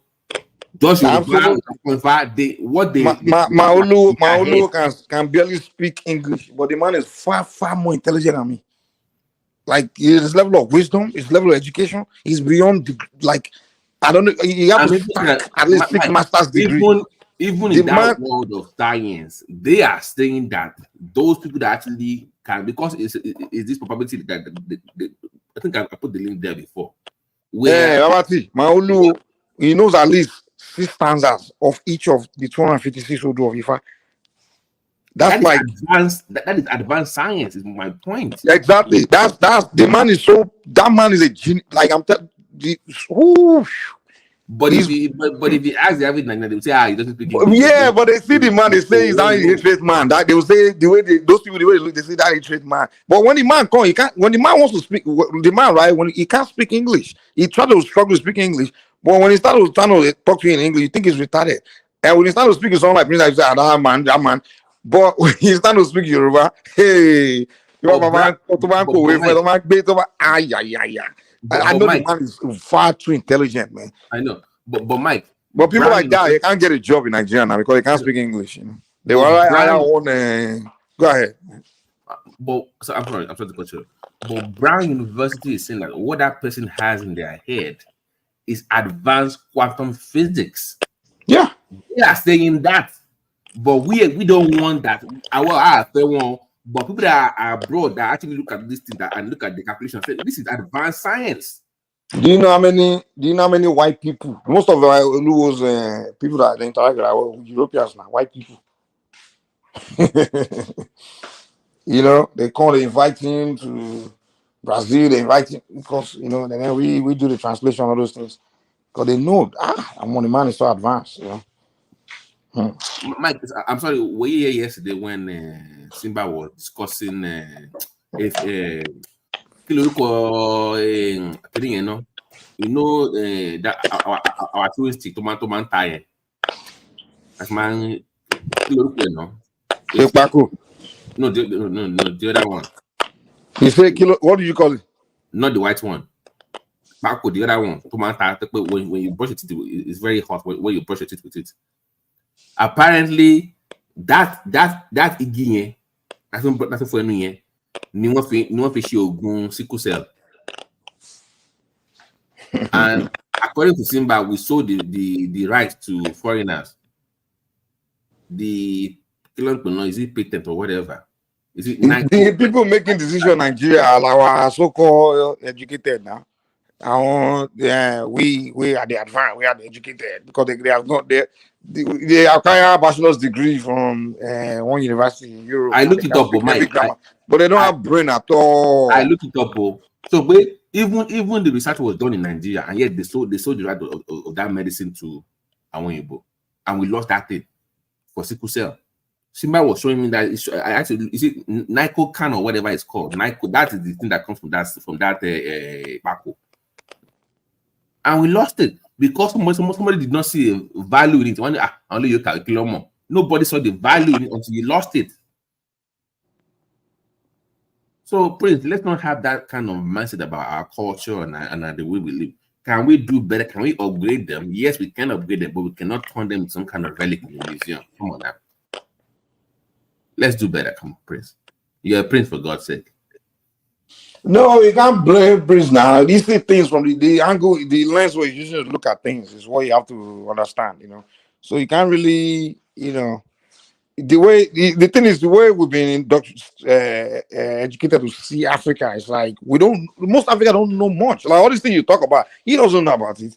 Like all these standards of all these things, they don't know. So obviously he's not gonna he won't have an opinion, positive opinion about it or anything.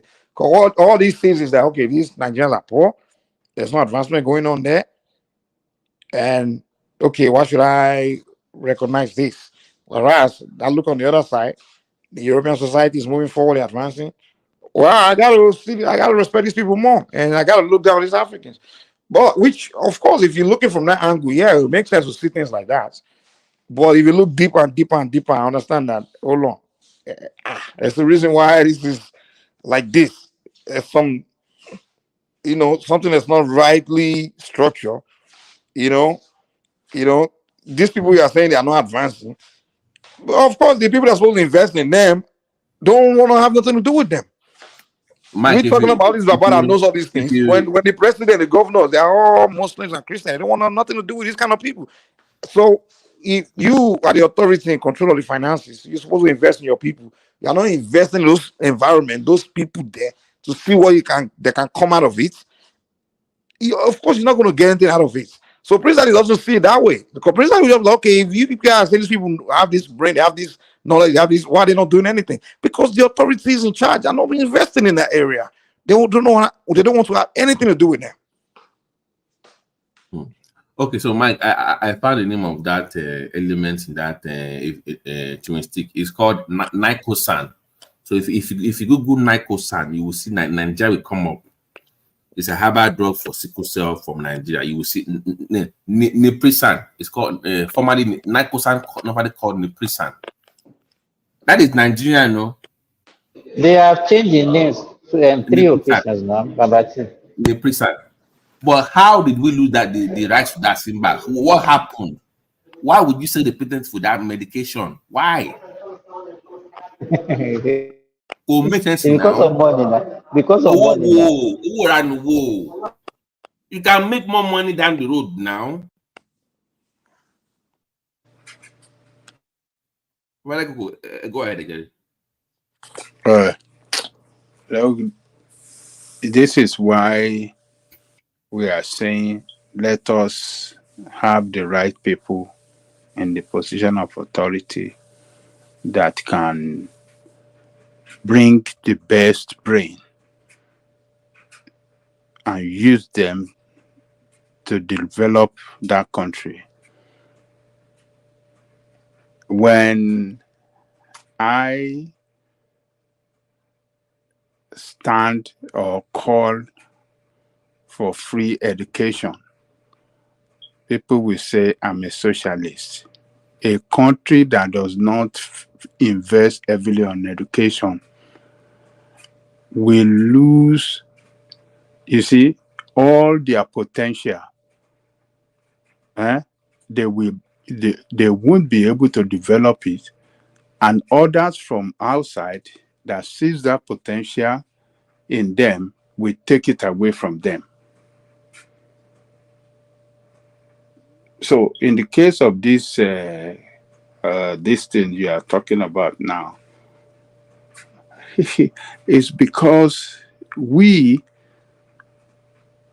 don't invest on education, we don't invest in research, we don't invest in, you know,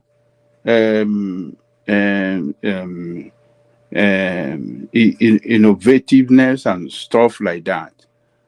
So that country, if you know what we are losing every day in terms of, you know, that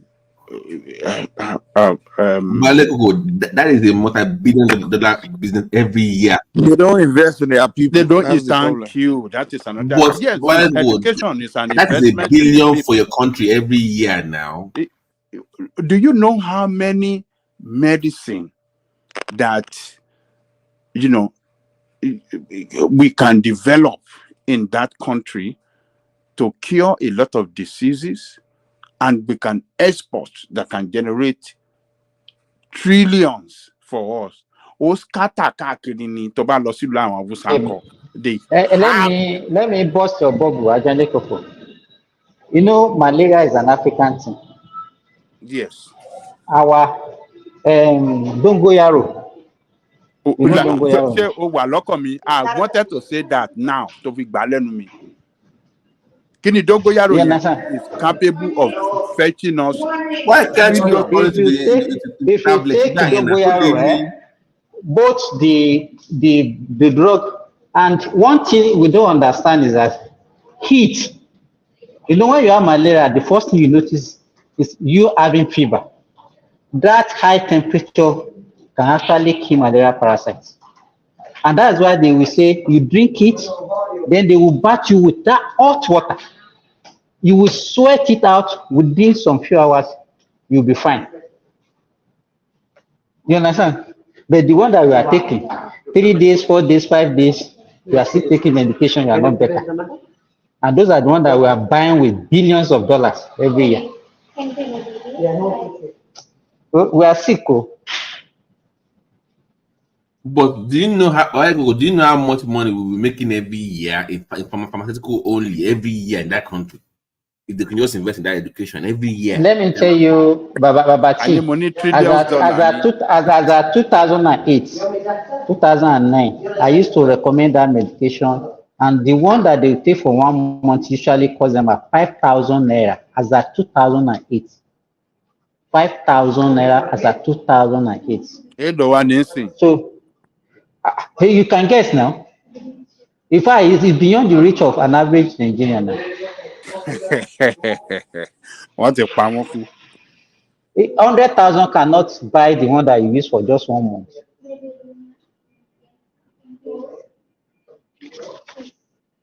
So I don't know. Something is like the way the bank used to say. I don't externalize things.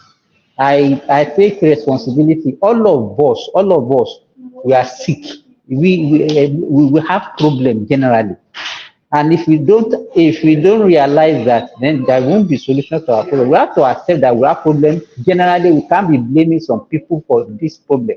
All of us, we have the problem. Look, the professors in the university, what are they doing? All of them, they will get grants. They will do rubbish research. All of them, by the time they get that grant, they will be celebrating. Why are they celebrating? Because they see it as cash cow. So even the people that developed this, why did they sold it? Yeah, it's because of money. So everybody has, even the rich have this poverty mentality. Sometimes when I look at our situation, I just look at it and see, I don't think that there is any any solution to our problem.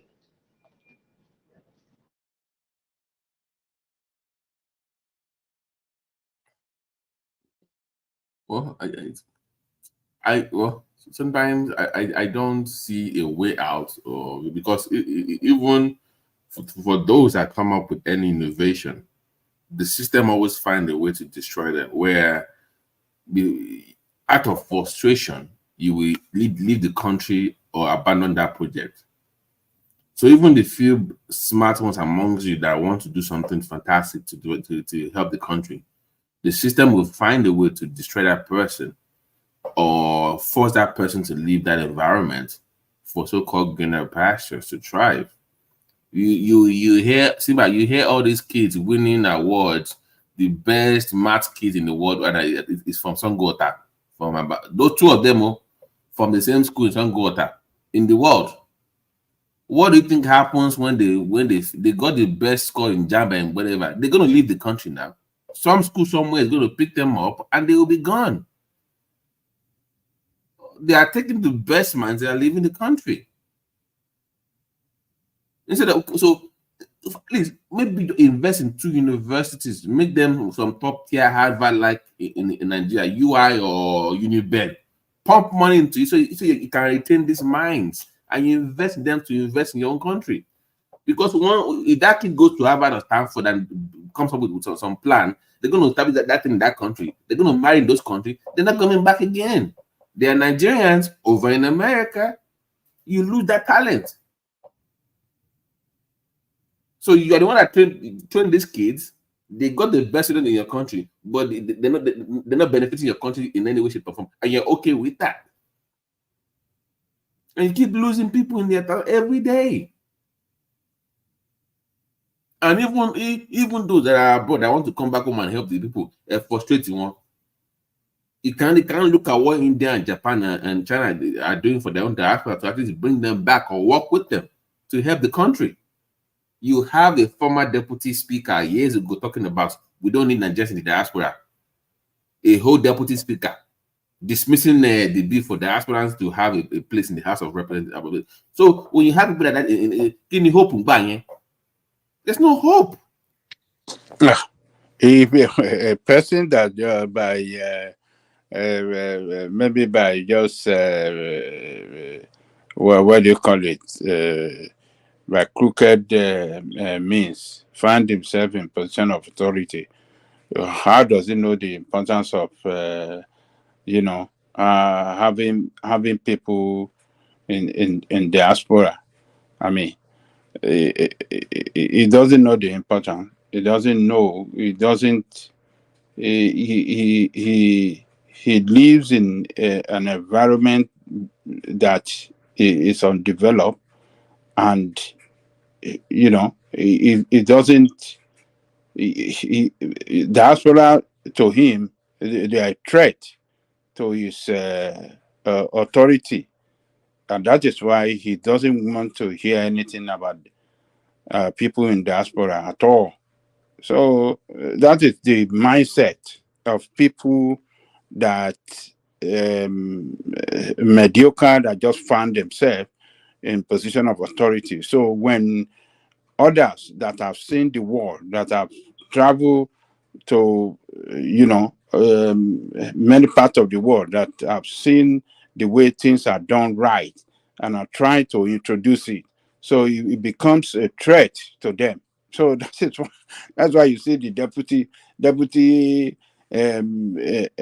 speaker pushing that this can never happen in this country. There can never be diaspora vote. There can never be. I said, what?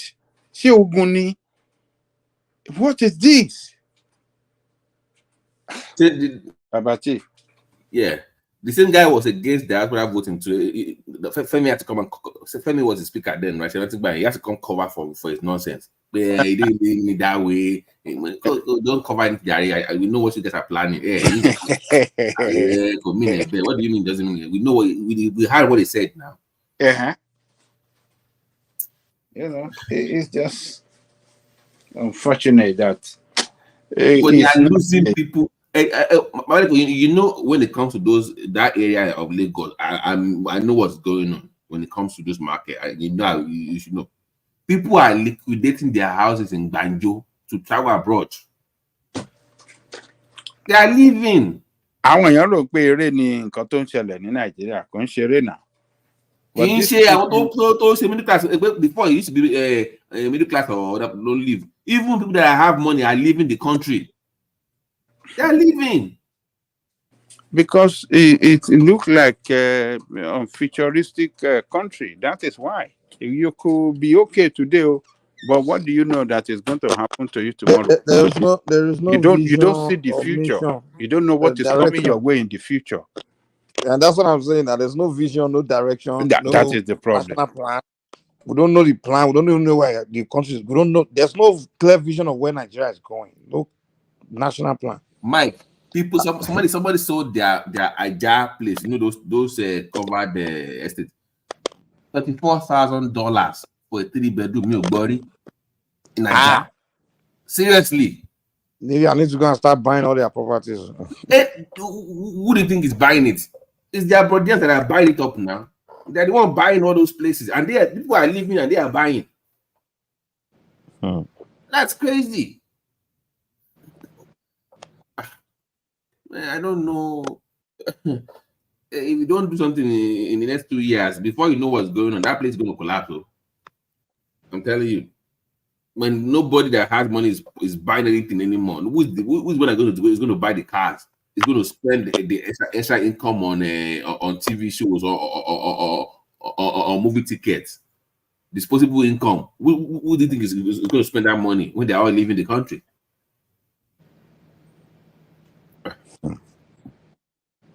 And it's not that the government program or policy is lifting people out of poverty that will have said, okay, there's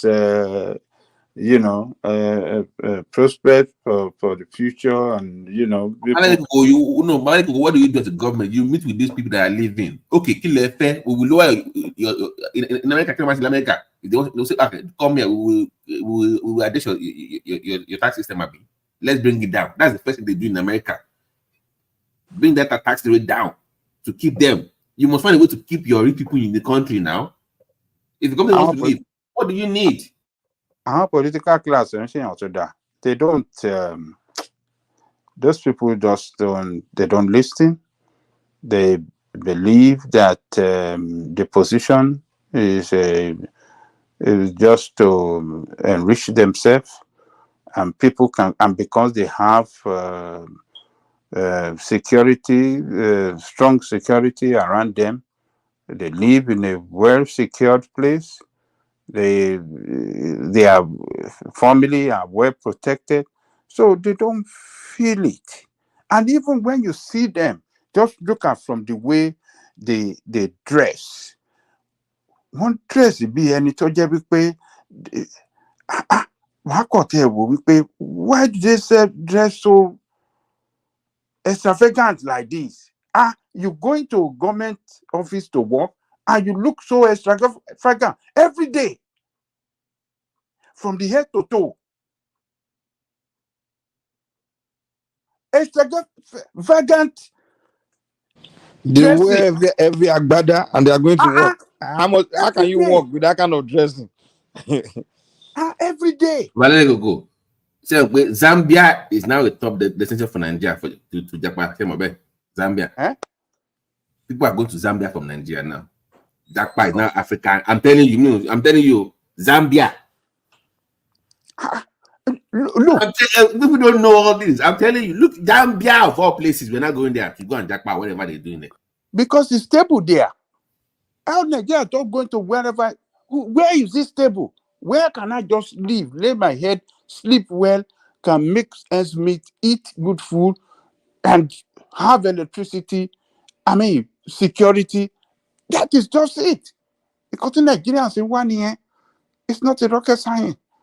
Like you say, but this politicians they are not ready. And you see them dressing it so extravagant every day. Every day.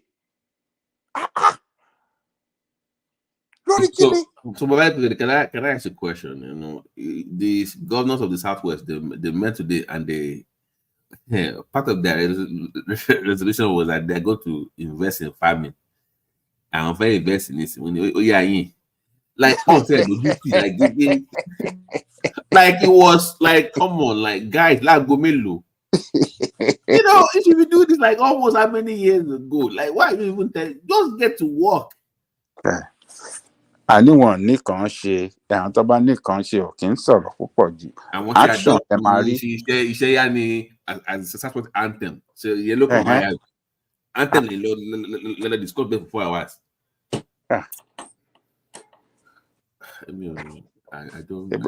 Ṣèbí nǹkan tó wà náà iṣẹ́ àgbẹ̀ níṣẹ́ ilẹ̀ wa òun náà ti wọ́n fẹ́ ṣe. Àgbẹ̀ where's the farm?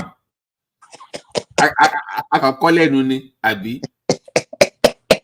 okay mo ń kọ́ àgbẹ̀ yá ó sọ pé where's àgbẹ̀ farm ibo ló wà? Ìwé kíkọ́ láìsí ọkọ́ àti àdá kò ì pé o. Ẹgbẹ́ ọkọ́ àtàdá ó yá ẹnì tó. They want to tell big boys to be farming, eh?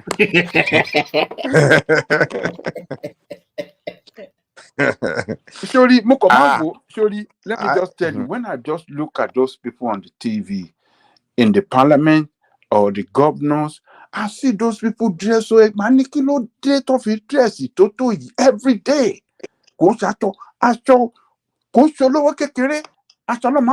Every day. Why? Why can't these people just look simple? Why do they look so from the fila to the bata? Why? Every day. This costs a lot of money. You wonder how much you would take them to prepare to even put on those clothes. They probably take 1 hour to shower, to iron those agbada, different layers of agbada, put it on. Oh man, those are not people that are perfume perfume to man nagbara gun then. What and kind the person making those clothes will be now premium. They're going to pay more. They're going to pay that guy a lot of money just to be making you that for anything. All the guys in the way every week don't power that be a just You would mention just a fix. Did not bring us food. Who told you they have the exclusive of food? Can't you make your own food in the Southwest? Who told you that they want to control livestock or control tomato or something? You can do the same thing in your own region now. Now became lazy. Gbogbo oúnjẹ àwọn Haúsá yìí tá à ń ṣe kínní in the 80s àbí 90s ní gbogbo àwọn kínní. Ìgbà tá à ń dàgbà oúnjẹ wa là ń jẹ, iṣu wa ilẹ̀ Yorùbá, ata wa, tomato wa, gbogbo everything là ń jẹ nígbà yẹn. I don't know ìgbà tí gbogbo ẹ̀ dẹ̀ dàrú tó dẹ̀ di wípé àwọn èèyàn wa ò fáàmù mọ́. Everything dẹ̀ dàrú. That's why they say if you mess with us, we will not bring any food for you. Please now, please. And now I think like we don't like their food from the north, their tomato, their onion. A lot of us don't like it. They are very cheap. We call them Greek invented food. Greek invented food. I have like my process here. This Greek, it's manured grown food that is not good for us. That is the resistance in the late 60s and early 70s. One year, one tomato Hausa tomato Tiwani. We use our own tomato that we will buy. And so this one is manured grown. That is not good for consumption. this thing, tomato, is manure grown. We said it's their manure grown. It's not good. Even their issue, we said their manure grow, that they are chemicals. Because manure. 80s in mom since she ministry and I know what Ogun State was doing in that Ogun, that the farming there was intensive farming, mechanized farming. Palm oil it's all gone now. It's all gone. So their own food stuff, we don't. They are very cheap, because a lot of people don't buy it because they believe they are manure grown, that they'll be poisonous or injurious to our health. You know, so we they be copy, but yeah, 80s, I mean 90s, they change. We just say all our own just disappeared. We don't know who is who again, what is what again, and that's it. And since then, we lost it. So that we pay everything. On you pot rice. Man. Okay, I don't know.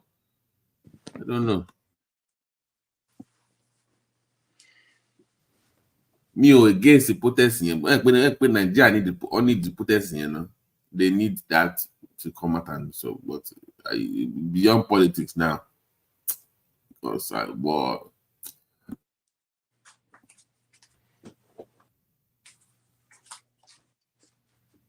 Is Yakub there and Isaac, are they there or what? They came up. Yakub, I'm here. I go ahead, bro. You, Babati, me, yes, you know why I don't support the protest? But because the protest is not organic. You understand? And that protest can easily be hijacked. But what is the motive behind the protest? Is it really genuine for the masses, or there are some politicians that are behind the protest? You know, protest in Nigeria is always, it's very difficult for our people to organize themselves and say they want to have a genuine protest if some people are not sponsoring it. You understand? Only That's my own business. Then, if they start the protest, can they have control over the people that will join it, so that it will not lead to police must be around them now. You know how it works. Police must be around them now. You know how this thing democracy. Democracy without protest. But you know this thing will start in good faith. Then next thing you know, so you will have people start joining the whole thing and start saying Tinubu must go. You know how that thing will end up. So no, when you have police around, there is no way that criminal or hoodlums can hijack it. The police must just, police being around is just to prevent it from being hijacked by criminals now. So police will do their job, and that is it. They must allow people to protest. I mean, when we cannot protest in democracy, then that means we are doomed. Sorry. Protest is a way of Caro. Babati, good morning. Good morning. You said Tinubu must go for the second time, Abi. He's not going anywhere. I'll go for the second time for sure. Go ahead. No, go ahead now. The second time is sure now. 4+4 inshallah. Second time is sure. Nígbà tẹ́ ẹ̀ tí èrè ojú first time. Nǹkan tó omi ló pọ̀ jọ ká lọ bàbá. Ipò ọmọ wa ni ó jẹ́ ó ṣe. Omi pọ̀ jọ ká lọ ni. ṣé pọ̀ ọmọ wa ní kẹjẹ́ ó ṣe ni ká fi ṣe lọ́tẹ̀ yìí ni. màtà ìdílé ayé náà làwọn àgbà tí buhari ń kọ́ tó ń kọ́ títí wọn ti ṣèṣe tó ń kọ́ ọ̀nà máradi. ní nìjẹ́ ilé ayé náà nàìjíríà bàbá tí ayé náà làwọn àná kò sẹ́ni bọ̀dì tó pariwo pé buhari bá yé jẹ́ náà owó nàìjíríà dẹ̀ ló ná. bàbá tí ìṣe ọmọ pé nǹkan tá à ń sọ lẹ́ẹ̀kan owó àwọn èèyàn ni náà so. yes. So guarantee nìyẹn kò wà ní báyà bí èmi ló kọ́ àwẹ̀. No, it's not that now. It's not that. Okay, Baba T, ṣé South ló máa padà wá ní àbí North ọ̀dọ̀ Àtíkù? Problem máa wà. Agitation ẹ̀ máa. Ó láti lọ́jọ́ mẹ́jọ yẹn náà tòótọ́. Ṣùgbọ́n kó fi gbà. Àwọn ọmọ fún àwọn ọmọ òní. Problem máa wà. Wọ́n máa kéèkì. Òbí náà fẹ́ ṣe 8 years náà from the east. Show Peter Obi.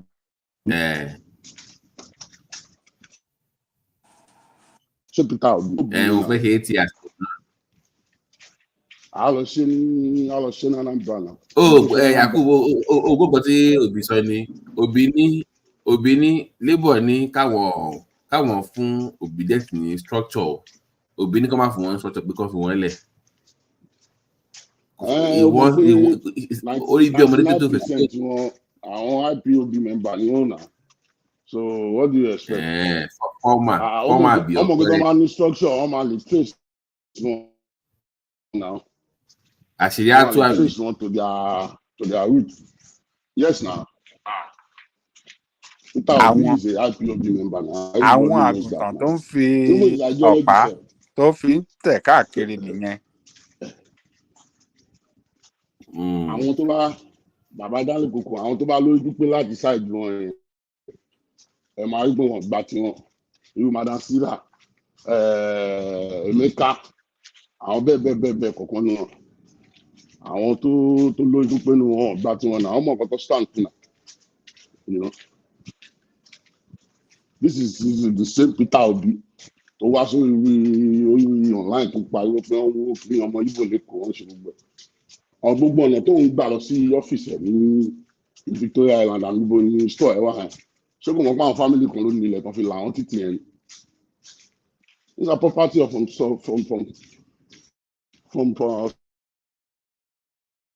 family ní Lagos Island yẹn now and this I don't get it o.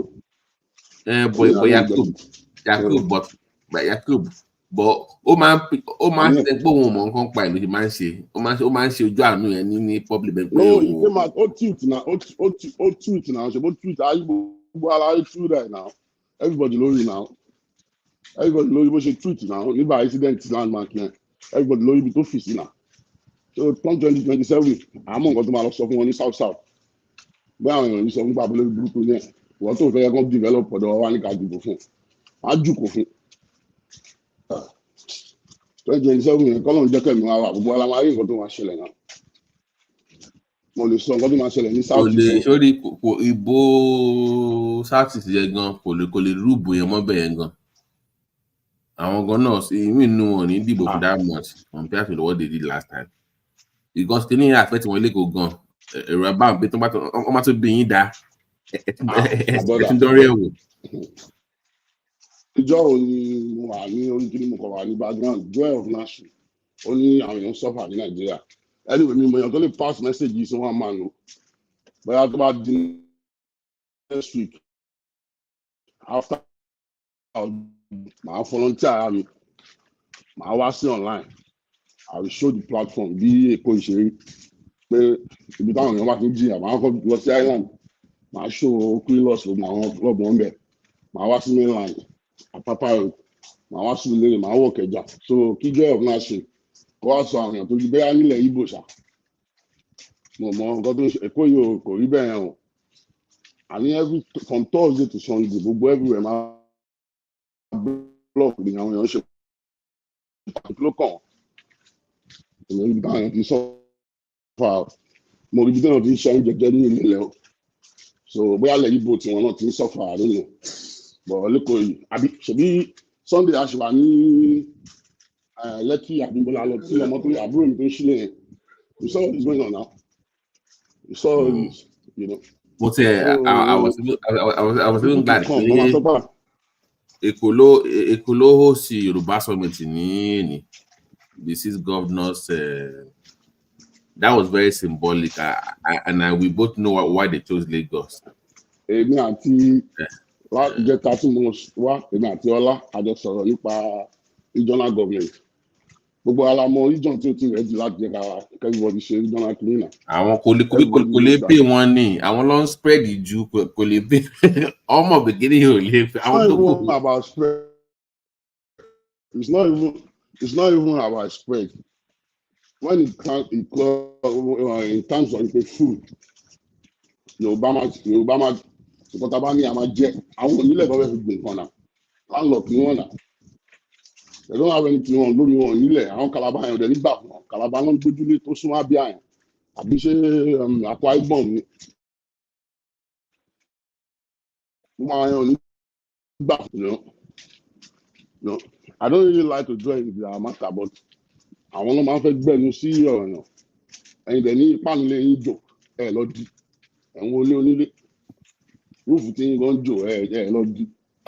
Gbogbo five governors wọ́n sì ní wọn yìí kankan ṣe. They didn't do anything for them now. Ọlọ́run. Ẹlòmí ń lọlé gan-an nù wọn kò dé nílùú wọn o, Èkó ló dé sí báyìí o, kò dé ọkọ̀ ọ̀dẹ́ ìtumọ̀ náà. Bàbá tí tírẹ̀nì tí Sanwó-Olú tó sọ fún wọn máa deliver fún wọn ní Lẹ́kì Àjà sí. Wọ́n ti bẹ̀rẹ̀ náà àbí àbúrò tó wà láàyè náà. Sanwó-Olú ló máa deliver by 2026. Wọ́n ti bẹ̀rẹ̀ tírẹ̀nì yẹn náà láti Lẹ́kì. Ṣé green line àbí? Ṣé green line? Mi tiẹ̀ mọ̀ pàtí ní red and blue bóyá green ni. But mo rí náà eléyìí ṣe pé bóyá ọ̀rẹ́ yẹn I saw it. Wọ́n ti ṣe like two faces níbẹ̀ láti fi Fiji sí yẹn. I saw it mo ní just Saturday now. These are the same people tẹ́ pé wọ́n lè wá platform kan sọ̀rọ̀ any of their governor àbí wọ́n sọ gbàlẹ̀ sótì àwọn tó ń celebrate sign Julius Berger táwọn olùmọ̀ ní South West wọ́n rí sign yẹn lásán wọ́n bẹ̀rẹ̀ sí ní parí wọ́n mọtí torí wọ́n rí sign Julius Berger ó ga ọ̀ ọ̀rọ̀ máa ń pa mí lẹ́rìn nígbà mi Ọlọ́run.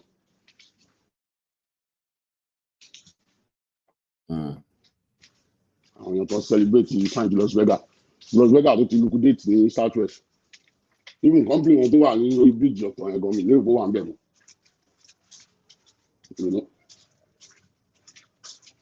So bàbá tí lágọ̀ọ́ Tinubu 4+4 ó ṣọ bàbẹ́ ó ṣọ o no matter how the propaganda no matter this thing Yeah, but, Yakob, what I try to stay away from pé àwọn tó wà abroad gan they are probably the ones to damage Nigeria's image almost than tó wà lẹ́gàn lọ online. Àwọn ló ń fa wàhálà jù. They're the ones staying out the part the most. Not because it can be critical about the administration, but not a point where. I know now, Baba T. Let's àwọn tó ń ṣe gbogbo kìíní abroad. Jẹ́ ká lọ background wọn now. We know where they belong to now. We know where they are. People like Man of Prestige, people like Ekene, people like Joe, people like this guy Dex. We know where they belong. They will never see anything good come about the country now. When Jonathan was there, prior 2011, 2015, we know where they stand for now. And at the more corruption to the so-called potential in Nigeria and say Jonathan no law on bail. You can't take that out. Give us a lot of problems. When you find a problem in Nigeria now, corruption to shell in fact, Buhari ló wá fi ọba lé. So ká pa gbogbo 12 years yẹn I also go 1 year Tinubu am out. Tinubu ma lo 8 years. So after 8 years, I'm more where I don't tell them about before. We don't know to my back. But we know what this guy stands for now. I'm going to do for now for seeing to my tutorial. But we know what this stood for now. We're not going to go for shit. You get me about it. Is anyone there? No, we want him to perform. Don't get. We want him to. Isaac Black, are you there? Anybody still? Yeah, we want him to perform and do well. Baba T. Yeah. Baba T. Is there anything on my colleague without foundation? Obviously. Also have his own template. You can't follow that same route now. Nigeria have to sink. So why ain't some subsidy line? I think you would have been some salary, have been some debt. It could have been worse. And you are you will be down $1 one kì í ṣe $1 one and something. And you are me one put any $6 ara ni. Ṣé bó wọ́n àṣírí kò ní sí mọ́ ara ni àwọn àti kó gbogbo àwọn àfihàn gbèsè bá jẹ́ náà. Look at what Buhari did. Àwọn foreign investor ó ní pé òní kó wọn fún wọn. Who does that now? Who does that? Ṣé kò ṣe military power ló lò fún ẹ ó ní òní.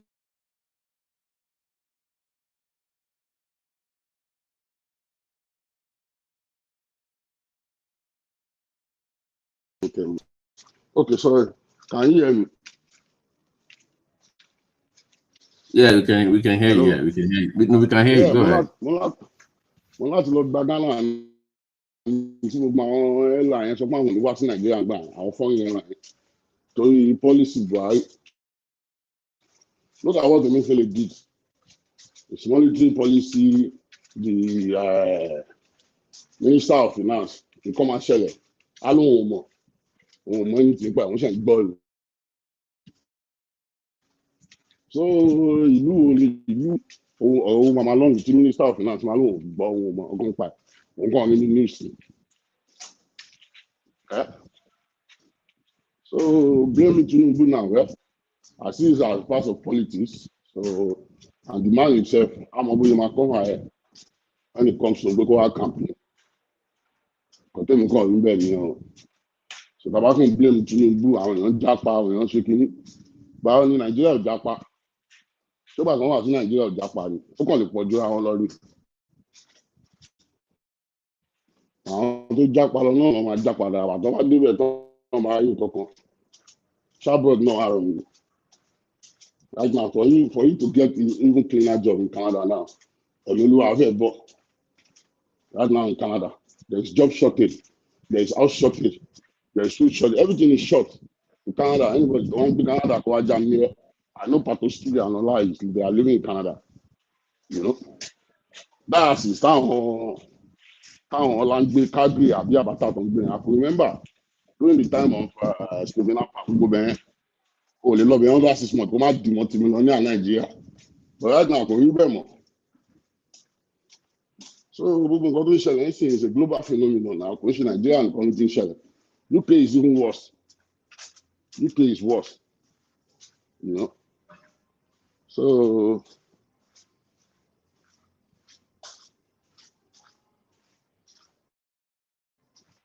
how about you? Go ahead. I mean, no, we all know it's a global phenomenon. It's going on, but there has to be the immediate. There's short-term, medium, and long-term ways to address the situation. Obviously, so the man concern. Yeah, but that is what the man is telling us. Yeah, you know, I don't have an issue with the medium. Yakub, medium and long-term solution to prefer. My issue is, in the meantime, you have to also address the immediate needs. Flooding the market with that like what? Supposed to do. Like what? Because like what? Let me give an example. Let me give an example. Go ahead. So go ahead. The money you saved on subsidy should have been to flooding the market with food products and making it cheaper. if you have to import for now, removing tariffs. Babati. Just let me ask you this, because I've been hearing this for so long, that money saved from oil subsidy. I mean, first subsidy. Where is the money that which money did we save from first subsidy? Okay, so do we have just wait. You do we asked have me a money? Okay, answer me. You said okay, because Simba, allegedly. hold on. Simba, Babati, hold on. Yeah. I will come in there. The money we save from the subsidy. Do you know that the backlog of foreign? No, forget about it. I want to know that money first. I don't agree there's any money Let saved me from address that first before subsidy. it comes in. Okay, so they were paying landing costs and other things. They were paying those people importing to they were subsidizing the rate. So they were paying people. Now I know the people were falsifying documents and all. I get all that part, but still they were still paying people to reduce the price at the pump rate, the landing cost, low to reduce. What I'm saying is, like Yakub was saying, like Tinubu address A, B, C, and D, which I think are more medium to long term. I'm saying in the immediate term, where you can subsidize. Let me tell you. Can you be borrowing money? No, just wait to subsidize something, and then when you now stop borrowing, let me. Where is the money? Because you say money from fuel subsidy. I want to know where that money is coming from. That's they were not saving money from fuel subsidy. They were spending money on fuel subsidy, not saving money. No, they were spending money to subsidize. They were not saving money like that. So to saving money from something. I mean, so since you remove that subsidy that you were doing in the first place. Okay, so the money that they are using to pay down, they should use it for another thing. No, obviously you will not spend the whole amount because it was affecting your budget. Wait, no, where is the money? That money for the subsidy, where is it coming from? That's no. Okay, think about it. Look at it this way. Let's say you are spending 100 million naira, billion naira on fuel subsidy, right? And you took it away, right? Obviously, I'm not saying that you should spend that same 100 million on agriculture or importation. What I'm saying is that maybe 20% of that money will go to agriculture to expand. You don't understand my question, BT. My question is, you don't even have the money. You are borrowing money to pay that subsidy. Do you understand what I'm saying? It's money that you don't have. Right. You don't. That money is not as if it's not as if you have the money. If you have the money and you are spending on certain thing, then you stop spending that money. That money that you can say, okay, I can divert this money to do other things. But you don't even have that money in the first place. I'm saying that the entire subsidy money was not all borrowed. Part of it. How do you know? How did you know? Because you are earning money on oil. Remember, the part of the money you want to say was the part that Buhari was using to guarantee those foreign investment by just paying. Even two ways. Let's look at it this way. You can't say how long? How do you? No. Just wait. Just wait now, BT. Let's say as at that time, June last year, when he announced that it works. For how long do you think they can even that subsidy was eliminated? How long do you think that subsidy was eliminated? How many? 1 month, 2 months, 3 months? Like you feel like they're still paying it behind the scenes? It's not paying behind the scenes. It's a common sense that you know that this thing, the price is above 1,300, 1,400. You understand? And you are still back. Is there anywhere in the world that you fix the pump price of petrol or any fuel? I am not saying that. You didn't hear what I said earlier. I said, you understand? No. I said there is short term. For Nigerians, let me tell you, for Nigerians to be buying that commodity at this present price, It's subsidized. There's no doubt about it. I know it's So we subsidized. should not be talking about. We should not. One, it's not something that's supposed to be discussing again that most oil subsidy, and it's not something that's supposed to be discussing that saying okay, the money saved. That's not money saved from anywhere. No, this is where I'm coming from. I said I agree with Yakubu that okay, long-term solutions will take a while. There are medium-term solutions. The reason I brought that up was because I was talking about immediate needs of people that you can solve right now.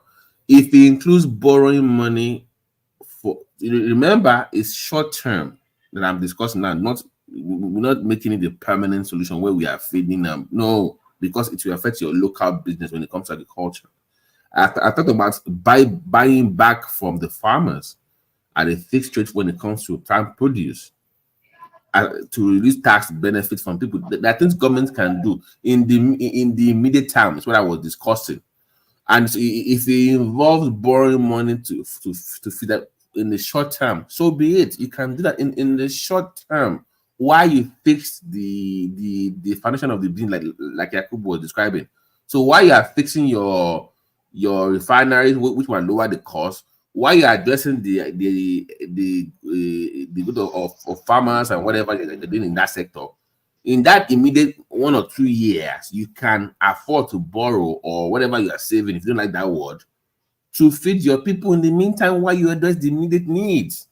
Then when your policies start coming into fruition within 1 or 2 years, you can then move to stage 2 of medium Okay, term. so you mean that they should be buying food? They should buy food for Nigerians. No. Yakubu, hold on, please. No, Yakubu. I want to be Yakubu. Let me respond now. Let me respond, please. 1 minute. Hold on now. Let me respond. Let me respond, please. Hold on, please. What you can do is, for example, removing import duty on specific items. So it's targeted at, you look at your top 10 things that when you consume in your country. Because if you open the floodgate, you will crash the market of your own farmers. So you target some food Babati, hold on. That kind of thing can never work in Nigeria. People are so greedy. I will tell you one thing. I followed my wife to Igbo market yesterday. We went to go and buy fruit. Avellora and one issue. Could you imagine inside main market, avocado, one lady for 4,000 in the main market, don't pop. Could you imagine one loss same avocado? My other for me 1.5, same size, same everything. I can even show you. So can you imagine the level of the greediness of we Nigerians? It's beyond human comprehension. I can't even stand it. So come on, your duty some certain distance. Tobacco data never be the same price. So what do you want the government to do? Are they going to arrest them? Anyway, that's where I'll go ahead. Go ahead. Let me even give an example. Let's say car. You understand what I'm saying? Car. If they say, okay, don't pay import duty on the car so that it can be affordable for Nigerians to buy, you discover that Nigeria will start importing car through Nigeria and go and be selling it in the Benin Republic and go and be selling it in Cameroon. The same thing will go for food. Simba, can you hear me? Yes, I can hear you. Yeah. Okay. Do you know this Uber Corolla? Do you know this Uber Corolla that goes for? Do you know how much they are selling in Nigeria now? How much? It's 8.5 million. And do you know why is that? This same because people are buying it. It's not even that. Nigerians are not buying. They are coming from Niger, Libya, to buy it because it's cheaper here. Imagine. That's because that same Uber, I remember around June last year, I bought one that I bought for my children for school runs. I bought it. I even bought it 4.2 million. That was what I bought it June last year. I bought 4.2 million. It's 8 million, 8.5 now.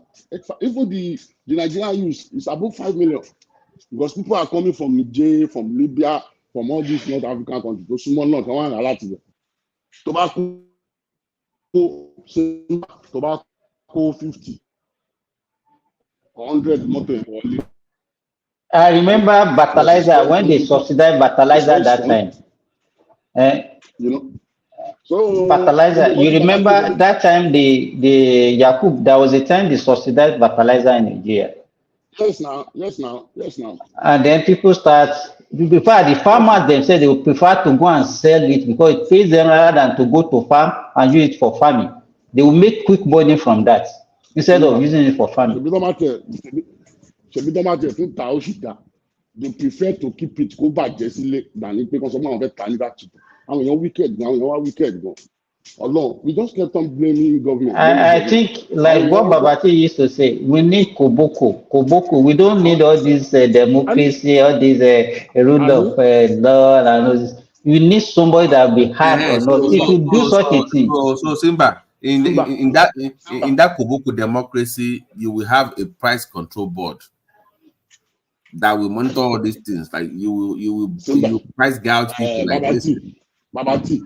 Yeah. Babati. And me avocado thing in Solano. The funniest part is that although woman tati padà wá ra ẹ̀ ibẹ̀ la gbà kọjá lọ sínú ọjà ọ̀tá yìí lọ pé ó máa wà cheaper mi ẹ̀ jẹ́ ká máa lọ bẹ̀. But ọlá pé bí last 2 weeks àti lọ sí ìdí òru ní Lagos State food up market yẹn àti iye táwọn yẹn tàn bẹ̀ mo ṣe máa wò pé nǹkan tààrà tó cheap ní bíbá yìí a ṣe máa rà nínú main market tó máa wọ́n because ẹ sọ pé mo rà yàrá mi tẹ̀síwẹ́ fún wọn ló mo ní tó bá rà owó ẹ̀ ló máa fi san o. Àṣọ àpàdà sọ́dọ̀ woman yẹn ó wà tà fún wa ní 1.5 same size same this thing. Wọ́n rò pé nínú the same òyìnbó kí ló ń ṣẹlẹ̀ what is going on? Báwo ni wọ́n ṣe máa ta tiẹ̀ ní 4,000 kéèyàn kan máa ta tiẹ̀ ní 1.5? Àdé ń blame Tinubu and blame Akpabio.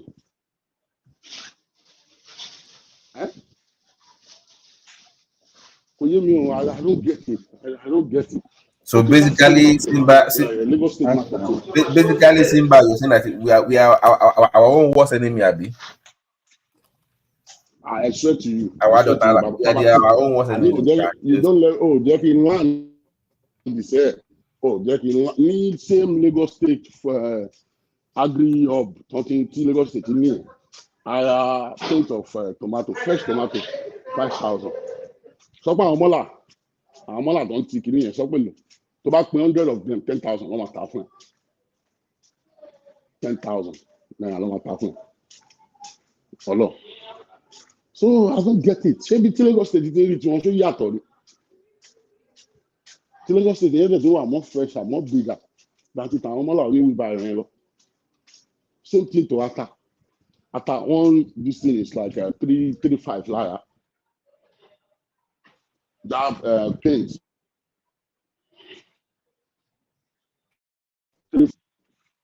So what is going on? What is going on? Anybody hear me?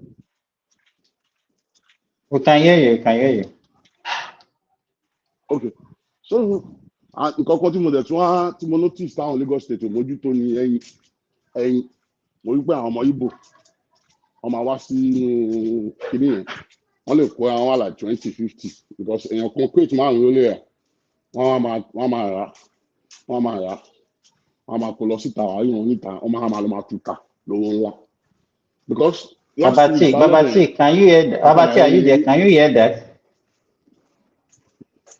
Now what you say? It's like our problem is like it differ all solution. Things that you see in developed world that are working, Nigerians will define a way of working against anything that will benefit them. Simba. It's like because everybody is selfish now. Simba, you can land your hand. Okay, continue. This is how I do my investigate me. I create any 4,000. Cause I wish you one labor. I 4,000. Baba kan wá sọ fún àwọn people pé bàtẹ délé báyìí láàárọ̀ 2.5 lẹ́tà create yìí 2,500 like àárọ̀ yìí ó ṣe wá di 4,000 ṣe bí mo ṣe wá ẹyọ kan níbà èmi ni mo máa ń pípì yìí wá pé bí tí mo ti ráyè bọ́ báyọ̀ wà lè sọ̀rọ̀ wá dúró just because àwọn ọmọ Ìgbò àwọn àti láwọn rítà ń sọ ẹ̀ wọ́n ti kọ́ ara lógúnlọ́gbọ̀n wọ́n mọ̀ pò in fact ẹlòmíì wọ́n ti ta tiẹ̀ tán níṣojú mi ń bẹ̀ níṣojú mi ó máa kọ́ ta tiẹ̀ ní 2,000 the last one àwọn díẹ̀ díẹ̀ ti fọ́ nínú ẹ̀ ó ta crate ẹ̀yẹ ní 2,000 naira níṣojú mi níbẹ̀ so ṣé gọ́ọ̀mẹ̀ntì wa máa blame fún yẹn náà Babati, are you there? Babati, are you there? Babati. Yeah, I'm here. Yeah. Okay, let me tell you. Sometime around 2003, 2004, I was working in State Hospital Osogbo, and that time there was free aid in Osun State. Come and see. Anytime they discover that they have brought medications, drugs to the hospital, come and see how people will troop in. Some people can come 3 or 4 times daily to come and get drugs. It's not as if they needed those medications. No. They wanted to go and keep it. Someone else will go and sell it. So before you know it, the drugs that are supposed to last for 1 month will finish in a matter of 2 or 3 days. Because the whole hospital will be jam-packed. It will be like a market. You will not see people feigning symptoms and signs. If somebody tells you that he or she has a headache, how will you prove that he doesn't have that headache? Can you say he doesn't have the headache? Those are the issues that we have in that country. And that is how people are abusing the national health insurance scheme also. Just because they believe that they are taking certain amount of their money, they must come to the hospital every month to come and complain, to get medication, even when they are not sick. So how can you rectify, how can you solve such problem when people are very greedy and they don't have the spirit of collective gain? Everybody is just selfish. But if that's the nature of the average Nigerian, then democracy cannot work at all in that kind of environment. Because they'll be so selfish when even because they will not be thinking about the collective. It will be about the individual when they are even voting. So the current system will never work then, no matter how you modify or adjust it. If it's still democratic, quote unquote, in nature, then there's no hope for the country. There has to be a few group of people that have the interest of all at heart and make the tough decisions on behalf of all, not through the democratic way, but in a way where the people are forced to comply. Like Simba, like some kind of the end justifies the means kind of mission, if you get what I'm saying. That you might not like it, but it's a good kind of government where you force them to do the right thing, you mandate them, you put stiff penalties when it comes to health services, abusing the system. You put all these laws in place and they have to comply. Without any tribal sentiment or religious sentiment, you put that in place. So they need only that your hand. They don't need, democracy is not going to work. And the best form of democracy, I think, that is was close to what happened, maybe the Obasanjo kind of democracy, where it was still, if you get what I mean, if you want something done, he knows how to twist hand and force people to comply. That would probably be the kind of democracy that will work. But all this Tinubu democracy, and I don't think that is gonna. Unfortunately, I mean, with the way you've described Nigeria so far, I don't think that that will work. Well, I've given up. I've given up, and that's why I don't complain. Once there's any problem, I look for solution for myself.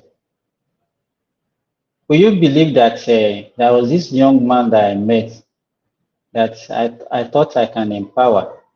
He was into agriculture and he was planting all these fruits. he planted some things for me in my compound, not knowing that the guy was using those things to lure me.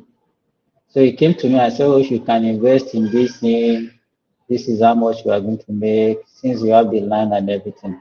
I believed him. I gave this guy 3.6 million. He did not do half of the work and he ran away. He ran away. So you see, and those are the youths that will be fighting for that. So Nigerian youth are very hardworking. Is the government. Okay, look at this one now. Yeah, I don't know.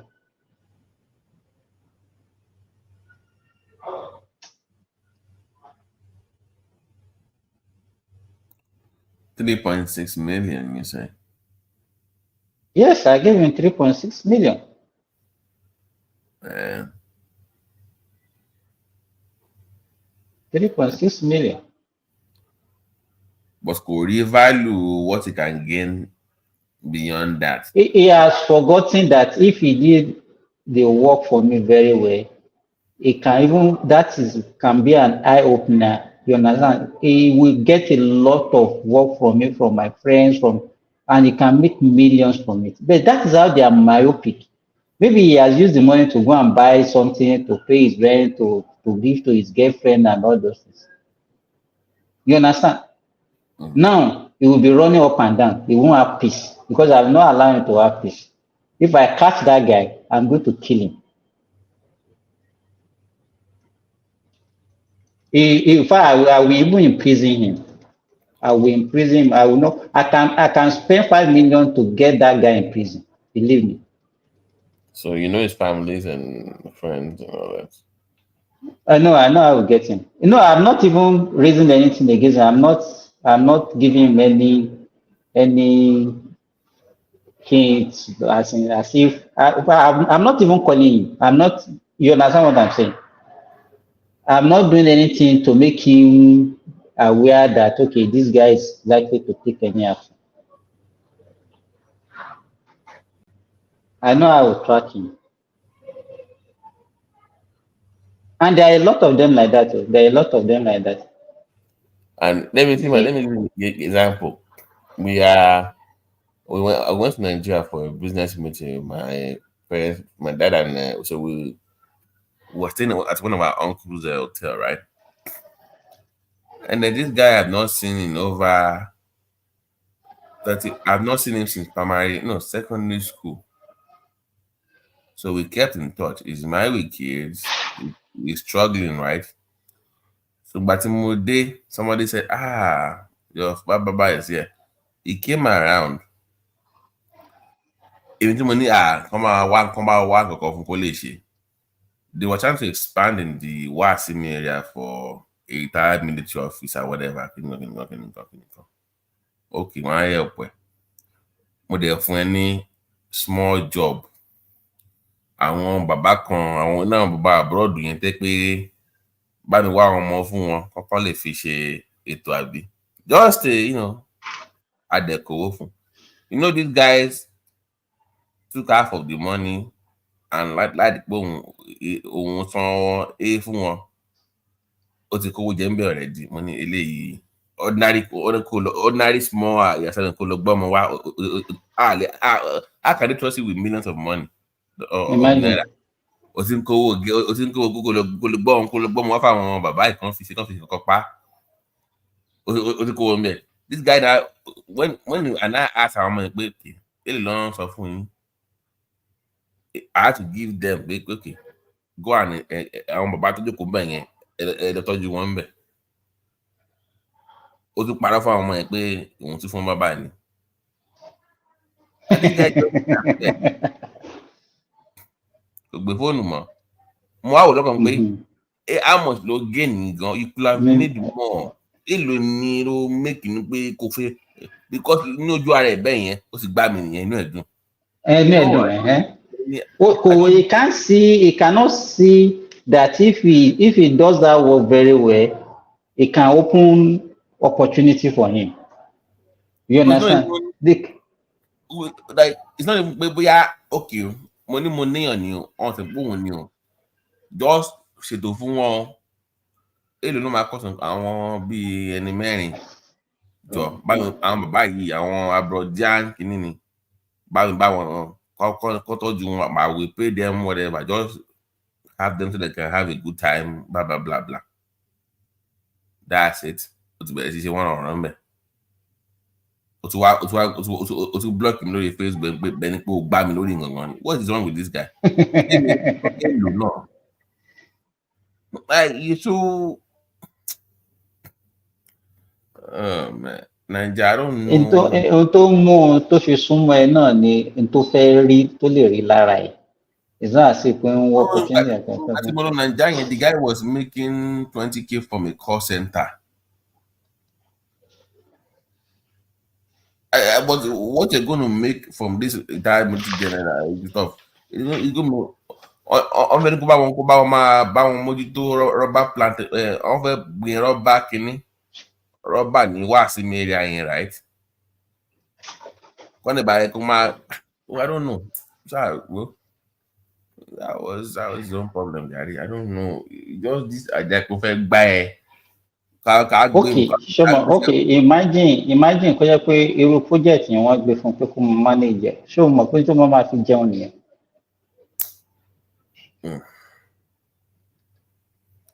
Ó ṣe tí rówó kékeré ó ti jọ́ lójú ó ti fi ba nǹkan tó pọ̀ jẹ́. Ǹjẹ́ ni wẹ́ mo ní bí Elon ló yọ because ẹni tó ní fáàmù yẹn ìta dẹ̀ army of kìíní ni. Bá lọ ìyẹn wá pa ni. Wàá nọ tiẹ̀ bàjẹ́. Yà á kiri. So èmi gan máa notice beginning if you call anybody in Nigeria to do something for you. Bẹ́ẹ̀ ni pé opportunity to dupe you ni. It might be opportunity to make money off of you. That's what the way they see it. I don't know what it is. And that is the mentality of an average Nigerian. Olè náà ni olè.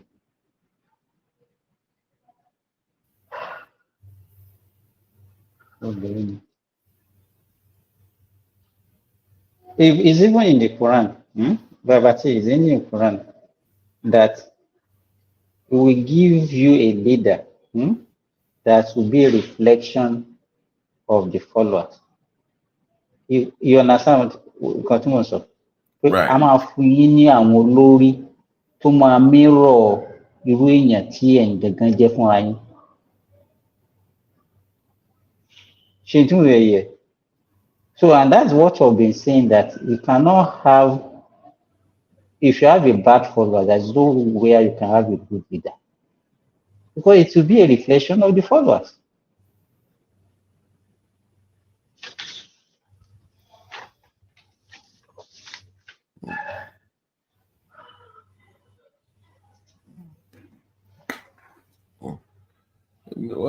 Hopefully they will, I don't know, like, well, if there's hope, I don't know. Whatever discussing.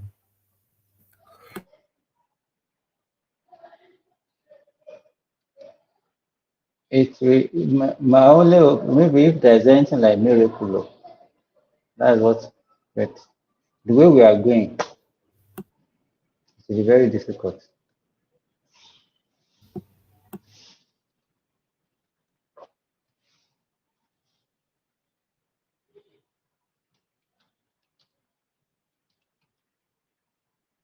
Okay, Babati, later now.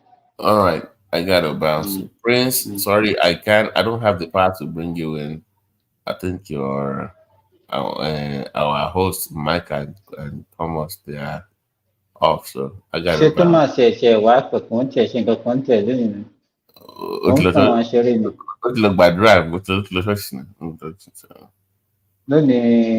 Wednesday ló tún lọ ṣọ́ọ̀ṣì. Ìgbà wo ni Thomas lọ ṣọ́ọ̀ṣì? Gbogbo Dikin ni Thomas nínú bí Olúwa. Òun náà ti ń rówó bẹ́ẹ̀ nù. Ó bá pàṣẹ títí náà. Ó pàṣẹ títí ń lọ ṣe kínní. Ó ti sí ṣọ́ọ̀ṣì àìbí. A ní bí a Thomas ní ogún tó ní ó sì bẹ̀ sí gbowó. Ó ti ń gbàjọ. Prince, what happened to your stuff? Yeah. I mean, are you guys done? Yeah. I mean, we done, but Prince wanted to talk or something. I don't know. Maybe it's been in the background the whole time. Let me go ahead and end the show. All right. All right. Yeah. All right. Bye, man. No.